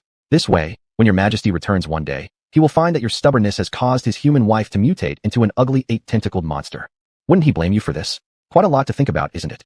Doris had no patience to wait for Xuanhuan's response and prepared to drink the uncatalyzed potion. Immediately, the crown was placed in Lottie's hands. Xuanhuan, watching this despicable human woman, felt inexplicable fear and backed off, saying, "I don't want to be blamed." Ernst was incredibly surprised. He never imagined Xuanhuan's weakness could be here. No one would have thought that an ordinary human woman with no extraordinary power could stand here and openly threaten a goddess at the level of God. Lottie didn't speak, but immediately exercised the power of a dreamweaver, tracing back to the source of the reflection within the crown. Suddenly, in the distant land where Amal was, Lottie's voice echoed in his mind. "Why did you go looking for the Boundary Breaker?" He was trying to escape Clayton and the ghost passengers in the carriage, responding as he ran. "It was him who came looking for me. Clayton is also missing. I can't find him." Hearing this, Amal glanced back at the burning creature chasing him and answered gravely, "He turned into a monster, and now his only thought is to wrench my head off." The other end fell silent for a moment before asking with great difficulty, "Is there any way to reverse it?" Amal, having run to the last carriage with nowhere else to go, stopped and faced Clayton directly. Simultaneously, he told Lottie, "No, the transformation is too complete. The Boundary Breaker does not show mercy. Without Ernst's sword, he couldn't physically fight a high-ranking monster to death. I have no chance of getting out, Lottie. Everything started because of me. Perhaps redemption for my sins will come to pass here." Chapter 75, The Scarecrow and the Witch. When Amal gave himself this despair-filled verdict, everyone in the Grand Library stopped talking for a moment. They had witnessed Amal's heart stop and then restart within minutes, only to continue this endless exploration of death. For a month, he had been repeating the process of being killed by Clayton, yet each time he opened his eyes, he never gave up fighting. Lottie was the same. When Amal woke up in the carriage with lost memories, she repeated this same beginning over and over. "Mr. Amal, I'm Lottie." His answer would never change. "Can you tell me where I am?" After endless silence, Ernst moved his lips a few times, mindful of Doris's mood, and said, "We need to think of something." Lottie knelt on the ground, lowered her head, and said, "Mr. Amal's original body can't return. No one can rewrite the authority of the Boundary Breaker, not even Xuanhuan." After much deliberation, Lottie spoke the sentence filled with absolute sin. "But we can create a substitute. I can try to replicate Mr. Amal's memory using power and transfer it to a real-world substitute." Doris couldn't hold back and asked, "What about him?" Lottie lifted her head, looked around at the few people present, and shakily answered. To be trapped in the Fenwick with his consciousness forever. The question of who would truly be Amal at that point made this sentence so terribly sinful. Unaware that she had never disconnected from Amal, Lottie didn't realize that everything she had said, he had already heard. Amal looked out past the crown in the carriage, thinking about how his loved ones were all in the manor beyond the fourth wall. Maybe Ernst was still rubbing his chin. Ignoring Clayton's closing footsteps, he suddenly smiled calmly and softly said to the other side. Let's do it, Lottie. Lottie clenched her fists tightly, struggling to keep her tone steady, but ultimately bid farewell in a hoarse voice. Goodbye, Mr. Amal. His voice was lighter than the wheat straw floating across the sky during Highland summer. Goodbye, Lottie. Then, Amal felt his mind suddenly become very light, as if his memories were flowing away like water. He knew that Lottie was replicating his memories. Sitting by the window, Amal leaned on the table and fell into a deep sleep. This time, he could sleep as long as he wanted. Back in the manor, Lottie summoned streams of illusions, creating an incredibly magnificent scene. With clasped hands, she carefully preserved a copy of Amal's memories. Next came the task of spending countless hours to find a suitable vessel. Watching the scene before her, tears welled up in Doris's eyes as she whispered, "How beautiful." Ernst patted Doris's shoulder. For once, the always rash and rude man showed the greatest respect in silent mourning. In the following long period, Lottie maintained contact with the Golden Dawn while traveling the continent to find a puppet vessel to host Amal's memories. Doris kept up the facade of the Messiah family, even sparking years-long wars against the Brotherhood when they invaded Baxter near the outskirts of Messiah. When people on the northern shore of the Sea of Love spoke of Mrs. Messiah, they remembered a woman with ironclad resolve, making the name Messiah resound across the continent along with the Utopia Corporation. In the spring of 1882, after a brief ceasefire with the Brotherhood in Baxter, she brought Lottie to Messiah to help rebuild the villages destroyed by the Desire Bird. Seeing her and Doris arrive by airship from the Forbidden Forest, the villagers bowed and said, "Thank you for your help, Miss Lottie, Mrs. Messiah." The villagers expressed their gratitude. To them, Lottie was a compassionate witch. She came with the instructions of the male master of Messiah to restore this place to its former state. Speaking of Amal, the villagers could recount tales and legends about him using their fingers. People in the village center conversed. I heard the master once went to Highland and encountered a very magical scarecrow that could even speak. This statement caught the attention of the two who were walking here, chatting leisurely. They had intended to head home a little later, but couldn't help asking the villagers, what kind of scarecrow? It looked like a living doll, appearing in Highland's wheat fields, seemingly fond of stalking people. Standing beside her, Doris noticed the change in Lottie's expression and curiously remarked, "You wouldn't be thinking of finding that scarecrow, would you? It sounds like a suitable vessel, and it's not too far. I've traveled all over the Southern Territory. There's no reason not to take a look." Lottie turned back to look at Doris and continued, "What was the name of that place again?" Doris seemed lost in reminiscence for a while before slowly answering, "Akita Town, I think." He really enjoyed the dark rye beer there.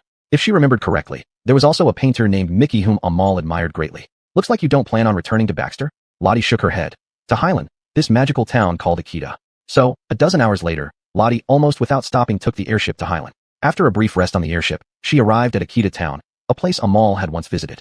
Because of this, a rumor began circulating in Akita Town in recent days. There was a clumsy witch who arrived here on a noisy steam airship. Every night, she would ask anyone she met near the wheat fields about scarecrows, but nobody dared tell her anything about the mysterious woman.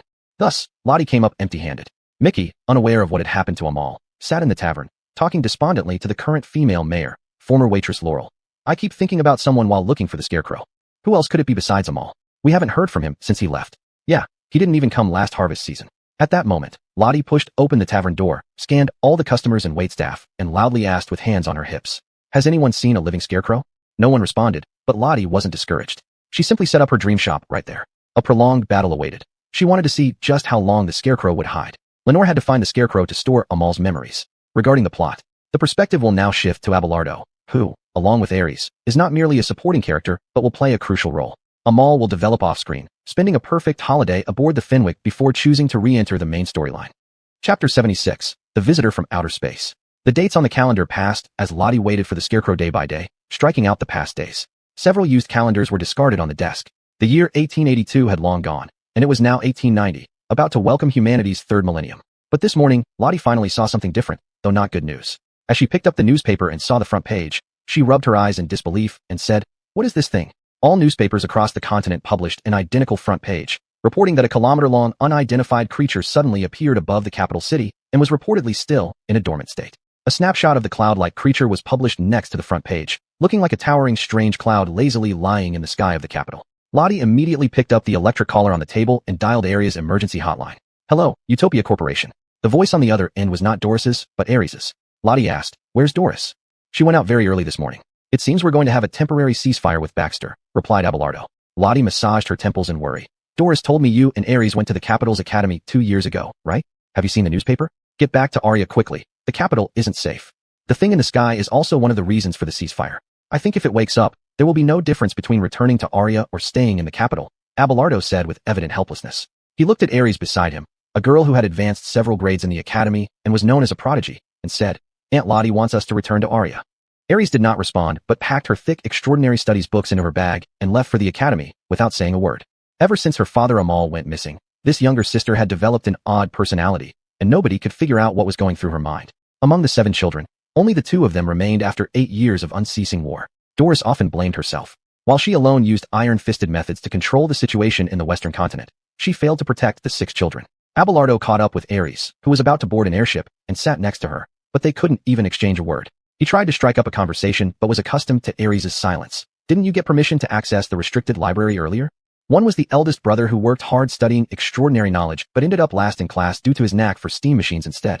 The other was a shining star of a younger sister, whom the professors all believed to be the most talented person in 100 years to adapt to extraordinary powers. Admission into the capital's council hall and being taught by the Black Palace was imminent for her. However, Doris insisted on the Messiah family tradition, no excessive contact with the church. Amal had also said that members of their own family should not touch extraordinary powers, but Doris believed that learning relevant knowledge could lead to more reasonable judgment. Only studying was allowed. Consuming any potions was considered an absolute sin. Abelardo looked at the sleeping cloud monster in the sky aboard the airship and said, will we be fortunate enough to witness the end of humanity? At the same time, he thought about which of Kiana and this huge creature held higher authority. Ares hugged her bag, expressionless but unusually responded to her brother's question, no. Seeing this, Abelardo chuckled. Apparently, Ares was in a great mood today, managing to throw 2 words at him. When they arrived at Sky Mansion, also known as the Empire Academy of the capital city, crowds were all gazing upwards at the sleeping it in the sky. Additionally, all scheduled activities for Abelardo's cohort were replaced with one course today, discussing the origin and essence of the monster. But before entering the classroom, his professor, Professor Franz, was holding a report card in one hand and glaring angrily at him. Abelardo Messiah, how do you explain these alchemy potion results that even idiots can pass? I remember Ms. Doris was an excellent alchemist 13 years ago. You've let me down greatly. Abelardo scratched his head in embarrassment, indicating he hadn't avoided studying, just that it might not be his forte. Ares just arrived outside the classroom, glanced at the scene, seeing Abelardo leaning against the corridor wall, listening to Professor Franz's disappointed scolding. Suddenly, as if losing his strength to speak, Franz's voice softened inexplicably. But given the current situation, does it even make sense for me to be so strict with you? He was referring to the object in the sky. Initially, people believed that the Black Palace only needed to wave its hand lightly for this astonishing crisis to dissipate like fleeting clouds, just as it had countless times before. But the Black Palace was shrouded in silence. The church closed every cathedral, and the public anxiously knocked on the doors, only to be told by nuns and priests to return home early. It will be fine, sir. God loves all of us. It turned out that it took less than 24 hours for the human race to collectively succumb to their deepest fears. But some thought only the capital city was doomed, and the diversity of human emotions and experiences became starkly apparent. Ares turned her head, looking at Professor Franz, and said faintly, let him go, Professor Franz. My brother is clearly more suited to be a mechanic. Franz handed Abelardo's report card to Ares and reproached himself. I may never see Doris again before the world ends. Please tell him that my inability to teach Abelardo properly reflects my own shortcomings. After saying this, Professor Franz lost all energy, simply cautioning them about the importance of the next class, then left without another word. Ares would certainly report this truthfully to Doris. Feeling ashamed, Abelardo entered the classroom. He had humbled one of the Academy's best potion masters, embarrassing Doris greatly. He silently found a seat at the back and tacitly allowed Ares to take the remaining seat in front. Sitting in the front row, Ares sneakily glanced at her brother, thinking only Abelardo remained unchanged. Doris was engrossed in heavy corporate affairs and war. Aunt Lottie had moved the dream shop to Sherlin and set aside matters concerning witches entirely. Uncle Ernst drank excessively, rarely sober. As for Alair Enos, he still obsessively pursued the hunter who killed his wife, also changing significantly. Only Abelardo remained the same brave young man, and an incredibly responsible older brother. Good morning, Abelardo. We can now witness the end of the world together. Ares, seeing someone greeting Abelardo, looked away, waiting for the supposed crucial lecture to begin with routine rhetoric. There won't be an end. How do you know? Abelardo shrugged and replied, because Ares said so. She knows everything. Do you think you're smarter than Ares? His friend laughed and joked. Yes, no one is smarter than your sister Ares, but at least I passed my potion blending test. Abelardo, unable to refute, nodded and started cramming from the potion blending book, disregarding the looming apocalypse outside, only worried about passing his retake. At this moment, the professor noticed Abelardo wasn't paying attention and quietly approached, confiscating his book and saying, just like our student Abelardo here, if you don't take death seriously, death will pay you a visit. Stand up, Abelardo Messiah. Watching Abelardo stand awkwardly, the professor continued. Humans have varying views on apocalyptic crises. It seems that Abelardo has created a new branch of opinion. Ignoring the entity above, burying your head in books. Are you preparing to feed this thing to the visitor? I remember your father is Amal, isn't it? He's nothing like you. I've heard he once reached Dibia ruins, battled demigods in Normandy, and captured pianist Kiefer in Sherlin. His defiance against the old gods is exactly what I want to convey. What about you, Abelardo? Can you draw inspiration from your father's qualities? Furious, the professor expelled Abelardo, claiming he disgraced the Messiah name. Standing outside the hallway, Abelardo stared at the end of the corridor, surprised when Lottie appeared through an illusionary door. She approached, incredulously asking, "What did you do wrong?" After all, Abelardo had always been known for not causing trouble. He explained the situation to Lottie. Lottie placed a hand on Abelardo's shoulder, softly saying, "The professor is completely wrong. You are a proud young man. Just like Amal, you would face the old gods." Right then, the class ended, and Ares found them in the crowd. Feeling guilty for his lack of knowledge, Abelardo sighed. But Lottie comforted him nonchalantly. So what? The Messiah family never involved themselves with extraordinary powers. She did not show surprise at Lottie's arrival, but instead stepped forward with an incredibly cold expression to refute Lottie's initial words. It was precisely this attitude of father's, his opposition and abhorrence toward the old gods, that ultimately led to him being trapped inside the Fenwick by the boundary breakers, facing an endless cycle of death. Lottie looked taken aback for a moment, then found it amusing as she said to Ares, "Well, when did our little princess start thinking like this?" It seemed during her absence, Doris not only lost 6 children, but also failed to notice the changes in Ares. Lottie began to foresee that Ares would not grow up according to Amal's expectations. Chapter 77, The Heir. At that time, Doris had just arrived in Baxter via the company's airship, a city she knew so well yet felt utterly foreign now. 8 years ago, it was under the wise rule of Prince Clayton. Now, the title of prince had passed to someone else. To this day, no one knows exactly what happened. Citizens only remember that Clayton's younger brother returned like a bolt from the blue. Mrs. Messiah this way. Unfazed by the changes, Doris walked towards the location where negotiations would take place within the noble residence, escorted by apostles and led by servants. Unbeknownst to her, Amal had once come here and entered the ghost train. Outside the study door, Doris indicated to the monk that she could enter alone, saying, "Wait for me here." Inside, the new prince sat at the head of a long ebony table, squinting as he awaited her arrival. They had clashed on the border between Messiah and Baxter for 8 years. Doris had thought this war had no end, and she was already quite weary of toppling Brotherhood fools one after another. The people of Baxter and the Principality Guards certainly wouldn't fight for a prince who seized power, at least not against attacking Messiah. When it came to Mrs. Messiah, the citizens held more admiration than anything else. A beautiful woman preserved her youth through alchemy, a strong executive who diligently managed a company for nearly a decade, and a killing machine on the front lines of war. How they viewed Doris depended on which perspective they chose among these 3 aspects. Clayton's younger brother, now Prince Dodge, finally greeted his guest. He opened his eyes, amazed by Doris's beauty, and found it rather amusing, saying, "Mrs. Messiah, you did come." He looked at the woman before him, whose body had undergone many alchemical modifications, capable of withstanding Brotherhood attacks while giving them a hard time. She had taken over the Western continent and completely controlled the situation north of the Sea of Eros. Seated as a guest, Doris sipped her tea calmly but spoke in a tone far from friendly. "You're nothing but an annoying fly, Dodge. A ceasefire is fine, but remember, we will settle accounts for those 6 children's lives eventually." One reason she agreed to the ceasefire was that Doris wanted to focus on caring for Abelardo and Ares. She couldn't afford to lose them again. Continuing the meaningless war would leave Abelardo and Ares out of her sight. Not everyone was Little Red Riding Hood, but big bad wolves were everywhere, and Doris had learned this lesson the hard way. She put down her teacup, tapping her fingers lightly on the table. One condition for agreeing to a ceasefire is to get the Brotherhood out of Baxter immediately. None of the citizens here like them. Dodge clasped his hands together and responded, "Who in the Western continent dares disobey your orders, madam? This is certainly no problem. However, I require that company airships stop entering Welsh airspace indiscriminately." Doris's expression turned cold. She crossed her legs and warned Dodge, "You're not in any position to bargain." Unexpectedly, he shrugged and played the trickster. "But as a demigod, I have the privilege of not bargaining." The negotiations seemed about to break down, with Doris unyielding, indicating that if Dodge dawdled any longer, she would have Queen Aleka's main cannon blast open his skull. Demigods were merely high-ranking extraordinaries. Everyone on the surface in the Western continent had to listen carefully to what Doris said. Ultimately, Dodge chose to compromise in the face of Doris. This woman was too formidable, and he wasn't foolish enough to push too far. The final conditions are, Messiah's first aerial fleet retreats at least 100 kilometers from the border of Baxter, stops controlling the supply of extraordinary elixirs to our market, and restores our airspace sovereignty. Doris laughed, then questioned sharply, "You don't think you've won this battle, do you?" Dodge shrugged, indicating that he could continue to harass the company, leaving Ares vulnerable to third-party murder along with the other 6 children. Then he said confidently, "Negotiation is about both sides making concessions, Mrs. Messiah." Doris gritted her teeth, agreeing to Dodge's ceasefire terms for Ares' sake. Without another word, she quickly left the study used for negotiations. She didn't stay long in Baxter, but returned directly to the temporary residence in the capital city. Doris saw Lottie chatting with Abelardo inside.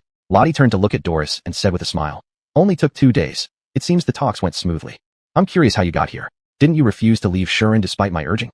Lottie smiled bitterly, offering a weak excuse with a joke. Ernst started liking black rye beer too. "If I'm not there, he'll be the first one unhappy." At this moment, Aries, who had been staying inside her room all the time, came out with Abelardo's report card and handed it over to Doris upon hearing her voice. Seeing this, Abelardo deflated like a punctured balloon, sitting silently on the sofa without a word. As Doris took the report card, she looked at Aries lovingly and asked gently, "What's wrong, dear?" "This is Aries, Abelardo's report card. Professor Franz asked me to inform you that he can't teach this supreme fool of a brother." "Doris, what kind of fool?" "Lottie, ah." Doris flipped through Abelardo's grades. He was definitely failing in monstrosity generation and purification, and most other subjects were truly not up to standard. Only the alchemy elixir blending was almost passing. Unexpectedly, Doris didn't lose her temper, but instead sighed helplessly and threw the report card into the trash can. "It's okay. Abelardo is just a bit biased in his studies." "Lottie, ah." "Aries, biased in his studies?" Amal never intended for the children to delve into extraordinary knowledge, so Doris naturally wasn't worried about their grades. Moreover, she knew Abelardo's talent lay in STEAM research. Then, Doris kept her warm smile and turned to Aries, saying, "Let's apologize to Professor Franz and have him let Abelardo off the hook." Afterwards, Doris sent both of them back to their rooms, saying she needed to talk to Aunt Lottie about some things. "Tell me, Lottie, you didn't come just to see Aries, did you?"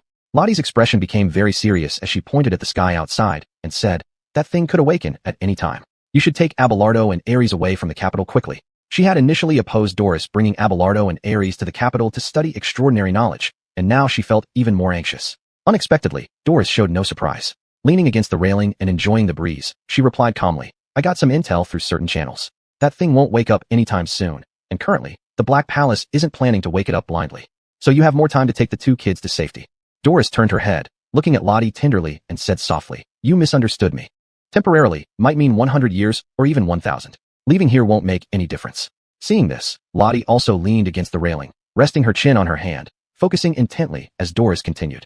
"We need to start getting used to the existence of this giant in the sky. You know, humans are good at forgetting the danger once they get used to something." Lottie, who had been listening to Doris speak, couldn't help but sigh, feeling that after Amal left, everything in this world seemed different. In the 8 years since the Golden Dawn Shadow meeting, she had only attended once, reporting on Amal's accidental entrapment. Then, they talked about something important. Lottie asked, "Doris, have you decided on an heir? You don't have much time to think about it slowly." Regarding the heir of Messiah, Doris had always avoided this topic before. Rubbing her hands, she finally laughed and replied, "I've always been considering Abelardo, but I always thought Amal would return. With the master still alive, these kids aren't ready for the position." Indeed, it made sense, and Lottie herself had overwrought. Inside the residence, however, Aries had secretly come out at some point, eavesdropping on what Doris and Lottie were discussing. In her hands, she held Kiefer's severed head. Upon hearing Doris's words, Kiefer chimed in, "Oops, Doris chose your brother as a possible heir." Aries' expression was extremely dissatisfied because if she didn't become the heir, she wouldn't be able to enter the Moon House's Grand Library to find Kiana. Abelardo would certainly question why Aries wanted to enter the Grand Library, and she couldn't provide a reasonable excuse. Her carefully planned scheme, which had been in the works for years, would lose its possibility of realization. This plan started when Aries first met Kiefer, who was playing the piano after Amal became trapped aboard the Fenwick. Vaguely remembering, Aries had asked then, "Why do you look so happy?" Kiefer responded joyfully, "Because Amal is trapped on the Fenwick. Little girl, I am utterly delighted." Later, young Aries, crying and wanting to return to her father Amal, made a devilish deal with Kiefer. "You've always wanted to go out, haven't you? Help me, and as a reward, I'll set you free." Over those years, Doris had been negligent in Aries' education, assuming Abelardo could handle it. But she didn't realize Abelardo wasn't infallible either. An evil seed was thus planted within the Messiah household.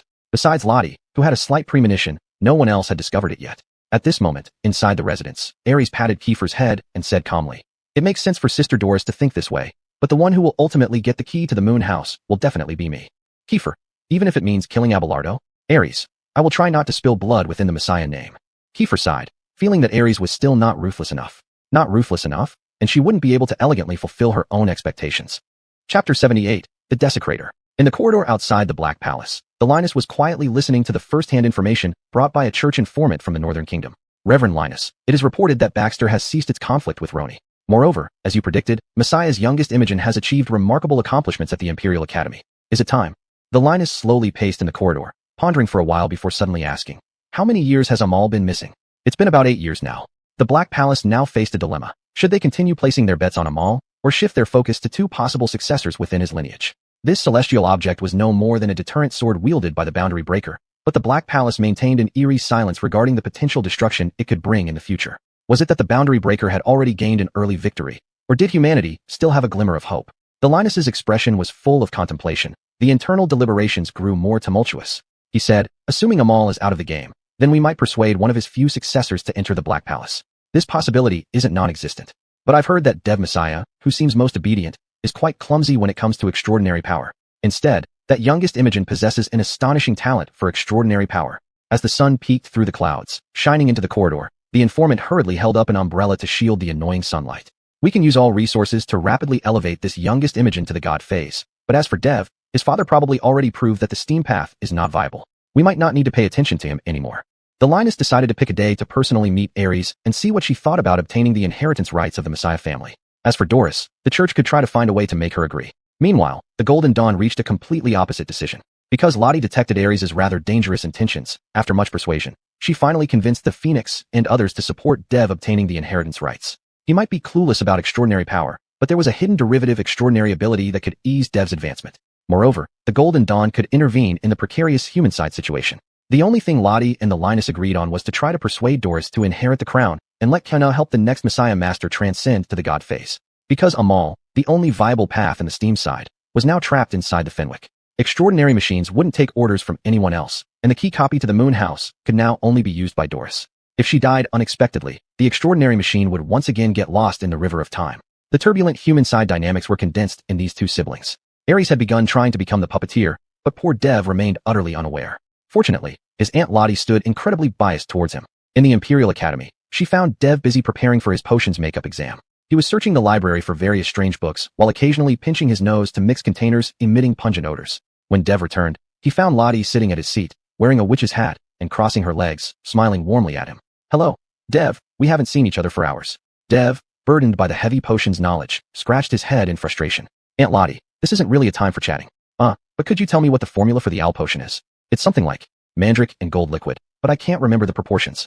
Lottie blinked and corrected him. That's completely wrong. It should be 6 different flower stamens mixed with auxiliary potion and a dried owl eye. What you're thinking of is the alchemy bomb formula Ernst taught your father. Finally, under Lottie's guidance, with a puff, Dev successfully prepared his first successful concoction. Thank you. Otherwise, I couldn't have managed this strange thing today. After watching Dev finish his task, Lottie finally had the chance to talk about something truly important. Have you noticed that you haven't seen Kiefer's head for a long time? Logically, he should be gleefully playing the piano every night. Her words startled Dev into recalling. After some thought, he realized she was right. I thought Doris put him away because Kiefer's appearance is quite scary. Lottie wagged her index finger and said, not quite. If I'm not mistaken, Ares is carrying Kiefer around with her. Abelardo was puzzled. Why would Ares bring Kiefer along? The Academy wasn't holding any cosplay events. Then, to ensure the conversation's secrecy, Lottie used her second hand, which had been hidden in her sleeve, to activate her Dreammaker ability and silently pulled Abelardo into the realm of illusions. She cleared her throat, her smile fading, and asked very seriously, now let's make a bold assumption that I can't find a container puppet to store your father's memories. Who do you think should inherit the Golden Crown? The inheritor of the Golden Crown, once approved by Amal, could harness Kiana's power. If they were also at a sufficiently high stage, it would form an astonishing godly duo. Abelardo had never considered this before. He stammered, naturally Ares, everyone knows how clever she is. Lottie narrowed her eyes and pressed on. What if your sister is being misled and insists on heading towards a precipice? Her relentless questioning left Abelardo momentarily at a loss for how to respond. In his memory, Ares had only become strangely behaved, but she hadn't changed as a person. But Aunt Lottie always doted on the youngest Imogen of the Messiah family. Her persistent questioning now seemed far from mere curiosity. These words are hard to say, but please don't be offended. I don't think we can trust Ares, who used to be such a sweet girl. The church will likely try to contact her soon, but the Black Palace has no idea what this little girl plans to do. Abelardo, you need to stop being so gentle. The Messiah family needs you to toughen up. Until Amal returns, you understand what I mean. The illusionary world dissolved, leaving Abelardo stunned.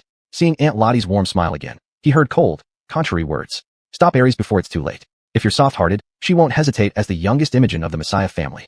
Ares had already become an uncontrollable variable. Realizing this early on, Lottie decided to take action, even if it meant bearing the blame for inciting conflict within the Messiah family. If they hesitated now, Ares, when given the chance, wouldn't show any mercy. Lottie felt certain of this. It might not even come to bloodshed. Lottie spoke each word deliberately, almost pleading. Your father and I once worked together for a great cause. Now I ask you to succeed Amal. She placed the base potion on the table and continued. I know this goes against the Messiah family tradition, but your father would understand. It will be painful for the first few days, but after that, you'll be fine. Seeing Aunt Lottie produce the base potion, Abelardo recoiled and refused. Absolutely not, and perhaps you're mistaken. Ares wouldn't do what you say.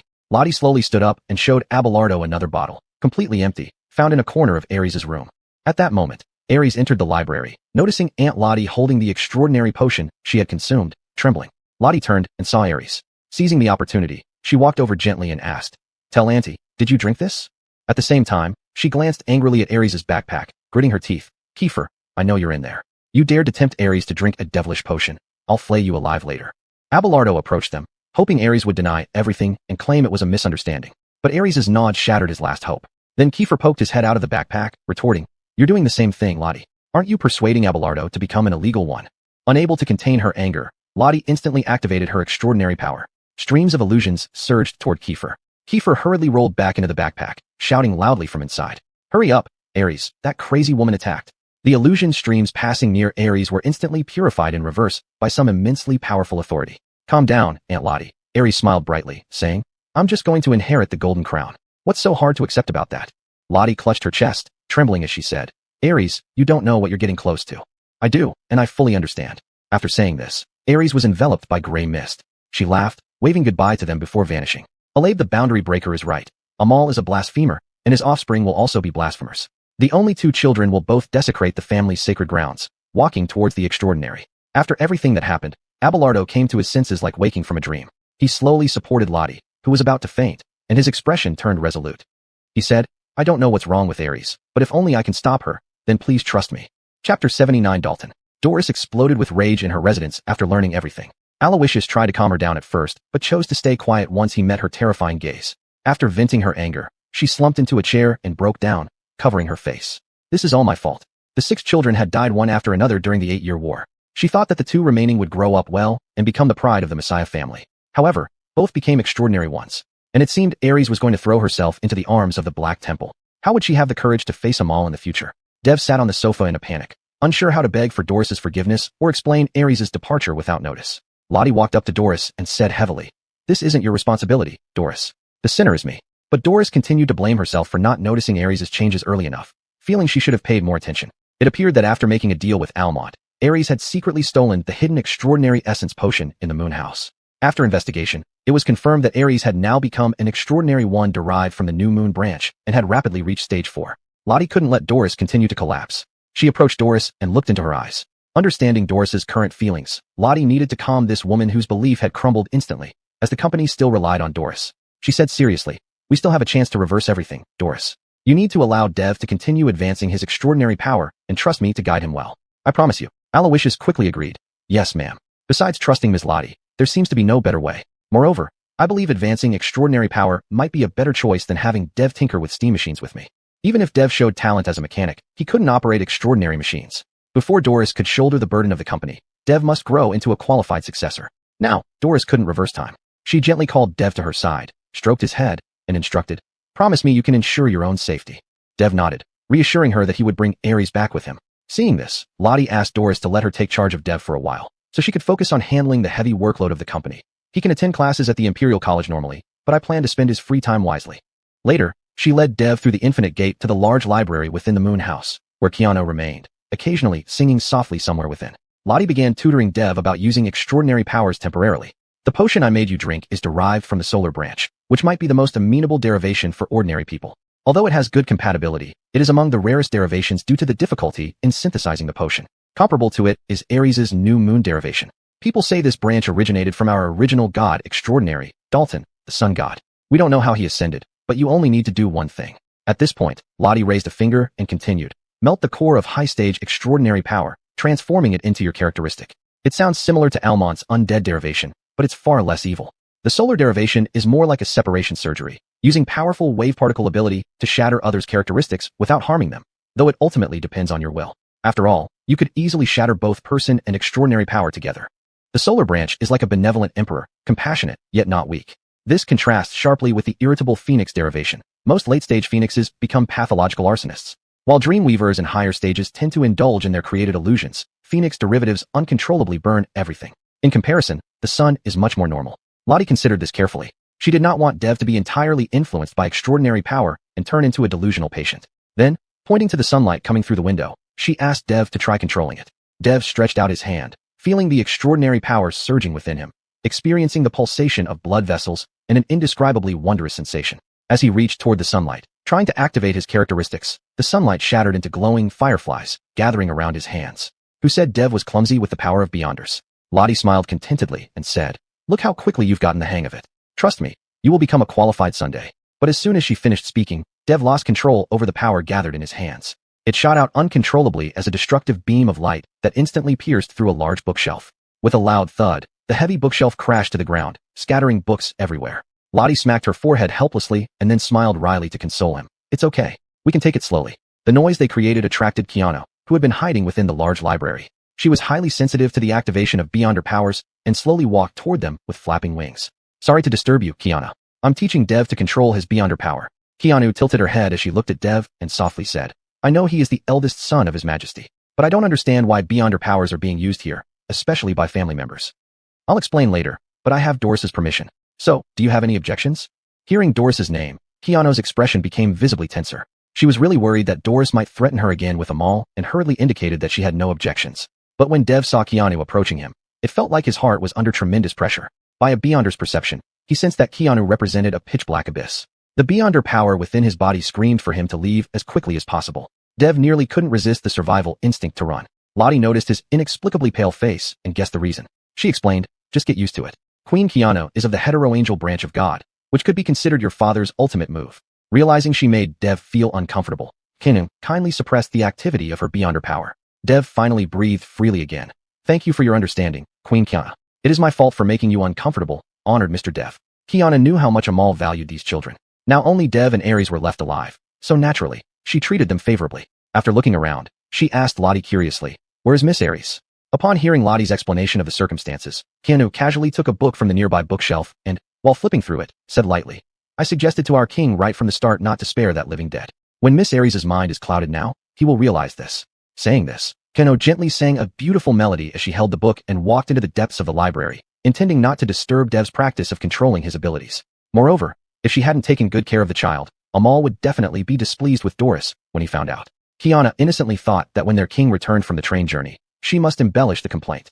She wasn't worried about Aries' life because the Messiah family would certainly do everything to ensure her safety, even if she violated the family taboo or committed unforgivable crimes. Looking at Keanu's slightly happy and relaxed steps, Lottie turned back to Dev and smiled.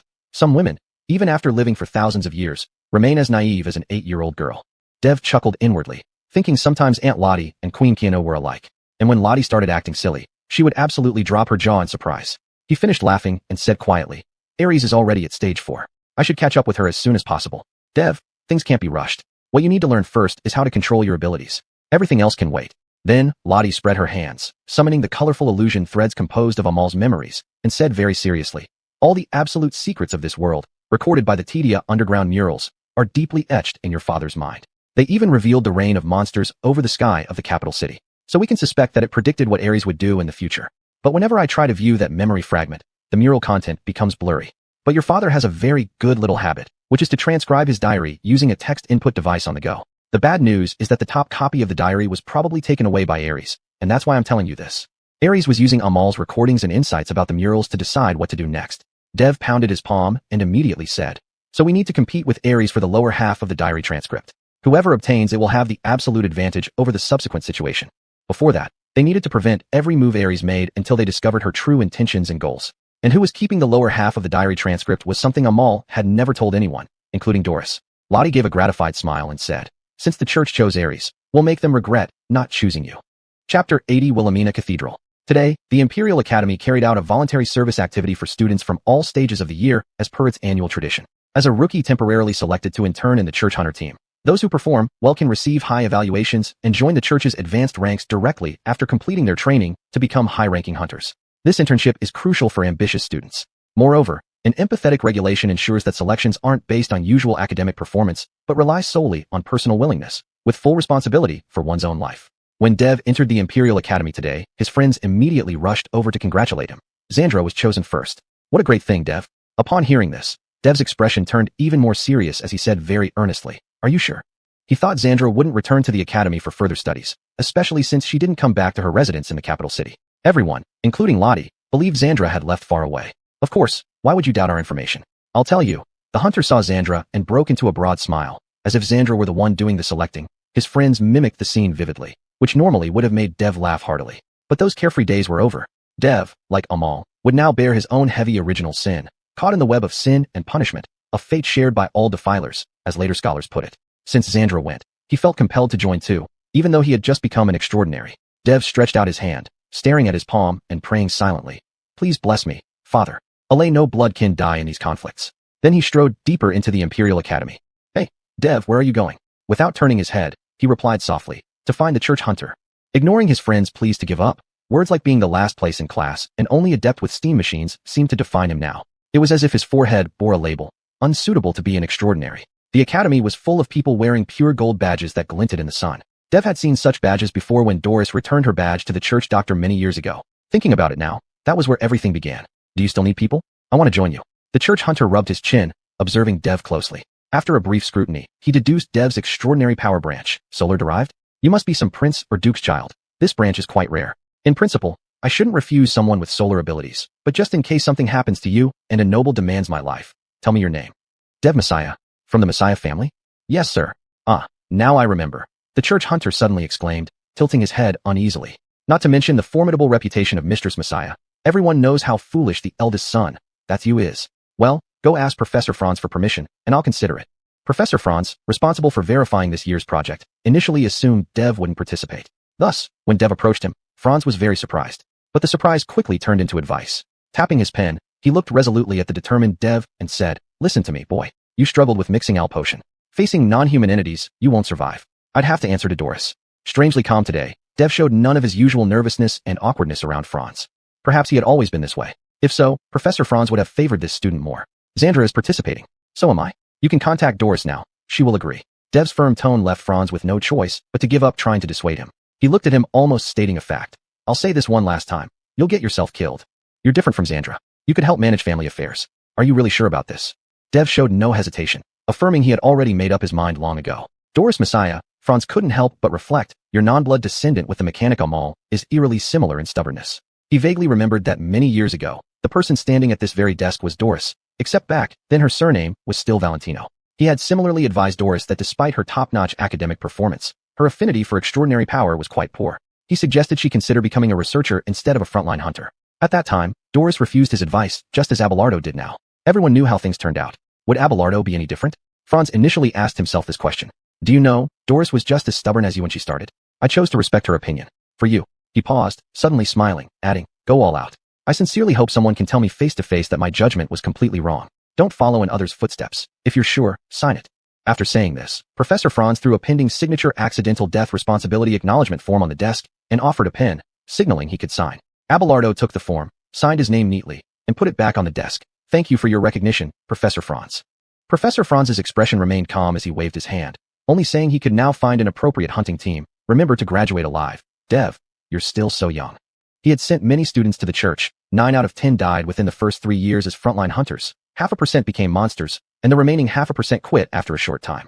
As Dev left, Professor Franz watched his back without looking away even once.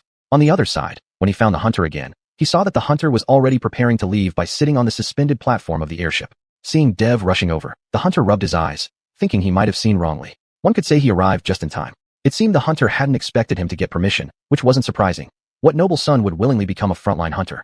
Ah, you really got approval? Oops, I thought Mrs. Messiah wouldn't let her eldest son come to such a dangerous place. Well, I never go back on my word. Welcome to the Dalton Purification Team. I'm Nixon, your superior.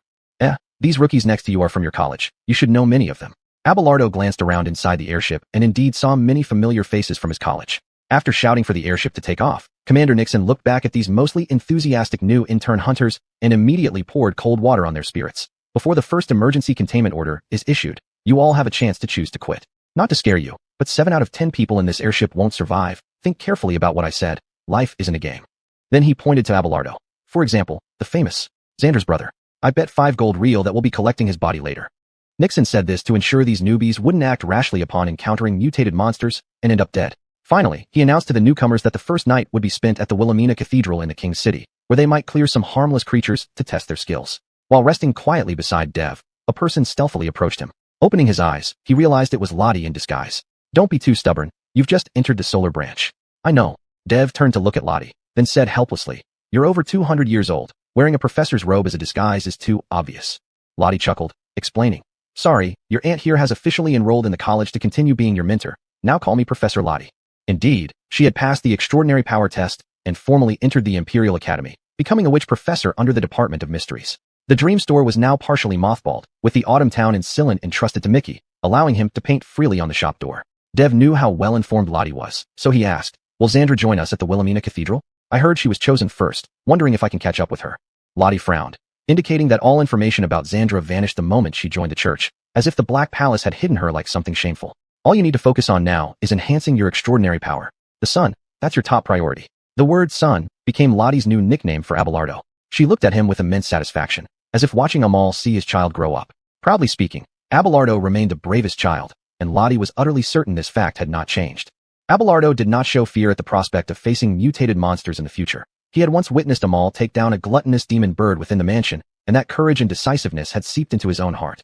The airship landed with a loud roar, and Nixon led the group of newcomers into the Wilhelmina abandoned cathedral, which was full of spider webs. He fired a shot at the ceiling as soon as he pushed the door open.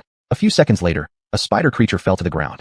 Nixon turned back to look at the students and said, First, learn one thing. If you suspect a place isn't clean, then it certainly isn't clean. Chapter 81, Light and Heat.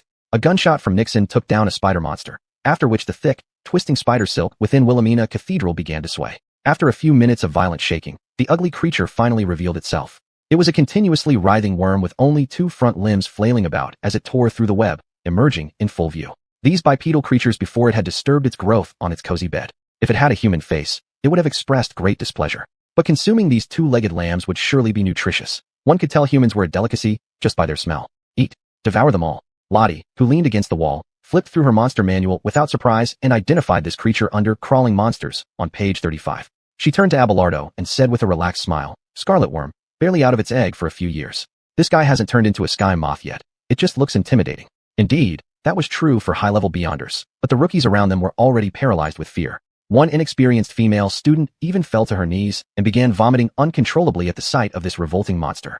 Seeing the trainees so incapacitated, Nixon shook his head in expected frustration. These rookies haven't seen anything reliable this year. Humanity is doomed. This was merely an appetizer, not really challenging. He pulled out a nail gun and fired a nail into the wriggling monster very calmly, almost as if it were routine. Upon impact, the worm's entire body convulsed as if electrocuted, its two front limbs dancing wildly. The nail was coated with a special solution that effectively inhibited the activity of crawling species, akin to injecting a paralyzing agent directly into a human artery. Lottie put away her book and was about to use a flowline to end the worm's life because she sensed it starting to lay eggs frenziedly as it neared death, creating a truly filthy scene. She was kind-hearted and couldn't bear such filth. But Nixon stopped her and whispered, You can't always do their dirty work for them. Let them handle it themselves next time, Miss Lottie. Then he casually picked someone, the same girl who had been vomiting nonstop. This woman, Jocelyn, was familiar to Abelardo. They were classmates in the Beyonder department. Looking at the woman still loudly retching on her knees, he asked unsympathetically, What's your name? Hearing Nixon's question, Jocelyn stood up with great difficulty, wiping away remnants of vomit from her mouth and replied softly, I'm Jocelyn, sir. Nixon tossed her a hand cannon and pointed at the revolting creature beside her. All right, Jocelyn, finish it off. Jocelyn seemed incredulous. She had never used a hand cannon before. Panic filled her voice. Me? I don't know how to use a hand cannon. Normally, they should be taught first how to use it or master their Beyonder abilities before such tasks. This situation made Nixon seem more frightening than the monster. Yes, you naive one. Without room for argument, Jocelyn nervously approached the several-meter-long worm, almost cradling the hand cannon, glancing back at her fellow trainees every few steps. But their faces showed no less fear, except for Abelardo, who watched calmly as if it were nothing unusual. Jocelyn wobbled and aimed for quite some time, but hesitated to pull the trigger, suddenly jumping when some crawler eggs splattered nearby. Shoot it, Jocelyn, are you dreaming?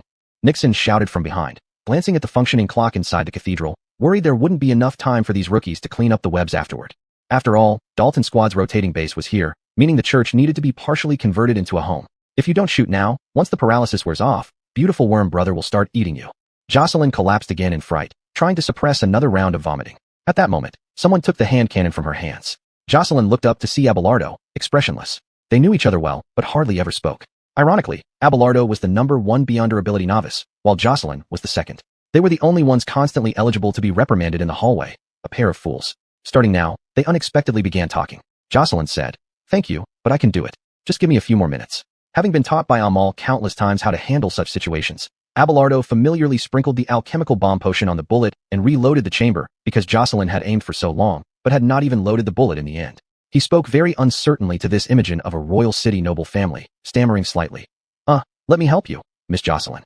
After saying this, he knocked the muzzle against the head of the worm. Bang! The scarlet worm gave a miserable cry, spraying a very pungent transparent liquid like a water pump. Those two front limbs twitched several more times before finally stopping their movements. It never got to eat the delicious humans. The hand cannon emitted gunpowder smoke, blocking Abelardo's expression from view. Jocelyn could only see that under the effect of the approaching bomb, the worm began to be converted and finally shattered into metal powder with a flick of the finger.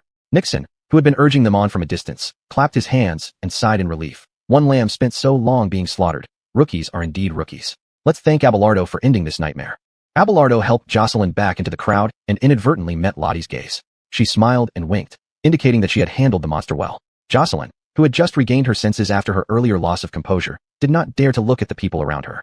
She felt incredibly ashamed. Even Abelardo could do what she couldn't, and she was scared to the point of weakness in her legs. Why can you be so resolute?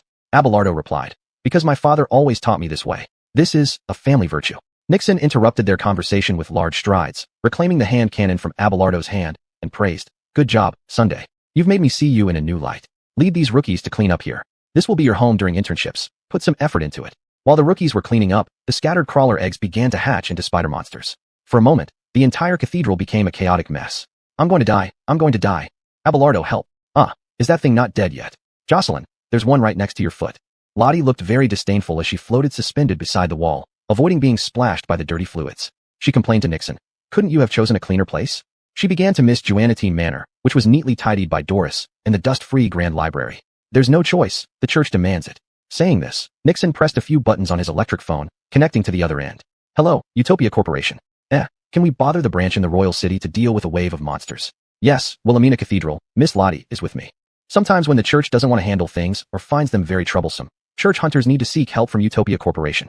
5 minutes later, the corporate airship hovered above the church. The apostles, wearing special masks, broke in and began spraying a poison fog prepared with medicinal solutions. An apostle who resembled a dwarf crushed a spider monster while wondering aloud. These church hunters haven't settled any bills they owe. Why is the lady still willing to help them? Another apostle responded. Isn't it because Master Abelardo and Miss Aries are at Imperial College? If the master were around, who would be willing to help these lowly church people? While waiting outside on the streets for the cleanup to be completed, they saw the apostles carrying out spider monster corpses.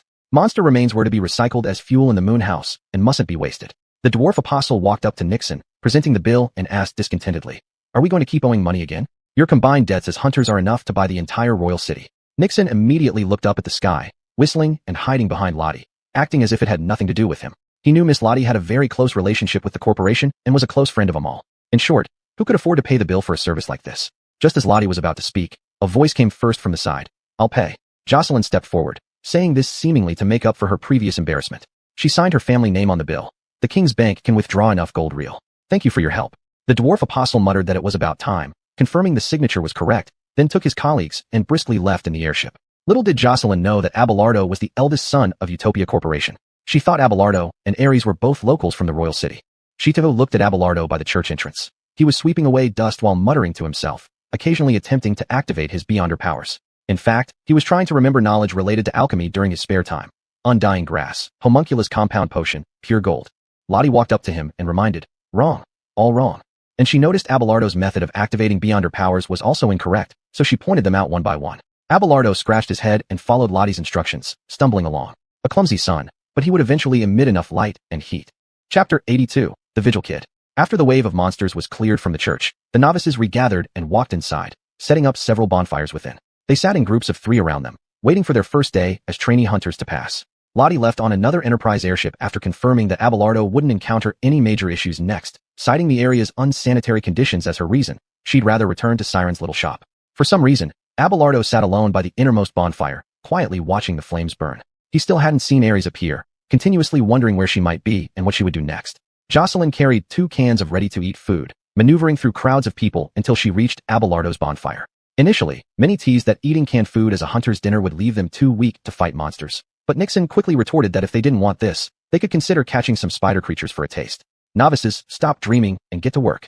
After sweeping away some dust with a broom, she placed 1 can before Abelardo, then sat on the ground, saying, I still want to thank you, Abelardo. That bug really scared me. You're welcome, Miss Jocelyn. Encountering an abomination for the first time can be quite alarming. Having said that, Abelardo accepted the offered can without much ado. Feeding himself with a fork, he inwardly lamented how awful it tasted, realizing he had eaten too many of Doris's gourmet meals. Jocelyn, however, lingered, not starting to eat right away. Instead, she began chatting idly. I heard Commander Nixon call you son, so you must be a solar derivative. I know how rare that branch is. Look at me, so untalented that my family refuses to spend money on costly foundation potions for someone like me. Hearing her words, Abelardo suddenly realized how much Aunt Lottie cared for him, having given him the extremely rare and amiable solar branch without hesitation. Still, here he was, a second-rate fool sharing his thoughts with a top-tier one. Compared to you, I'm not clumsy enough, Abelardo smiled and continued. But perhaps not dealing with extraordinary forces is a good thing. However, he remained curious why Jocelyn wanted to become a church hunter despite lacking family support. So he asked her about it. Jocelyn hugged her knees, sitting on the ground and gazing at the ceiling as she spoke softly. In our family, there's always been a legend about how my grandfather's friend's Imogen became a miracle. She was very clever, finishing top in the Imperial College and becoming a hunter just like we're doing now. Now, she's Mrs. Utopia Enterprises. I also want to be someone who can create miracles. Upon hearing this, Abelardo, holding his can, straightened up in surprise and followed up. Is her name Doris? Her former surname was Valenthy, though in feminine form, it's Valentine. If only Doris's name had been mentioned, Jocelyn wouldn't have been so astonished because Doris was already famous across the Western continent. But Abelardo revealed Doris's former name. Yes, you've heard of her? Abelardo hesitated, oddly choosing not to admit being from the Messiah family, only replying, yes, I've heard of her. Then, Jocelyn asked if Abelardo knew about the undisclosed secrets of Doris's family, concerning why she chose to serve the church. Intrigued, Abelardo indicated that he did not. The Valenthy family has inherited a strange curse, seemingly hidden in the bloodline. Each generation falls into a bizarre cycle of unnatural deaths, such as inexplicably going mad and imagining themselves as gods, shouting at windmills all day. It's extremely bizarre, as it happens spontaneously, not due to extraordinary forces twisting them. Only one child per generation remains unaffected. In this generation, that girl was her. Logically, the family should forbid the sole unafflicted person from becoming a hunter, but somehow Doris was allowed freedom. Abelardo, moving the fork in his hand, listened attentively, amazed at the startling secret Doris held. He gestured questioningly. But you said Doris was the only normal child. If she leaves the family, there will be no next generation. Jocelyn suddenly smiled enigmatically, picking up her own fork to start eating. That's the most exciting part yet. I'll tell you when the time is right. Saying everything at once would leave nothing for next time. Besides, this important matter shouldn't be shared with others. Abelardo's curiosity was piqued, and he couldn't help but recall how Doris would tell Ares complete bedtime stories in one go when she was a child. At the same time, watching Jocelyn chew her food calmly, Abelardo wondered why this presumably pampered young lady could so composedly eat such terrible food. The other bonfires inside the church had long been extinguished, leaving only theirs still burning. Thankfully, Nixon didn't come over with a stern face to lecture them. Abelardo, looking at the moonlight that shone upon him, somehow recalled a part of a bedtime story Doris once told Ares. The streets of the capital city outside the church always wandered in the night under cover of darkness until dawn made them sleep heavily. Little girls' friends watched from their doorways to see if the werewolf hiding in the orphanage had been killed by her silver sword. Do not cry or shout, for look, the fierce sun reflects off the moon. Jocelyn saw Abelardo lost in thought under the moonlight and said, what are you thinking about? I'll tell you the next part of the secret next time. Abelardo came back to reality at Jocelyn's call and said with a slight smile, nothing much, just recalling a lady who tells better stories than you. I've admitted I'm clumsy, of course. I can't tell stories as well. Jocelyn paused, then asked, by the way, why did you come here, Abelardo? To answer that is simpler than your story. There's only one reason, because Ares participated. Jocelyn, hearing his words, recalled the somewhat estranged brother and sister pair at the academy, comforted him saying everything would be fine, and reassured him not to worry about Ares' safety since she could always turn dangers into safety. Abelardo gave a bitter laugh, thinking what he should be worried about was Ares not sending him, her elder brother, to hell. Lottie took more than 2 centuries to reach stage 4 as a dreamweaver, which was relatively easier compared to other paths. And how long it took Ares to get to stage 4 after drinking the Crescent Moon potion, Abelardo had secretly estimated it to be an astonishing 4 years. As for how she managed to study at the Imperial College and obtain advancement potions simultaneously, he had no clue. If these faint rays of moonlight belonged to anyone, they would belong to Ares Messiah. Thinking of this, Abelardo sighed deeply, feeling ashamed. Father Amal, an operator of the extraordinary machine, was the only candidate for steam manifestation and had seen the truth murals. Miss Doris, although human, controlled the situation and led Utopia Enterprises to win the 8-year war against Baxter. Miss Lottie was a renowned fortune teller. Uncle Ernst was praised as the Black King Snake by Kiefer, and Ares was the most talented person in millennia, bearing the enigmatic royal blood. In contrast, the Messiah family and their relatives were all legends, while he was nothing. If he had extraordinary talent too, would Ares not have become like this? But looking at Jocelyn opposite, this number 2 fool made him feel a bit better. Yes, not everyone can be a legend. It's just that all the legendary people are around me. Too close to miracles, too far from ordinary. He really couldn't tell Jocelyn that he was the eldest son of the Messiah family amidst all these shining stars. With worries swirling in his mind, Abelardo lay on the ground, feeling the warmth from the bonfire. ready to take a relaxed nap. Abelardo, you can't sleep yet. Haven't you forgotten that Mr. Nixon appointed us as the vigil kids? The vigil kids couldn't close their eyes at night. They had to ensure someone kept watch at the church. Additionally, trainee hunters had to follow the hunters for 3 days each week, returning to school on other days for normal studies. If one got killed, the Imperial College would kindly cancel their records. Abelardo had to open his heavy eyes, remembering indeed being appointed as the vigil kids. He vaguely remembered the appointment rationale. Jocelyn, a clumsy novice, plus Abelardo, who performed well, equaled a reliable average duo. Teach this naive girl more. Otherwise, Jocelyn might really die during some purification action. I wonder what those family leaders were thinking, sending their precious ones to such dangerous places. That was what Nixon had told him initially. He stood up, taking out the hand firearm Nixon had given the vigil kids, the very weapon used to kill the Crimson Worm earlier. Abelardo said to Jocelyn, "Before you drink your first potion, let me teach you how to use the hand firearm." Jocelyn immediately sat up straight from her drowsiness, nodding eagerly. After explaining the basics of firing and reloading, Abelardo demonstrated using the pistol, continuing. "Sometimes you need to prepare special potions, douse the projectiles in it, and then fire them. Did you understand that this time?" Jocelyn's gaze was evasive. She glanced at the hand firearm in his hand before finally raising her hand slowly and saying, "Mr. Abelardo, I didn't understand at all." Abelardo suddenly understood how Lottie felt when she first taught him to control the beyond her power. So he echoed Lottie's words. "It's fine. We'll take it slow."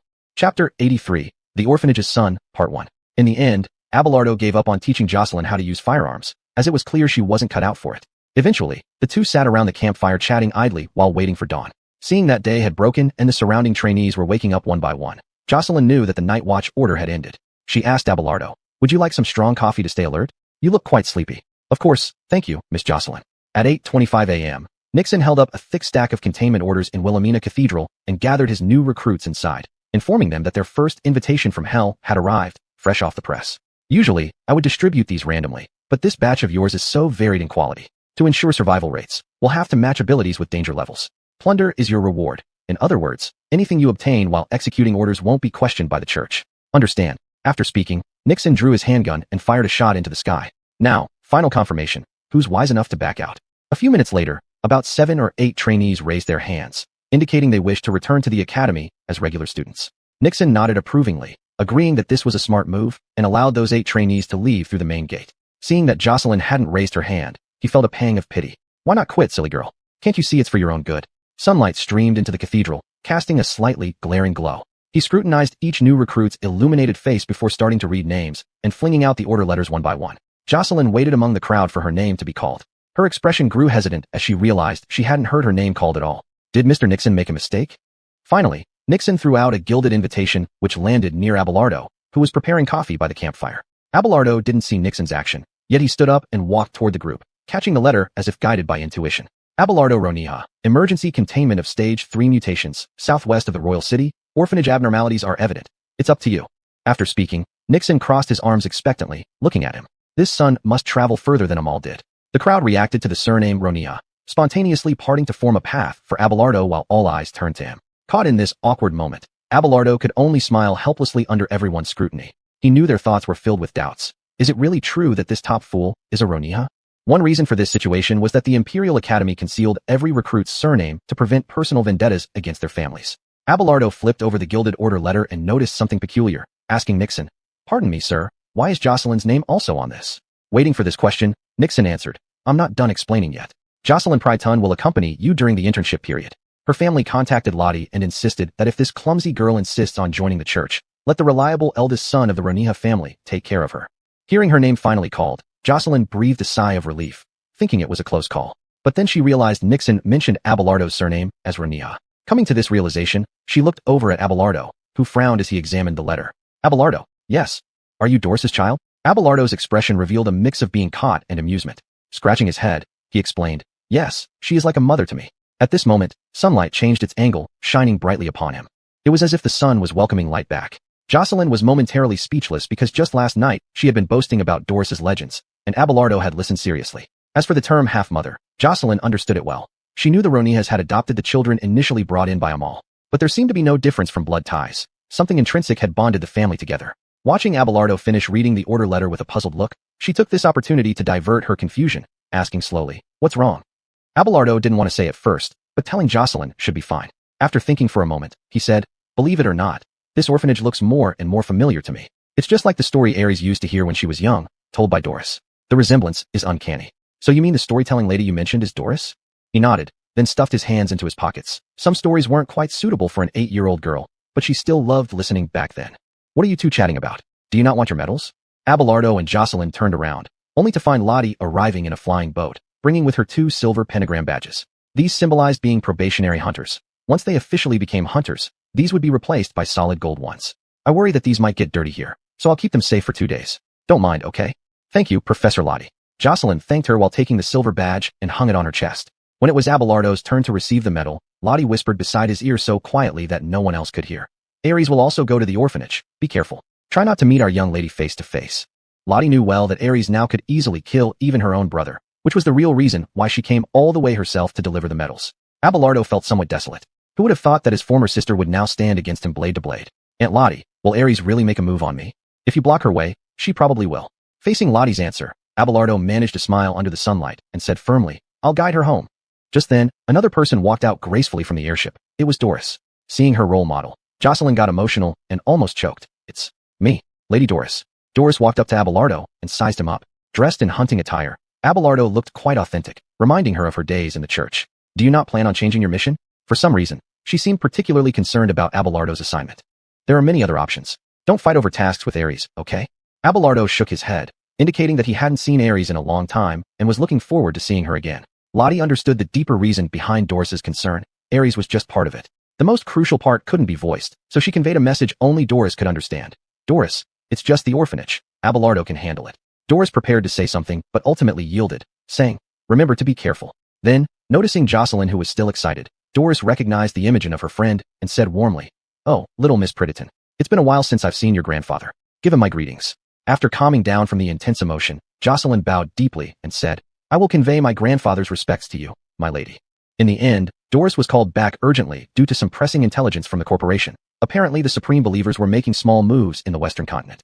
When Amal first encountered them years ago, there were just dozens of people conducting taboo rituals within the hunting grounds, but now it was expanding. The corporation had been rushing around extinguishing fires, while the Eastern Continent Church had its hands full as well, bothered immensely by the believers.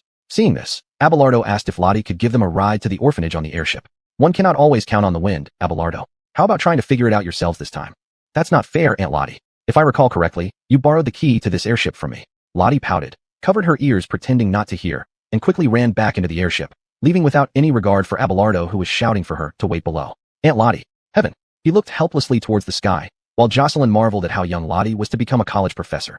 She looks even younger than Doris. She just looks that way. Her actual age is a matter unsuitable for discussion. Doris maintained her youth through alchemy, while Lottie was blessed with extraordinary power. If you consider Lottie's age alone, it is approximately 1/8 of human history. Just as he was fretting over the long walk to the orphanage, Jocelyn pointed to a steam car parked outside. Want to take my car? Abelardo looked at the luxurious steam-powered vehicle, a kind of transportation he had never experienced. He began to empathize with another ancestral family maxim. Rich people are truly cursed. On the journey, Abelardo didn't dare to move for fear of damaging something he couldn't afford to replace. In his memory, the most prosperous time for the Messiah family was when Amal brought back a bounty from Highland. The air in the royal city was much cleaner than in Baxter. At least when they went for a drive, they wouldn't be coughing up their lungs due to industrial exhaust. Jocelyn, noticing how restrained Abelardo looked, asked, why aren't you talking?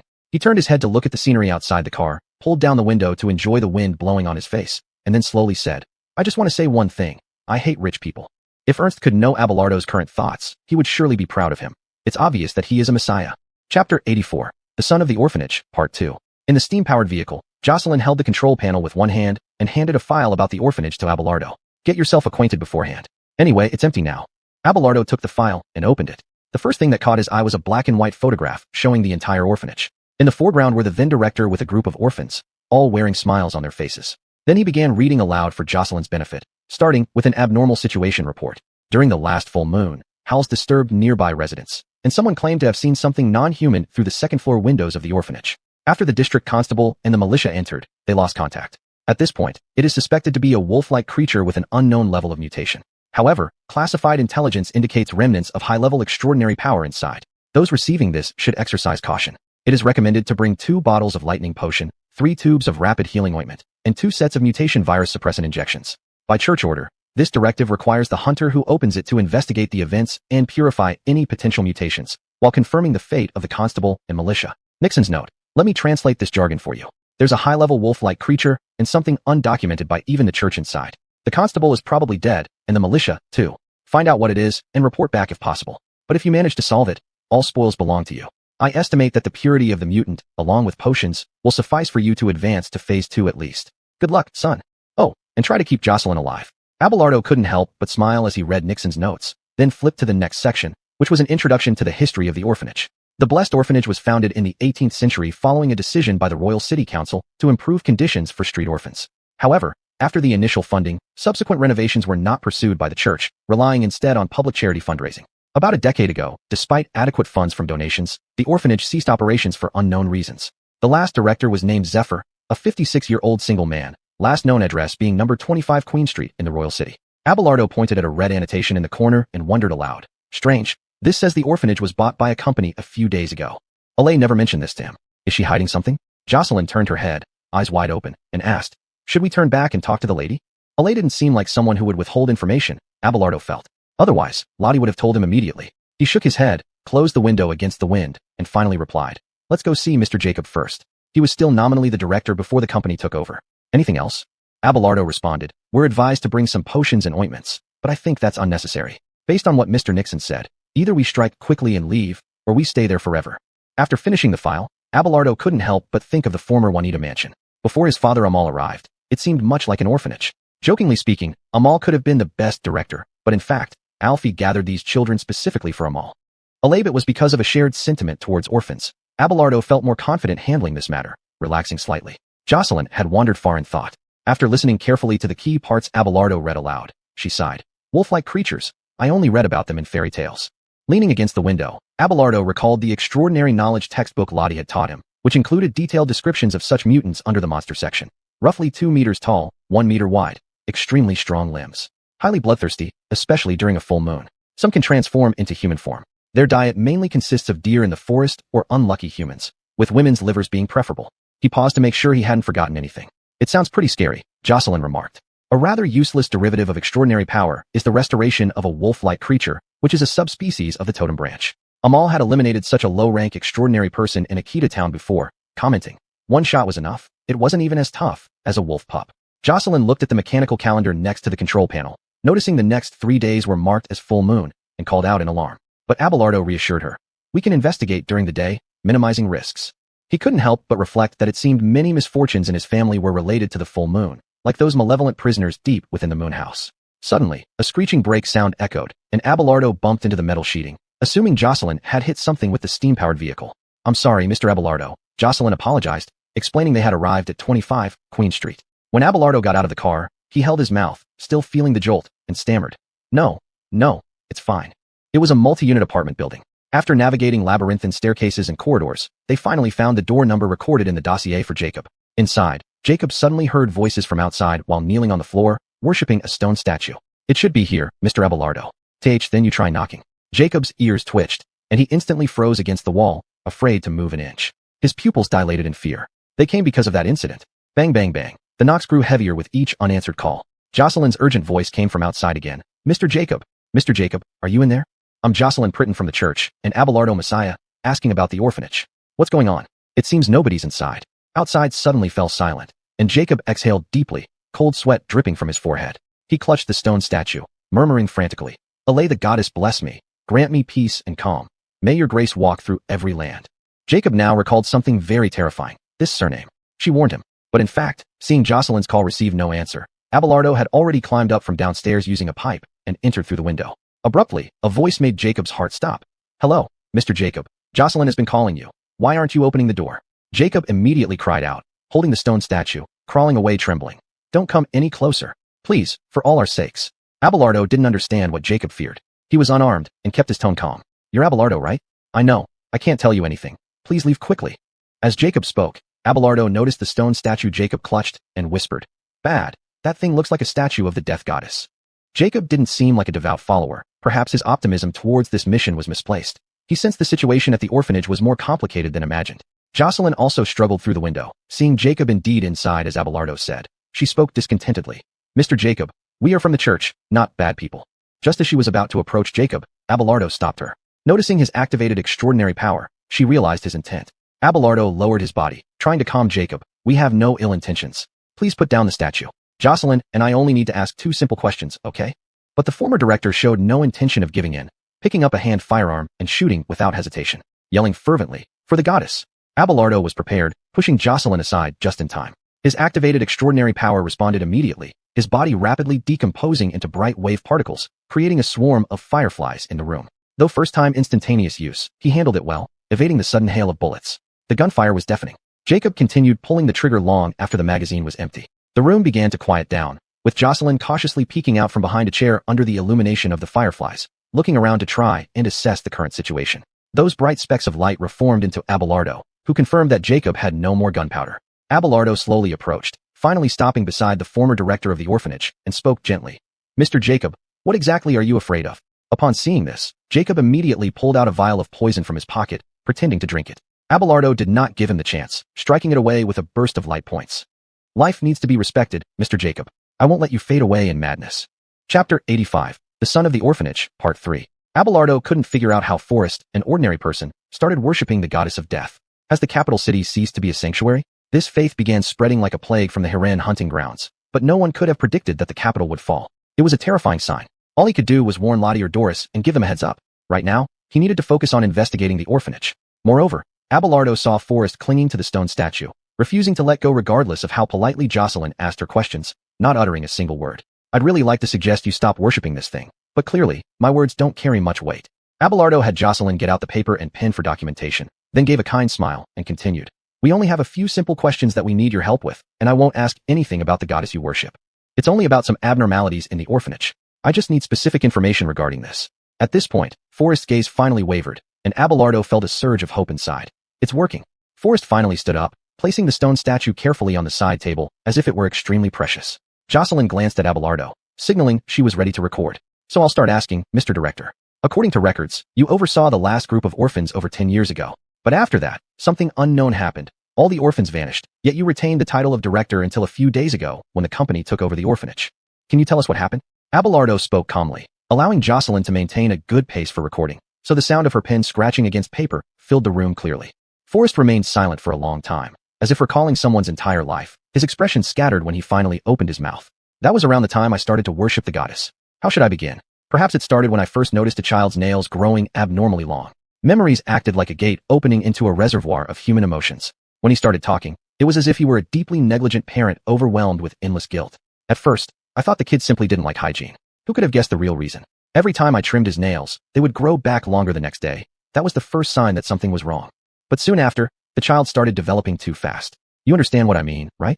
He was only around 10 years old, but visibly became unnaturally robust, not even human-like. At the time, I called a few doctors for consultation, but none of them would tell me the truth after examining him." As Forrest recounted this part, his emotions started to become difficult to control. After some consolation from Jocelyn, he steadied himself and continued. "Even stranger things started happening. I began noticing fewer and fewer children. Imagine waking up to find a child gone. By then, I was terrified, but I couldn't show it or the other children would panic." Suddenly, Forrest clutched his head, recalling the most painful memory of his life, speaking in fragments. Until one full moon night. It was a full moon, I'm sure. How could I forget? That night, I woke up in the middle of the night and found that the child had transformed into a werewolf. Oh God, blood was dripping from its wolfish mouth. That's when I realized. It had been eating the missing children. Jocelyn's eyes widened in disbelief as she recorded this. She looked at Abelardo. Abelardo responded with a pale smile. He wasn't surprised, but had hoped the situation wasn't as grim as he had feared. "Yes, Jocelyn, this world is full of blood and sin, and we are about to face them." He hesitated to continue questioning, but knew he needed enough information. "So, the werewolf in the orphanage now is that same child? But if so, the church wouldn't have let a werewolf live so long. With the help of another person, I drove the wolf child out of the orphanage. By then, there weren't many children left. A few days ago, this creature returned, and shortly after, the company bought the orphanage. Who helped you?" Forrest fell silent again, only indicating that he couldn't speak of it, a question that should not be asked. His gaze turned even more vacant as he stared out the window, as if even the brightest sunlight could not warm his heart, frozen by pain. Abelardo had already obtained what he needed and saw no reason to press further. He prepared to let this pitiful man have his quiet solitude. By the roadside outside, Abelardo leaned against a steam car, lost in thought. Jocelyn muttered to herself, "It's truly too cruel. But there are inconsistencies." Hearing Jocelyn's mutterings, Abelardo calmly said, "I know about the aggressiveness of werewolves during full moons. If he were caught in lunacy, he should have devoured the entire orphanage in one night. Could a 10-year-old werewolf have planned to consume its food reserves one full moon at a time, without Forrest ever noticing?" Jocelyn was drawn into speculation by Abelardo's words. She gently pinched her earlobe, trying to reconstruct a planned murder with her words. According to Forrest's description, the blood in the werewolf's mouth could only have come from the orphans. There can't be any mistake. And yet, despite witnessing it firsthand, Forrest survived. Abelardo slapped the side of the car. We don't understand enough. Why didn't he seek help from the church? Just driving it away seems inappropriate. The person who helped Forrest wouldn't say who they were. And the werewolf could have run into the forest, but it came back, after over a decade, not exactly reminiscing about its glory days.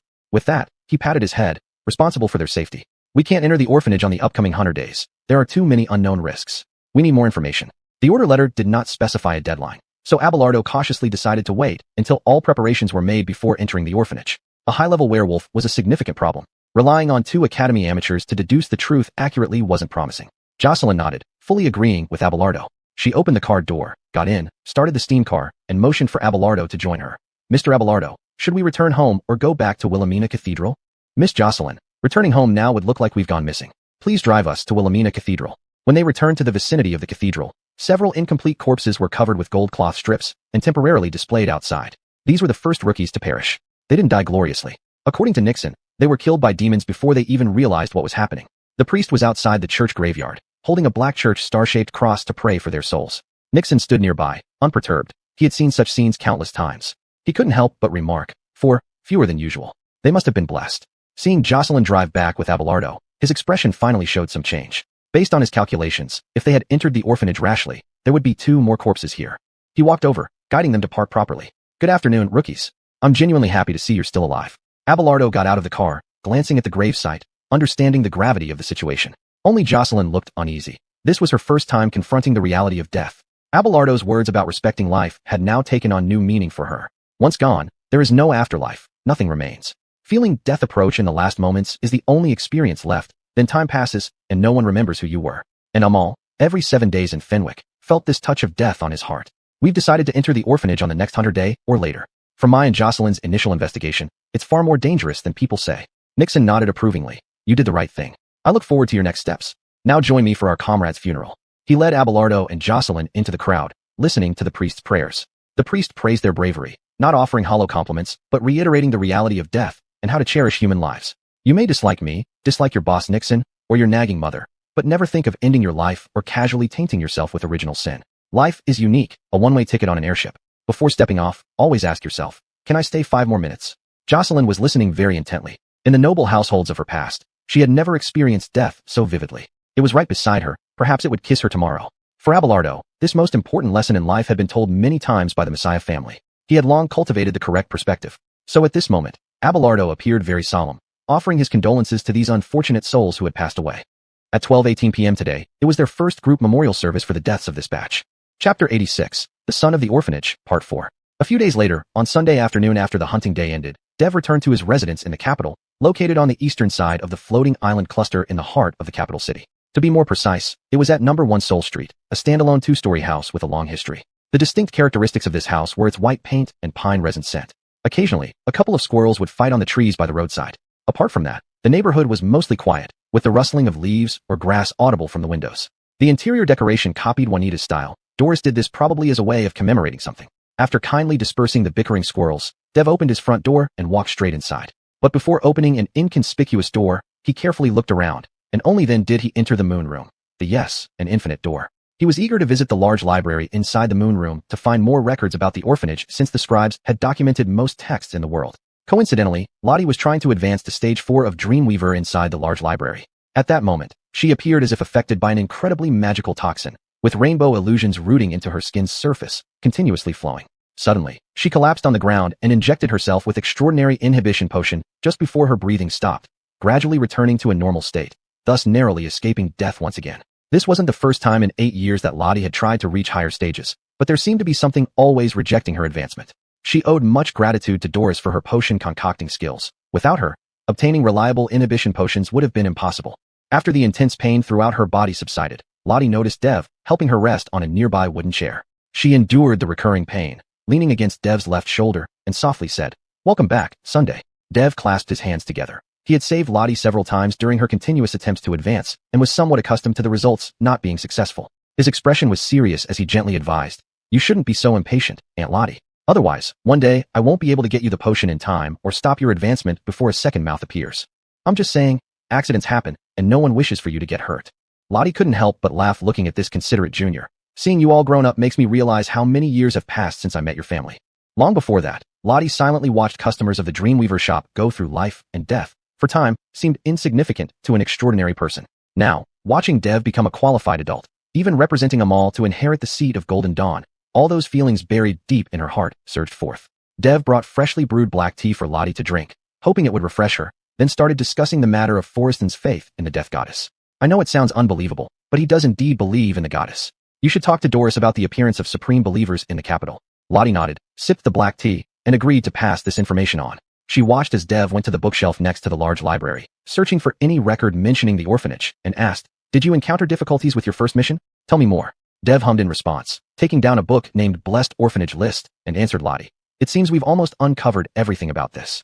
A higher-class wolf mutant, mutation level 4 to 5. Lottie showed no significant change in expression, nodding. "It doesn't seem particularly unusual." Dev hesitated. What I found strange was this. Mr. Forreston mentioned that this wolf mutant was originally an orphan in the orphanage, who transformed under the moonlight, his mouth dripping with red. He ate the children. Initially, it sounded plausible. However, the disappearance of the children happened at specific intervals. Lottie quickly echoed Dev's thoughts. Generally speaking, during a full moon, they would devour everyone within an hour. Only a very few human-made doors could prevent wolves from destroying, which clearly isn't the case for the orphanage. Yes, that's where it feels off. Dev flipped open the orphanage list and found the name Baker, though the surname was barely legible. It's him. Over 10 years ago, he was expelled from the orphanage in werewolf form. Recently, he returned, which explains the residents hearing wolf howls. And for some reason, Mother is not keen on me investigating this task. As he spoke, Dev felt rather puzzled and rubbed his hands. Just as Dev mentioned Doris's strange attitude, Lottie suddenly seemed to understand something. She walked over to where Dev was flipping through the book and deliberately traced her finger over each name with a significant meaning. She said slowly, "The books in the large library are carefully maintained by the apostles, so all the names here are very clear, except for Baker's surname, which has been blurred." Lottie winked at him, emphasizing even more strongly, "Look into when this little wolf entered the orphanage, and check the recent lists of missing children from the various noble families in the capital. You'll find some unexpected clues." Dev suddenly saw the light. This was a new approach, but cross-referencing the list would take considerable time. 5 days is enough. I remember Jocelyn has plenty of free time at the academy. You two can't rely on your grades anymore. Why not put some thought into this? Dev had never thought that Aunt Lottie could be so smart. It seemed that even the most foolish person could become wise if they lived long enough. He immediately climbed up the ladder again and found the registry of the capital's nobility, which was much larger than the previous book. Leaving Lottie to rest, Dev sat down at a table in the large library with the 2 books. Using Amal's text entry device left in the Dreamweaver shop before he was trapped, he studied the lists until deep into the night. He felt a headache coming on, just like Amal when he researched ancient texts. When he finally snapped out of his intense concentration under the lamplight, he noticed Lottie had returned to the other house at some point, leaving a cup of coffee on the table for him. In the end, he spent the entire night awake, bringing the 2 registers back to the academy. He found Jocelyn and explained what they needed to do. It's not hard, but there's a lot of textual processing. We need to cross-check carefully without making any mistakes. Find out what Baker's full name is, and maybe we'll discover something unexpected, which should help us deal with these wolf-like creatures. Jocelyn looked at the nearly asleep Dev and told him to get some rest. She would handle today's text processing. Rest well to be ready to respond, Mr. Dev. Thanks, I do need some sleep. Wake me up if you have any questions. Dev then wobbled back to his next classroom. Monster Purification Guide, held within the forest on the Academy's private floating island. The lesson involved purifying harmless monsters bred by the Academy. He secretly hid behind the shrubs at the back, picked a suitable pebble as a pillow, and boldly fell asleep despite occasional loud shouts from classmates.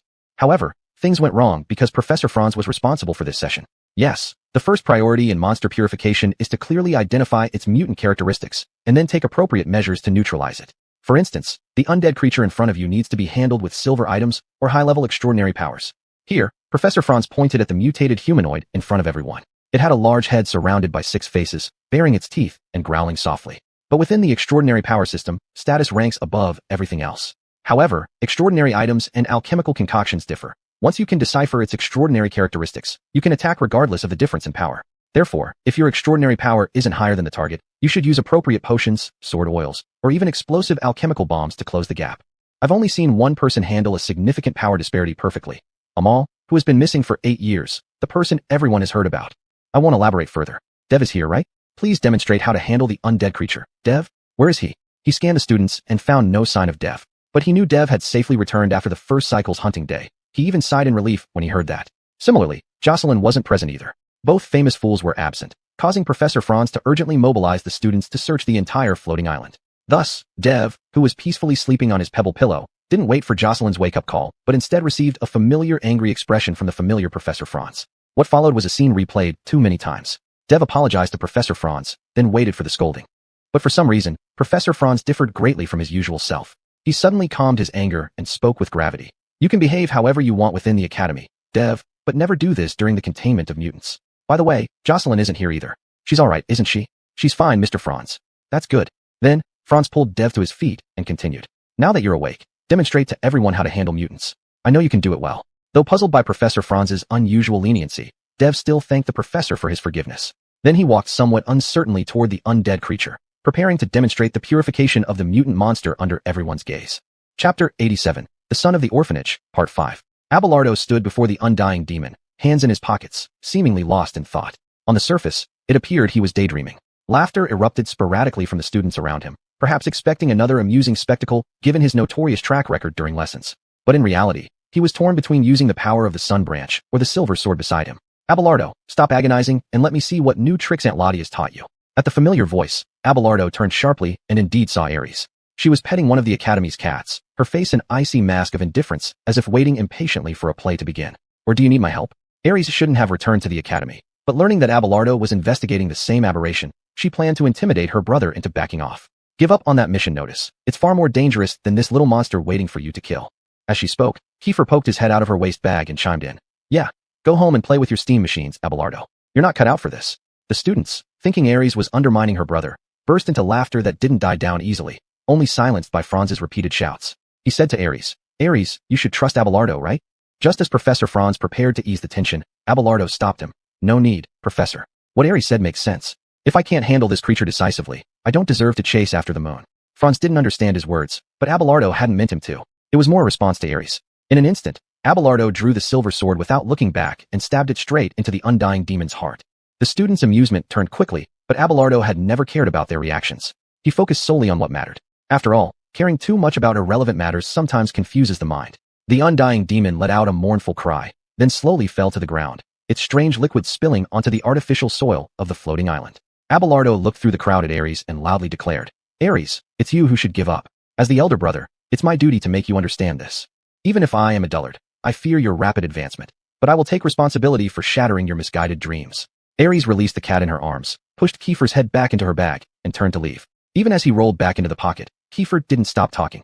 I told you, you should have dealt with Abelardo early. Now you can't bear to fight your kin, and you'll just watch him become your obstacle. Ares, who hadn't intended to speak, found herself saying, it doesn't matter. If he insists on going to the orphanage, I'll dismantle Abelardo's sun derivation on the spot. Heeding my advice, better to cut short than endure long. Swallow your resolve, close your eyes, and eliminate your brother. Perfectly done, and no one could stop you from becoming the new moon goddess. Shut up, Kiefer.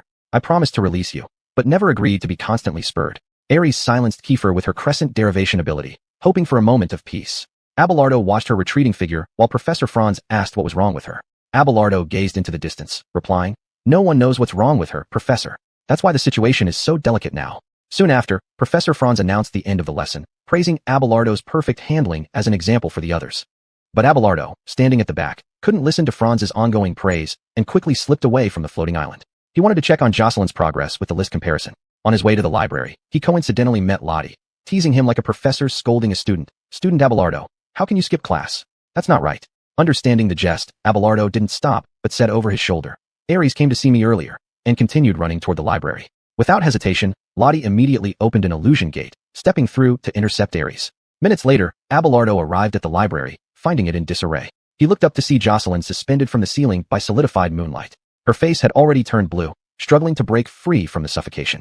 There was no need to ask. Ares must have come to interrogate Jocelyn about Baker before finding Abelardo. Using wave particles to shatter the moonlight, he managed to save Jocelyn. Fear, pure fear, was the only impression Jocelyn had when facing Ares. Initially, she had just quietly entered amidst the gray mist, a strange head speaking incomprehensible words. Then, in an instant after Jocelyn refused to cooperate, the moonlight Ares wielded destroyed all resistance here. Since Jocelyn remained silent, Ares glanced through the list for a few moments and left nonchalantly once she obtained what she wanted. After catching her breath and explaining the ordeal to Abelardo, Abelardo picked up the nearby list and saw Jocelyn's findings. Under the missing persons list, the name Baker Valeni was circled in red ink by Jocelyn. The surname Valeni immediately made Abelardo understand something ominous. while Jocelyn slowly got up, leaning on the wall. There's this strange feeling as if guiding me, so I thought why not start with the Valeni family? It ended up saving us days of work. I couldn't believe it at first, but Baker is a Valeni from Doris's family.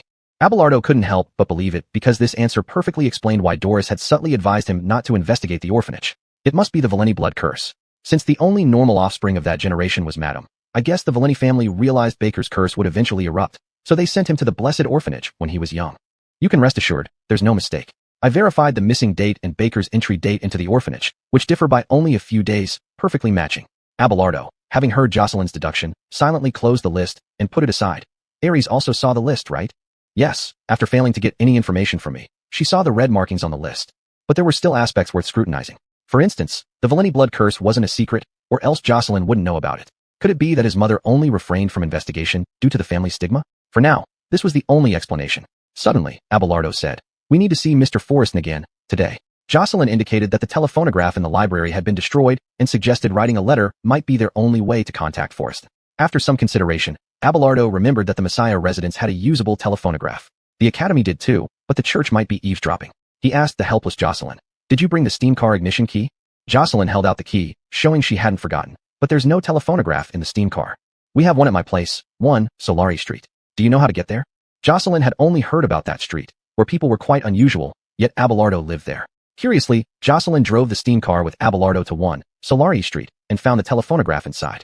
They contacted Forreston via telephone unexpectedly quickly, agreeing to meet outside the orphanage, otherwise no deal. Outside the orphanage, Jocelyn and Abelardo met Forreston, who calmly gazed at the distant orphanage.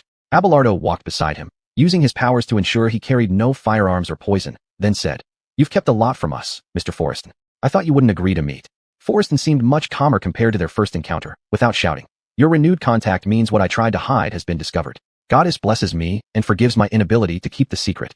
On the contrary, she guided me to tell you. She said the descendants of blasphemers will turn on each other, avoiding unnecessary bloodshed." Saying this, Forreston turned to look at Abelardo, trying to memorize the face of the blasphemer's descendant. Encouraging Abelardo and Ares to fight against each other sounded like something the High would do, clearly understanding the concept of eradicating the root thoroughly. Trapping them all aboard the Fenwick alone wasn't enough. Prophecy pointed to his descendants also bearing unforgivable original sins. Descendants of blasphemers remain blasphemers, so if both siblings could die, it truly was God loves the world. Abelardo remained calm, asking, "When Baker was left at the orphanage gate that day, did you know he was a Valeni?" Forreston no longer held back, answering straightforwardly, "At first, I didn't know. I only figured out Baker's surname much later, long past the point of being able to do anything about it." Ask, "Who helped you drive the deformed Baker out of the orphanage back then?" Answer, "Doris, she was just a little girl back then. The Valenis had already calculated when the curse on Baker would erupt. On the night I witnessed Baker devour the last few children, young Doris arrived at the orphanage with a silver sword." Abelardo didn't know what expression to make. The shock of the truth always felt so intense. Only now did he realize that the stories Doris told Ares about little girls weren't fabrications by writers or village gossip. All of it was her own past, merely replacing names with generic little girls. Ask, "So you didn't call the church to purify Baker?" Answer, "That's right. Doris made me keep this secret buried deep inside, and I truly never told anyone until now. After Baker returned to the orphanage recently, Doris, who was now Mrs. Messiah, found me again and bought out the orphanage." Ask, "Inside the orphanage, there wasn't just Baker. There was something else the church had never seen before. But you must know about it, right?"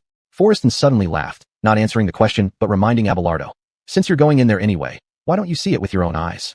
Chapter 88, The Son of the Orphanage, Part 6. The streets under the afternoon sun basked in warm orange daylight. Doris rarely managed to get away from her busy work, and she was now in the Moon House's grand library, writing about recent noteworthy events. The most significant issue was the spread of the supreme believers across the world, akin to a plague. Corporate airships were flying back and forth nonstop, often dealing with a group of frenzied believers just before more news about believers came from the distance. It had been a nightmarish 8 years. At times, she barely had time to miss them all. Baker returned to the blessed orphanage again recently, while Ares left to tread on the extraordinary path. It seemed that there was always a phase in one's life when everything around you pushed you toward the brink of collapse. Sometimes sleep was merely synonymous with nightmares continuously invading her mind. During the war, the Brotherhood personally killed 5 descendants of the Messiah family 6 times. Holding a dying child and crying in a pool of blood was a scene she least wanted to recall. Doris's pen kept sketching on the paper. "Amal, you bastard, leaving me here to take care of everything alone for 8 long years, with so many issues piling up. I wish you would be beside me when I wake up, but I don't dare to miss you too much because I can't help but think about you facing endless death cycles, being killed by Clayton over and over again. It seems everything is moving towards the prophecy." Ares did go down that path, but fortunately, Abelardo has grown up, and there's still hope. At this point, Doris smiled bitterly with sorrow. Please come back soon, darling. The whole world is waiting. Suddenly, the door opened gently. It was Abelardo returning from the academy, his expression not at ease. Doris immediately buried her sadness deep inside and asked gently, "What happened? You look so worried." Abelardo tried to find a way that Doris could accept to tell her what he knew and softly said, "Mother, why didn't you tell me that you and Baker are from the same lineage?" Doris's smile froze instantly, and the tip of her pen broke under her grip. She understood immediately that someone had betrayed their agreement. Was it Forreston? With her frozen smile, Doris made her final resistance. "What are you talking about, child? Who is Baker?" Abelardo's face showed resignation without any questioning or anger, knowing well how much Doris had sacrificed for the family. He simply expressed confusion. "You could have told me from the beginning. It's just a blemish on the lineage. No one would have any particular opinion." Doris took off her glasses, which she only wore when handling documents, turned her head toward the window, and wished that everything was just a stain on the Valentine lineage. But what she had been avoiding, what she feared, hadn't faded into oblivion. It was real and had followed her all her life. Abelardo's entrance revealed that it was time for honesty. After all, every member of the Messiah family bore original sin, and now it was her time to confess her sins. Tears started welling up in Doris's eyes, the manifestation of human beings crushed by overwhelming past experiences. She bit her lip slowly and said, "I planned to tell him all about this later, but accidents happened first. He's trapped inside the Fenwick. Baker was a good person, or rather, used to be." Doris gave another faint smile that stirred pity and began recounting her past to her eldest son, who she was, where she came from, and why she was here. Doris Valentine, the 17th generation spirit particle carrier of the Valentine family, meant that she was the only child among her generation's bloodline who would live a normal human life. Baker was a distant branch of her contemporary bloodline, and both families were close when they were young. Due to the end prophecy, Doris was the most prominent figure in the family, showing high talent in alchemy knowledge and excelling in battling monsters. In Baker's eyes, she held as exalted a status as Duke Valentine, and he had taken care of Doris's safety diligently since childhood. Here, Doris sighed sincerely. He had a strong sense of responsibility. "I always thought of Baker as my older brother. He often sneaked me alchemy books that Grandpa Duke forbade me to read, just like you used to take care of Ares. But this sunny brother disappeared from her life after uncontrollably revealing wolf-like fangs for the first time. Others only told her that Baker went to a very beautiful place." Later, Doris listened to the part of the end prophecy concerning herself in front of the Valentine family's private chapel. "I will commit an unforgivable sin, marrying a desecrator polluted by steam and extraordinary power, aiding him to become king and grind humanity into dust with roaring steam." At that time, Doris, over 10 years old, resisted this guidance intensely. After countless nights of defiance and self-harm, Duke Valentine perhaps foresaw the end of the family line and finally compromised with his hair turning white overnight. After all, Doris first refused to follow the prophecy's guidance, then disobeyed the marriage contract with another noble family. With such behavior from the only spirit particle carrier, there would naturally be no next generation of Valentines. He gave Doris freedom, asking only that she pick up a silver sword to kill the monster hiding within the blessed orphanage. "Prove that you can live away from a prestigious family, dear Grand Imogen. I hope you won't regret this decision when you grow up." Thus, under the gazes of many childhood friends, Doris picked up a silver sword and entered the orphanage, just in time to encounter Forreston, who was gripped by immense fear. What she had not expected was that Baker, spoken of as going to a beautiful place, was now this wolf-like mutant before her eyes. "He committed a monstrous sin eating those children, but how could I bear to kill Baker myself? At the last moment, my heart softened. I exiled him to distant Siren, forbidding him from approaching humans, while Forreston and I buried this secret deep within us." After a long, slow recounting, Abelardo apologized to Doris. "Sorry, Mother, I didn't expect it to be like this." Doris waved her hand, her expression calming down. She suddenly felt at peace.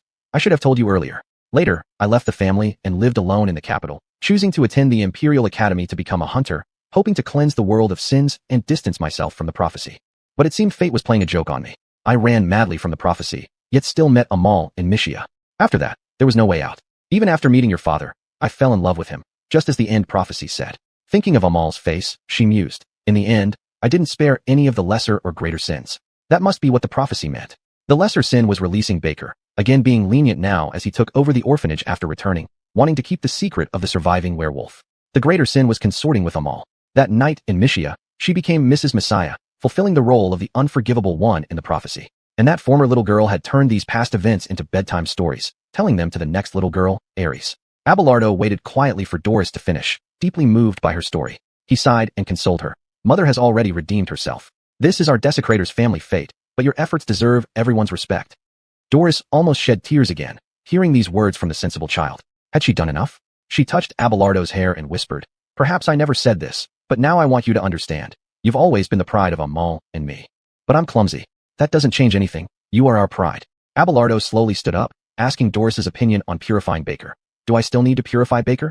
Doris seemed to put aside her past. "Baker was once a good man. but that did not mean his crimes post-mutation could be overlooked. Moreover, Baker was the hunter who killed Enos's wife. How he became a hunter after exile to Siren was unknown. Unwilling to do it herself, she knew Enos would find Baker sooner or later. It might be better for Abelardo to do it. Of course, Sunday. The balance of good and evil is not always even. Do what you must. Abelardo nodded thoughtfully, deciding to purify Baker mercifully, painlessly. Then Doris briefed Abelardo on Baker's current condition, stage 4 mutation, having gone half a month without consuming flesh and blood, especially following a full moon. He wandered the orphanage, pacing endlessly, howling day and night. Fate worked perfectly. In his 8-year quest for vengeance, Alayer Enos finally traced Baker's whereabouts and arrived at the capital a few days ago. Upon hearing about the orphanage incidents, the stage 4 half-demon Enos had long planned from within an inn on that street. The church seemed to have dispatched a hunter to purify Baker. No, absolutely not. The outcome of that damned wolf-like creature must be dealt with by him himself. As for why he didn't stay at number 1 Leon Street, it was because Enos had vaguely guessed the connection between Doris and Baker. He did not want to make things too difficult for her, given their prior relationship and Doris being Amal's wife. Therefore, acting first and informing later was a wiser choice. After his revenge, Enos planned to return to Akita town, surrounded by wheat fields, a place he hadn't been to for a very long time. He wondered how Laurel was managing the town. 8 years passed in the blink of an eye. At this moment, Enos leaned against a street lamp outside the orphanage, listening to the howls of the wolf, his mind filled with thoughts as he puffed on a cigar. Blood debt must be paid in blood. He dropped the cigar and muttered these words to himself.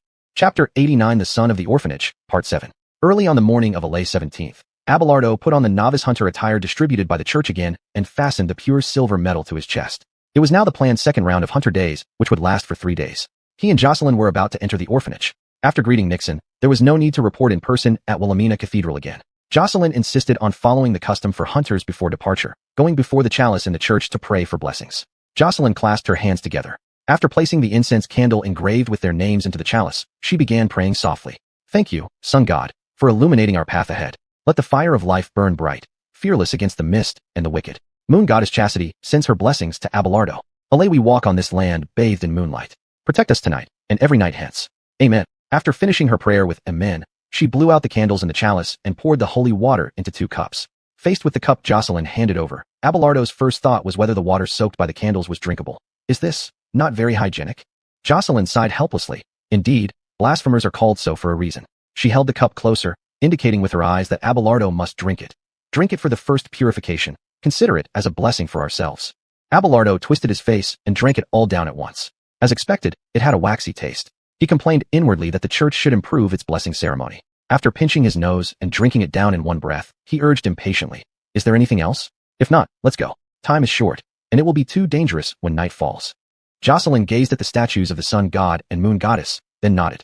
No, everything is ready. As usual, she drove the steam car with Abelardo through a not-so-short journey, arriving at the blessed orphanage, only this time stopping at the main gate. Taking out the black and white snapshots from the file, Abelardo compared the photos with the real orphanage, sighing. The walls of the building were covered by vines and moss. Most of the iron components were rusted long ago. There was a warning sign posted by the church on the door. Ignoring it, Abelardo pushed open the rusty door lightly. Just as he walked in, the crows perched on the roof of the orphanage flew up in a spiral, landing nearby, chirping intermittently. The subspecies of crows in the capital city were terrifyingly large, with blood-red eyes, sharp beaks, dark red feathers, and a wingspan of about half a meter. Essentially, they were small monsters coexisting with humans. There were no sighting records within the inner area of the capital city. They often nested on the fringes of human activities, such as abandoned buildings or shrubbery beside wheat fields. Sometimes underground residents of the capital city considered cremation expensive and would offer remains to these creatures, believing that it returned souls to the sky. Jocelyn covered her mouth in surprise. What huge crows! Abelardo shoved his hands into his pockets and slowly answered. Actually, crows are also monsters, but they only eat dead remains. Because they gather where there are many corpses, hunters regard their cries as omens of death. Look at their eyes. They're probably thinking about eating us soon. After he finished speaking, Jocelyn started to observe the eyes of these capital city crows, and sure enough, their blood-red eyes began to glow slightly. Seeing this, Abelardo rarely joked. Their shouts translated into human language would be, "Hurry up and die, humans. I haven't had lunch yet." He usually gave people an impression of being steady and reticent towards outsiders, often stuttering intermittently. Now he unexpectedly told a joke humorously, and Jocelyn was amused by this contrast, inadvertently relaxing her tense heart. She holstered the hand pistol tightly held in her hand, and said gently, "Thank you, Abelardo." Abelardo showed his true colors again, stammering, "No. You're welcome, Miss Jocelyn. Being too nervous will expose your actions." Jocelyn was used to Abelardo's occasional stuttering and asked calmly, "What should we do next? Just rush in." Abelardo took out a rope, indicating they should climb to the rooftop first to observe Baker's condition, aiming to end the battle when he was weakest. This way, They could also watch out for Ares to prevent her from taking advantage of the chaos to finish off both him and Baker. He swung the hook at the end of the rope a few times and threw it far onto the roof of the orphanage, successfully hooking it. Let's go. Jocelyn and Abelardo climbed up the roof using the rope. Unexpectedly, when Jocelyn reached the rooftop and glanced down, she immediately closed her eyes tightly, afraid to open them. She had acrophobia. Sighing helplessly, Abelardo encouraged her to open her eyes. It's fine. Open your eyes. You won't fall. Jocelyn kept her eyes closed, clutching her hands tightly, and replied in a trembling voice. Do you promise? Yeah, I promise. It took quite some time to convince Jocelyn to slowly open her eyes. Don't look at the ground. Look for where the wolf-like creature is. Through the large skylight on the southeast side of the orphanage, they could observe the top floor, but failed to spot Baker. The good news was that Ares hadn't been detected either. Abelardo knelt down, pressing his ear against the skylight, waiting for the next howl to pinpoint the approximate location by sound. Seeing this, Jocelyn mimicked him, kneeling down to listen to the movements inside the orphanage. Their eyes met, and after about 5 minutes, a famished and dissatisfied wolf howl echoed. Abelardo asked, Did you hear it? I heard it, but I can't determine the location. Jocelyn, lacking an extraordinary power baptism, had less acute hearing than Abelardo. I think he's on the first floor. But we can't see the first floor from here. We can only see the tattered carpet on the top floor. Just as they were preparing to go down, the main door of the orphanage was kicked open, and an angry shout rang out. Baker, I know you're here. Come out and eat bullets. Abelardo froze. This sounded so much like Uncle Enos's voice. Jocelyn, confused by the sudden event, asked, Are there other hunters besides Ares coming to purify Baker? It's not a hunter, Abelardo said, feeling particularly stumped as he rubbed his hands together. This voice sounds too much like one of Father's old friends. An old friend of Amal? That must be someone significant. He's a Hiranian named Enos Homa, once a legend in Central Mountains. People call him Dukan Pistol. As Abelardo tried to identify whether this was Enos, Jocelyn suddenly screamed and frantically pushed his shoulder. He looked around and noticed mysterious gray mist starting to gather inside the orphanage. The flock of crows joined the chaotic party, each individual flying through the gray mist and chattering loudly. Abelardo muttered, This extraordinary power belongs to the goddess of death. Why is she getting involved? Indeed, the goddess of death was meddling because if Enos succeeded in his revenge, Baker would definitely die. Without Baker, facing an extraordinary stage 6 Enos, Ares might not come, making the blood feud with Abelardo impossible. At that moment, Enos downstairs clenched a cigar between his teeth, angrily searching for Baker everywhere. You liked howling before. Why so quiet now? You can't escape me, Baker. I've been looking for you for 8 years, and you won't live past today. The storm-like gathering of gray mist blocked his way to the second floor of the orphanage. Looking at the indescribable things faintly visible within the gray mist, he gritted his teeth and said, You won't stop me either. This isn't like in Normandy back then. Enos threw the cigar away and stomped it out, unleashing his extraordinary power obtained at stage 5. A huge dominion realm was revealed. Every extraordinary evolution would reach higher evolution and gain positional power after completing stage 5. Positional power is an abstract concept that can be divided into position and power. Power refers to abilities that high-stage extraordinary ones can wield. For example, before stage 5, powers mostly manifest as abilities, such as a dreamweaver's ability to create dreams. But if it's power, that dreamweaver can define baboons to dream human dreams. Position represents the inherent hierarchy among branches of extraordinary power. Using power cannot rewrite the world arbitrarily. Lower positions cannot override higher ones. For instance, a high-stage dreamweaver wants to make humans dream baboon dreams. But the highest gods in the black hole have set the universal rule that humans only dream human dreams, leading to a failed redefinition. The difference between higher and lower positions is determined by the highest ability holders competing for the origin sequence. The order established by the sun god in the black hole fixed the hierarchical relationship among extraordinary evolutions. The supreme beings on the human side have maintained this system without changes. The sun took the highest position, followed by new moon evolution and totem evolution. Due to no totem reaching the god stage, their positional power is incomplete, one reason why this branch is despised.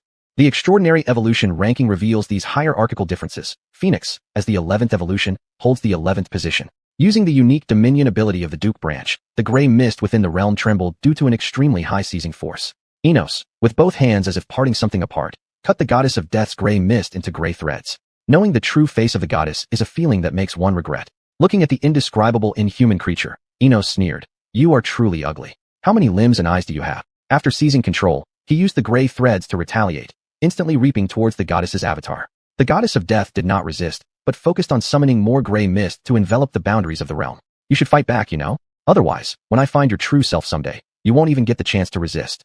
The gray threads sliced through her like cutting steak, leaving her in scattered remnants. At this moment, the voice of the goddess herself suddenly echoed, saying, I just didn't want you to interfere with the blood feud between two blasphemers. The cost of an avatar is worth it. As the gray mist dispersed, Enos realized he had been so engrossed in killing the goddess's avatar that he hadn't noticed being transported from inside the orphanage to a desolate countryside. Chapter 90. The Son of the Orphanage, Part 8. Abelardo and Jocelyn's ears were still pressed against the skylight. The cacophony of crows spiraling in with the gray mist did not hinder their hearing. 10 minutes after Enos's furious shouts, they heard the intense sounds of battle abruptly cease. Jocelyn stood up, shooing away the large crows that attempted to gather near them, and asked, "It's gone quiet inside. I wonder what happened. Should we go in and take a look?" In any case, given the current developments, the two had more or less ruled out the intruder being a fellow member of the church. Abelardo was increasingly convinced that person was Enos. As he nodded in agreement, he noticed her right hand gripping the handgun again, trembling from nervousness. He wanted to offer some reassurance, but realized that only if Jocelyn overcame her fear on her own could she maintain calm when facing monstrous beings in the future. Therefore, Abelardo slowly nodded and said, "But we should go down and enter through the front door. Breaking the skylight would make too much noise." While descending the rope, Jocelyn's fear of heights took over once more, and she managed to come down with her eyes closed, guided by Abelardo's words. Kicking open the door without any pretense, Abelardo led Jocelyn into the Blessing Orphanage for the first time officially, beginning the unraveling of a tragedy that had spanned M's childhood. Since the 1970s of this century, the orphanage had concealed so much, and perhaps Abelardo could illuminate their true faces one by one. Enos's rampage had left the first floor scene quite chaotic. The lingering gray mist significantly affected visibility, and large areas of the floor were cracked by an unknown power. The death goddess fragmented doppelganger lay amid the filth on the ground. Jocelyn had made significant progress. Upon seeing this scene, she didn't vomit uncontrollably as she had the first time dealing with a monster, but it was still extremely unsettling. She pointed at the dead doppelganger and said, "This thing looks like what Forreston held in his arms back then." Abelardo glanced at it briefly, then looked away and quietly replied, "Some humans who ventured deep into the gray mist call her the death goddess. Now its believers are spreading across the continent like a plague. Don't stare at it too long. Your eyes might be contaminated and mutate." Hearing Abelardo's warning, Jocelyn immediately averted her gaze and didn't look again. She seemed to recall something and said, "In my family, there has always been a scary story told to children, saying that between the dome and the stars is an unbreakable wall protecting us." Before she could finish, Abelardo added, "They come from beyond that wall. Just so you know, it's more like a sandwich structure. The dome, the gray mist, and then the stars." "Is all this true? How do you know so much?" Abelardo sighed helplessly. Aunt Lottie had plenty of free time. After my father's incident, she started researching two things, dolls and the dome. But after the high wall was breached by the boundary breakers, many reflections appeared in reality. There's no longer anything described as indestructible in this world. In the first millennium, humans relied on the sun god, and we could shout about how radiant the sun is. In the latter half of the first millennium, we could pray to the moon god and reassure ourselves that chastity is watching over us. Now, in what could be humanity's last millennium, we have no saints left to rely on. These heavy truths made him understand why Amal was always shouting about moving forward. As the first person to view the mural of truth, he either had to move forward or fall into complete despair. Looking around the stars, we find ourselves alone, struggling in the mire of extraordinary power. After a long while, Abelardo began to step forward again. The two avoided the horrific death doppelganger, searching for Baker hidden within the orphanage. Jocelyn kept her right hand tightly on the handgun at her waist, walking down the hallway, and remarked, "Baker isn't howling anymore. The orphanage is eerily quiet." Abelardo didn't say anything, but shook his ears and carefully listened for any sound that might lead to their target. Only Jocelyn's voice echoed in the corridor. "Is it because of the daylight? Alave the werewolf-like creatures are weakened. So much dried blood here. What on earth happened here? Do you have any clues, Mr. Abelardo? I'm starting to get a really bad feeling." Abelardo's frown deepened. Baker shouldn't be making no sound at all. With the werewolf's bulky build, even its footsteps would be clearly audible to ordinary humans. Meanwhile, looking inside the corridor, Jocelyn, who wasn't paying attention to where she was going, bumped into the wall sideways. But what was this unpleasant smell? She slowly turned her head and found a 2-meter-tall nightmare staring down at her, its wolf mouth dripping saliva and emanating a foul smell. Its rhythmic breaths were so powerful that they blew her golden hair like the wind. Jocelyn stood there with her head held high, her mind blank. Abelardo had been focusing on his hearing, and noticing Jocelyn suddenly fall silent, he heard a nearly blower-like breathing sound beside her before turning to look. He saw Baker standing in front of Jocelyn, appearing out of nowhere. Baker was lurking in a hidden corner of the corridor, waiting for them to collide into him. He desperately wanted to taste the liver of this female human. In her dazed state, Jocelyn slowly raised her handgun, her expression blank as she aimed at Baker's chest. Baker's wolf face curled into a greedy human-like expression, allowing the gun barrel to slowly aim at him. Bang! Jocelyn fired her first bullet in what felt like a mute play. She had always thought her first shot would be more spectacular. A wound appeared on Baker's torso, but it seemed unaffected as wolf blood flowed out, and crimson liquid started to drip from its eyes, indicating that the wolf-like creature was entering its most aggressive state. Hunger added to Lottie's estimation that the orphanage would be devoured in a day. That time needed shortening. Baker, overwhelmed by hunger, prepared to unleash his gray mist-corroding breath directly at Jocelyn. First, clean off the unappetizing outer layer and start with the tastiest liver. Abelardo, observing from a distance, immediately activated his extraordinary power, instantly entering wave particle form, flashing golden light in the corridor as he scooped up Jocelyn and hid behind a corner. Since Baker could use gray mist-based abilities, Abelardo realized the intelligence on Phase 4 mutations was clearly wrong. Baker must have reached Phase 6 mutation. Typically, wolf-like humans revert to human form during daylight due to weakness, which is why they chose to enter the orphanage during the day. Yet, Baker still retained his monster appearance. The church's information shouldn't be so inaccurate, suggesting that Baker must have been influenced by something unknown inside the orphanage, deepening his mutation. He couldn't change back into a human anymore. Baker crawled on all fours, using his sharp nose to frantically search for Jocelyn's scent, drooling and muttering, "Hungry liver." Abelardo instructed Jocelyn to hide while he slowly stepped out from the corner. "Baker, I greet you on behalf of my mother, Alay Valentine." This name had a mysterious power. Baker froze mid-sniff, looking up with wolfish eyes toward Abelardo at the end of the corridor, murmuring, "Miss Alay." Abelardo continued calmly. "And my father, Amal Messiah, taught me to make good use of alchemical items in battle." He smashed a bottle of splashing reagent on the ground, spreading pure silver evenly in the air, effectively inhibiting most of the wolf-like creature's abilities, including rapid healing and gray mist breath. Professor Franz also said that utilizing alchemy could close strength gaps infinitely, overcoming the superior, a traditional virtue of the Messiah family. How much difference there was between a Sun Phase 1 and a Phase 6 mutated wolf, he now had to find out. Abelardo enveloped the corridor with a radiant light barrier, wave particles shimmering before his eyes, contrasting with the dimness of the wolf-like Baker. On the brink of an explosion, Baker slowly stood upright, roaring deafeningly, making Abelardo's ears hurt, but he maintained readiness to release his powers at any moment. "She should listen to my explanation."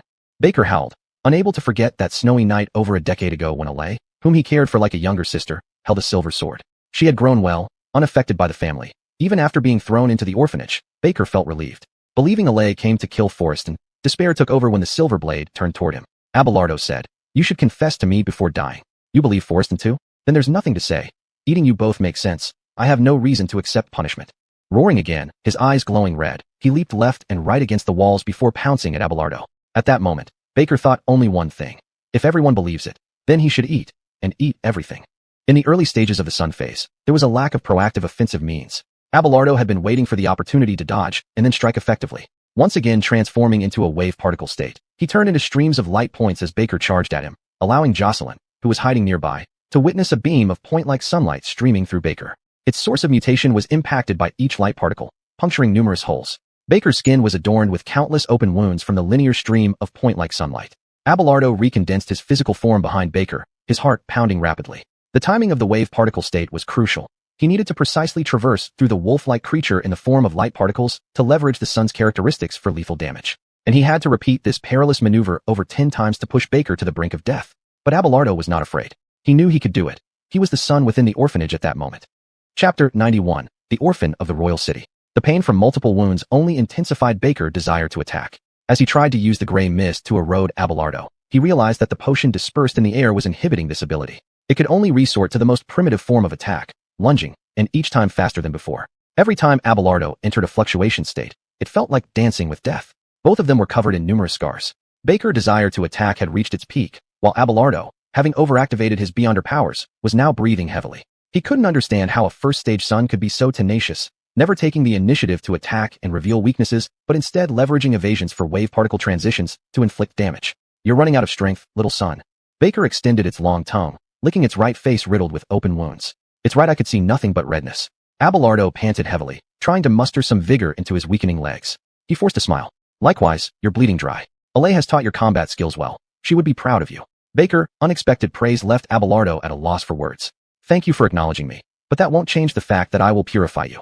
To kill or be killed, it's a question worth pondering." He stood still, suddenly suppressing his urge to attack. "If there's one person who must kill me, I hope it is you, Abelardo. It cannot be Alay. Amal deserves Alay to be incapable of being ruthless just this once. After being influenced by orphans, I can no longer turn back into a human. Show me what you've got, Sunday." If turning into the ugliest monster allows him to impart a lesson on fighting to Alay's child before dying, then such a death would have a special meaning for him. Baker's body became increasingly frenzied, spontaneously generating gray mist, pushing the potion's suppression to their limits, proving inadequate. Gray mist enveloped Abelardo, leaving a long corridor of fog behind. He had no time to dodge, barely able to see Baker preparing an assault deep within. He quickly activated his beyonder power, his head swiveling, unable to find any angle to escape the fog corridor. And Abelardo was certain that activating beyonder power inside the gray mist without immediately escaping would lead to immediate backlash. Turning back again, the wolf-like creature was nearly upon him, charging through the gray mist. The sun's evasion had been nullified by the gray mist, unless a near-perfect angle for fluctuating out presented itself. Abelardo could only watch as Baker's claws came closer. He heard the wolf-like creature speaking as it approached. These abilities aren't enough. Alay didn't teach you enough. The instinctive feeling of facing death welled up inside him. Abelardo wouldn't give up yet, ready to activate his beyonder power even if it meant inviting backlash, thinking that this must be what Amal constantly faced in Fenwick. Looking at the forcibly activated light points in his hand, he smiled faintly. Unless something unforeseen happens, I'm going to hell with you, father. Mr. Abelardo. Jocelyn's cry suddenly echoed. Realizing Abelardo was about to die, she mustered all her courage and dashed out from the corner. Reaching top speed, she skidded swiftly across the smooth floor towards Abelardo, simultaneously taking out all splash potions that might help from her pocket and throwing them to the ground. If there wasn't a suitable angle for fluctuation, she would create one. She wasn't sure what exactly it would be, but one bottle proved effective, causing silver in the air to crystallize. Silver's refractive properties were perfect. Abelardo's eyes lit up. Miss Jocelyn, you're a genius.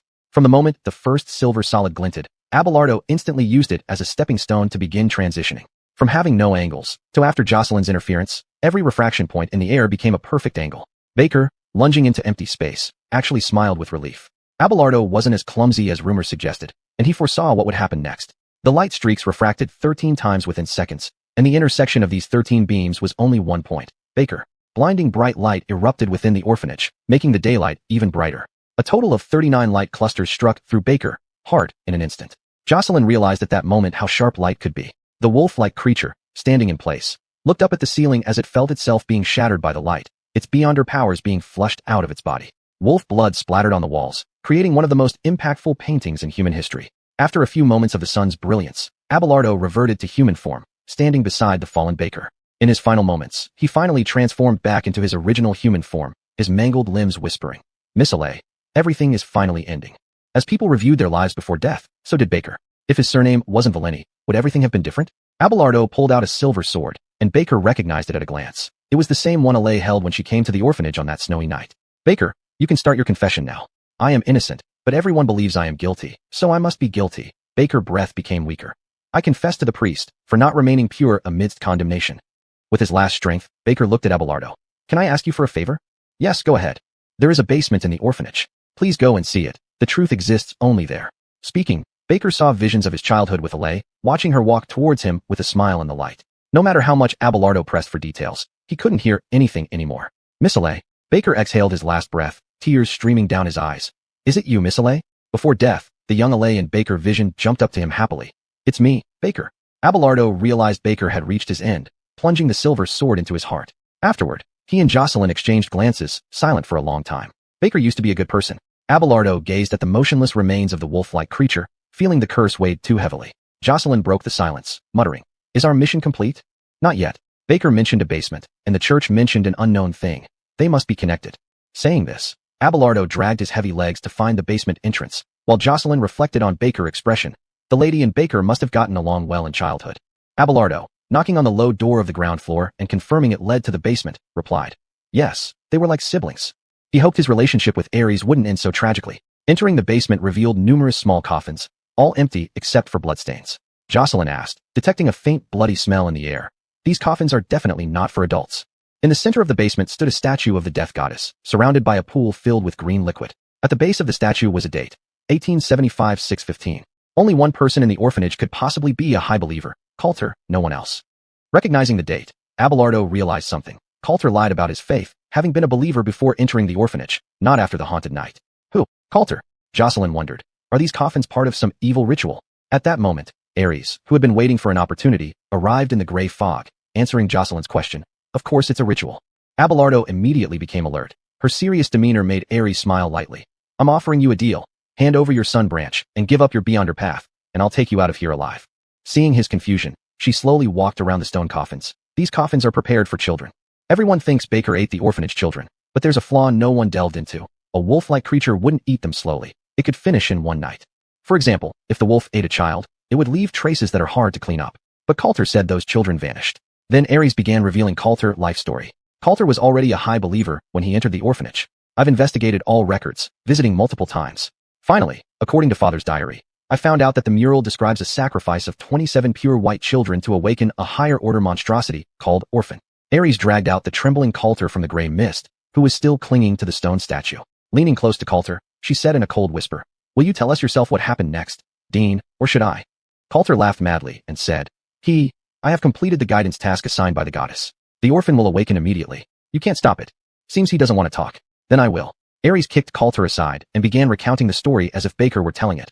Little Baker used to be adored by the children in the orphanage. But for a while, he noticed that his young friends were disappearing one by one. Every time he asked the respected Dean Coulter about it, he was fobbed off, being told they were sent to a wonderful place. Finally, he decided to do something. So one night, he stayed awake. Poor Baker watched Coulter use his beyonder powers to select the youngest child and bring him to the basement. Seeing such a bizarre and wicked ritual, he could no longer control his anger. Coulter turned out to be this kind of person, so Baker's curse went out of control, transforming him into a wolf-like creature. But Baker didn't know that when he was first thrown into the orphanage, Coulter had chosen him because of his curse. When the children were sacrificed one by one, Coulter himself spread the rumor that a monster was eating children within the orphanage. The Villani family naturally assumed it was Baker without much thought. Thus, our mother walked into the correct place at just the right time, making the misunderstanding impossible to clear up. Coulter's plan was perfectly executed. After speaking, Ares ordered Kiefer to slowly wrap Coulter with the power of withering and said expressionlessly, "Right, dear Dean? It was you who drove Baker to become a bloodthirsty monster." Abelardo's expression turned incredulous. He looked slowly at Coulter and said with wide eyes, "I thought you were redeemable. I don't need redemption because the goddess has already blessed me, and now the orphan can awaken."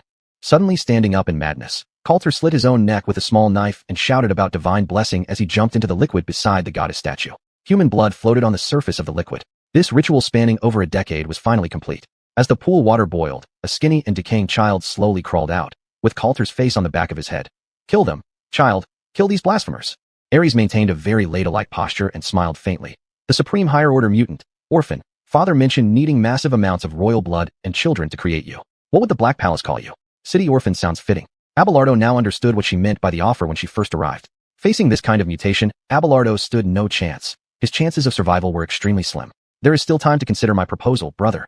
Looking at the newborn city orphan gradually waking up, Abelardo replied while holding the silver sword, "I have a better proposal. How about after we escape, you give up your ambition to become supreme and live as an ordinary person?" Ares' smile froze, and she seemed incredulous, asking, "So there's no negotiation? You stole father's diary, didn't you? Shouldn't it mention what kind of brother I am?"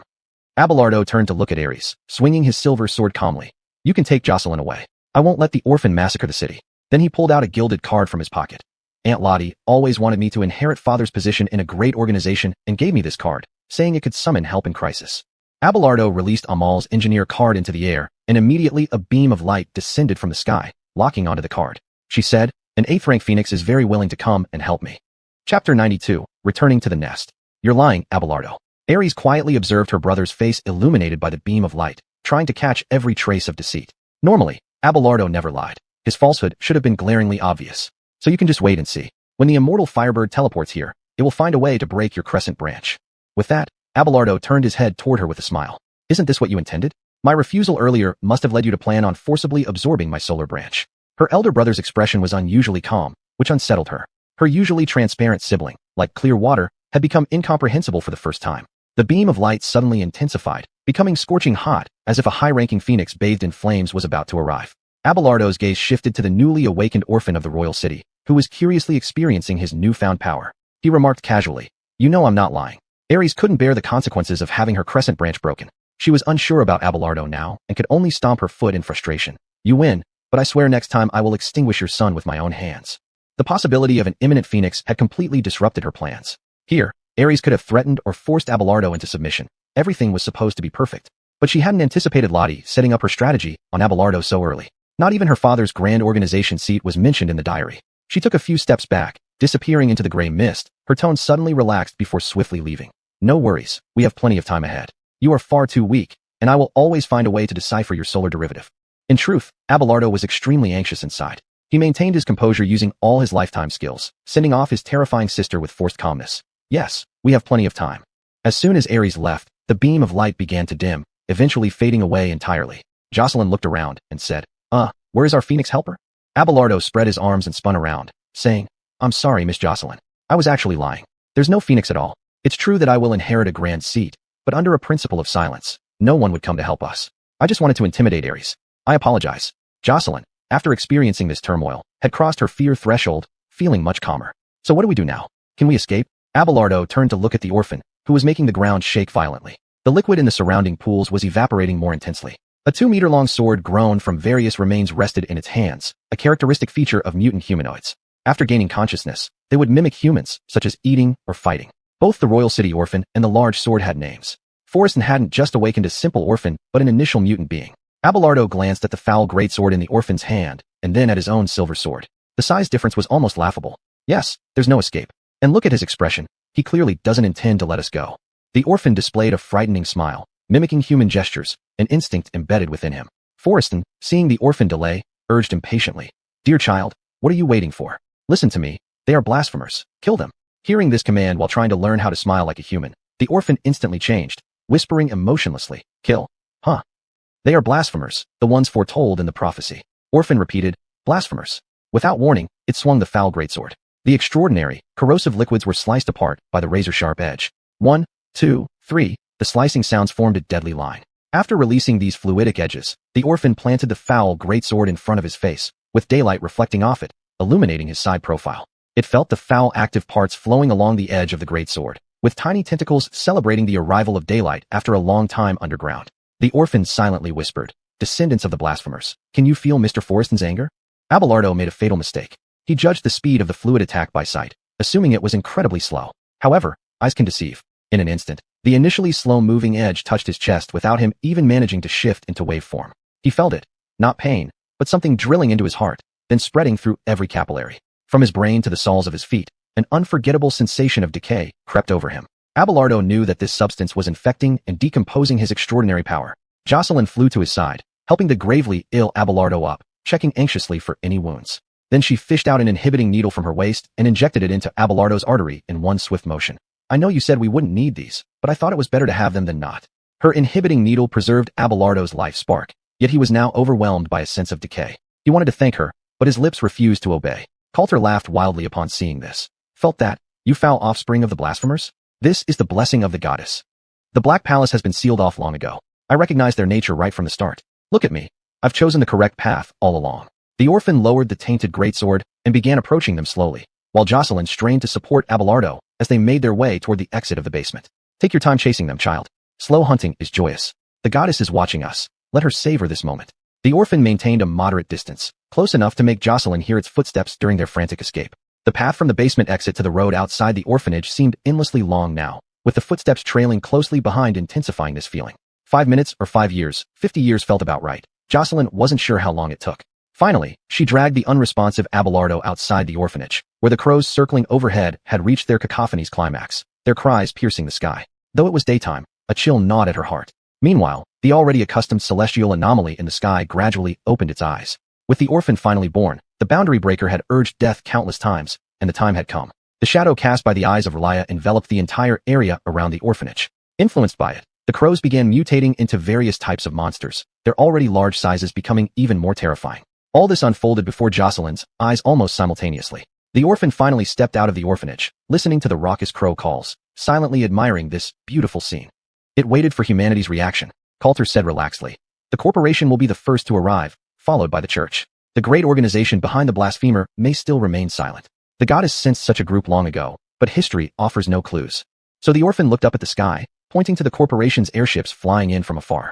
Various powerful weapons on board were firing indiscriminately, clearing the sky of the continuously mutating crows. Soon, the dead giant crows and other grotesque creatures rained down like rain over this area of the royal city. Among these, the largest warship was the HMS Queen Aleka, rapidly advancing above the Blessed Orphanage. The ship's electric cannon immediately fired, obliterating the entire building behind them. Then, 3 humans descended from the airship via an aerial ladder, entering Abelardo's peripheral vision. Fully armed Doris, who had just advanced a stage for yesterday, Lottie, and Duke Derivative Enos, who hurriedly found them both from the wilderness.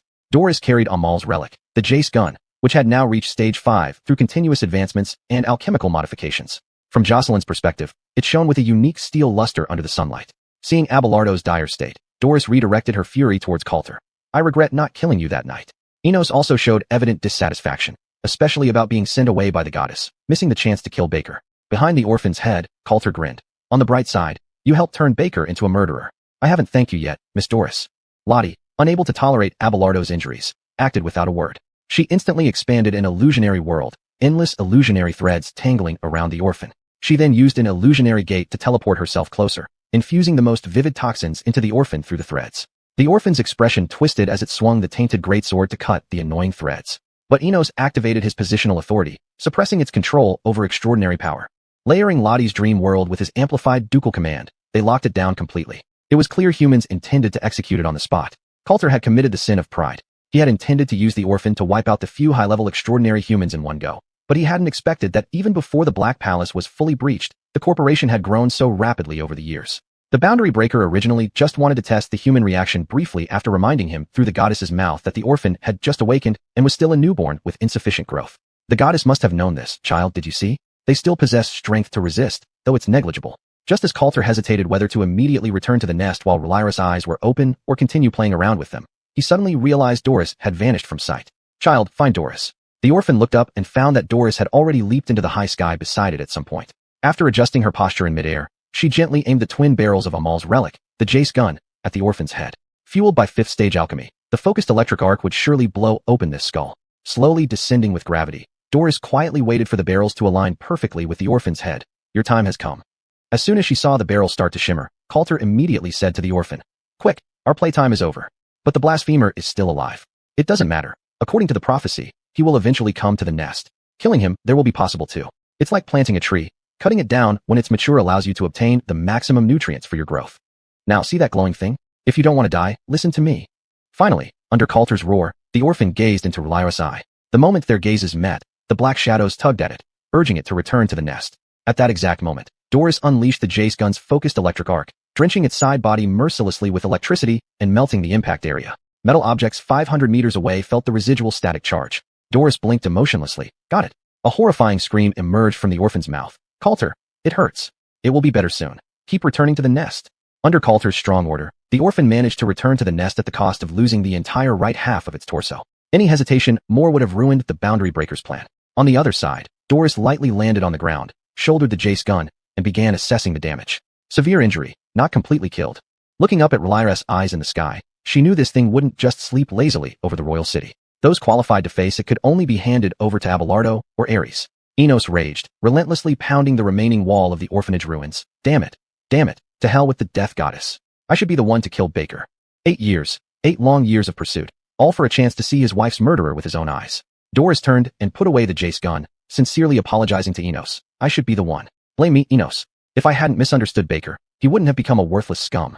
Enos looked at Doris, his anger turning into boundless regret. The legendary man suppressed his sobbing voice, saying, I loved my wife, Doris. I'll never see her again. Never wear the clothes she knitted for me. Doris's emotions melted at the scene, but she didn't show it. How many years had it been since she'd seen them all? People called her Mrs. Corporation, yet she was only a widow. After a long pause, Enos regained his composure. Sorry, Mrs., I shouldn't have lost control. Doris bowed. The apology should be mine. Enos, I will continue searching. Hatred may be a chain, but I must find its end. Then he left the royal city without a word, not even accepting an invitation for dinner at number 1 Fiery Sun Street. Enos had long been trapped in endless revenge. His wife couldn't be brought back to life, so his vengeance would never reach its end. Chapter 93 Winter is coming. When the church arrived, they encountered everyone preparing to leave. Jocelyn was about to greet Nixon and the others when she was called into the airship and left. Before Aleka took off, Doris didn't forget to stick out her middle finger at the people from the church. The students were baffled by this and asked Nixon, Sir, Mrs. Messiah? Nixon sighed helplessly and fabricated. Yes, this is her unique way of greeting the church. They watched the fleet of airships fly out of the capital city like stars in the sky, with only the flagship Aleka Queen staying behind upon reaching home. Abelardo was escorted back to number 1 Sunny Street by his family. First, he endured painful treatments in the Moon House's grand library, where each injection of a different concoction made him feel as if his very marrow was trembling in agony. He gritted his teeth through the pain to save the extraordinary power within him from being completely devoured by corruption. With bandages wrapped around his body for healing, he lay on his bed watching squirrels fight outside his window day and night for an entire week. Doris was pulled back into the business world, bustling across the western continent. Lottie Auntie took care of Abelardo, occasionally relieved by Jocelyn.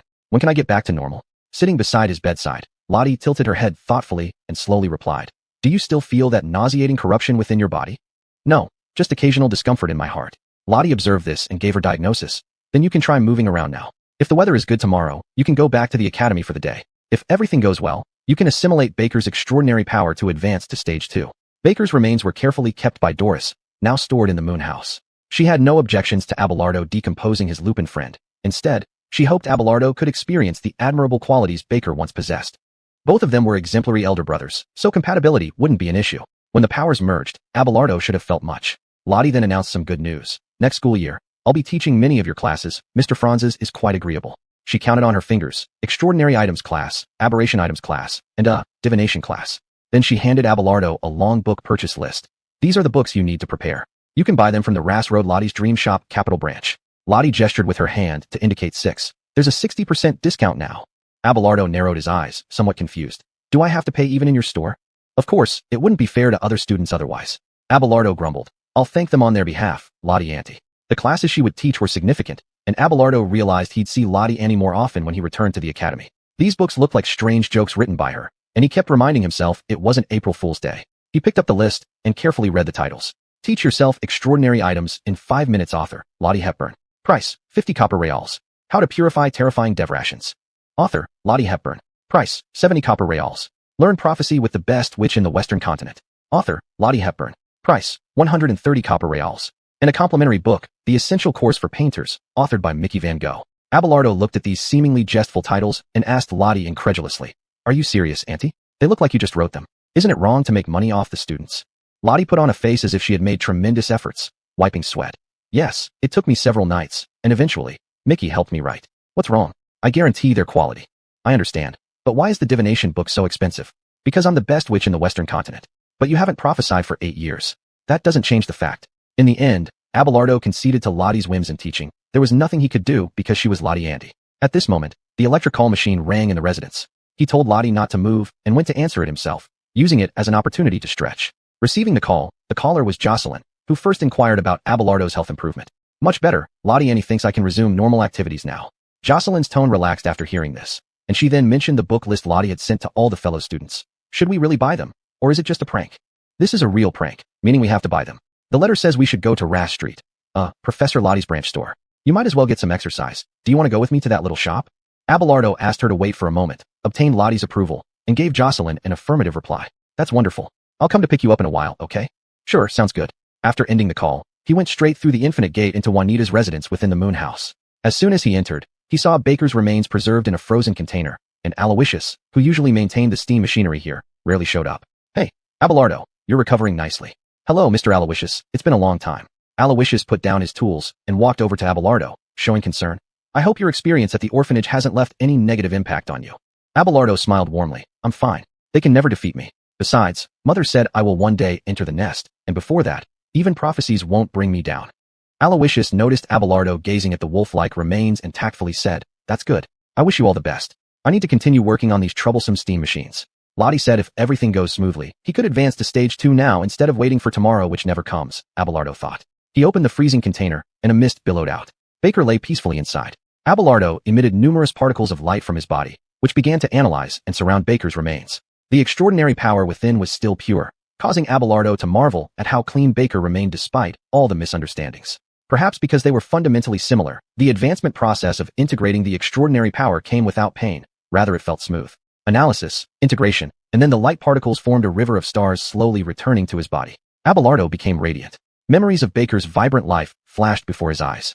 Remarkably, there were no lingering resentments or hatred, only the bright smile of Doris from his childhood. Rest in peace, Mr. Baker. I will let your power continue to flow. Abelardo drank the sun advancement potion, which he had placed there long ago, in one gulp. His eyes radiated golden light that seemed almost tangible, and finally, his whole body resonated with sunlight, reaching stage 2 derived from the sun. He was now one step closer to Ares. Wearing a protective mask against strong light, Aloysius didn't notice this moment, but saw Abelardo leave, reminding him to be careful. When Abelardo returned to his residence, he suddenly noticed heavy snow falling outside, yet winter was still far away. He remembered it took only an hour back and forth. It felt like months had passed.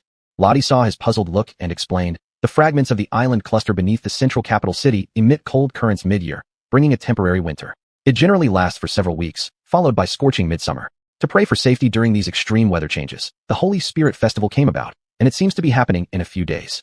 Abelardo, such important information should have been told to me earlier, Aunt Lottie. Lottie, sorry, I thought you knew. By the way, Miss Jocelyn arrived just now and has been waiting for you outside.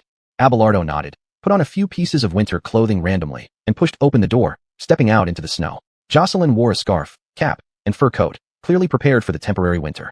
She asked immediately, Are squirrels on Sunny Street always so aggressive? She pointed to a group of squirrels constantly fighting. They've been at it since I arrived and haven't stopped yet. Abelardo waved his hand, indicating not to bother. Their war is endless, especially in autumn. Getting into the car, Jocelyn handed him a cup of hot drink. My treat. Thank you. He took a sip, finding it too sweet with too much sugar added. He preferred the black tea brewed by his mother. But Abelardo's slight expression didn't go unnoticed by Jocelyn, who smiled. Next time, no sugar. Abelardo thanked her again and asked about Jocelyn's recent situation. Though they had met only a few days ago, not chatting would feel odd. She started the steam car and, after adjusting the mechanical calendar, she shared, "After returning from the orphanage, I had nightmares for a whole month. But now I'm much better. Purifying them is a duty of a hunter, isn't it? I'm no longer afraid." Abelardo nodded in approval and then leaned back in his seat, saying helplessly, "Then let's drive to Rash Street to buy Aunt Lottie's books." The steam car skidded a bit before speeding down the road, with snowflakes landing on the windows and slowly melting into droplets. Rash Street was to the right of the Imperial College's floating island. This street was full of peculiar items, such as the esoteric science books you needed to buy, parrots that spoke baboon language, feather pens that could soar into the sky, and skulls that cursed you. Jocelyn finally parked at the end of Rash Street, but all there was a wall, with no sign of the dream-making shop branch mentioned in the letter. She puzzled through the window. "I remember I didn't take the wrong path." A very good sense of direction was one of her rare strengths. Abelardo had already sensed something. Knowing Lottie's character, she wouldn't spend money to rent a store. She must have used the infinite gate from the moon house to connect this place to the dreaming shop in Akita town. He got out of the car, approached the wall, knocked 3 times, and introduced himself. "I am Abelardo." But there was no response. Finally, he helplessly said the password. "All right, Miss Lottie is the greatest witch." The walls slowly rotated, revealing bustling voices from within, leading to the lively dreaming shop. Inside were guests marveling at various things, and Mickey, the shopkeeper, was extremely busy. Several children were playing with rocket skulls, flying around wildly on the ceiling, while a group of people screamed because they accidentally released a ghost. But most of them were students like Abelardo, who came here to buy books. Meanwhile, Jocelyn inadvertently flipped the letter over and found the password written on the back. She laughed dryly. This password. Professor Lottie sure is a confident person. Seeing Abelardo and the lady enter, Mickey immediately asked the other customers to browse on their own and turned to welcome them. He skillfully took out a stack of books. "I know you're looking for these. I've prepared them for you. But it's great to see you, Abelardo. It would be even better if I could see them all." Abelardo took the stack of books and smiled in response. "You will see him again, I promise." He pretended to take out reals to pay, but realized his pockets were empty. He forgot to bring money when he changed clothes. Mickey quickly offered to help. "Let me pay, Abelardo. Miss Lottie said payment must be made, so I'll do it. It'll be like I treated you to drinks." He reached into his pocket, only to realize seconds later that he had spent all his money at the harvest and last night. The atmosphere became awkward instantly. Jocelyn realized what was happening and hurriedly took out 2 silver reals from her purse, covering up by saying, "Look at my forgetfulness. I'm carrying Abelardo's money." Mickey wished he could find a hole to crawl into, blushing from embarrassment as he said, "Thank you, Miss Jocelyn, you are truly kind." Jocelyn looked at the paintings decorating the shop. They were all well painted, so she praised. "These paintings are wonderful. Did you paint them? You are an excellent artist." Mickey was deeply moved. This lady was too touching. At this moment, the students inside the shop noticed the situation. "Hey look, aren't those the top 2 fools? I thought they both died at the orphanage." Chapter 94 Squirrel's Wrath. Their discussions were not hidden at all. Perhaps Abelardo was indeed an idiot when it came to his academic performance, and his personality might be mild, but the Messiah family was not soft enough to let others bully them as they pleased. He pretended to step forward to talk to these impolite students face to face, but just as he took a step, he was secretly held back by Jocelyn. She seemed accustomed to this already, saying softly, "It's only gossip. Let's bear with it for now. Besides, the Holy Spirit Festival is coming soon." Abelardo's tensed expression loosened helplessly. "Miss Jocelyn, your kindness goes too far sometimes." Mickey then pulled Abelardo aside, whispering in his ear, "Do you need any help? I can do something small, like adding a few zeros to the book price." Abelardo waved his hand. Since Jocelyn insisted on avoiding conflict, he could only comply. "Let it go. Don't make it worse. It would embarrass her too much." They finally left the Dream Creation store, each holding a pile of books. On the way, Abelardo sighed. "You know, excessive tolerance only emboldens others. Even monsters understand this." Jocelyn neatly placed the books in the car. "I know, but I just want to get along with everyone. A big quarrel would make people dislike." Abelardo shook his head helplessly. Everyone has their flaws which cannot be changed by preaching, but can only transform over time. After getting into the car, Jocelyn seemed conflicted about something and finally asked, "Mr. Abelardo, do you know that during the Holy Spirit Festival most students get a holiday, but some need to stay behind for duty?" Stretching in the back seat, Abelardo said, "Never heard of it. You know more than me." It turns out that I was entrusted to take up the duty. Would you like to join me?" Abelardo sighed, rubbing his head. "Let me guess. Some people who don't know you well suddenly found you, asking Miss Jocelyn to do a favor and pushing the trouble onto you. The funniest part is that you didn't refuse." Jocelyn nodded like a child who made a mistake. "Yeah, but one person can't manage the schedule alone, and you have only one friend in the academy, me, so?" Jocelyn's face became awkward. Her thoughts were laid bare by Abelardo. She stammered, "That's right." Abelardo felt a headache. "Exactly what I mean. Miss Jocelyn, you're too kind." He turned to give a bitter smile. "But it's because of that. I'm willing to do you a favor." As they were ready to start the steam car, there were several knocks on the window. It was the student who had gossiped about them earlier. "Hey, Miss Jocelyn, how come you didn't die?" The male student wanted to crack a unfriendly joke, but immediately saw Abelardo's "don't speak recklessly" expression. So the male student hastily said, "It's too good that you didn't die in the orphanage. Thank you so much for your concern. I am deeply moved." Naive Jocelyn thought she managed to win them over through friendly interactions. After all, she couldn't see the subtle expressions Abelardo kept maintaining from behind her. "Heard you are in charge of guarding the college during the Holy Spirit Festival. Wish you peace." The male student wanted to finish this suffocating small talk as quickly as possible. "Yeah, how friendly of you. Allay the sun, God bless you." The male student hurried away without answering further, making up a flimsy excuse to leave. Watching them rushing off, Jocelyn slowly remarked, "They must have encountered something urgent, so pitiful. See, Abelardo, we should treat people nicely." Facing her words, Abelardo gave a wry smile. Yes, very true. Since meeting Jocelyn, he seemed a bit unlucky. He had night shifts in Wilhelmina Cathedral and needed to guard the school during the Holy Spirit Festival.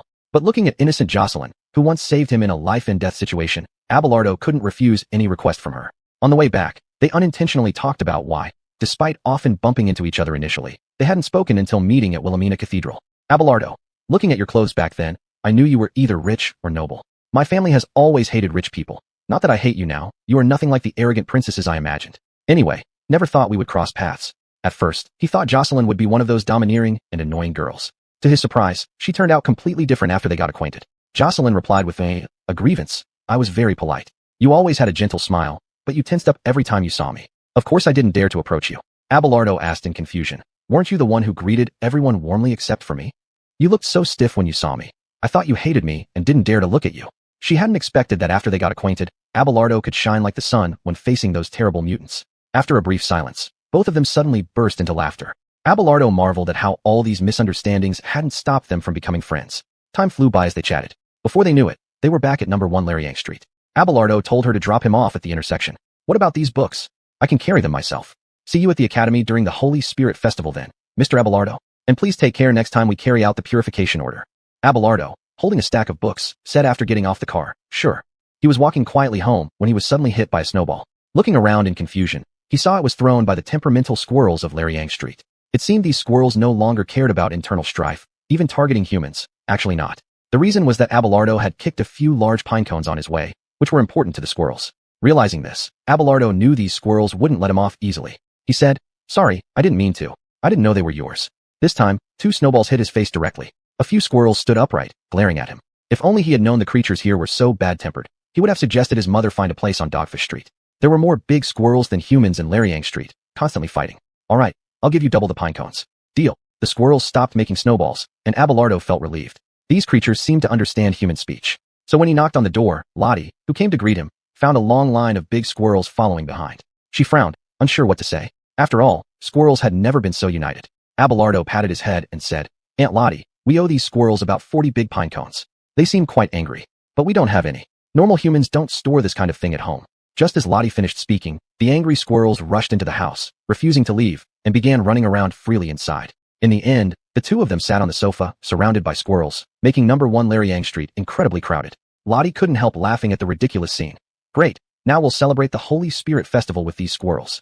Abelardo spat out the coffee he had just drunk, looking at the squirrel fur that had accidentally fallen into it. "Really sorry, Aunt Lottie. I shouldn't have kicked those pine cones." "It's fine. Actually quite interesting," she said, then changed the subject. "You've advanced to phase 2 already? What if something happened without me there?" "No accidents. Everything went perfectly. Kiana predicted that too. She said you're similar to Lewis, both great elder brothers." Then Lottie gave him some bad news. "According to my sources, Ares has been taking high-level orders from the church. Last night, she advanced to phase 5 in the Sky Islands near the capital. It was spectacular." Abelardo remembered the moonlight flickering continuously last night. He had anticipated this, but Ares' progress was still unimaginable. The pressure on him was significant. He shifted his gaze to Ernst's sword hanging on the wall in the living room. Not long after Amal was trapped on the Fenwick, it suddenly appeared in the Zion residence and has been kept by Keanu ever since. No one but Amal could wield this sword. Now, after alchemy modifications, it resembled more of a long knife. Abelardo wondered if, without his father, he could stop Ares from taking the Dibian crown or even becoming that supreme being. With his father present, it would be possible. He didn't want to disappoint everyone. Lottie reassured Abelardo, saying she mentioned Ares' recent activities to raise his vigilance and reduce accidental encounters. She said, "There's a long way to go. You just need to focus on improving. Believe that the sun branch can create miracles. Or how did the sun god lead humanity to where we are now? Plus, there's me and Ernst." Although Ernst had always been a heavy drinker, he didn't forget to advance his beyonder power. He had inwardly promised to help protect the Messiah family and the Messiah mansion. Therefore, Ernst's choice was to usually get drunk and sleep heavily in the Messiah mansion, occasionally sobering up to use the infinite door of the moon house to carry out important tasks. As for which phase he was at now, Lottie hadn't asked, but she knew Ernst wasn't stupid from drinking. After a long pause, Abelardo said, "All right, I'll try not to run into Aries." Lottie then took out a medal and explained, "This is from the church, honoring your excellent performance at the orphanage. Wear it if you like, but try not to let Kiana see it. She really dislikes the church." Abelardo refused to take it, telling her to throw it away with a laugh. "I'm not proud of being a hunter, Aunt Lottie. I'm a messiah." Lottie smiled approvingly, wishing Aries felt the same way. "When's the next hunter day? Nixon told me you impressed him. I'm looking forward to seeing you again at Wilhelmina Cathedral. The first Sunday after the Holy Spirit Festival," Abelardo replied, then mentioned that he would be helping Jocelyn stay at the Imperial Academy during this time. Lottie glanced at the calendar, surprised. "So from Holy Spirit Eve until Hunter Day, you won't be home." "Pretty much, so you'll be spending the Holy Spirit Festival with a bunch of angry big squirrels. That's why I'm apologizing." Ignoring her complaints, Abelardo retreated to his room. With these big squirrels around, he definitely wouldn't get a good night's sleep. He'd rather sleep on the floor at Wilhelmina Cathedral. Without monsters affecting his routine, he would have very regular hours, sleeping 3 hours after sunset and waking at 7 in the morning. When Abelardo woke up again, there was something like a scarf beside his bed. It was a gift from his mother for the Holy Spirit Festival, with the words written on it, "Son, from Messiah." Besides praying for peace on the Holy Spirit Festival, people would pray for their loved ones' souls to the moon goddess. Therefore, the first thing he did after waking was to put on his clothes and head out to the steaming cold current by the Great Rift to solemnly pray for them all.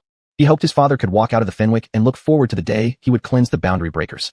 Abelardo silently recited, "Dear Father, everything is fine here with Messiah. Mother is healthy, and Aunt Lottie's shop is thriving. Even though Aries continues to pursue supremacy, everything will be better soon. After more than 8 years, any sins have long been atoned for. Hope you can leave that place of suffering soon. Everyone is waiting for you." His prayer wasn't long, but it took him a while to finish saying it. After the prayer, Abelardo pulled at the scarf around his neck, breathing into his hands in the snow as he walked toward the academy. Complaining about the strange climate of the capital city, a brief winter mid-year followed by a scorching summer. He noticed Jocelyn's plan to drive the steam car to pick him up had ended in a breakdown, and she might still be pushing the car to seek help. He likely arrived earlier than her. The streets were adorned with various blessings, mostly white or red, making the city unusually tranquil during the Holy Spirit Festival, as if even the mutants had taken a break. Even the mysterious shops on Dogfish Street had hung up closed signs today. Abelardo wore Amal's black coat today, passed down from father to son. He caught a few snowflakes in his hand and sighed. If only the world could always be this peaceful. If he could, Abelardo wished to create a new world without beyonder powers. A place where seasons changed normally, no werewolves roamed the fields, no monster birds hid in the shrubs, and no supreme beings lurked in the gray fog. Just humans and ordinary creatures, where the stars were merely beautiful and not a suffocating dome. Chapter 95, An Extraordinary New World. The Academy has 6 teams. He was not the first to arrive. There were already 7 or 8 people here, even bringing their luggage. As for Jocelyn, she should still be on the way. After all, a steam car breaking down is a troublesome problem. "Are you Mr. Abelardo?" He had just walked in and hadn't even taken off his black coat when an enthusiastic male student approached him. He nodded and said, "Yes, it's me. Who are you?"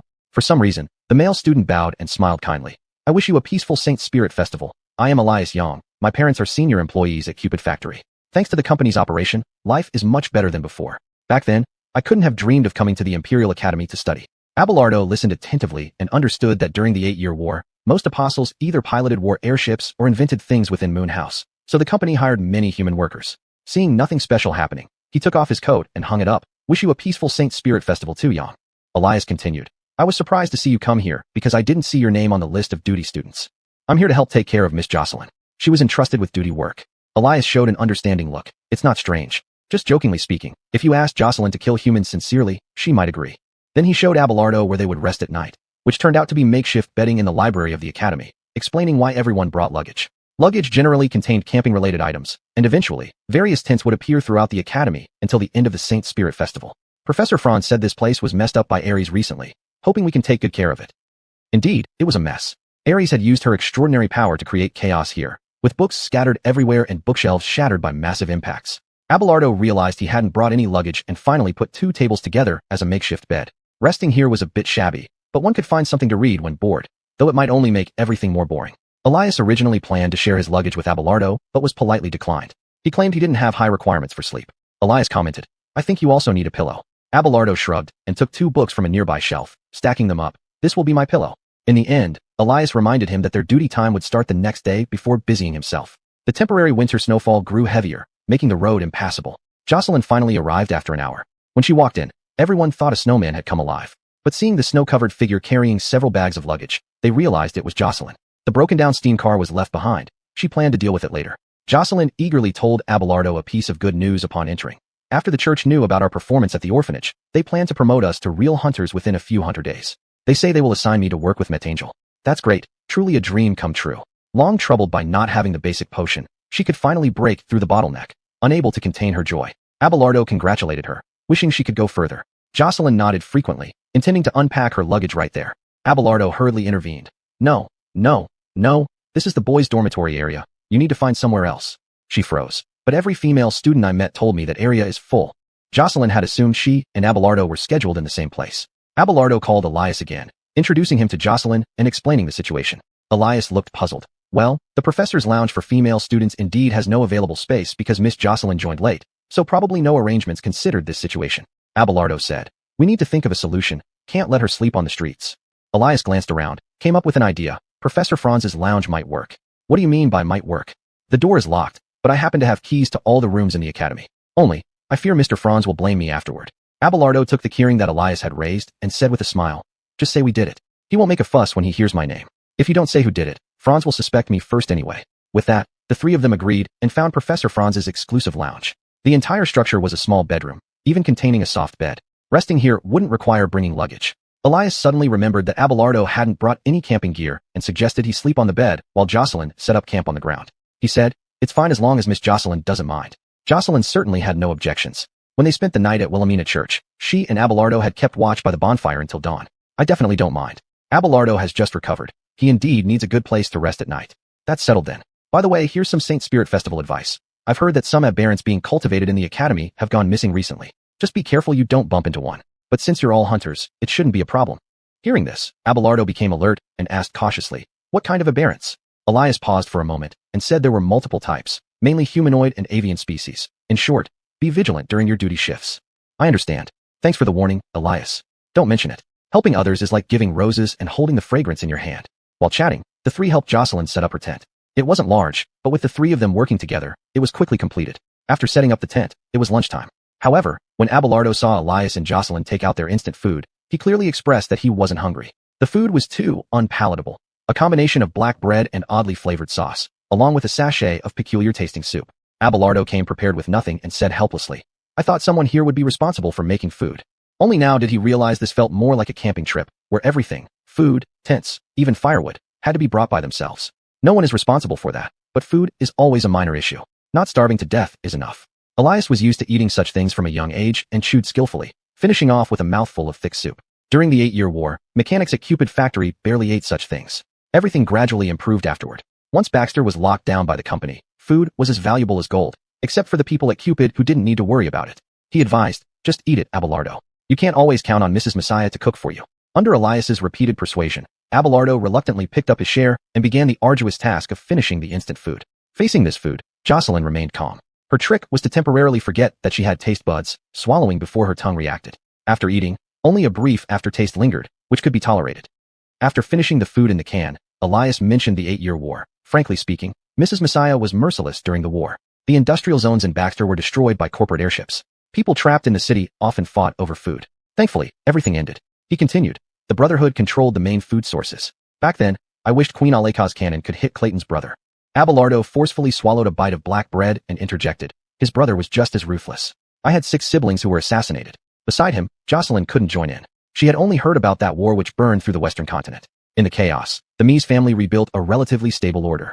The church withdrew from the western continent, merging its flying ships with the companies in the central hills of Burl. Baxter, Burl, and other western duchies broke away, and all kings were ousted by the company, except for the Norman duchy, which still maintained its status as a free city. She learned about these events through newspapers of the time. A descendant of the Messiah family was publicly hanged, and the company's airship torched that land with fire later that afternoon. Supreme Believers released highly destructive aberrants in the Brotherhood-controlled areas but soon turned against the Messiahs. People thought the western continent would fall into endless turmoil because there was no sign of an end. Numerous forces were entangled, the Brotherhood, the Church, the Royal Guards, and even the Supreme Believers. Below is a very ordinary day during the 8-year war. On that morning in Baxter, intense conflicts erupted between the company and the Brotherhood in the industrial zones. By afternoon, Royal Guards, unclear for which king they fought, declared war on both sides. The three-way battle raged until nightfall, when believers took advantage of the chaos to summon creatures that struck terror into all humans. The worst incident was the awakening of a defective supreme being, leading to 20,000 deaths from gray mist erosion. At dawn, The church infiltrated the area, beginning a purge of supreme believers and aberrants. All kinds of extraordinary powers caused chaos at that moment. Realizing this, the company started driving out the church members while bombarding the buildings where supreme believers gathered. They then encountered the Brotherhood again, sparking yet another open war. It was an extremely chaotic but perfectly cyclical situation. Later on, some people even lost track of why the conflict had expanded so much. It seemed like everyone was involved, yet everyone also seemed to be hating each other. At the time, there was an apt joke. If you randomly picked a few people in the industrial zone of Baxter and asked them who their enemies were, it turned out that each one was an enemy to the others, with no one belonging to the same side. Numerous factors turned that place into a no-man's land. At that time, the disorder was unprecedented and not just a two-sided confrontation.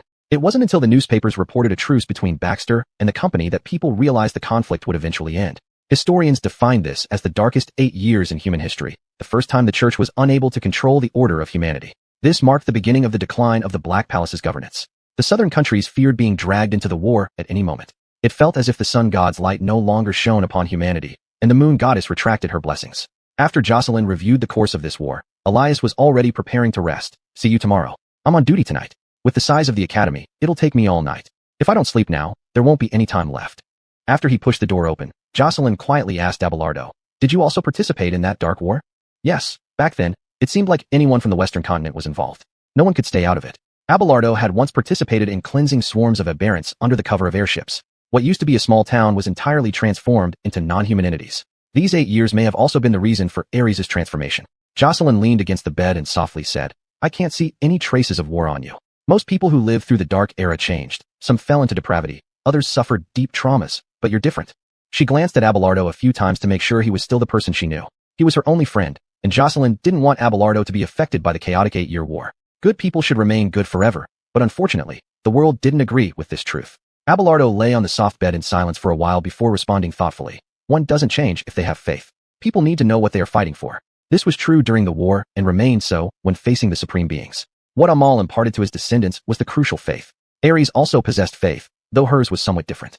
Moved by Abelardo's words, Jocelyn said, "My parents hope I can marry into a good family, but I'd rather do something meaningful in times of crisis, become someone useful instead of a clumsy housewife. That's my belief. What's yours, Abelardo?" Outside, the snow continued to fall relentlessly. Stretching on the soft bed, Abelardo felt incredibly comfortable and continued, "To help my father build a new world."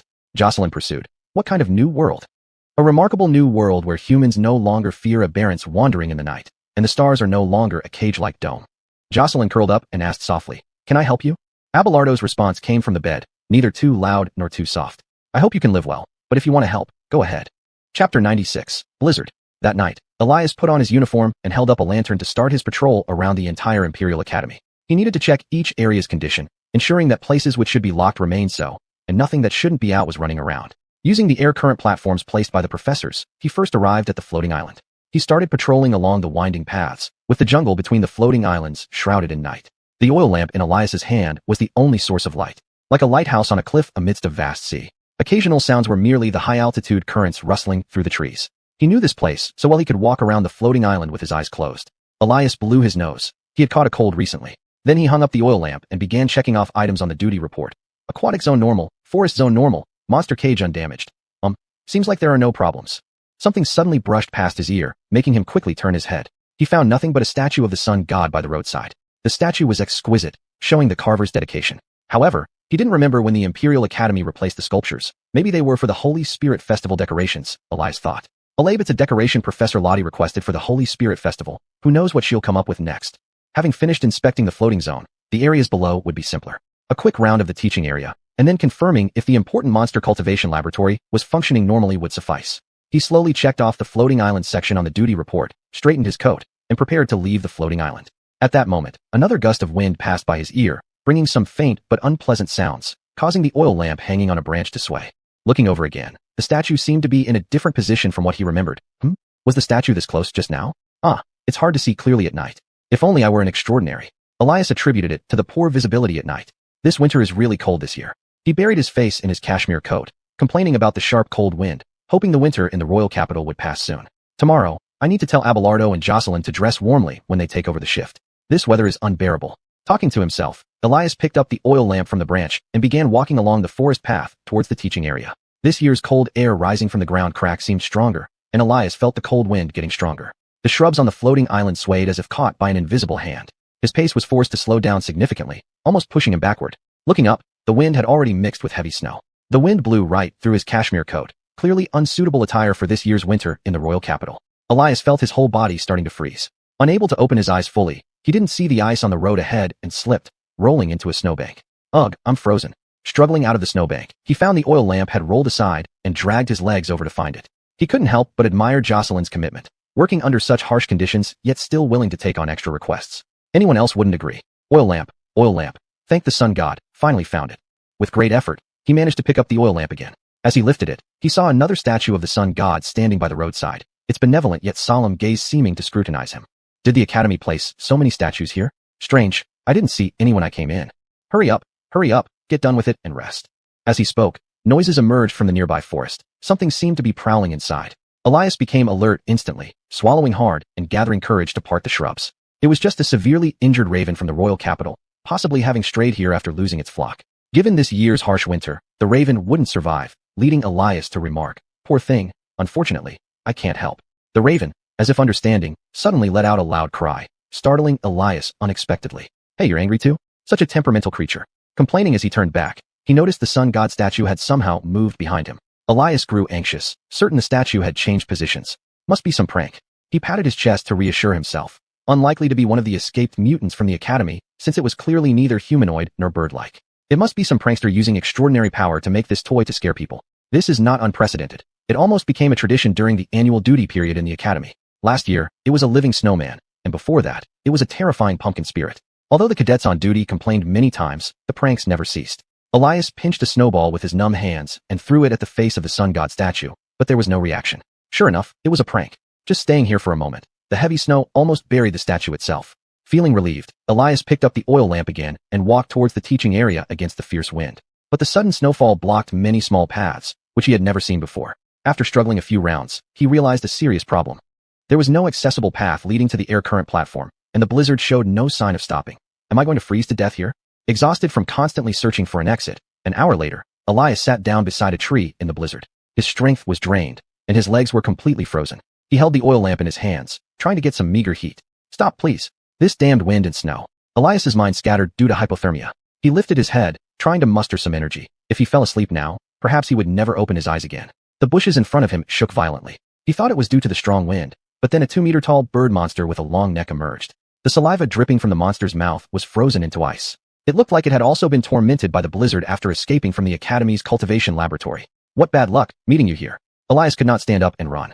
His clumsy hand drew out the patrol rifle and raised it with one hand, trembling while trying to aim. But he couldn't even pull the trigger, as his fingers were so cold they wouldn't obey him, as if he had never had arms or legs. He had told his mother many times before, the royal capital was not a good place. Sending him here to study in this cursed place meant he might never return. The bird monster sensed the human presence through Elias's oil lamp, finding him sitting helplessly at the roots of a tree, raising something stick-like to aim at it.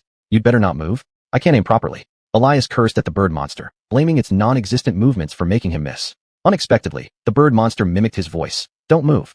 It was starving, having not eaten anything since escaping from the cultivation area. After imitating a few hunting sounds, it staggered towards Elias. Elias's vision finally blurred completely, falling into unconsciousness before he could pull the trigger. Coldness defeated him.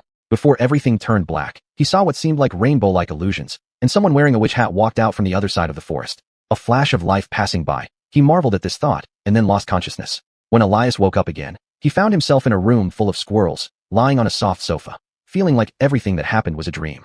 He sat up, puzzled. Where am I? Heaven. Lottie walked over from the side, sipping her tea slowly. Not heaven. This is Blazing Sun Street. If you don't remember, just know this is Abelardo's house. How dangerous. Fortunately, I was looking for big pine cones in the floating island forest, where you would have died. She hadn't finished when all the large squirrels in the room started chattering, making a lot of noise. Lottie irritably put down her teacup and shouted, I know we need 10 more big pine cones, but I only found 10 last night. It wasn't intentional. Stop chirping. It's Holy Spirit Festival Eve, be quiet. Elias wondered why Abelardo's house had so many big squirrels.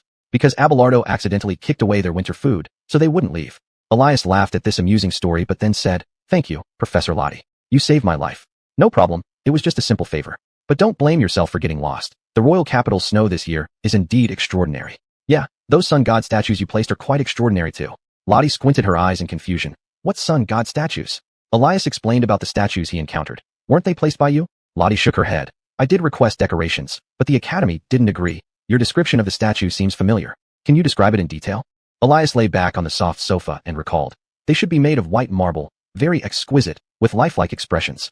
Lottie suddenly wore a meaningful smile and said softly, "Oh, I see." She realized that some old acquaintances were truly persistent, but it was fine. Lottie herself had an unresolved grudge. She smiled and comforted Elias. "Don't worry about those statues, child. I'll find out who set them up." Chapter 97. Hayden. Elias had planned to stay for the night. This place was warm, and aside from the herds of large squirrels, it truly made one reluctant to leave. But disappearing without a reason would cause concern among the people in the academy. He struggled to rise from the group of squirrels. "Miss Lottie, is there any way to send me back to the academy? I'm already very late according to the schedule, and moreover, the teaching area has not been inspected." Lottie lifted her teacup and said with concern, "Don't you plan to rest? Your frostbite hasn't healed yet." Elias stretched his limbs and slowly said, "I'm fine. Besides, staying here these temperamental squirrels wouldn't let me rest properly." After saying that, he put on his coat again, making himself ready to leave. Seeing this, Lottie did not detain him further. She casually opened an illusion gate, positioning the exit within the academy. The colors of the illusion made Elias realize that what he saw before fainting wasn't a series of flashes, but rather her extraordinary power. The peculiar and colorful hues were indeed memorable. He bid farewell. "Goodbye, Miss Lottie. Wish you a safe Holy Spirit festival," then walked into the illusion gate. After sending him away, Lottie picked up the prophecy book she had placed aside and prepared to review her fortune-telling skills. However, the doorbell rang again, signaling another visitor. Since Doris had confirmed she wouldn't return during the Holy Spirit festival, Ernst was likely drinking somewhere, and Amal had been trapped inside the Fenwick for 8 years, which made her wary of the new arrival. Lottie walked to the door and asked, "Who's there?" "If you're looking for my lady, she's not at home. It's me, Hayden." Lottie hadn't heard this name before, but the tone of the speaker suggested they were close friends. She opened the door to find a tall man standing there. Upon seeing the door open, he complained, "It's so cold in the capital city. You should have opened the door sooner, Miss Dreamer." By the end, Hayden smiled. Only a few people knew about the title, Miss Dreamer, meaning this man must be from the Golden Dawn. Though hidden by the shadows, it was natural not to recognize him on first meeting. Lottie frowned. "Which member are you? According to the principle of silence, we shouldn't meet privately. In revealing your name, aren't you afraid of Mr. Plank's reprimand?" A red, gilded card slowly floated out of Hayden's pocket, with an immortal phoenix engraved on it. Lottie immediately understood. Hayden was the phoenix.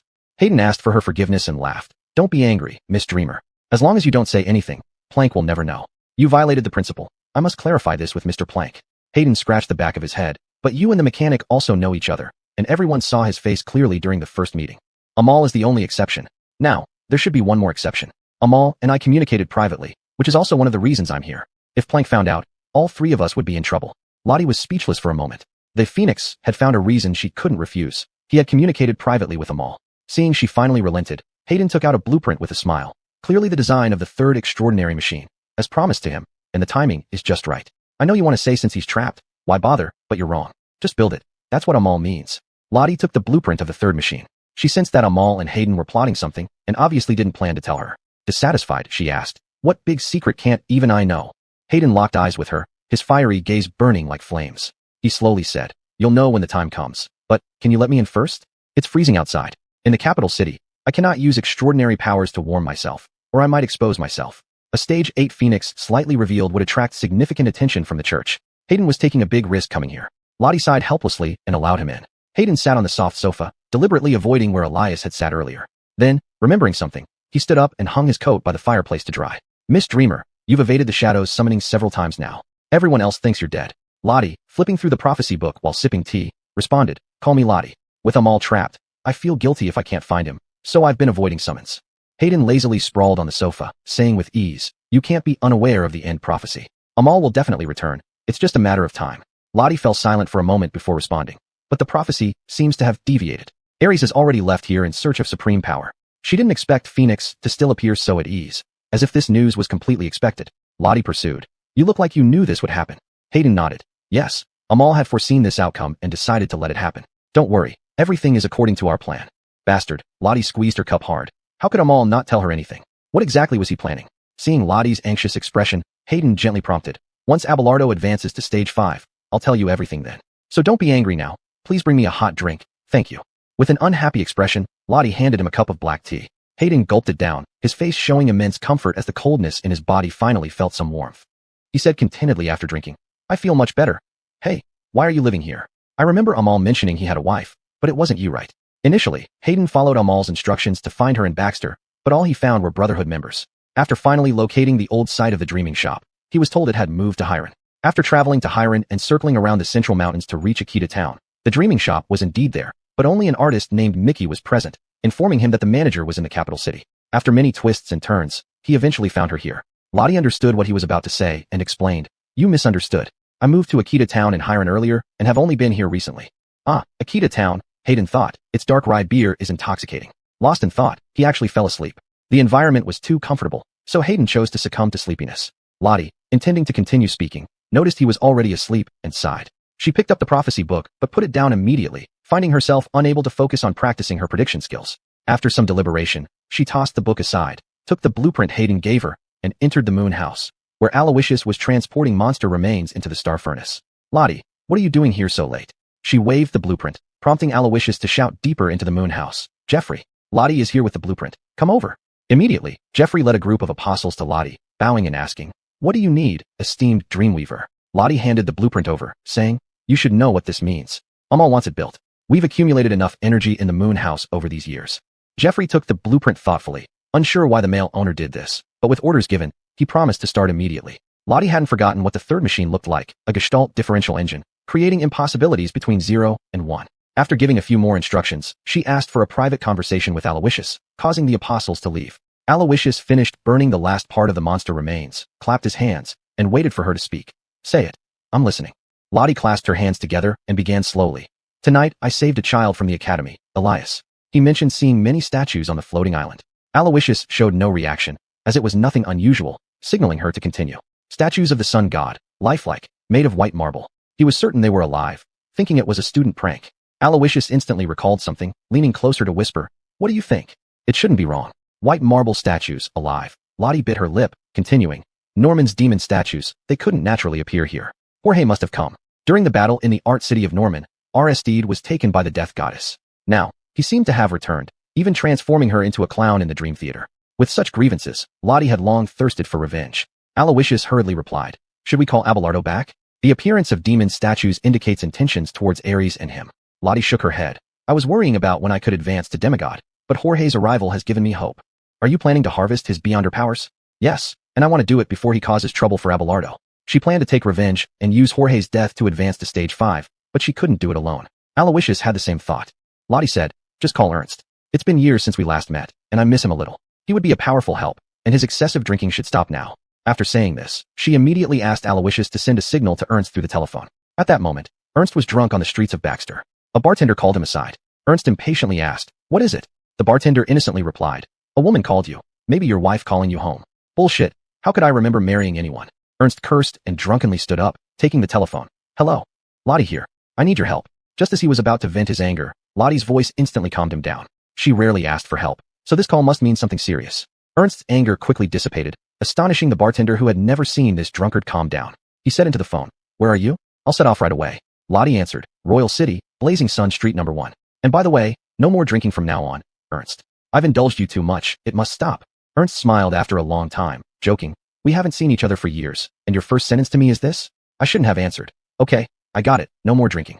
He hung up, paid a pile of copper reals on the counter, shouting loudly, Bill me. Keep the change.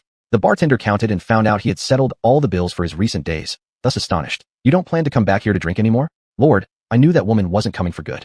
I've finished all my alcohol intake for this lifetime in these 8 years. Happy times are over. I need to go to the Royal City to deal with some matters. Ernst laughed and walked out of the bar towards the King's Station. The store manager next to the bartender remarked, First time seeing him smile. Usually he just looked miserable like everyone owed him money. The bartender nodded. Me too. Meanwhile, Lottie returned home and finally felt like revisiting her prophecy skills. After flipping through the book countless times today, she finally managed to focus. Images appeared outside the crystal ball, steamy clouds swirling around.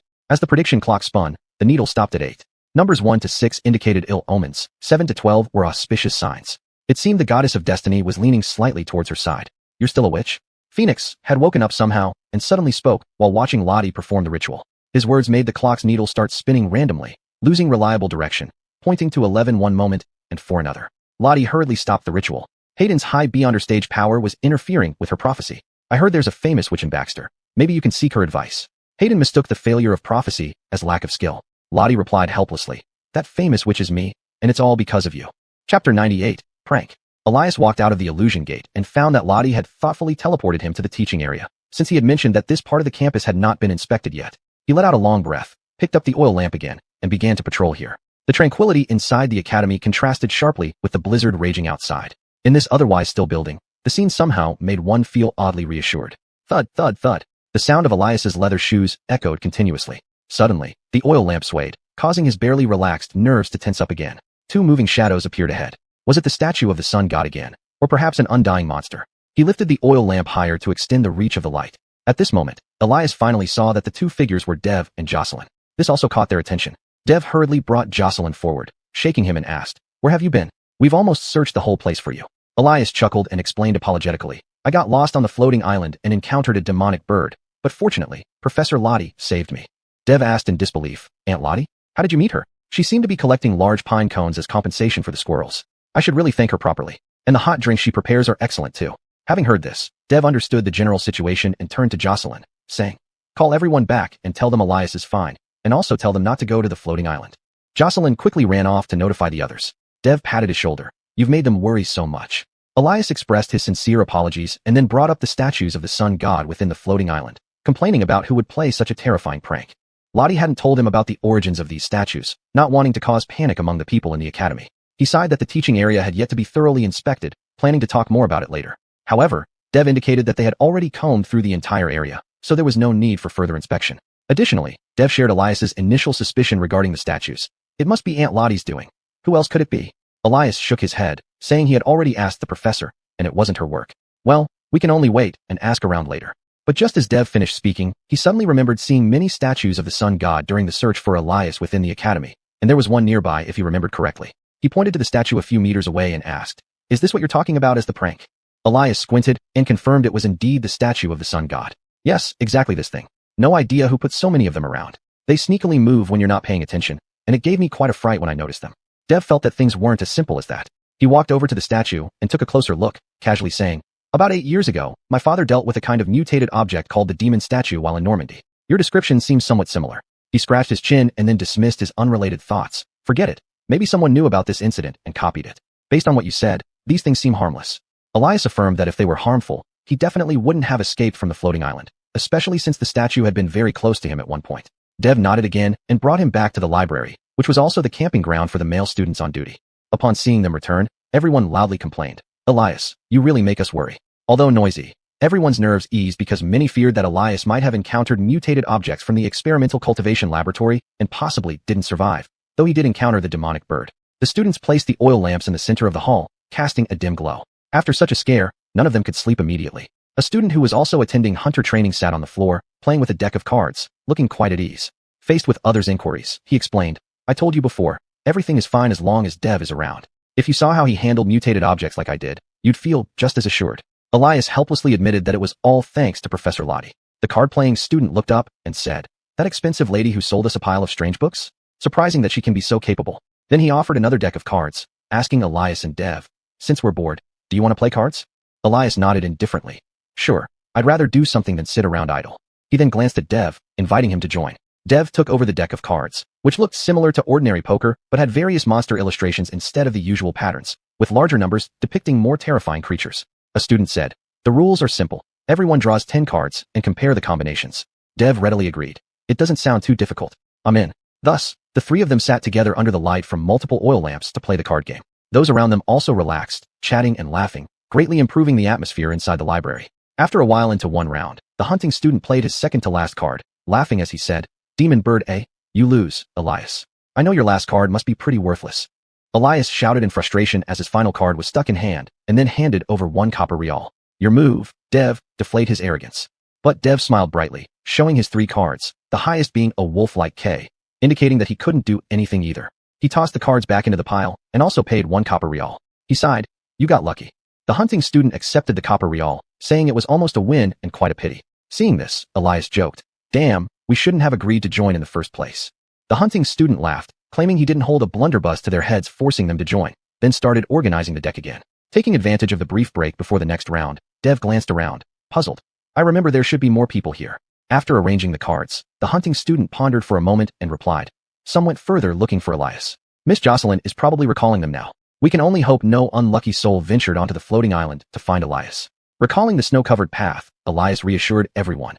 Even if someone went, they would at most reach the airflow platform. "The path is blocked by heavy snow, no one could get in." We can rest assured. The hunting student nodded in agreement, saying it posed no problem, shuffled the cards again, and declared the start of the second round.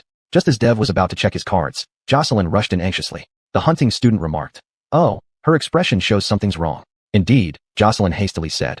A few students seem trapped by prank statues. Come help us, it's freezing outside, and things will go south soon. Elias and Dev immediately stood up, asking in unison. Are they sun god statues? Yes, exactly. The casual atmosphere in the library abruptly ended as everyone quickly donned thick clothes and went outside the academy. At the base of the airflow leading to the floating island, they found several students tightly held by the sun god statues. These students were suffering from hypothermia, their lips losing color. Elias tried to smash the statue's hands, but realized it was as hard as steel. In the falling snow, everyone shivered in the biting cold wind, holding oil lamps and brainstorming solutions. The hunting student struck the statue forcefully with his blunderbuss, to no avail, gritting his teeth. This year's prank has really gone too far. The trapped students pleaded weakly.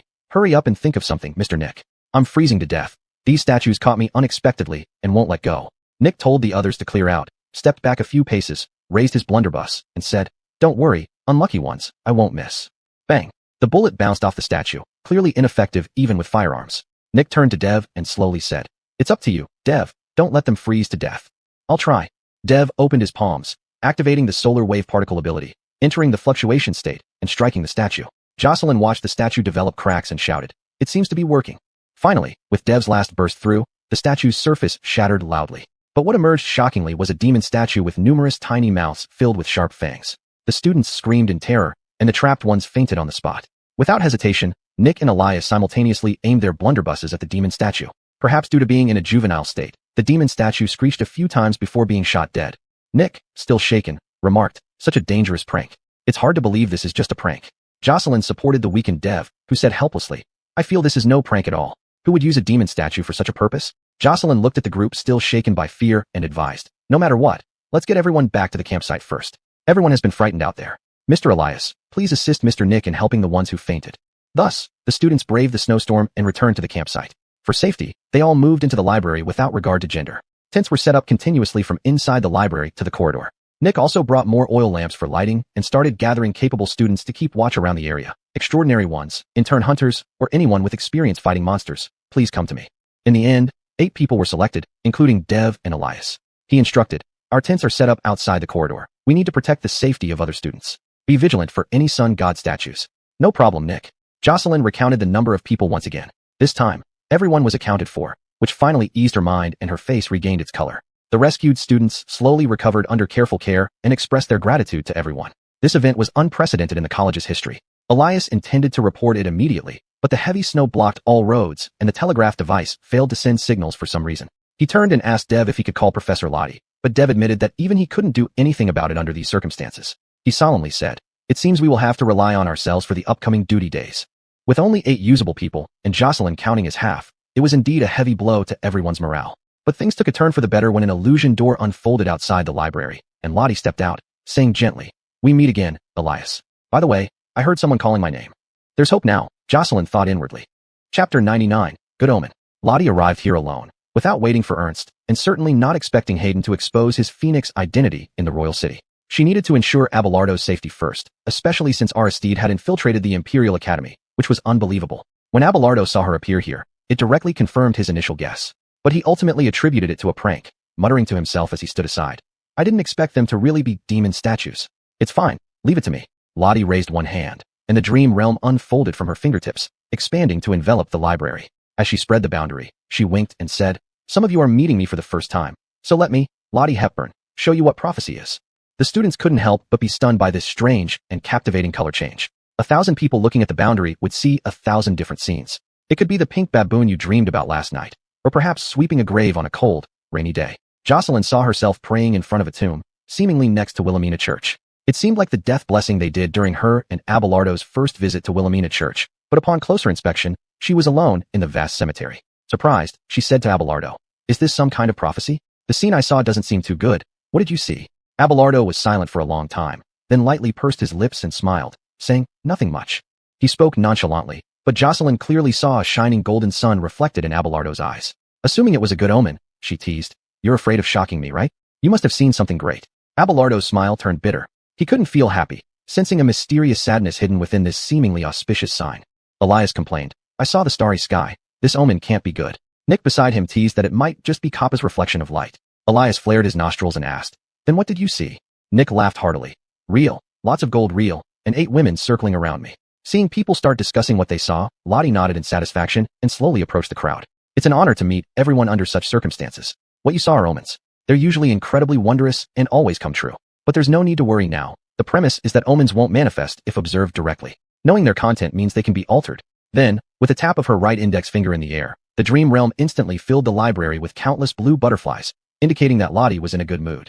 One butterfly gently landed on Abelardo's palm. He looked up at Lottie and said, "Very impressive, Aunt Lottie. But how do we deal with the demon statues?" Lottie walked closer to Abelardo, leaning in close and speaking kindly. "Magic has its uses. I said I would handle it. Don't you trust me?" With that, she snapped her fingers, and the wave of butterflies dispersed instantly, dancing freely all over the academy before settling softly on the hidden demon statues. Each statue was entirely covered by the dream butterflies, making them stand out prominently in the darkness. Inside the library, Lottie closed her eyes and made a gentle clapping gesture. The butterflies revealed their beautiful yet fierce nature, latching onto and draining every ounce of extraordinary power from the demon statues. Under the onslaught of butterflies, the statues began to crumble rapidly into dust. They wanted to scream, but no sound could escape. Lottie instantly removed Aristide's pawns from the academy, enraging him somewhere else. "Joker, it's that Joker again." Simultaneously, Lottie's voice echoed in his mind. "Old man, we meet again. This time will definitely end differently from last time." Aristide scowled. "All right, very well. 8 years have passed. The little bird's wings have grown strong, but I don't mind breaking them again." Pausing, he continued, "If you dare, come see me yourself, right here in the capital." Lottie's laughter rang out, leaving behind a final sentence. "Then let's not miss our meeting. Don't cry and run home again." The death goddess would surely not create another proxy to influence reality so soon. She knew that Aristide had no terrifying patron now. If the statue freak had to be killed, this period was certainly the most appropriate.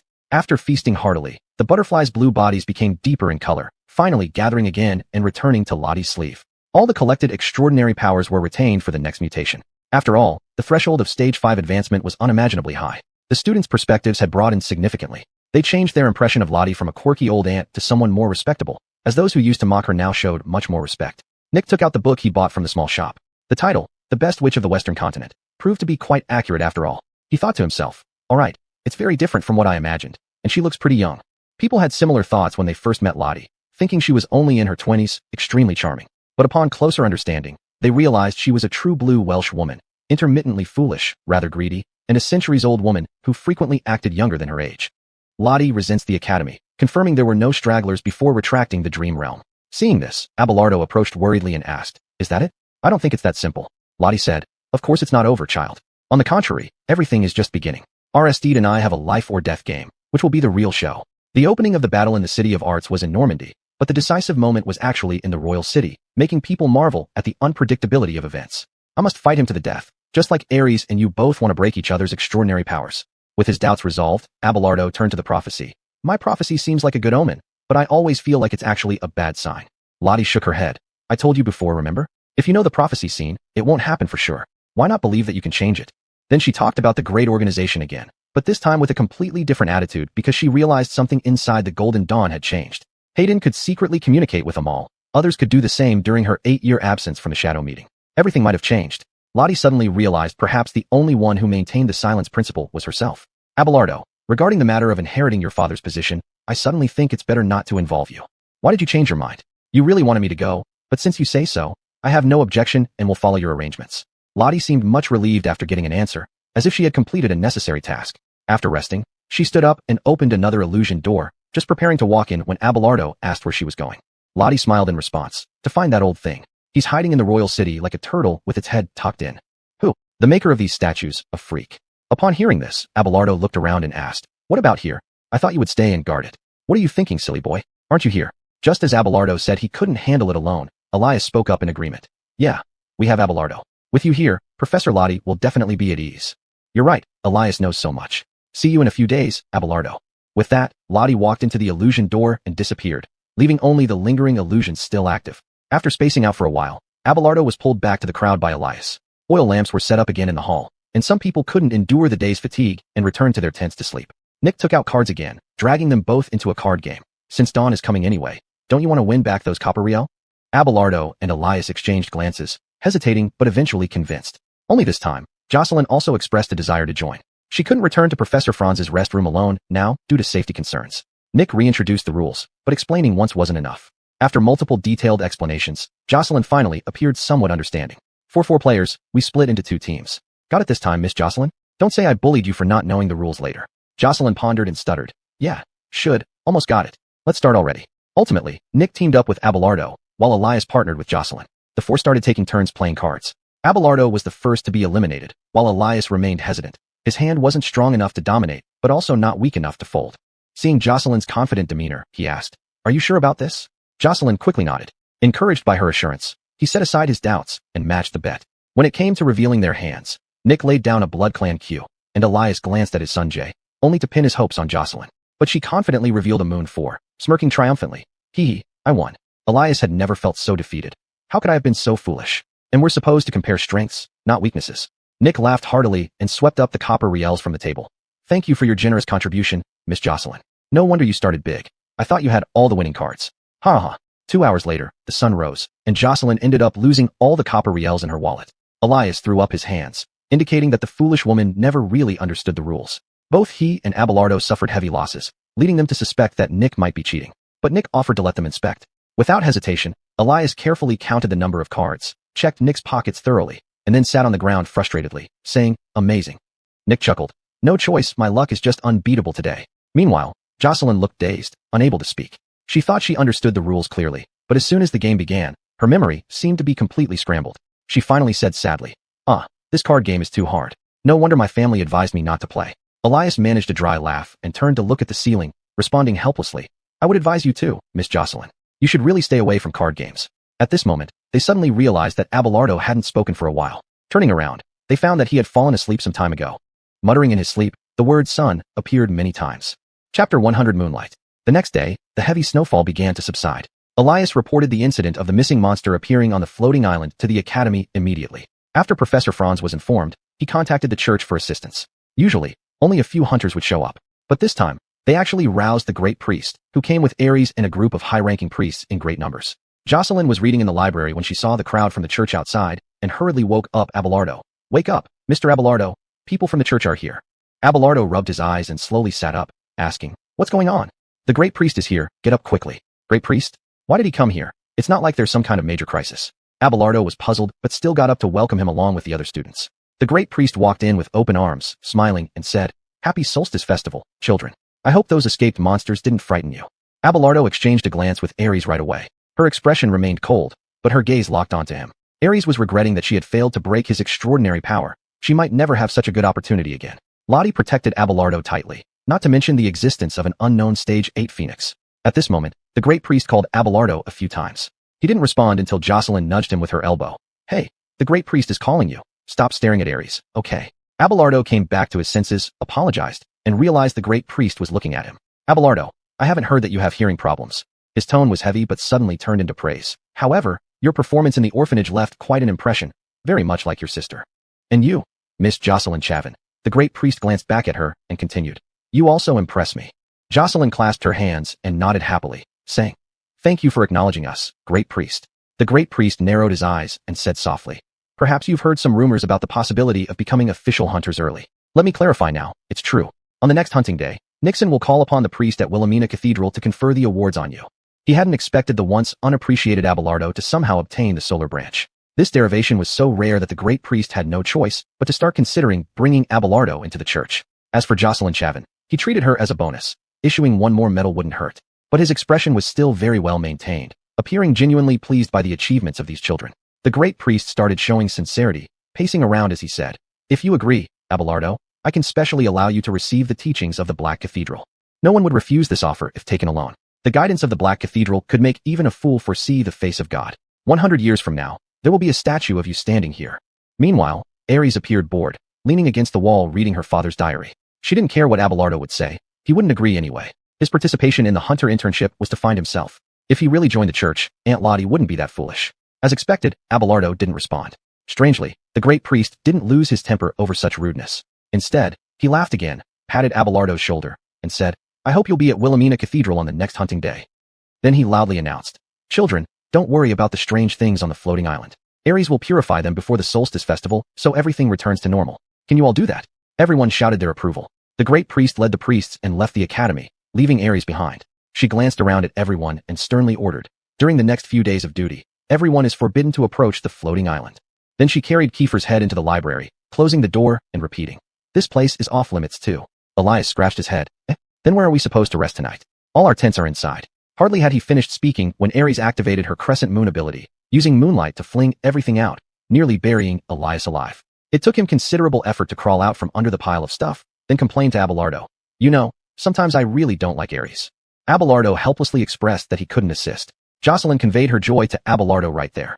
She had indeed heard the rumor, but hadn't expected it to happen so soon. Hetero-angel derivation, it must be incredibly powerful, right? Abelardo inexplicably thought of Kiana and said slowly, "I'm not sure about the rest, but you'll grow a huge pair of wings, really big ones." Jocelyn looked surprised. Just as she was about to continue speaking, someone called her over to help tidy up. After considering for a while, Abelardo decided to find Ares. When he walked in, Ares remarked with interest, "You still dare to come in? Aren't you afraid I might kill you?" Kiefer kept agreeing. "Kill him quickly, right now, my girl, do it fast." "Shut up, Kiefer, it's not your turn yet." After reprimanding him, Ares sized up her elder brother again, waiting for him to speak. Abelardo picked up a book nearby and said, "If that were true, I would have died long ago. Firstly, Aunt Lottie wouldn't let that happen, and secondly, I don't think you're cold-blooded enough for that. What I'm concerned about is what Father wrote in his diary." Ares flicked away the item in his hand and became cold again. "I don't want to talk about it." Abelardo pondered for a moment and continued, "The interpretation of the end prophecy, right? The beginning, development, and conclusion." He even guessed that through the contents of the truth murals, Father Amal knew everyone's fate. But he never revealed what exactly made Father choose to remain silent. It's far more profound than that. At this point, Ares spoke sparingly. Abelardo smiled gently. "Tell me, I really want to know what truth has changed you to the point you are today." Ares suddenly pulled over a chair and sat down in one breath, as if deep in thought. At this moment, Kiefer began to laugh eerily, mocking. "Tell him, Ares, let him hear what sins Amal committed. Ha ha ha, he will surely be stunned." Perhaps his words touched something in Ares. She suddenly said mysteriously, "Abelardo, are you good at solving riddles?"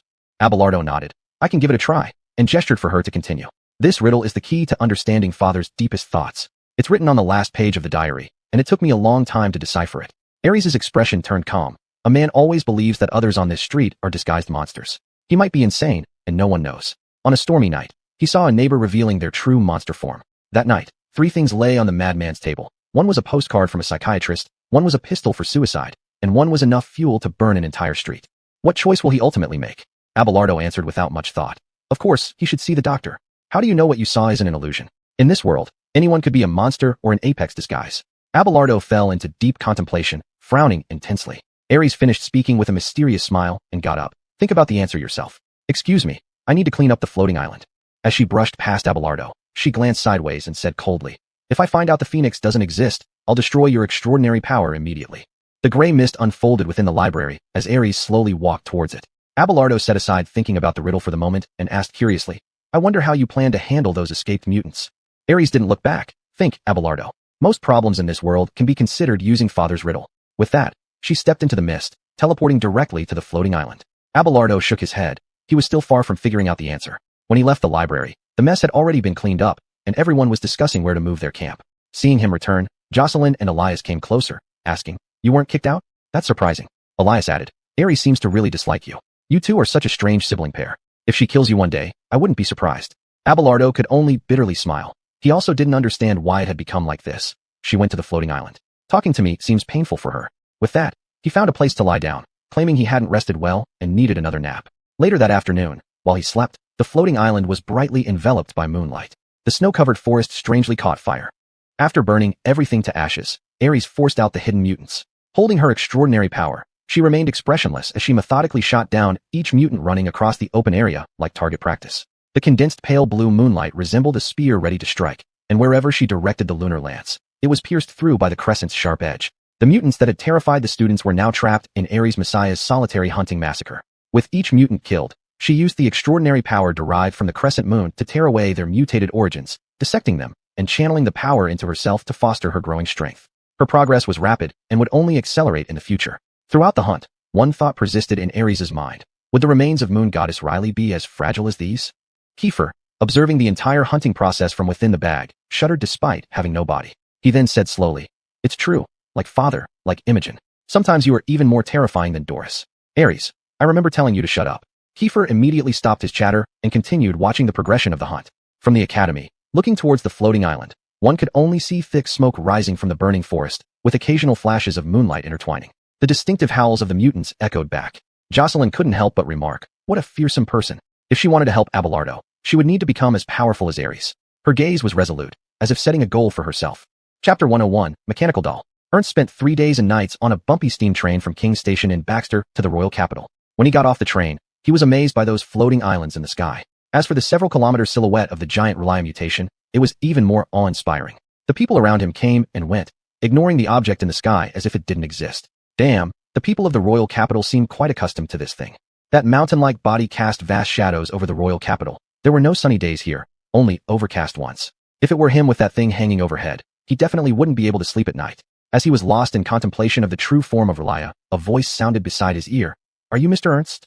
He turned to find its owner, a woman in her early 20s, a bit over 1.60 meters tall, with blonde hair, standing next to a luxurious steam-powered car. Ernst was sure he had never seen her before. Yes. The woman nodded and explained, I am Jocelyn Chavin. Professor Lottie asked me to come here to pick you up. At the mention of Lottie's name, Ernst seemed to understand, hastily dragging his luggage into the car. On the way, Jocelyn remained mostly silent, and Ernst felt rather bored, so he asked, why do you call Lottie Professor? Are you her student of mysticism? It's strange. I remember Lottie hasn't done divination for many years. Jocelyn replied, Ms. Lottie is now a professor at the academy, and I suppose I can be considered one of her students. Ernst nodded, pretending to understand. Since he had never been to school, he didn't know what an academy meant. Perhaps it's a gathering of witches studying mysticism, Ernst guessed. He suddenly said wistfully, it's been many years since I last saw Abelardo. I wonder how he has grown up. Jocelyn smiled and said, he's still the same, not changed at all. You know Abelardo? Oh right, Abelardo was also taken by Sophia to study at some academy. So you two are classmates? Yes, Mr. Ernst. I thought Lottie would open an illusion gate to fetch me. I never expected someone to come in person. Just as you say, Professor Lottie is very busy, so she entrusted me with this task. While listening, Ernst noticed that Jocelyn drove the steam car into a quiet street where sunlight could still be seen. Rows of houses lined both sides of the road, and there were many large squirrels on the trees by the roadside. He couldn't help asking, where are we? There's actually light shining down here. Jocelyn responded with a smile, pointing to Abelardo's residence with her finger. Here, this is Bright Sun Street. As you said, it's one of the few places in the royal capital that can still bask in sunlight. Abelardo's family now lives in number 1 here. She paused, turned the steering wheel, and finally stopped the steam car at the end of Bright Sun Street. This is it. We have arrived at our destination, Abelardo. Mr. Ernst has come. Speaking these last words, she shouted towards the house a few times. Abelardo, who had just returned from patrolling for the Holy Spirit Festival at the Academy and received news from Lottie that Uncle Ernst was coming, had been waiting for a long time. Hearing Jocelyn's shout, he quickly walked out of the house and waved to Ernst. Inside the car, Ernst sighed emotionally. This kid has really grown up. He slowly got out of the car, gripping Abelardo's hand without saying a word for a long time. How could all the things that happened in 8 years be explained in just a few sentences? Finally, he could only say, long time no see, Abelardo. Then he gave him a strong hug, holding him for a long time before letting go. Abelardo said, long time no see, Uncle Ernst. Aunt Lottie won't be back for a while. Please come in and rest for a moment. Ernst looked somewhat flattered and hurriedly said, sure. Seeing Jocelyn standing there motionless, Abelardo asked, what's wrong? Why don't you come in? Jocelyn was surprised, looking flattered like Ernst, then followed them inside. Ernst carried his luggage into the house and, taking off his hat, wondered aloud. This decoration looks exactly like xuanhuan. Who would have thought Sophia is so nostalgic? Just as he finished speaking, he saw the sword of Ernst hanging on the wall, feeling even more emotional. Sophia finally managed to find this sword, but its owner was still not back. Well, look who's here. What a rare guest. Sophia, who had just returned, greeted him as if meeting an old friend, not forgetting to tease him. Though they hadn't seen each other for many years, arguing and bickering felt oddly familiar to them. Ernst responded with a loud laugh. If I hadn't come, I would be afraid that you, as a widow, might not be able to handle it and end your own life. Sophia laughed too, covering her mouth and cursing, go to hell. Say something nice, Amal is still alive and well. Jocelyn was initially extremely tense upon hearing Sophia's words, thinking there might be trouble between them. Then she realized this could be their unique way of communicating. Abelardo watched them reminisce, leading Jocelyn into the library within the moon house. She was so overwhelmed by the scene she couldn't speak. This isn't a secret anymore. Find a place to sit. It seems Mother will chat with them for a while. Outside, Ernst plopped down on a soft sofa and rudely gestured. Sophia, please brew some black tea for me. I nearly died of thirst on that damn train for 3 days. Sophia indicated she was busy and threw over a teacup filled with leftover tea from last night, saying, drink it if you like. Ernst sniffed it, frowned, shrugged indifferently, and drank it anyway. Just then, Hayden descended the stairs, and Sophia explained, this is a friend of Amal, here to see Lottie. She had almost fired at him with the Jace fire gun when she found this stranger sleeping on the sofa, but Hayden woke up in time and explained his identity. He had to admit, Amal's wife had an impressive personality. If he hesitated just a bit in speaking, this woman seemed ready to shoot without hesitation. Hayden greeted, you must be Ernst. Amal mentioned you. a reliable guy. Ernst drained his tea and said, Lottie must have called you too. What's her plan? It doesn't take such a show to deal with one Jorge. He sensed Hayden's extraordinary power had reached a high stage, seemingly Phoenix-derived. Lottie wouldn't bring someone of his caliber just for show. Unexpectedly, Hayden shook his finger and corrected. It wasn't Lottie who gathered us here. He pointed upward with his finger. It was Amal who brought us together. Hearing this, Sophia discreetly focused her attention. Amal, when she first met Hayden, he didn't mention this. Ernst crossed his legs, impatiently saying, All right, I'm getting lost now. If it were about saving Amal, he hoped this oddball would hurry up and explain. Hayden held back, closing his eyes and waiting for someone to arrive. One more person was missing. Once everyone was here, he would explain. Sure enough, an illusion gate lit up inside the house, and Lottie returned, having been busy tracking the traces of Aristide. Ernst has arrived? Finally. Could you have arrived any earlier? I've been waiting so long my flowers are wilting. With everyone present, Hayden standing behind the sofa smiled and began. First, on behalf of Amal, thank you for not abandoning or giving up on him. Your efforts are about to pay off. He looked at Lottie and continued. Miss Dreamer, have you completed the creation of Unit 3? Lottie nodded. I finished it 2 days ago, but Aloysius can't figure out how to use it. Hayden nodded. As long as it's created, the rest is up to me. Do you remember the memory carriers of Amal you preserved? Lottie dispersed her illusion gate and said irritably. Of course, but I've searched the world and can't find a suitable container. You won't find one, but an extraordinary machine can create one. Beside her, Sophia immediately asked, What do you mean? Hayden stretched out his hands. Welcome to Project Eden. This project was initiated by Amal and me. The full name of Unit 3 is the Gestalt Differential Machine. A string of code will create the best doll, steam robot, in the world. Lottie seemed to understand something and widened her eyes. Hayden continued. This is a perfect container, capable of carrying Amal's memories. He'll just have to get used to being a robot. Like a stand-in, akin to Death Goddess reflection in the human world, this robot would continue Amal's existence in reality. Sophia immediately questioned, But what about my husband's original body? What good is making just a robot? Even if we make it, she said through clenched teeth, it won't deserve to be called Amal. Hayden waved his hand. All right then, we can call it Mr. Alpha for now.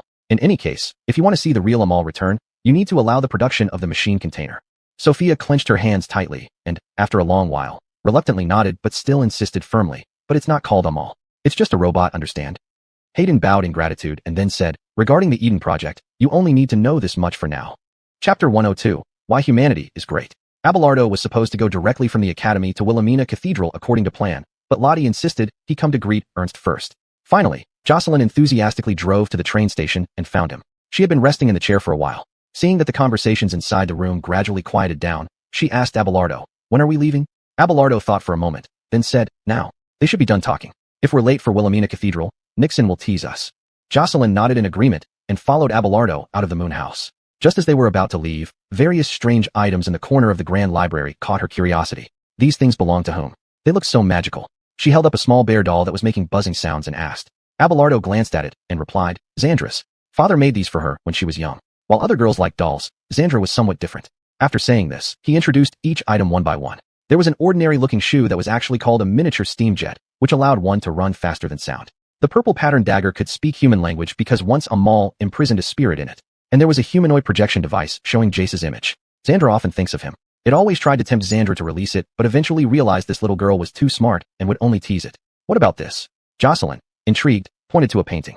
Inside, Amal and Xandra seemed to have come alive, laughing joyfully, recalling a long-ago father image in time.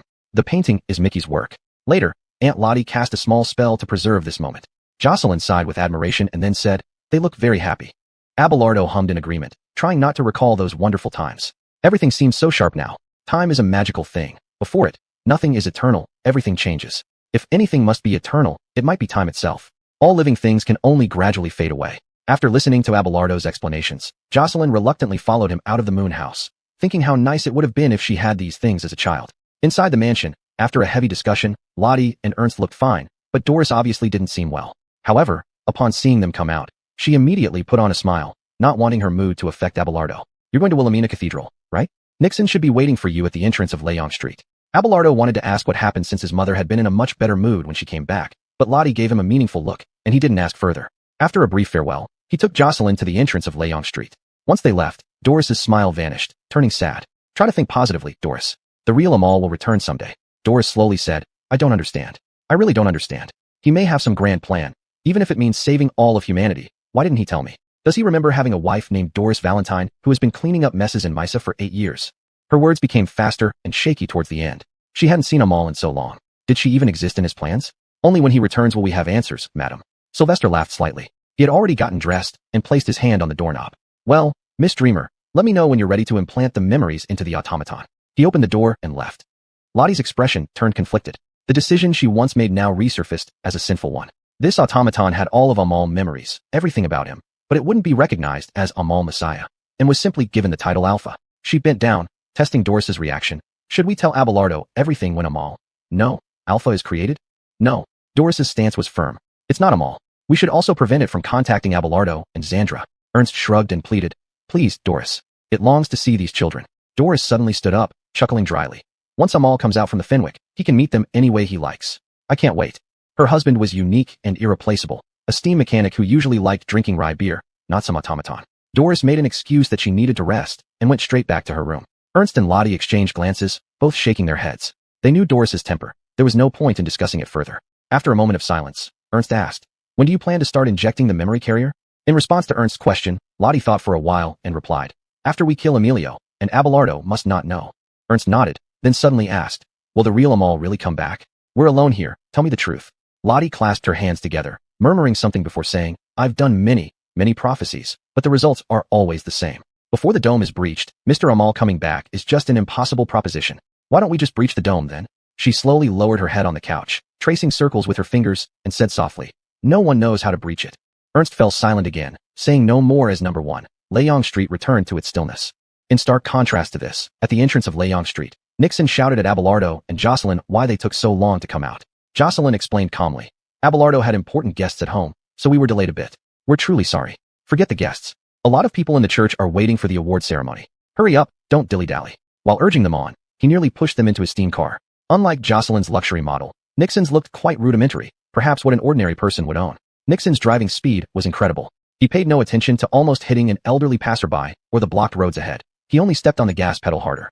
All Abelardo could hear was the roaring wind passing by his ears. What should have been nearly an hour-long drive took only 20 minutes. Jocelyn hadn't even fully registered it yet. Get out of the car. What are you thinking about, sweetheart? Come on, those priests are driving me crazy. They keep asking where Jocelyn Chauvin-Printemps is and where the guy named Abelardo is. He grumbled incessantly, scratching his face towards the end as if troubled. But suddenly he felt relieved. You two brats, I underestimated you. You will definitely achieve great things in the future. With that, he kicked Jocelyn into the cathedral without caring how impolite it was. Wilhelmina Cathedral was now extremely solemn, having undergone a complete transformation. The flags symbolizing the Black Hall and the church's white banners hung from the ceiling. The intern hunters who were undergoing training all came to watch. Among them, numerous high-ranking hunters wearing dazzling pure gold badges stood on either side of the carpet. Many priests and nuns sat around a senior nun named Alana. Her status was almost equal to a high priest, mainly responsible for internal church affairs. She exuded an aura that brought calmness, serene yet smiling gently.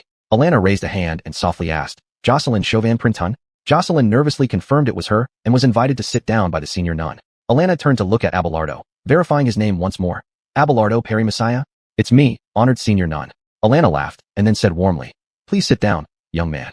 She called out a few more names, each of whom also sat beside the two, indicating that today, more than just Abelardo and Jocelyn were becoming true hunters. Seeing everyone settled, Miss Alana slowly picked up a holy book written by the Black Hall at the beginning of the epic, about why humanity is great. She placed her left hand on the holy book and began to recite. Humanity has existed for tens of thousands of years, but only the last millennium has been meaningful. What did we do before that? Hiding in caves under the fear of mist and stars, praying for tomorrow to come. Those winged monstrosities, indescribable entities just from hearing about them, gods and devils, made us cowards. But when the sun god was born and pulled up the first human castle from the ashes, we finally stopped trembling. Alana scanned the crowd, her tone growing passionate as she raised her left hand into a fist. Maintaining the dissipation of the fog is a necessary condition for humanity to continue existing. We cannot return to cramped caves to worship living stones. Guarding the towering walls is a significant reason for human existence. The flame of civilization we established at all costs must not be allowed to dissipate easily. Humanity is a great race. We came from the fog, and let the gods in the starry sky remember our glory. Alana's tone slowed as she placed her hand back on the holy book and said softly, the sun god Dalton says thus, humanity cannot breed in cowardice and fear. Nothing can protect us. We must protect ourselves. From the first sunrise to the next millennium, humanity's greatest are watching over. With that, Alana picked up the list and asked solemnly, Jocelyn Chauvin-Printemps, do you wish to join the church as a hunter and dedicate everything to the human flame? She held up a pure gold medal ribbon, looking at Jocelyn with gentle eyes. Jocelyn slowly stood up. The moment she had longed for all her life had finally arrived. She could also become someone useful, living for a great cause. I do, honored senior nun. I swear by the moon goddess, in the name of blood and fire. She walked to the side of the senior nun, took the gold medal ribbon, and receive the base elixir she had dreamed of day and night. Alana spoke kindly in a low voice. The human flame thanks you for your dedication, Miss Jocelyn. Chapter 103 Dinner. Alana gaze shifted to Abelardo, who was sitting quietly below. So, Abelardo Messiah, are you willing to join the church and dedicate everything to the flame of humanity? Abelardo slowly stood up. No, I mean not joining the church. The Wilhelmina Cathedral suddenly fell silent. It was the first time someone came here and still refused. All the surrounding priests and nuns looked to Alana for her stance. Alana's expression remained as gentle as lake water, but she had already found this young man interesting, so she mediated, you don't wish to contribute to humanity? You have talent and inherited the sun's legacy. Abelardo spoke calmly and respectfully. I'm not powerful enough yet to contribute to humanity. I'm just an unknown. Thank you for everything I've experienced during my internship, but I have no interest in officially joining the church. He came here mainly to witness Jocelyn achieve her dream. As for himself, he should have slipped away earlier, but didn't expect his turn to come so quickly. Initially, participating in the hunter internship was more about confirming Ares' condition. Up until now, he had no reason to continue associating with the church. Words might be inspiring, making people enthusiastic, but in the dust of time, most people are merely fuel for the flame of humanity. Abelardo had witnessed firsthand how Doris's medal was taken back. For the first time, Alana descended from the blessing platform under everyone's watchful eyes, gracefully walking beside him and gently holding Abelardo's right hand. Her gaze was captivating, exuding strong persuasiveness. Looking straight into Abelardo's eyes, Alana said, being unnamed doesn't mean you can't make a difference. Don't you want to be like your father, the son of Mitra? Her hand was warm, and although she might be the same age as Lottie, she maintained the appearance of being in her early 30s, unlike some higher-ranking priests who made no effort to hide their aging. To the church, maintaining one's appearance seemed necessary for decency. Now, Abelardo was perplexed because he clearly felt something off about Alana's gaze, which only reinforced his resolve not to join the church. Abelardo managed to discreetly pull his hand free and politely declined. Thank you for your regard, but I really have no interest. Then, Alana offered a condition he couldn't refuse, whispering in his ear, I know what you want, and coincidentally, I know exactly what Amal is doing. Almost no one else knows. She straightened up. Want to find out? Then you need to think carefully about whether you'll swear allegiance here. Jocelyn looked at him pleadingly from her seat, as if saying, please, you should have become hunters with me. Seeing Abelardo still hesitant, Alana played her final card, Amal's secret diary. Your sister is named Ares, right? She seems to have brought an important private diary here. I can give you a chance to see it. Nixon, who had been silently watching the ceremony at the cathedral entrance, felt puzzled like everyone else. He muttered to himself, pinching his chin. Damn it, Abelardo, what kind of charm do you have that makes the high nun speak so earnestly? Thinking back, she had barely spoken a few words to Nixon over the years. Yet, she had already surpassed that in the minutes spent talking to Abelardo. You guarantee I can see father's diary? Alana turned back towards the blessing platform, muttering, do you choose to trust me or a worthless promise? Oh no, thought Abelardo. Alana had completely read his mind and forced his choice into a single option. Jocelyn whispered, Mr. Abelardo, what are you hesitating about? Alana placed her left hand on the holy scripture again, forcing him to make the ultimate choice. Abelardo Messiah, the sun god, offers you another chance. Will you join the church? Her voice pounded in Abelardo's heart like a heavy hammer. He had no time to weigh the pros and cons. Seeing his father's diary might only be possible this way. Thus, Alana secured her victory. Abelardo finally stood up, apologized to everyone for delaying the ceremony, and looked at Alana on the blessing platform. I do, High Nun, in the name of blood and fire. He stepped forward to receive the golden medallion, realizing its substantial weight, as if it contained something inside. The sun god thanks you for your dedication, dear, the High Nun said with a smile, savoring her victory inwardly, intoxicated by it. Oh, sun god, she thought to herself, I have already guided the prophecy forward.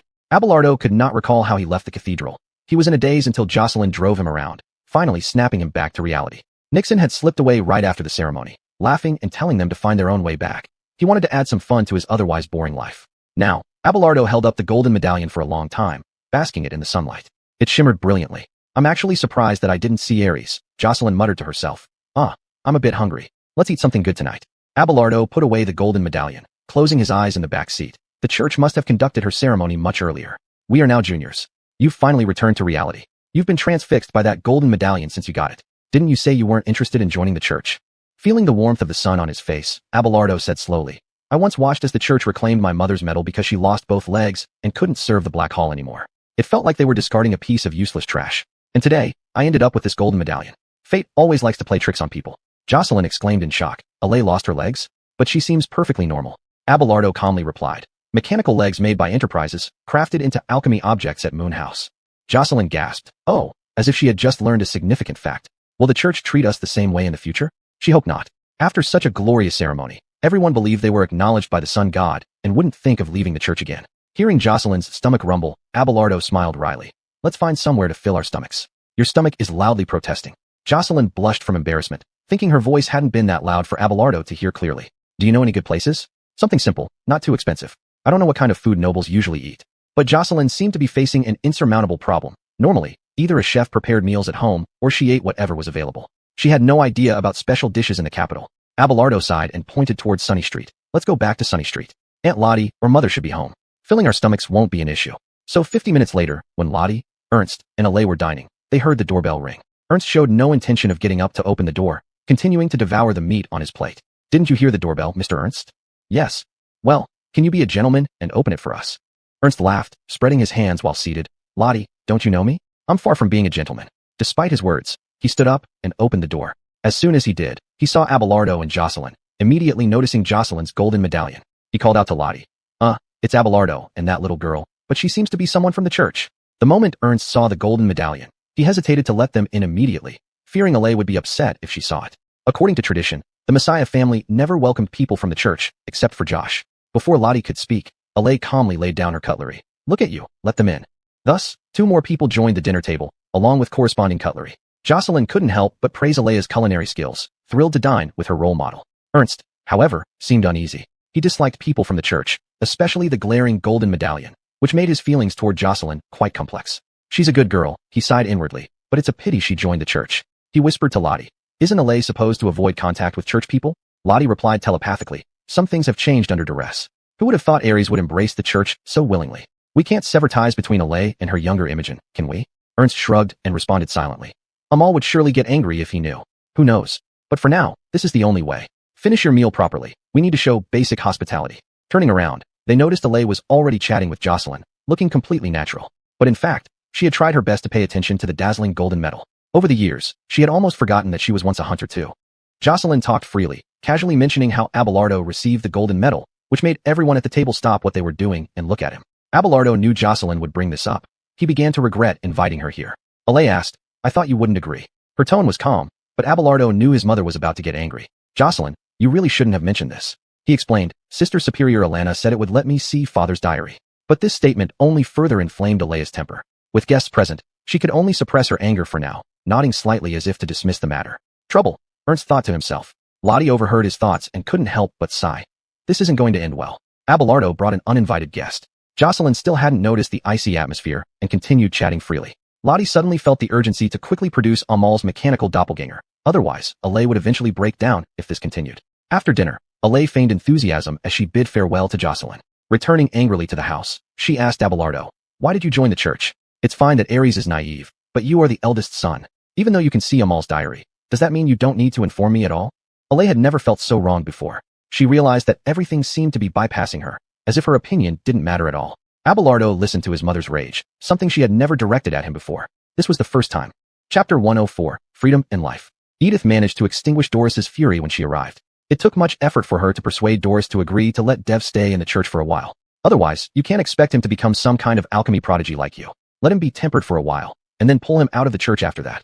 Her meaning was clear. Allow Dev to be refined in the church. Conveniently, he could also monitor Ares and ensure he wouldn't forget his surname, Messiah. Convinced by Edith, Doris finally calmed down gradually. She earnestly pulled Dev aside and said, you know how the church treats those who lose their abilities. I hope my child won't die a laughable death for the church. The hunter's oath is touching, indeed. But now the sun god no longer exists. Sometimes, we have to rely on ourselves. Dev looked at her, hoping his mother would trust him. Please rest assured, mother. I know who I am. Doris nodded, indicating he should go. She had some urgent matters to handle. The supreme believers were increasing across the western continent, and recent control measures showed no effect. They were like roaches that couldn't be exterminated, always reappearing in dark corners. When one roach appears, it means many more are unseen. Dev suddenly realized that Sister Alana seemed to have handed over the problem of the supreme believers to them recently, but he didn't mention it, deciding instead to investigate thoroughly so his mother could completely trust him.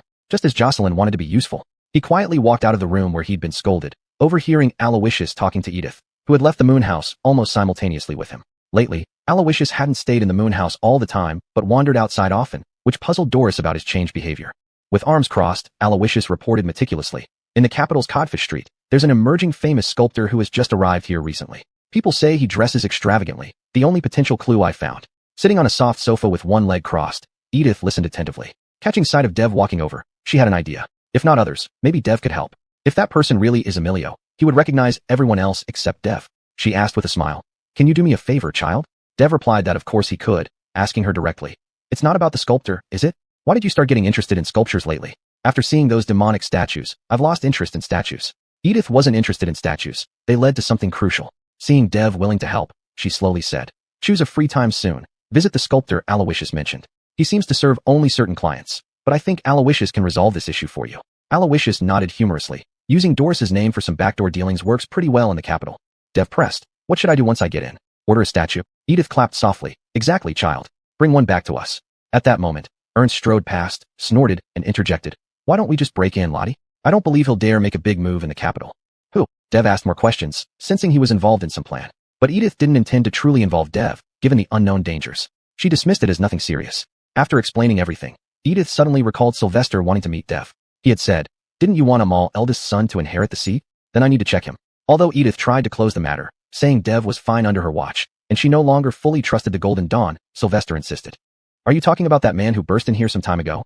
Dev remembered Sylvester's face and said, if he's your friend, meeting him isn't an issue, especially since he knew Father well. The matter was thus decided. Sylvester would find him on a chosen day. Seeing no other business, Dev returned to his room to rest. Listening to his mother's scolding for hours was not only psychologically distressing, but energetically draining. On the other side, Jocelyn returned to the Plintown Manor, her family's estate. As she entered the manor, her grandfather, John Plintown I, was sitting under a grapevine looking up at the sky, watching over the vast shadow cast by the slumbering Relia over the royal city. Jocelyn waved and greeted. Good afternoon, Grandpa. Sorry I couldn't make it back for lunch. John gave his dim-witted Grandimogen a stern look and asked, how did the knighting ceremony go? I paid a huge price to have you partnered with the eldest son of the Messiah family. Although the old man had an unfriendly attitude, he still provided maximum support for his Grandimogen's unrealistic dreams, even though Jocelyn's parents insisted on opposing it. John had inquired about all the seeds hunters of this term, and the most reliable ones were Dev and Ares. But Ares didn't seem trustworthy, so the final choice fell on Dev. Everything went perfectly. Thank you, Grandpa. John coughed slightly before saying, it's too early to thank me now. When you face monsters and get scared, just don't hate me for helping you. Then, he brought up the unresolved issues within the Plintown family, whether Jocelyn could still be considered as a marriage candidate among Prince's descendants. If she were to marry into the Western continent and join one of the three kings under corporate control, it might bring some glory to the Plintowns through their connection with the Messiahs. Marriage to nobles in the southern kingdoms wasn't out of question either, as the church still maintained order in the southern regions, bounded by the central mountains. The royal bloodline was, apart from the church, the only way to connect with the Black Temple. This was not unimportant.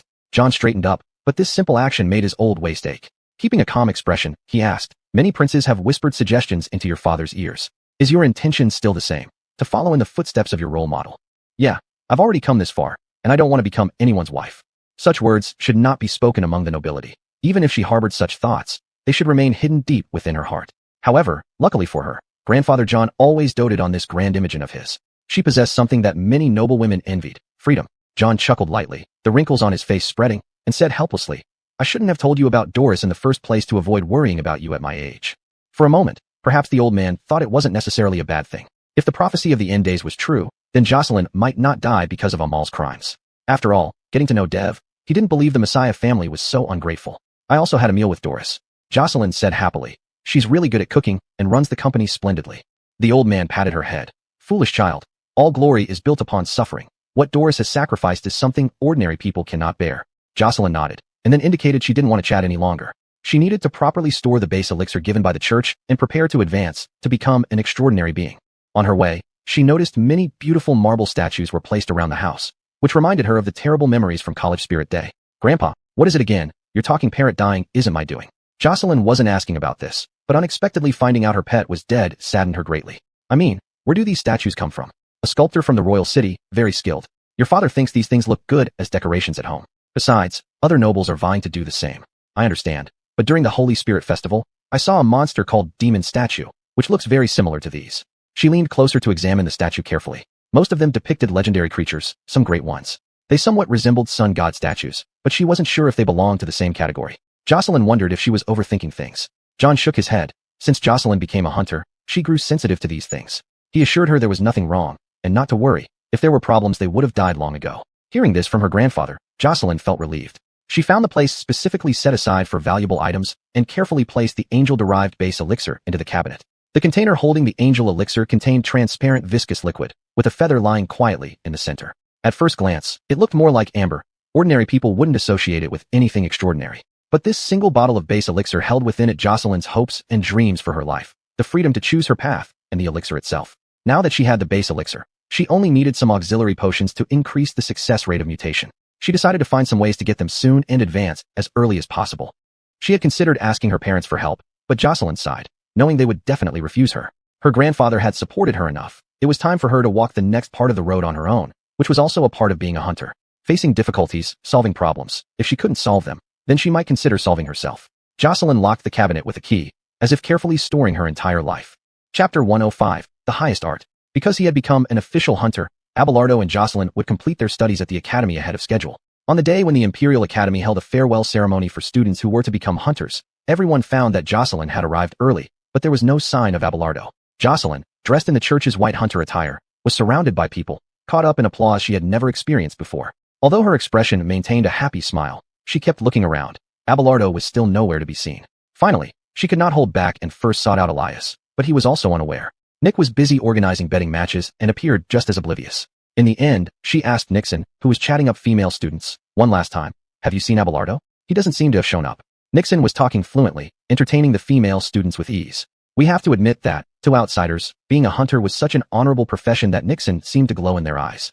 Interrupted by Jocelyn, he had to abandon his chat, calmly responding, "That guy? I asked him about his plans this morning. It turns out, this boy doesn't intend to come here. He said something about going to Codfish Street to find a sculptor." Jocelyn nodded thoughtfully. Professor Lottie wasn't present either, which might be related to this. "Hey, don't worry about it. People from the Messiah family are all a bit odd. He might show up at Wilhelmina Cathedral in the afternoon," Nixon teased, then ignored Jocelyn again to continue flirting with the female students nearby. Jocelyn shook her head helplessly. This supervisor was really unserious sometimes. Abelardo had no interest in such gatherings, so early on, he headed to Codfish Street to find the sculptor mentioned by Lottie. He sneezed while walking down Codfish Street, complaining that someone must be talking about him. First, Abelardo went to the dream-making shop, the branch near the capital city. As usual, it was bustling with activity. The magical trinkets inside were in high demand in the royal city. For example, the parrot Jocelyn once kept eventually made its way to the Plinton Manor after passing through many hands. He found Mickey and asked if he had heard anything about the sculptor from customers, considering there were often idle aristocrats chatting here who might have overheard some news. Mickey pondered for a moment. There indeed was such a person, as several nobles had praised the elegance of his sculptures just days ago. They say even the Plinton family has placed multiple orders. Why are you suddenly interested in this person? Abelardo sat down and explained, "It's not that I'm curious. Aunt Lottie asked me to look into it. I don't know what makes him special, but whenever I ask, they won't tell me much. I suspect it has something to do with demon statues." "Ah, demon statues." Mickey nodded frequently, then curiously asked, "Such items are man-made and should not exist in the capital city." Abelardo shook his head and recounted the statue incident during the Holy Spirit Festival at the Academy. Thankfully, Aunt Lottie came afterward. Otherwise, it's hard to imagine the consequences. A few lives might have been at stake or worse. He continued, "All right, tell me more about the sculptor. I hope to find him today and get the statue done." Mickey pulled a switch, and a partition slowly descended, sealing off the area seamlessly. With no outsiders present, he cautiously said, "By Lottie's rules, we shouldn't divulge client privacy, but I can trust you." Abelardo spread his hands. He knew Mickey would say this, yet his seriousness wore down Abelardo's patience. "All right, please go on. I can barely wait anymore." Mickey leaned forward, whispering behind the counter. "A couple of noble women came to the shop recently to buy some novel items because their children were demanding them. Price was no issue. Lottie says big clients are like gods, so I didn't question much, just diligently selected items for them. Perhaps they weren't cautious about my hearing, mentioning how Codfish Street is truly magical. Besides Lottie's shop, a talented sculptor with a distinct Norman style has recently moved in." At this point, Mickey peeked outside to ensure no one was eavesdropping. To him, this was significant information, but the guests were still bustling about, choosing items. A baboon was assisting with checkout, specially trained by Mickey to help him manage when busy, especially since Lottie left everything to him. After a while, he turned around reassured and said apologetically, "Sorry, I just had to make sure that baboon was working diligently. It loves slacking off." "All right, where was I?" Abelardo sighed and said, "Two noble women, talking about a sculptor with Norman style." Mickey smacked his head. "Ah, yes, that's right. At first, I didn't pay much attention since the capital attracts all sorts of talented people." Abelardo nodded in agreement. "But it also attracts all kinds of oddballs." Undeterred by the interruption, Mickey continued with a knowing smile. "But what followed got interesting. They didn't seem to care if I could hear them, saying that this guy is named Yanko, which sounds like a woman's name, but he's actually a man, apparently from Norman, wandering the world after the war in the City of Arts, finally deciding to come here to showcase the highest human art." Mickey scoffed slightly, revealing his bias against sculptors, believing that only painting reaches the pinnacle of art. The most intriguing part is, if the price is right, he can allegedly create living statues for you as servants or other uses. It's truly unbelievable. At first, he thought this guy might have some real skills, but when Abelardo mentioned the demon statue incident, Mickey began to realize something. With this information, Abelardo pondered aloud. Yanko, Norman style, sculptor. What price would it take to get a living statue? Mickey again checked to ensure no one was eavesdropping before explaining. Unclear, but I can tell you it's not money. Do you have any clues on how to find him? You can check out an abandoned warehouse at the end of Codfish Street. Rumor has it he lives there. I see. Thank you for your help. I'll be on my way. What a strange fellow, Abelardo thought. But he still thanked Mickey before getting up to leave. Seeing this, Mickey opened the switch, raising the partition wall. They returned to the bustling noise. He said to Abelardo appreciatively, "No problem, Abelardo. It's an honor to help you. Hope to see you next time." "Sure thing, Mickey. Next time, I want to see your latest paintings." With that, Abelardo left the shop. As soon as he was gone, the baboon in charge of checkout started causing chaos, smashing magical fruits that changed skin color onto customers' faces, leading to pandemonium inside. Mickey slapped his thigh, muttering about the baboon's rebellious nature before stepping in to stop it. The commotion faintly filtered through the walls to the street outside, catching Abelardo's attention. He turned back and marveled. This little shop really does brisk business. Turning away, he headed deeper into Codfish Street, which was equally lively with kids from mysticism families riding flying mechanical horses. Likely a corporate product, as Abelardo remembered seeing his father make one for Ares during his childhood.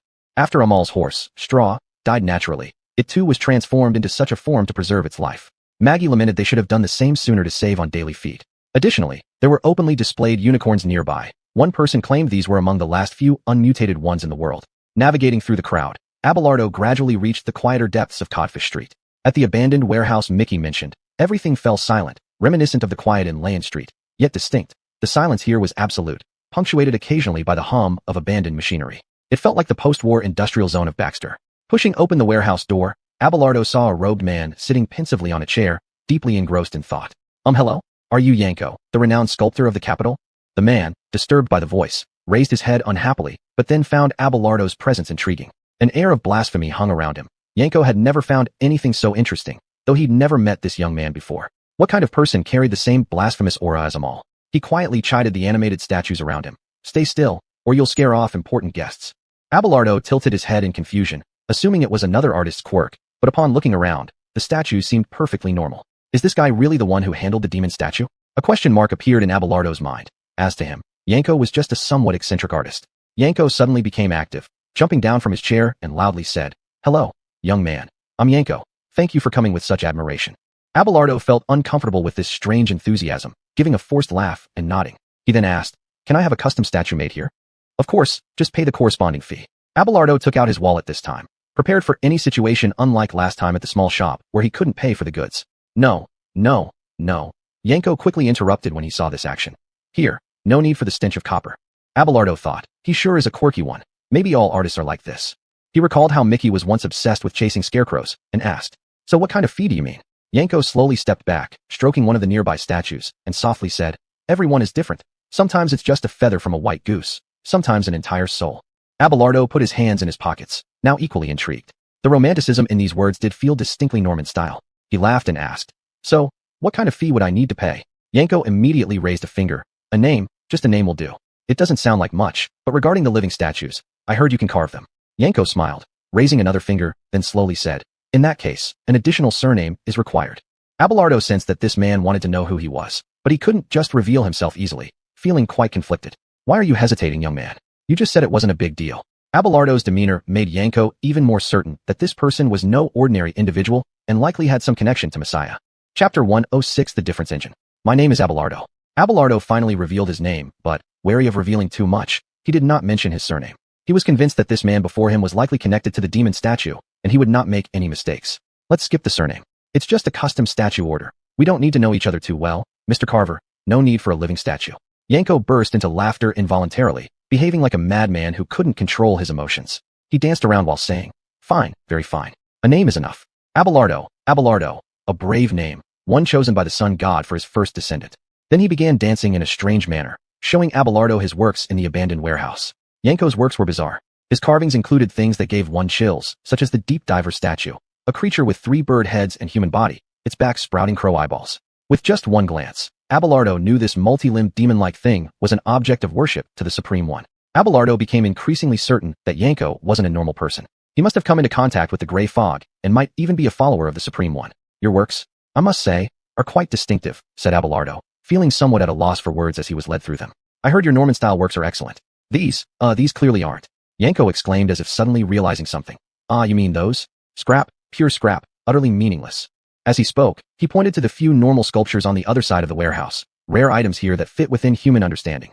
Abelardo, I thought you had some taste. You wouldn't favor those, would you? Like those empty-headed nobles?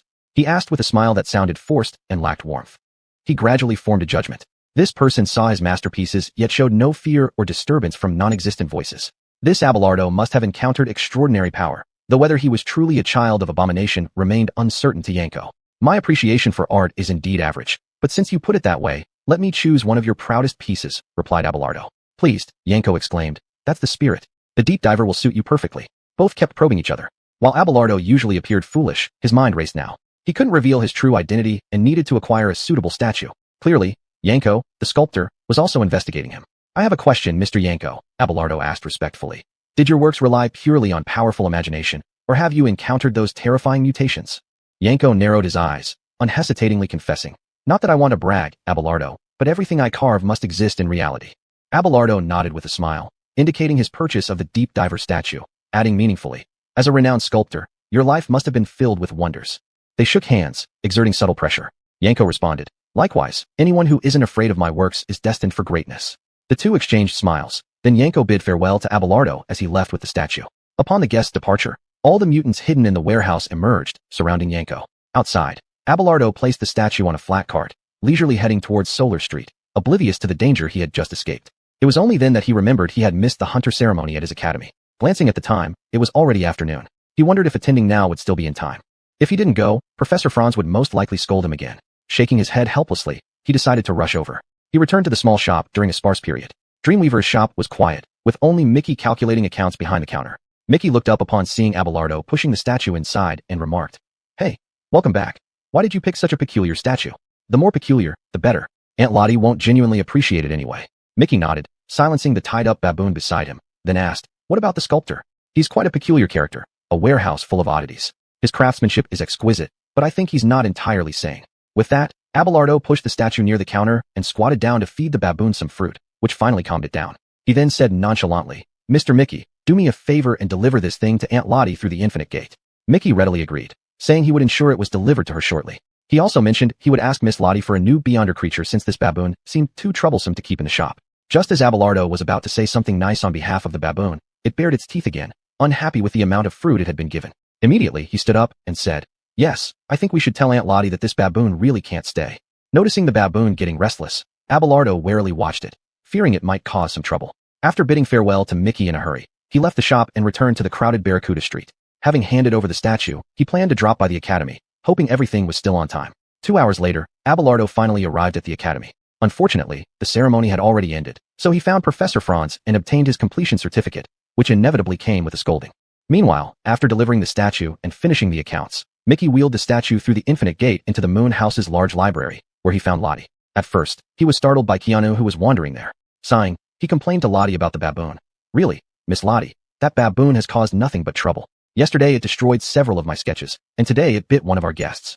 Lottie nodded, promising to find him a new assistant in a few days and suggested selling the baboon, always finding ways to make the best of things. She then began inspecting the statue brought back, recognizing it immediately as something from the gray fog.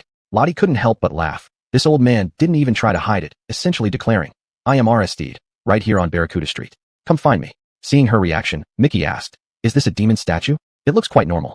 He leaned closer for a few glances, marveling at the skillful craftsmanship but noting its ugly appearance. At that moment, Ernst emerged with a large hammer, warning Mickey, Hey, painter, move aside, or you might get hit. Mickey obediently stepped back, watching the massive hammer. Lottie chided Ernst, This is Mickey. You should be polite. Ernst gave an indifferent response and swung the hammer with all his might at the statue. The surface of the statue instantly shattered, revealing fragments that Lottie picked up and carefully examined. This quality of white marble could only come from Normandy, confirming her suspicions. Ernst asked, lifting his hammer, confirmed? Lottie replied confidently, It's him, no doubt. What's he doing here so brazenly? Does he really wish for a shorter lifespan? Ernst muttered, sometimes finding it hard to understand these monsters' logic. Indeed, every supreme believer was insane. Standing there, Lottie rubbed the fragments before smiling and telling Mickey to return to the shop as there was nothing more for him to do. After Mickey left, she led Ernst deeper into the moon house, near the star furnace, where Louis sat enjoying the beauty of this magnificent steam creation. Good afternoon, Miss Dreamweaver and Mr. Drunkard. He had a reason to be here. Earlier that day, a prototype of the difference engine had been created by the moon house and was now displayed beside Louis, while the failed previous attempts had been melted down. This extraordinary machine was roughly 1 meter wide and half a meter tall, covered in intricate gears, with numerical tables only including 0 and 1. Ernst and Lottie pulled chairs and sat down. Ernst marveled aloud. This thing can create a mechanical puppet when you input a series of codes? Damn, the moon house truly is amazing. Lewis nodded. I've already input the sequence, and Mr. Alpha's puppet, as Amal, Doris insisted on calling it, has been created. This is a surprise I prepared for you two. Only then did they notice the fourth chair nearby, occupied by a fully mechanical and gear-structured puppet sitting quietly, its eyes being the only remaining flesh part. A pair found by Lewis for the Eden Project, donated by a young mechanic devoted to Amal. As for the most crucial mechanical heart, the moon house spent an enormous cost and 8 years to create a prototype copy. According to this level of difficulty, Jeffrey Rowe concluded that this might be the only copy. Originally, it was meant for Abelardo to inherit, but now things have changed. Lottie bit her lip and said absent-mindedly, I thought it could be exactly like his original body, but in the end, it doesn't even count as human. That's the wrong way to think. Lewis crossed his legs, saying lazily, flesh is weak. Becoming a beyonder or a steam machine are just different choices. Then he looked at Lottie. When you're well rested, infuse his soul into it. Chapter 107, Budding. Lottie slowly stood up, catalyzing her extraordinary power in the silence. The memory medium of the Dreamweaver ability was just like the rainbow that filled the sky 8 years ago. Back then, it was received into her hands. This time, she was releasing it from her grasp. Ernst, seated in his chair, watched this scene with much emotion. Reality had proven that 8 years could change too many things. For instance, Amal had transformed from a living human being into a soon-to-be-born mechanical puppet. He looked up at Lewis beside him and quietly said, was this also part of you and Amal's plan? Lewis responded with a strangely meaningful smile. He waved his hand and said, not entirely. No matter how perfect a plan is, there will always be unforeseen circumstances over such a long span of time. I have made many private adjustments. Is Abelardo also part of this? Faced with Ernst's question, Lewis paused in thought for a moment before providing his most meticulous answer. Not only Abelardo, but you, me, all qualified humans, are included in the Eden plan. Just as the eyes I carefully adorned on the puppet have become part of the plan. What has happened to this world? Ernst pondered, feeling as if a storm was brewing. But after observing for a while, everything seemed to be normal. Seeing Ernst lost in thought, Lewis chuckled and said, do you know what sign a glass gives before it breaks? Ernst hummed in agreement, racking his brain before finally replying. Seems like it just breaks without warning. Lewis immediately nodded in satisfaction, crossing his legs lazily, as if the wooden chair were a soft bed. Exactly, Mr. Drunkard. A glass is completely normal before it breaks. Only when it shatters do you realize, oh, the glass broke. This world is the same. People think it will keep running forever, but everything has its breaking point. Lewis explained the founding reasons of the Golden Dawn in a way anyone could understand. However, whether this grand organization, hidden behind the scenes for centuries, still adhered to its original intentions, was debatable. Ernst felt a flash of clarity. This guy made sense, but he clarified one thing. Don't call me drunkard. I quit drinking a few days ago. As they chatted, Lottie was guiding the memory threads woven by illusionary butterflies into the mechanical puppet's head. It had already taken longer than expected, and Lewis asked, excuse me, Miss Dreamweaver, did you encounter any problems? Lottie turned around, looking somewhat perplexed. I don't know why, but Amal's memory carrier seems to harbor something difficult to control. Lewis didn't seem surprised. He thought Lottie could handle it, but realized the Dreamweaver's growth was slower than he expected. How long would it take at your maximum efficiency? Lottie could only give an estimate. 2 days, or more. But as you said, this puppet is an excellent vessel. I've never seen such perfect compatibility. She glanced back at the mechanical puppet that would become Amal's doppelganger, Mr. Alpha. Ernst joked, looks like after such a long sleep, waking up is indeed hard work. The time frame was acceptable, and both men agreed they could take their time to ensure the integrity of the memories. In this situation, they could only leave the memory threads here to infuse on their own while they needed to hunt down Georgiak. Lottie called Aloysius through the door of infinity and instructed him not to let Abelardo near, as Doris requested. She insisted the doppelganger wasn't the real Amal and didn't want it associated with them. Aloysius replied, understood, just make sure Abelardo doesn't find out. I think it's important for him too. We thought so initially, but Doris insisted. Also, we can't stay to watch over the memory infusion due to some complications, so please take care of it. After saying this, Lottie handed Aloysius a key, the key to Amal's moon house, which remained polished and new despite the years. Give this to him when he wakes up. Aloysius solemnly accepted the key, a mysterious sense of mission enveloping him. He knew what this key represented. Lottie truly trusted him. He carefully placed the key in an inner pocket of his jacket and asked, all right, is there anything else I need to know? Nothing else. Lottie forced a heavy smile. There really isn't. Now it's Amal who owes me a favor. Aloysius chuckled in agreement, made a gesture, and then returned to the depths of the moon house with the key. After Lewis calmed down here again, he slowly said to himself, I must say, Amal is lucky. I've seen many people return from abroad after a few years, only to find that everything has changed beyond recognition. The doll on the fourth chair was still enjoying the injection of its memory medium, but remained head down, asleep. The soul of one of the greatest criminals in human history was taking root inside it. Amal was about to commit a terrible crime, a fact that Lewis, or anyone who knew the end prophecy, was well aware of. Interestingly, many chose to join his criminal endeavors, aiding and abetting him. Lottie sighed deeply, looked around, and noticed Doris still hadn't arrived, apparently unchanging in her decision. Ernst knew what she was thinking. He slapped the arm of his chair, stood up, and said, "These are minor issues. Time will resolve them all. We have other things to do." Lottie could only agree and then brought up Yanko. "We've confirmed that this new sculptor not only poached my business on Barracuda Street, but turned out to be Aristidiac. We have to hunt him down and advance to phase 5 through this, but I haven't yet confirmed something." Lewis shrugged. "What is it?" Lottie mentioned the death goddess. "We don't know if the goddess has created another doppelganger for herself. If she has, things will get much more complicated. The doppelganger crafted by the death goddess with great effort had been decomposed by Enos at the Blessed Orphanage. Whether she had hurriedly made another one was as unknown as Lottie implied. Equally worrying, Amal and Lewis had conspired on the Eden plan, while the Supreme seemed far from idle, working even more efficiently. First, believers of various Supreme entities proliferated across the Western continent, followed by the Boundary Breaker manipulating Forreston to awaken the higher mutants, the Orphan King. And most critically, a Supreme entity named Relia was sleeping right above the capital city. Both sides were plotting something that would drastically change the world. Lottie continued worriedly. "Without considering the goddess's doppelganger, if Forreston and the Orphan King appear, the situation will also be difficult to manage, especially with the church getting involved." Seeing how troubled she was, Lewis waved a hand, unusually willing to help. He gently said, "Although I must hide my abilities in the capital, just a slight show of power will deter some entities from making rash moves." Ernst grunted, asking him not to be so vague. "You go hunt Georgiak, and I'll ensure no one disturbs your feud's resolution. But forgive me, I can only do so much. If you lose your life, I can't guarantee anything." Lottie was extremely grateful. This was enough. For the first time, she felt that the Golden Dawn, which didn't follow the principle of silence, could be reassuring. "This reassures us. Thank you very much for your help, Lewis." Lewis responded, "It's nothing. After all, your growth can provide considerable assistance in the future." Indeed, the Eden plan needed capable allies, far beyond just Lewis and Amal. Though his thoughts might seem callous, in his view, becoming a pawn in a grand plan was already a tremendous honor. "So it's settled?" Ernst's eyes flicked between Lottie and Lewis. He wasn't sure what happened, but it seemed the nagging potential problems were resolved. Lottie's gaze sharpened, and she gritted her teeth. "Yes, we'll prepare today, and then we can find that old fox." She expected Aristidiac wouldn't foolishly stay in an abandoned warehouse waiting for them. This would be a bitter battle. He would surely use all his best tactics to entertain her, and Ernst elaborately. Deceitful and yet arrogantly overconfident. These were the defining traits of Aristidiac. Amidst their intense planning, no one noticed that the puppet's hand seemed to tremble slightly, except for an apostle who caught a glimpse and incredulously rubbed his eyes. When he opened them again, the puppet was indeed still motionless. But a seed had been planted, taking root and sprouting within the moon house, awaiting the day it would bear fruit. People might later not recall the name Amal, using only a title to refer to him, though what that title is, we do not yet know. Only when the fruit falls will everything come to light.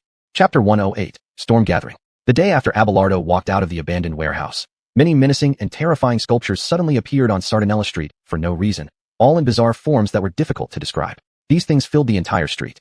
Many residents of the capital woke up and came here intending to take a stroll only to discover these statues. Some timid children were frightened to tears on the spot. But before this news reached the ears of the Linus and Alana, it made its way to the front page of the newspapers first. This caused more curious people to flood into this street, including students from the Imperial Academy. After all, the academy was so close that they couldn't ignore the crowd. Elias was among them. Nick had dragged him along. Unlike others who were driven by curiosity, Nick was simply a troublemaker at heart. He had a premonition that this would become a big fuss. "These statues resemble what we encountered during the Holy Spirit Festival," Ernst said with difficulty as he was jostled in the crowd behind Nick. "If these are also demonic statues, I think we shouldn't be watching from the sidelines, but should get away from here as quickly as possible." Nick chuckled and helped pull him out of the crowd before saying, "A once-in-a-century event is happening right in front of us, and you're only thinking about saving your own skin?" He placed a hand on Elias's shoulder and whispered gently, "Don't you feel it?" Elias wasn't sure why he asked this, so he questioned, "Feel what?" First, that huge thing appeared in the sky over the capital city, scaring everyone witless. But not long after, we've actually gotten used to its presence. Nick gave a self-deprecating smile as he continued. "This is one of humanity's flaws. It's like boiling a frog in gradually warming water. We eventually become numb." Elias listened to his words and gazed at the sculptures scattered throughout Sardinella Street, saying absently, "Because that thing in the sky has been inactive, we assume it's harmless, which is why we act this way." Nick blinked and raised his index finger, wagging it back and forth. "Look, I keep telling you this crazy era makes us numb. Any normal person, encountering such a situation, should realize something important. But look around you." He shook Elias's shoulders slightly and gestured him to survey the surroundings, then continued, "Do you see any sign of fear or vigilance in their eyes?" Elias was about to ask for clarification when Nick urged him to observe before speaking. Focused on those people's eyes, Elias noticed various emotions, astonishment, disgust, but none of them showed fear. When someone faces an extremely dangerous situation, only one feeling drives us to bravely fight for survival, and that is fear. Take that thing in the sky, for instance. It's like you encounter a sleeping tiger in the forest. What would a normal person do? Elias shrugged. At first, oddly enough, the first emotion is still fear. Then either flee for your life or shoot it with a handheld revolver. Nick nodded approvingly, uncertain if Elias truly understood what he meant. Humans would naturally fear wild beasts, but after being eroded by the gray mist, seeing even more terrifying mutant objects now mostly left people unimpressed. This was not a good sign. People became less vigilant, their minds numbing, assuming this was just how things were. One day, the gray mist might take their lives all at once. Most people in this world still lingered under the lingering light of the sun god, believing it to be a fairy tale world where monsters appeared and knights resolved them. It seemed everything operated smoothly that way. Elias wasn't dumb. He began to grasp what Nick was trying to convey and pondered aloud. Yeah, actually, the gray mist isn't an ordinary occurrence. But I still don't understand something. You mentioned earlier that seeing the thing in the sky would make normal people realize something. What exactly did you mean? Nick smiled calmly, gazing upward for a while before turning his head to look at him. The end of the world is coming, brother. Enjoy our remaining time. We may be the last generation of the first millennium. As for the second millennium, save your breath, it won't happen. Elias didn't know how Nick could speak such pessimistic words so calmly, scratching his hair and saying, the church or corporations, they must be our saviors, right? If the church had a solution, why didn't they destroy Relia on the first day it descended into the sky? Nick's question left much to ponder. The sun god will fade, the moon goddess will wither, and the church, having aged for centuries, now had white hair covering its head. At this moment, a whistling sound came from the sky as the church's small flying crafts arrived in a net-like formation over Sardinella Street. Elias and Nick squinted to see that Jocelyn and Abelardo were among them, both dressed in hunter's attire. They had been urgently summoned by Nixon, who said that the Linus was furious in the Hall of Parliament, questioning why the street newspaper got the news faster than they did. Then the hunters began to organize strong control over the area. Nick sighed. Hunters are responding later than us bystanders. This is something unimaginable a few hundred years ago. He turned around as if to leave, not forgetting to tell Elias. Elias, think about what I said. So, see you in hell. Hey, at least have some hope for this world, Elias said helplessly, then similarly headed towards leaving Sardinella Street, taking one last look at Abelardo and Jocelyn. 5 minutes later, numerous hunters landed on the ground. With a horn blast, they started dispersing the crowd. Abelardo stood still, his expression solemn. He hadn't expected his first real purification mission to be back on Sardinella Street, realizing these sculptures were likely the sculptor's doing. Jocelyn couldn't contain her excitement as she hopped with anticipation. Nixon, in the middle, looked thoroughly unwilling, having been woken up from sleep by higher-ranking church officials. His mood naturally became very bad. He was dissatisfied with the slow pace at which people left, so he placed his hands on his hips and shouted impatiently. All right, citizens of the royal city, hurry up and leave here before these statues wake up and kill you all. Despite this, people were still moving slowly. He made a gesture, and the ordinary hunters drew their weapons. Of course, these were regular hunters, not the extraordinary hunters who used meticulously calibrated extraordinary powers without mercy. To them, anyone else was just another two-legged, two-armed, one-headed monster. Ordinary hunters pushed the crowd out of Sardinella Street rapidly, regardless of whether some people fell and were trampled, only repeating, please leave here, the church has intervened. The scene immediately became chaotic. Jocelyn asked Nixon, is this okay? Look, some people are falling. Nixon slapped Jocelyn's head hard. Idiot, did you forget how to be a hunter? You can't be merciful. If you tell them to leave, these people will walk lazily, maybe even sneak back soon. When these statues come to life, do you think you can protect everyone instantly? She answered honestly, no. Then there you go, silly. Don't be self-righteous. Jocelyn felt wronged. She just wanted to be a bit more humane, but Nixon insisted that it was utterly useless in such moments. With the hunters intimidating and pushing, the crowd evacuation speed finally increased. Seeing this, Jocelyn finally realized her request earlier was foolish. Nixon then gave orders to search every strange shop on Sardinella Street. If anyone remained, they should be driven out directly. Additionally, if places similar to sculpture factories were found, everyone present would be detained and await church trials. Any supreme believers discovered would be executed on the spot. Abelardo and Jocelyn immediately went to Lottie's dream shop, as Mickey was most likely still there. As for Aunt Lottie, Abelardo believed that even if she stayed, the church wouldn't be able to catch her. After uttering the password, Lottie is the greatest, which, again, the infinite door unfolded and the wall rotated. The shop was much quieter than before, with no customers inside. Only Mickey was using the time to sketch on his drawing board. He looked up and laughed at how frequently Abelardo was visiting lately, noting that usually it took a long time to see anyone. But then his expression changed when he saw Abelardo's hunter outfit and the pure gold badge. Well, you've become a hunter? Good heavens, does Doris know? It's a long story, Abelardo replied helplessly. What's important now is you must close the infinite gate immediately, stopping the spatial connection between the shop and here. For some reason, the street is now filled with sculptures, and the church is controlling the area. Hearing this, Mickey immediately put down his brush and asked, that urgent? Looks like we're dealing with a big event. Got it, I'll close the infinite gate now. At this moment, Lottie arrived with Ernst through the infinite gate at number 1 Lyceum Street, saying softly, it cannot be closed. Lottie. Jocelyn did not fully understand the miraculous workings of the Moon House's infinite gate and was surprised how Lottie had gotten here. The church says no one can be left in any of the little shops on the street. Lottie squinted and covered her mouth with a smile. Sorry, Miss Jocelyn, but the Enterprise personnel do not fall under the jurisdiction of the church, even if this is the royal city. Chapter 109 Born to be Destroyed. On the afternoon of July 28th, a high-ranking hunter was dispatched by the church. Many important figures gathered beside an abandoned warehouse at the end of Codfish Street. An extremely rare ancient wooden tea table was placed next to the warehouse, with senior priests and senior nuns seated around it. Doris had her legs crossed, sitting on the right side of the table. She originally didn't care what the church planned to do, but was eventually called over by Alana on the pretext of a joint investigation. The reason was simple. The end of the world was coming. Yes, that's simple. The world continued to function as usual, but it was about to end soon. The boundary breakers hadn't been dormant for so long just to sleep in. The senior priest's mustache bristled, his eyes wide with anger, while Doris didn't even glance at him. The tension between them was palpable. The senior priest poured himself a cup of tea, then said sarcastically, "Amazing, Miss Doris. Betraying the church has truly brought you glory. I bet it feels wonderful." Doris smiled faintly, her gaze turning sharp, and retorted, "Is that so? The best moment was when the church kicked me out." The senior priest slammed his hand on the table, turning to look at Alana. He questioned, "Even if the boundary breakers wake up Relia now, the church can handle it. Why call this wicked woman here? Don't you understand yet, Ms. Alana? The company isn't reliable." Alana remained calm, gesturing for everyone to quiet down. The church's many deities were locked away in the Black Palace, refusing to come out. The senior priest was only stubbornly unwilling to lower the church's status. She spoke mildly. First came the arrival of Relia to the capital, followed by the awakening of the orphans of the city, and now we have an extreme anomaly in Codfish Street. The boundary breakers are holding a sword of Damocles over our heads. Instead of focusing on your personal grudges, you should worry more about whether humanity has a tomorrow. With that, she waved her hand, and a high-ranking hunter started explaining the church's findings. The stage 8 butcher-descended hunter approached, saying, "According to our seers, disregarding these demon statues spreading everywhere, something far more terrifying is buried beneath the warehouse." Then, under Alana gaze, he respectfully took out a map of Codfish Street, placed it on the table, and circled the location of the warehouse with ink. "So, we need to excavate at least 100 meters deep to confirm what that thing is." Doris restrained her growing impatience, tapping her fingers on the table. She asked, "I still haven't heard why I must be here." The butcher hunter glanced back at Alana. After getting a nod from her, he said, "We currently lack extraordinary ones who can do this. Therefore, we need the main cannon of the company's flagship, the xuanhuan."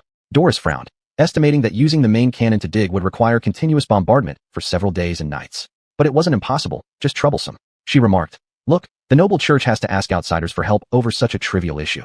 Alana remained calm but reminded her, "Young lady, the company just emerged from an 8-year war. It would be easy for the church to drag you all into this quagmire. If we deal with it now, all damage will be confined to the capital. But if it escalates, who knows what might happen?"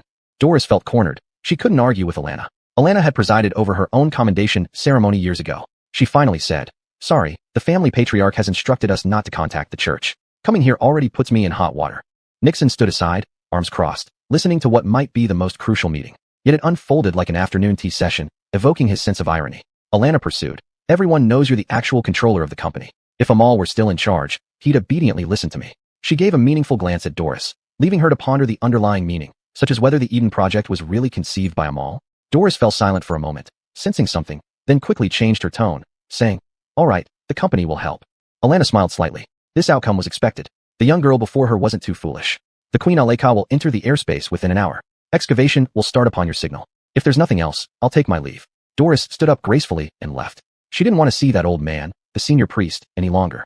"Ms. Alana, you're defiling the sanctity of the church," the senior priest muttered, realizing how much more enigmatic the person who led him into the church 100 years ago had become. Indeed, Alana's lifespan was a mystery. It seemed as though she had been here since the founding of the church. No matter how senior a person's standing, they still addressed her with respect as venerable nun. Alana watched the youth who once stood before her gradually age into the elderly man before her eyes, and softly said, "Child, the church has never been holy. Have you forgotten what I told you?" The senior priest was momentarily speechless, feeling deeply powerless. Even now, as a representative of the hardliners within the church, he could only obey after Ms. Alana spoke. He had always strived to adjust the system of the church. Over the years, his revival efforts were quite evident. Many high-ranking hunters were trained, and it seemed that the order of the church was restabilized. But after the Black Palace was locked, all his efforts turned to naught. "Nixon." Alana remembered every hunter she had awarded. Hearing the venerable nun call his name, Nixon walked over obediently and replied, "I am here, venerable nun. What are you waiting for? Clean this place up and see what's underground." After saying this with a smile, she left with the senior priest and numerous attendants. Nixon conveyed the nun's orders. The hunters began using tools to draw a large circle around the warehouse and lit signal oil lamps nearby to guide the flagship's excavation bombing. At this time, Dev and Jocelyn arrived from the shop. Jocelyn looked dejected. Lottie did not seem persuadable at all, and the matter ended unresolved. Seeing the busy scene, they asked Nixon what was going on. "There's something strange underground.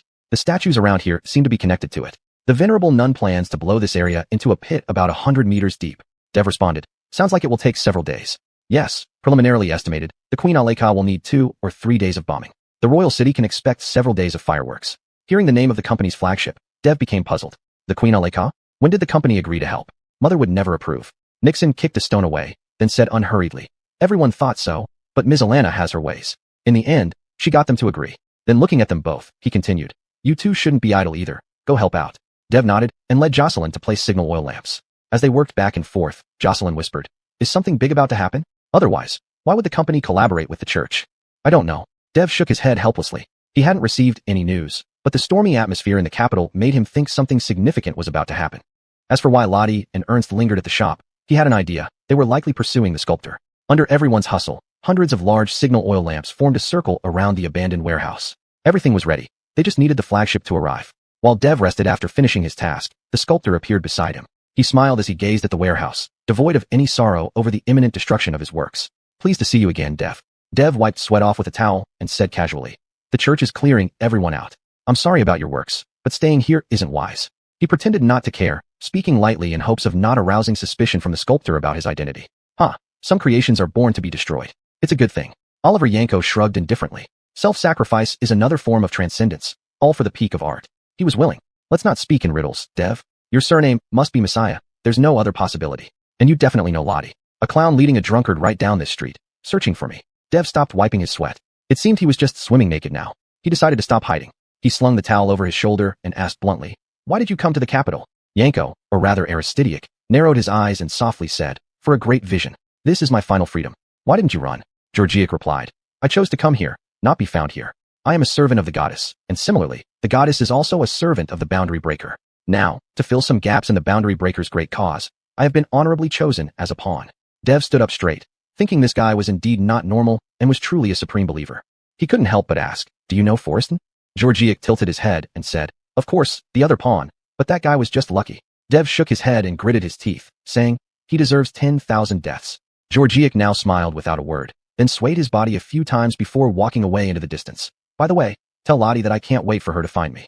Chapter 110, Demon Hunter. The Queen Aleka arrived much later than expected, reaching its designated location by nightfall. After some effort to calibrate its firepower, it finally unleashed its barrage on the warehouse.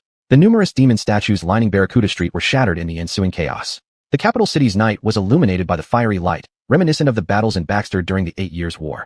The ground trembled continuously beneath the assault. Even inside number 1 Liryong Street, one could distinctly feel the artificial earthquake. But Aloysius had no time to marvel at this spectacle. He stood dumbfounded in the moon house, staring at several chairs near the furnace. He had been busy repairing a steam engine that malfunctioned recently and, with annoyance, shooing away the baboon that Lottie had brought over. This animal was extremely impolite and aggressive. While he was busy, it had bitten him hard on the arm. Only feeding it some fruit calmed it down, but it continued to howl intermittently, causing unease. He muttered to himself, this racket is quite something, but it is the flagship after all. He picked up another piece of fruit and asked the baboon beside him, more? The baboon, standing atop the steam engine, nodded as if it understood human speech. It even shrieked and hammered at the machine underfoot, as if afraid that Aloysius would actually fix it. Aloysius grumbled, damn baboon, I have no idea what sin I committed to be stuck with you. Perhaps the baboon was frightened by the commotion caused by the flagship. After all, humans would also become irritated amidst such loud cannon fire and ground-shaking disturbances. However, as Mickey said, this extraordinary creature might have always been like this. There was likely a mistake somewhere when Lottie was raising it. Seeing that the baboon seemed to understand human language, Aloysius leaned against the steam engine and teased it. I hear you tore up customers at Lottie's shop. You're quite the little terror, aren't you? Afraid she'll skin you? Sure enough, the baboon was incensed, chattering loudly and brandishing its teeth aggressively before swiping at his face. Fortunately, Aloysius reacted quickly and blocked it with his hand, then muttered anxiously, now I see why even the patient Mickey didn't want you. Shaking his head, he locked the baboon in a cage nearby, letting it continue its cries. In solitude, the baboon's presence was almost amusing. After working for a while longer, Aloysius suddenly noticed the baboon had gone quiet. Turning around, he realized something was amiss. On the fourth chair, which should have held a mechanical doll crafted with great effort to bear a soul destined by fate, now sat empty. It was gone, leaving Aloysius overwhelmed by a mix of emotions. He wanted to rush and inform Lottie immediately, but thought it might be better to find out first. 8 years had flown by. How they should meet Amal now felt worthy of their weight. As he stood indecisive, an icy metal hand tapped his shoulder gently. A long unheard voice finally spoke into his ear. It's been a long time, Aloysius. Standing there, Aloysius struggled to respond. After what felt like an eternity, he slowly replied, Mr. Amal?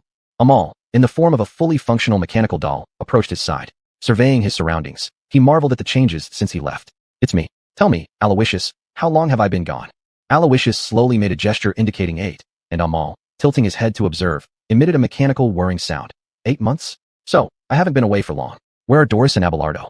His plans for the Eden Project had not deviated too much except for this miscalculation of time. Aloysius shook his head slowly. 8 years, Mr. Amal. It's nearly the year 1900.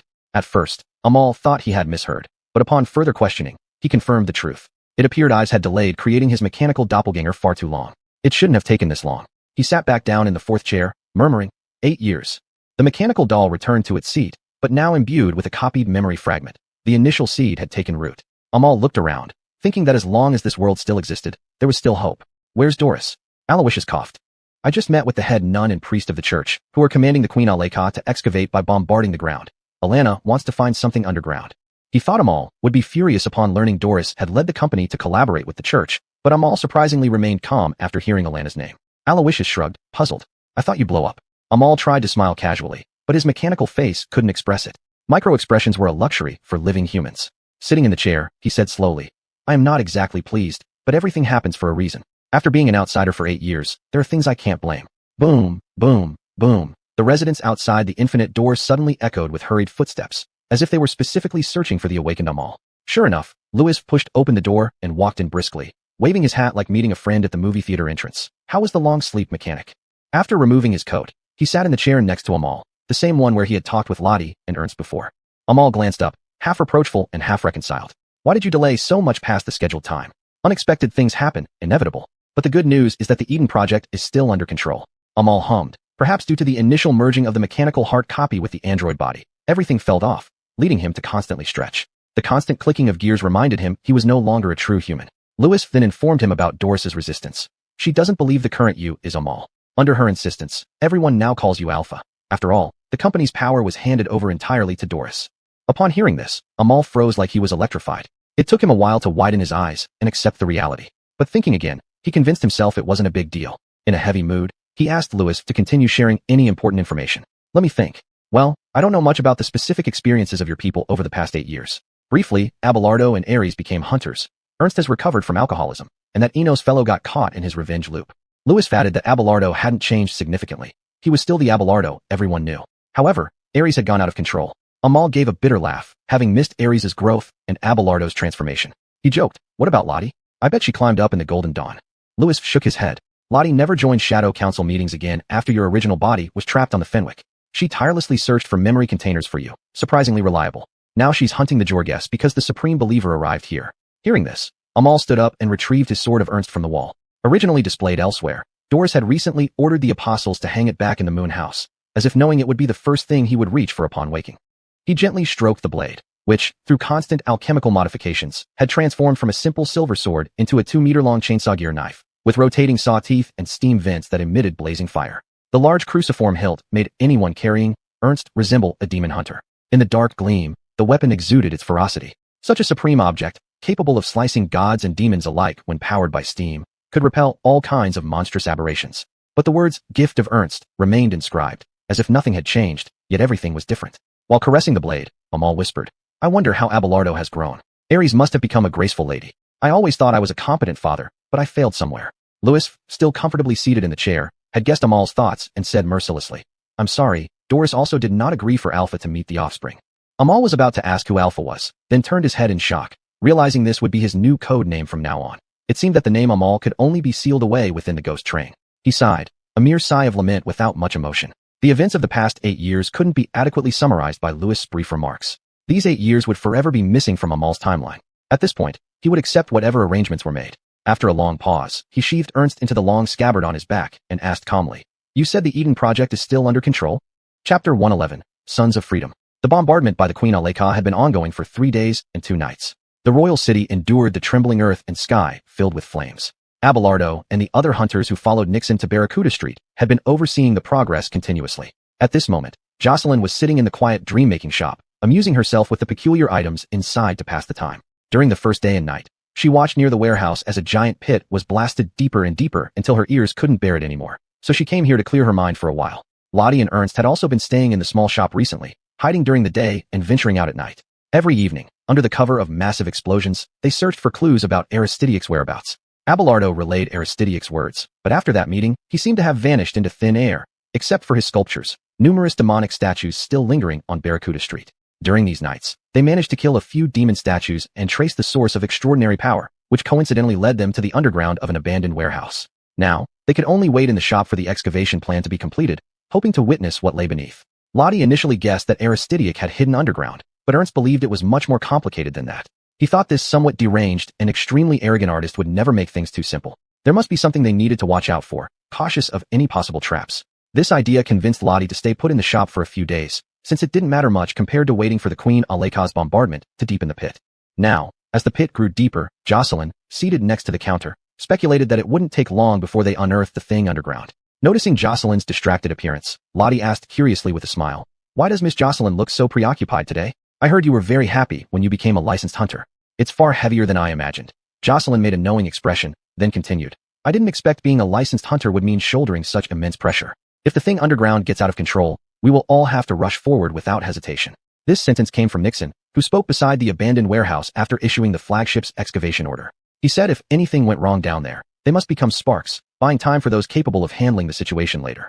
Such a sense of impending crisis was rare in the royal city, making Jocelyn's psychological burden sore now. She feared losing composure at critical moments, like how she vomited uncontrollably when facing a mutant in Wilhelmina Cathedral for the first time. Beside her, Ernst drank his juice. Yes, the former drunkard had switched to juice. "You'll get used to it, young lady. Life and death can happen in an instant. Even the greatest fear fades when you're facing the end." His words only added to Jocelyn's anxiety, deepening the gloom on her face. Seeing this, Lottie quickly told him to stop. "No, Mr. Ernst has a point." Jocelyn rested her head on the table. "I'm not afraid of dying. I just don't want to mess up again and remain the second fool." The atmosphere wasn't lighthearted, yet Ernst chuckled. "Who's the first one?" Lottie covered her face with her hand, wishing Ernst had spoken less. "Abelardo, they all say that about us." Ernst glanced at Lottie, silently apologizing. He hadn't realized how difficult this noble girl's academy life had been. Being the third fool is fine. Ernst unexpectedly placed the half-finished juice aside and offered some kind advice. "Everyone faces pain in life. Just do what needs to be done and don't worry unnecessarily. Remember the blessed orphanage? Abelardo told me you saved lives there. You've already done well. Thank you, Mr. Ernst. Don't mention it. We're all heading to hell anyway." Ernst's peculiar way of comforting only left Lottie astonished once more. Seeing her gaze, he hastily shut up. "Fine, I'll keep quiet. These days, young people are like flowers in a greenhouse." No one noticed the flagship's bombardment had suddenly ceased, not even Lottie. Suddenly, Abelardo burst into the shop, quickly saying to Jocelyn, "It's done. Nixon wants all of us there immediately." Jocelyn didn't immediately connect it to the giant pit, so she turned her head and asked in pursuit, "What has been completed?" But Lottie and Ernst understood this point. The two exchanged glances, both knowing that the time had come. Without waiting for the two of them to inquire, Abelardo continued to say, "The giant pit. It's hard to explain. You'll understand once you see it." Seeing Jocelyn was still reacting slowly as she stood up, Lottie said, "Go take a look quickly. You've always wanted to know what's underground. Besides, Nixon will surely be difficult if he sees you late again." Only then did Jocelyn quicken her pace, following Abelardo running towards the end of Barracuda Street. The original abandoned warehouse had long been bombed into ashes, now transformed into a dark, seemingly endless tunnel. A huge statue, half buried with only its upper body visible, had appeared. Initially, the giant pit had been blasted deeper and deeper, but in the end, it collapsed dramatically, revealing the current bottomless state where only the upper part of the sculpture could be seen. Marble particles were clearly visible in the air. After coughing a few times, Abelardo was amazed that the appearance of this colossal sculpture perfectly matched the deep diver given to him by Georgiak. Nixon was crouching next to the giant pit, muttering something. "Damn it, can this really be made by humans?" Standing beside him was the butcher-derived hunter who explained the excavation plan, also murmuring quietly in confusion. "Never seen an image like this." Perhaps it was the likeness of a certain supreme, carved by the mastermind behind the Barracuda Street incident. The deep diver, silently diving and sleeping in the impenetrable darkness, cursing the sun with the most vicious curses. Nixon stood up and asked the butcher hunter beside him, "Do you know what this statue worships?" "How would I know? The church hasn't even witnessed the true face of the death goddess yet. Killing one of her avatars costs a fortune." Nixon cursed again and said, "Anyway, whatever this thing worships isn't good." Having decided to report the situation here to the Royal City Council Hall, he intended to let the High Nun and High Priest determine how to handle it. Just as Alana had once said, first came Relia in the sky, then the orphan symbolizing a human-like entity in the Royal City, and now there is another, deep diver. This world seems to be heading towards its end. Nixon deduced that the instigator must have been a believer in the Supremes, not far from the truth since Aristideic was indeed a beloved believer of the death goddess. She granted him extraordinary power, compatibility, and finally death itself. As everyone discussed around the giant pit, at a distant corner, Louis brought Amal here at his request. Amal gave all sorts of plausible reasons, but Louis knew this guy just wanted to take a peek at what Abelardo looked like now. Looking at Abelardo's matured appearance from afar, Amal smiled absently, as if a father saw a hopeful future for his child, saying, he looks much taller now. Passing the solar derivative to him might not be such a bad thing. Louis glanced at Amal, who was now in a mechanical state, sighed helplessly, and agreed. Lottie says Abelardo will become a qualified son, and I believe so too. I know what you mean by qualified. Let's just hope things don't go that far. Amal suddenly had a melancholic expression. What was a qualified son to Louis? Not as imagined by Lottie, but an existence with a strong foundation of extraordinary power, suitable temperament, ready to shine the sun for Eden when necessary. Seeing that Lottie had nurtured Abelardo well, Louis explained, I initially planned to push Ares similarly, but compared to Abelardo, she is truly rebellious. If you, as a father, can't control her, neither can I. Amal finally turned his head to look at him, then turned back, saying softly, Ares is free. The Eden plan doesn't require all children to contribute blood and fire. He knew Ares had obtained the first half of his diary and must already understand the Eden plan. If she didn't agree with this path and decided to revise the prophecy, as a father, he wouldn't force her. After all, the wall wasn't built by whipping slaves. It was Dalton's construction based on personal will amidst the gray fog. When Dalton raised the first human castle in the gray fog, he said there should be a great wall, and thus the wall was built. The moon god said the world needed a sanctuary, and thus the gray fog dome came into being. Louis looked at the giant pit in the distance and laughed, saying, if anyone can completely should be shatter, in this context should be thoroughly shatter the Eden plan. It would certainly be your adorable and cunning Imogen. It's hard to imagine, Amal. Your two most remarkable offspring happen to be two extremes. Chapter 112, Falling into the Abyss. This thing can't just be left here for us to stare at. Sister Superior will definitely ask us to go down and investigate. Nixon scratched his ear as he stood beside the abyss and said, it's time for the delightful selection of unlucky fellows for a suicide mission. Do you have any good choices? Who should follow me down? Though his words sounded pessimistic, he would still lead the team down for investigation. It might be a suicide mission, but Nixon was not the type to cower on top and live in fear. The Hale beside him chuckled at Nixon's usual careless tone and said, I'd recommend Ares, but I don't have the right to order that talented young girl around. Didn't I hear that her brother has been performing exceptionally well at the orphanage? He and the woman who always follows him, the girl from the Plinton family, should come. Nixon couldn't help but laugh too. The guy still liked using nobly born hunters as expendable assets. Your taste is still the same. You're somewhat like the Messiah family, but what you say makes sense. This batch only has Virgil and Jocelyn worth taking. Bringing other rookies would really mean sending them to their deaths. Having said that, Nixon ordered someone to call Virgil, who was standing nearby, mesmerized by the depth of the abyss. Virgil immediately snapped back to reality and walked over to Nixon, asking if there were any orders. Since you like looking so much, I'll take you for a closer look. Get ready and come with me down the abyss. Just the two of us? Aren't you afraid of an accident? Nixon looked very confident, but he shook his head.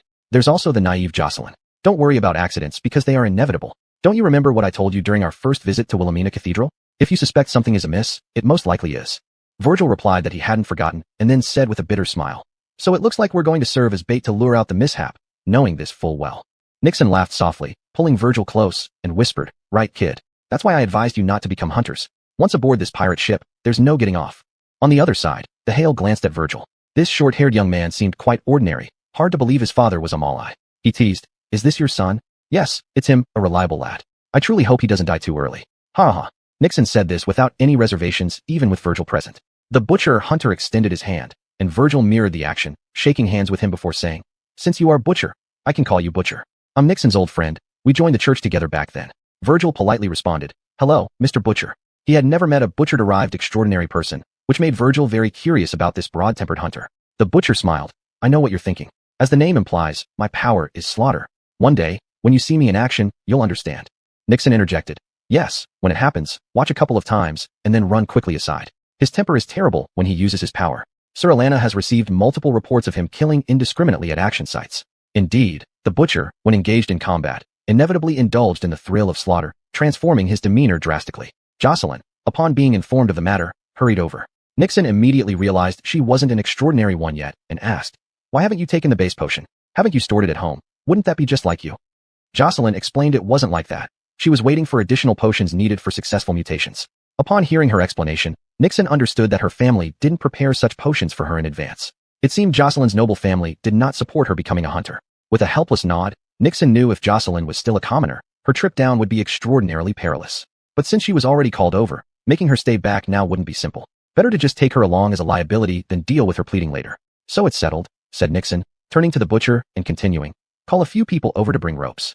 We'll rappel down. If we aren't back before dark, inform Sir Alana. The butcher shrugged. Got it.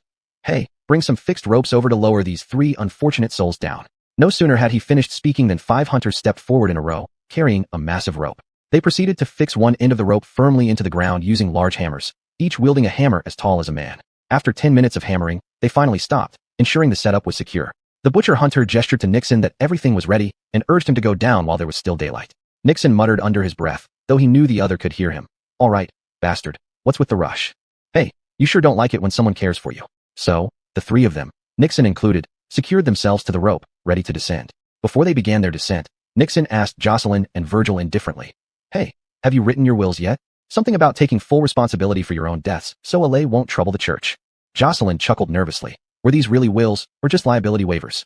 She nodded and replied, "I wrote mine before joining the church and left it on my desk at home." Virgil laughed heartily. "No, I haven't, because I don't think I'll die." After picking at his ear and hearing their replies, Nixon suddenly pushed Jocelyn down the rope without warning, ignoring her immediate cries from below. Then he said, "Good, I hope you can always feel that way. I mean it." He then gave a wave to those above, signaling he was leaving first, and slid down the rope. Virgil looked around and saw Sylvester watching from a distance near the warehouse, and a mechanical doll. A strange sense of familiarity welled up inside him. After exchanging glances for a moment, as Sylvester nodded, Virgil finally descended into the abyss. The Dalton team officially began investigating the extremely unusual situation, the highest sculpture beneath the royal city, which revered the name Deep Diver. As the mechanical doll, Amal, seeing Abelardo lock eyes with Sylvester, asked curiously, "Have you met Abelardo?" "Of course, how else would I dare say Abelardo's growth is still within plan?" Amal seemed lost in thought for a moment. It was unfortunate Abelardo couldn't recognize him now. He only sighed at this twist of fate rather than lament the long separation from his son. Sylvester confidently told him, "The church might not know about Deep Diver, and neither do I, but you must know." Amal nodded. After all, he had seen the entire truth mural, and Deep Diver was merely a small fragment of it. Even so, it was enough to make the world tremble. He glanced at the sky where R'lyeh lay dormant, rarely awakening, and whispered, "It's fine if it's just a statue worshipping it. I hope it's not the entity itself, or it will be troublesome." Sylvester pondered for a moment but then relaxed. Worrying here had no meaning. They had to wait for Abelardo and Nixon's findings from the abyss. He noticed Lottie and Ernst coming out of the dream shop, so he led them all away, seemingly wanting to avoid being seen. "I don't intend to tell them about your creation just yet. Let it be a surprise. Let them focus on hunting Emilios first." Amal, walking alongside him toward outside Cigar Street, said, "What's so surprising about it? It might be more of a shock." Sylvester lowered his hat brim, tilting his head, and spoke heavily. "That's exactly why we shouldn't disturb them now. You know, Amal, once you appear, you'll offer help. High-level beings of extraordinary are like sand, crumbling under pressure." Ernst the drunk Grey Guardian was manageable, but Miss Dreamer Lottie had made little progress over 8 years, much to his dissatisfaction. He couldn't allow Amal to continue assisting her. Lottie must achieve her own rebirth, or Sylvester would mercilessly remove her from the Eden plan. He smiled. "Whether she lives or dies, advances or retreats, Miss Dreamer must prove herself to me." Amal grunted in agreement, but didn't speak further. He trusted that Lottie wouldn't be stagnant for 8 years. She must have changed, and with Ernst helping beside her. Thus, he did not object to Sylvester's hands-off plan. After all, if truly watching them die wasn't questionable, Amal hadn't become so cold-blooded yet. As for the two mentioned, after stepping out of the shop, they also headed towards the abyss. Ernst hung the eye of guardianship in an invisible form above the abyss. As soon as he saw the church members descend down the rope, he had his thoughts. He spat and said, "The guardian eye observed that Abelardo was also called in. I wonder if this is a good thing or a bad thing." Lottie opened her eyes, revealing a sharp gaze, and said indifferently, "It's fine, there's still us." Chapter 113, Demon Seeking Handbook. After what felt like an interminably long descent, the three of them finally landed on the ground, following the rope. Originally just a few dozen meters deep crater caused by bombardment, it had become bottomless after the collapse caused by internal cavities. Although it was still noon above with strong sunlight, by the time the daylight reached this depth, it appeared very dim, creating an illusion of dusk. Nixon, who landed first, immediately observed the surroundings and found not only towering sculptures, but also many demon statues commonly seen on Sharkfin Street. Strangely, they all seemed to be in a state of deep slumber. Just like those on the ground now, they never came to life. The church was at a loss to explain this phenomenon. Nixon muttered to himself, "Come on, darlings, let's see why you're playing Sleeping Beauty." With a thud, it was Jocelyn whom he had kicked down moments ago. She accidentally slipped off the rope just before landing and smacked into the abyss floor due to overestimating her agility, raising a cloud of dust. While complaining about the pain, she slowly got up and asked, "Have we reached the deepest point, Mr. Nixon?" Without answering, Nixon gestured for her to look around, indicating that this was indeed the deepest point. Jocelyn quietly remarked, "More demon statues." "Okay, I knew these statues weren't good news." Nixon nodded, looking up at Dev, who was about to land. He then took out a thick book, which was different from Amal's strange book. This one looked brand new. "What's this?" Jocelyn asked curiously. Nixon let go of the book, and it floated in midair. Before opening it, he explained, "The Demon Seeking Handbook. It's an extraordinary item crafted by the church, infused with supernatural power. It will unfold and analyze all sources of supernatural power within its realm, ultimately displaying the results on its blank pages. Sounds amazing, right? I thought the same when I first learned about it. Though Nixon was a veteran within the church, he wasn't an extraordinary being. Jocelyn had yet to drink the base potion, so both looked expectantly at Dev, the only extraordinary being among the three. Upon landing, Dev dusted himself off and, understanding Nixon's intent, activated his supernatural power to open the Seeking Handbook. Instantly, visible spatial fluctuations spread out like waves, linking all extraordinary objects in the area to the handbook with chains of various colors. Even Dev himself was connected by a chain radiating daylight. The surrounding demon statues were similarly linked, as if a slave trader were using one chain to lead a group of slaves. Seeing the progress going smoothly, Nixon exhaled deeply, saying, "Now we just need to wait for the results to appear. We can take a short break." "How long will it take?" Dev, linked to the Demon Seeking Handbook, asked softly. At his current stage 2 level, the energy drain meant he couldn't sustain it for long. Want the truth? I don't know. It depends on the complexity of the source of his supernatural power. The more powerful or ancient and complex the origin, the more time it needs. Nixon mentioned an example casually. The church tried to analyze the sun god this way, but even now, that handbook remains blank. On the side, Jocelyn had a question. Why analyze the sun god? If it were a purely malevolent mutation, it would make sense, but why does the church target Dalton? Nixon replied matter-of-factly. If you understood human history, you'd know it would be strange if the church didn't try. Dev sat on the ground to rest and joined the conversation, asking, "You're teasing us, Mr. Nixon. Just tell us, do we look like people who know human history?" Nixon chuckled briefly before calming down. Once, the sun god was just an ordinary primitive human, but upon touching an unknown origin, he became the sun god. Got it. Like magic. Of course, the church has been trying hard to figure out how. This is a human trait. When a race enters the golden age, someone will start pondering why they've reached this era and why greatness arises. One person starts it, and countless others follow. At this moment, Jocelyn seemed to have opened her floodgates and continued questioning. What about the moon goddess Riley? Nixon scratched his neck in pain, then said, "She's an even greater enigma. We at least know where the sun god came from, but the moon goddess seems to have always existed and yet not existed. For instance, if you were to travel back in time and ask a monkey who only knows how to crack nuts with stones, it would also know the moon goddess. But where did the moon goddess come from? I can tell you that no human knows. Everyone knew about the moon goddess, but when we acquired her was a question even Alana couldn't answer." As Nixon continued talking, Dev noticed that the Seeking Handbook was having a reaction. He promptly interrupted. "Enough superstition, Mr. Nixon. The handbook is beginning to show text." Upon hearing this, both Nixon and Jocelyn immediately leaned closer. On the Demon Seeking Handbook, crimson letters started to appear, so vivid that they almost hurt the eyes. Seeing this, Nixon inwardly panicked. He furrowed his brows uncontrollably and muttered something under his breath. Dev asked with concern, "What's wrong with you? We haven't even started reading the content yet. Is there some bad news?" Nixon replied slowly, "Because I've never seen the Demon Seeking Handbook display red ink before. This is extremely rare." Jocelyn was just about to ask what the red ink phenomenon was when Nixon began explaining on his own. The red ink phenomenon is a highly special occurrence that only happens under dangerous circumstances. The source of extraordinary power was too terrifying. It detected life within the handbook during its activation. So the source tried to kill this spying book. In other words, the red ink phenomenon indicated that the handbook was dying due to massive blood loss. And after this unfolding, the handbook would be dead. With a sympathetic tone, Nixon said, "Poor thing, it's still new. Let's see what information it has given us with its life before it closes." Dev scanned the red text in the handbook. He was perplexed because the writing wasn't in human language, consisting of some twisted symbols. If Amal were here now, he would recognize it. It was the same language as in the ancient book, not in human language. This means it's not the content the handbook intended to convey, but what it wrote down. Then what should the handbook's conveyed content be? Nixon, with a serious demeanor as if facing a formidable enemy, explained, "The handbook didn't have enough time to display the results before it was caught. That's why the red ink appeared. Furthermore, it seemed the other side knew they were using the Seeking Handbook. They hadn't gotten away with it." At this moment, Jorge's voice echoed from afar. Some things should not be seen, heard, or chanted. He stepped out of the shadows with a laugh, mockingly asking, "Didn't the church tell you about this?" TSK. If this were the hunters 100 years ago, they wouldn't have been as foolish as you. No wonder Lottie and Ernst couldn't find him, thought Dev. This guy must have entered the abyss much earlier, probably before the church discovered this place. After being alerted by Nixon, he asked Dev, "Who is he?" Dev stood straight, ready for battle, and softly answered, "A sculptor, the creator of these demon statues." Unexpectedly, Jorge gestured towards them without any intention of provoking a conflict. While Nixon was wondering what this meant, Dev disconnected from the handbook, which flew into Jorge's hand. Jorge, now holding the Demon Seeking Handbook, laughed, saying, "You certainly won't understand this profound language. Let me be a kind soul and help you. The sun god is dead, the moon goddess withered. These are the cries of despair from humans beyond the wall, and we tremble with joy, like sinners in our flesh. What is its name? As the wheel of fate spins. Sight steals vision, hearing steals hearing, whispers steal voices. Humans, do not forget yesterday's fear. Amal, the guiding voice echoing in the mist, the center of the swinging clock. Weep, tremble, then fear. Let those who receive this spirit know. We wish to see Amal coming from beyond the dome. After speaking slowly, Jorge closed the handbook, allowing it to quietly die as the red ink dried up. After listening, Dev turned and said, "Father is already confined to the Fenwick. There's no need for them to keep searching." Jorge shook his head disappointedly, as if meeting a fool. "Dev, why do you still think with your simple human brain?" He tossed the dead handbook aside, and several demon statues suddenly came to life, tearing the book apart like ravenous tigers. Jorge continued, "This name doesn't necessarily have to represent his true self. Humans are so limited, living one life in one body until old age.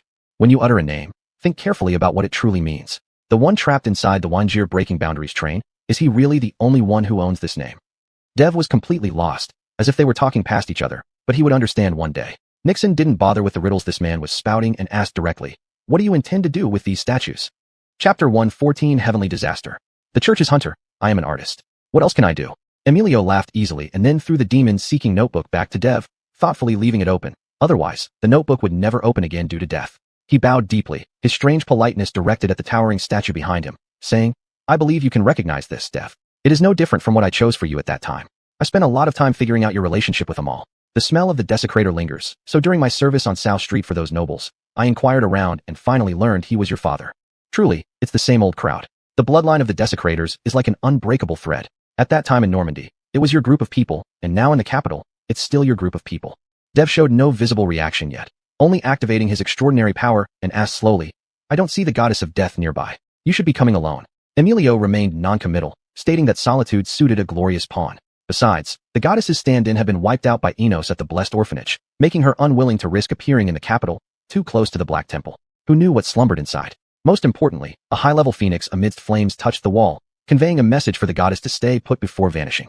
No one knew where this high-level extraordinary came from, nor did they seem like someone from the church, which made the boundary breakers cautious again. Meanwhile, Emilio countered, "What a coincidence. I didn't see Lottie or that bearded man here either. Are you not planning to come together?"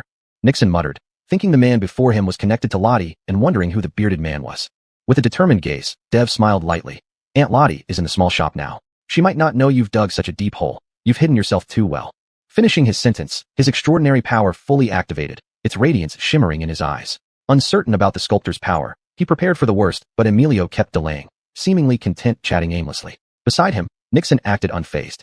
At his age, he'd seen enough ruthless humans. He cared only about Emilio's intentions with these statues. Pulling out his pistol, he calmly demanded, "Is this tallest statue also your doing? Let me inform you that your sin of contacting and creating uncontrollable mutations violates church law and will lead to your secret execution." He produced special handcuffs, casually tossing them at Emilio's feet as if already cornering him. Up until now, Dev had never seen Nixon take action, remembering him as a temperamental ordinary hunter, not even an extraordinary. Emilio bowed again, responding softly, "Pardon me, but I am innocent. Aren't you willing to accept this blessing?" Continuing, he said, "Nixon Vito, born in the southern region, was a prodigy." Nixon's expression turned cold. How did this sculptor know his past? "I advise you not to say more, you crazy artist." Ignoring him, Emilio continued, "What is a prodigy? Someone who cannot die. You understood this when, at 12, you were shot in the head by a passing church hunter while robbing a store. Perhaps blessed by misfortune, the church saw your peculiar ability and took you in under penance. Who knows about your bloodline? My preliminary suspicion is that your father was a high-level extraordinary derived from a zombie." Jocelyn, tense all along without a word, couldn't help but interject, "Mr. Nixon, you were a criminal at 12? She hadn't expected that their superior officer Nixon was once a vicious criminal, shattering a belief within her heart. Revealed by Emilio, Nixon exhaled unhappily, gritting his teeth to explain, "That was years ago. If I hadn't stolen, I'd have starved to death." The hunter who shot him back then became an old acquaintance over the years. Because of his inherited immortality, he could enter a mutant's nest with just a wooden stick, and though torn apart, killing it with a stick was only a matter of time for Nixon. Nixon threw his arms open in self-abandonment and said, "Fine, fine, even if you reveal everything, it won't stop the church from secretly executing you. Redemption is only for those who can be saved. I don't think you have much hope." Emilio shook his head with a smile. "Your so-called salvation is just shackles imposed on the soul." Finally, he moved, tilting his head skyward and extending his hands as if summoning something. Emilio closed his eyes and murmured, "For the goddess, and for Whitney." All the demon statues that had been in a state of slumber slowly awakened, not just those within the abyss, but also along South Street. Nixon spat out a wad of phlegm, thinking he finally saw what this sculptor intended to do. But then he realized the statues on the street above were awakening too, causing his expression to turn serious. Ordinary hunters dispatched by the church could not contain the large-scale awakening of demons. A massacre would start at South Street and spread throughout the capital. He finally understood that Emilio was truly mad, intending to slaughter an entire city without mercy, right under the Black Temple. Sure enough, seconds later, cries of anguish and sorrow echoed down from above. occasionally followed by the dropping of human body parts. Nixon momentarily lost his composure, saying dully, "Throughout a millennium of human history, no supreme believer has ever dared to do such a thing." At this moment, Emilio began to slowly petrify, like a cocoon transforming into another statue, though this time it was him. Before his eyes turned to stone, he did not forget to smile at Dev, saying, "Humans should not forget yesterday's terror. This is my final artwork for the goddess. Normandy is called the City of Art, and today, I will transform the capital into a nest of fear. Let Lottie find me here. I'm not going anywhere, ha." The earth of the capital began to tremble, and the pedestrians outside South Street first saw blood flowing like streams from the ground, followed by countless reanimated demon statues emerging. They were creating a feast of blood. In the abyss, Nixon and the other two found themselves trapped between two evils. If they ascended back to the surface via rope, they would meet countless hungry demons head-on, and staying meant dealing with the awakening demons around them. Nixon could only hope the butcher hunters above could slow the disaster spread. Dev made an immediate decision, entering a state of fluctuation and starting to decimate the monsters before they fully awakened. A ray of light refracted through the dim abyss like the sharpest blade, eliminating demons faster than the eye could follow. Jocelyn reacted and started helping, shooting intermittently with her fire rifle, yet many still slipped through and charged toward them. "Mr. Nixon, are we going to die here?" Nixon smiled and said, "Alabe, but I can't die anyway." Amid their struggle with the demons, a swarm of butterflies appeared out of nowhere, and a portal slowly opened. Lottie and Ernst walked out. Lottie smiled, saying, "Sorry I'm late. I didn't think Emilio would act so soon." Beside her, Ernst deployed the Guardian boundary, blocking the demons while using the Guardian Eye to check the surroundings. As he surveyed the scene, he solemnly said, "South Street is completely overrun, and 5 surrounding streets have become hell on earth. The church can only establish safety lines beyond Liang Street. This really has become a heavenly disaster." Meanwhile, Relia seems to have released more orphans in the mother nest, landing point inside the abyss. "We need to leave now. The sudden situation is hard to handle." Lottie asked, "Just orphans? We shouldn't worry about that." Ernst cautioned, "Can't you see the coordinated actions? These are all part of the Boundary Breaker's series of moves. If we stay here, he'll likely find a way to kill us."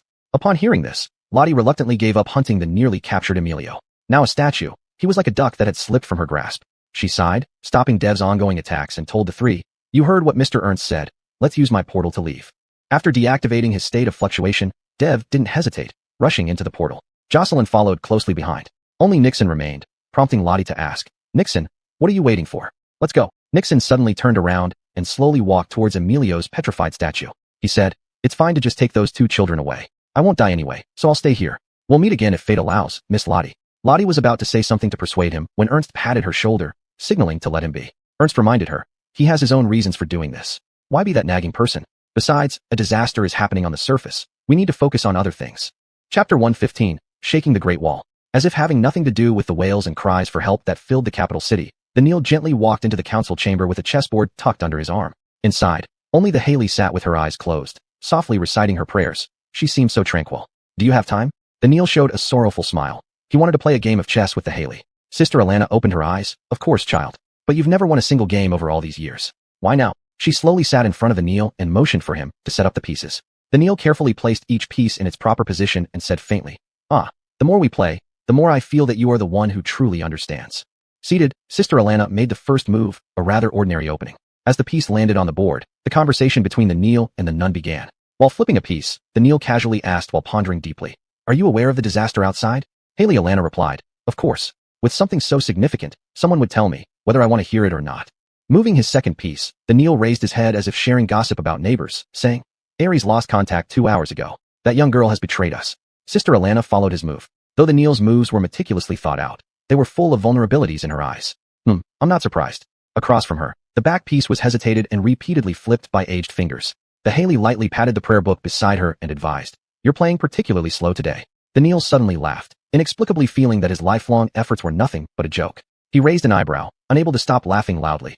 "I went to the Black Cathedral immediately after hearing about the incident. Guess what I found?" Sister Alana seemed to already know the answer, but still asked what he had discovered. "The Black Cathedral has been sealed for too long, ever since Relia descended from the sky. This calamity came too abruptly. I could only choose to forcefully open the gates of the Black Cathedral." Speaking here, the Neil laughed even louder, yet the louder he laughed, the sadder he appeared. Mutation. Filth had already spread there long ago. The Black Cathedral is dead. Ms. Alana, they have long sunk into the ugliest things in this world. When the capital needed the church most, the Neil found that the Black Cathedral had perished, and the deities within had mutated into terrifying monsters. The reason he came alone was that the others in the church had already died at the hands of the very gods they once worshipped.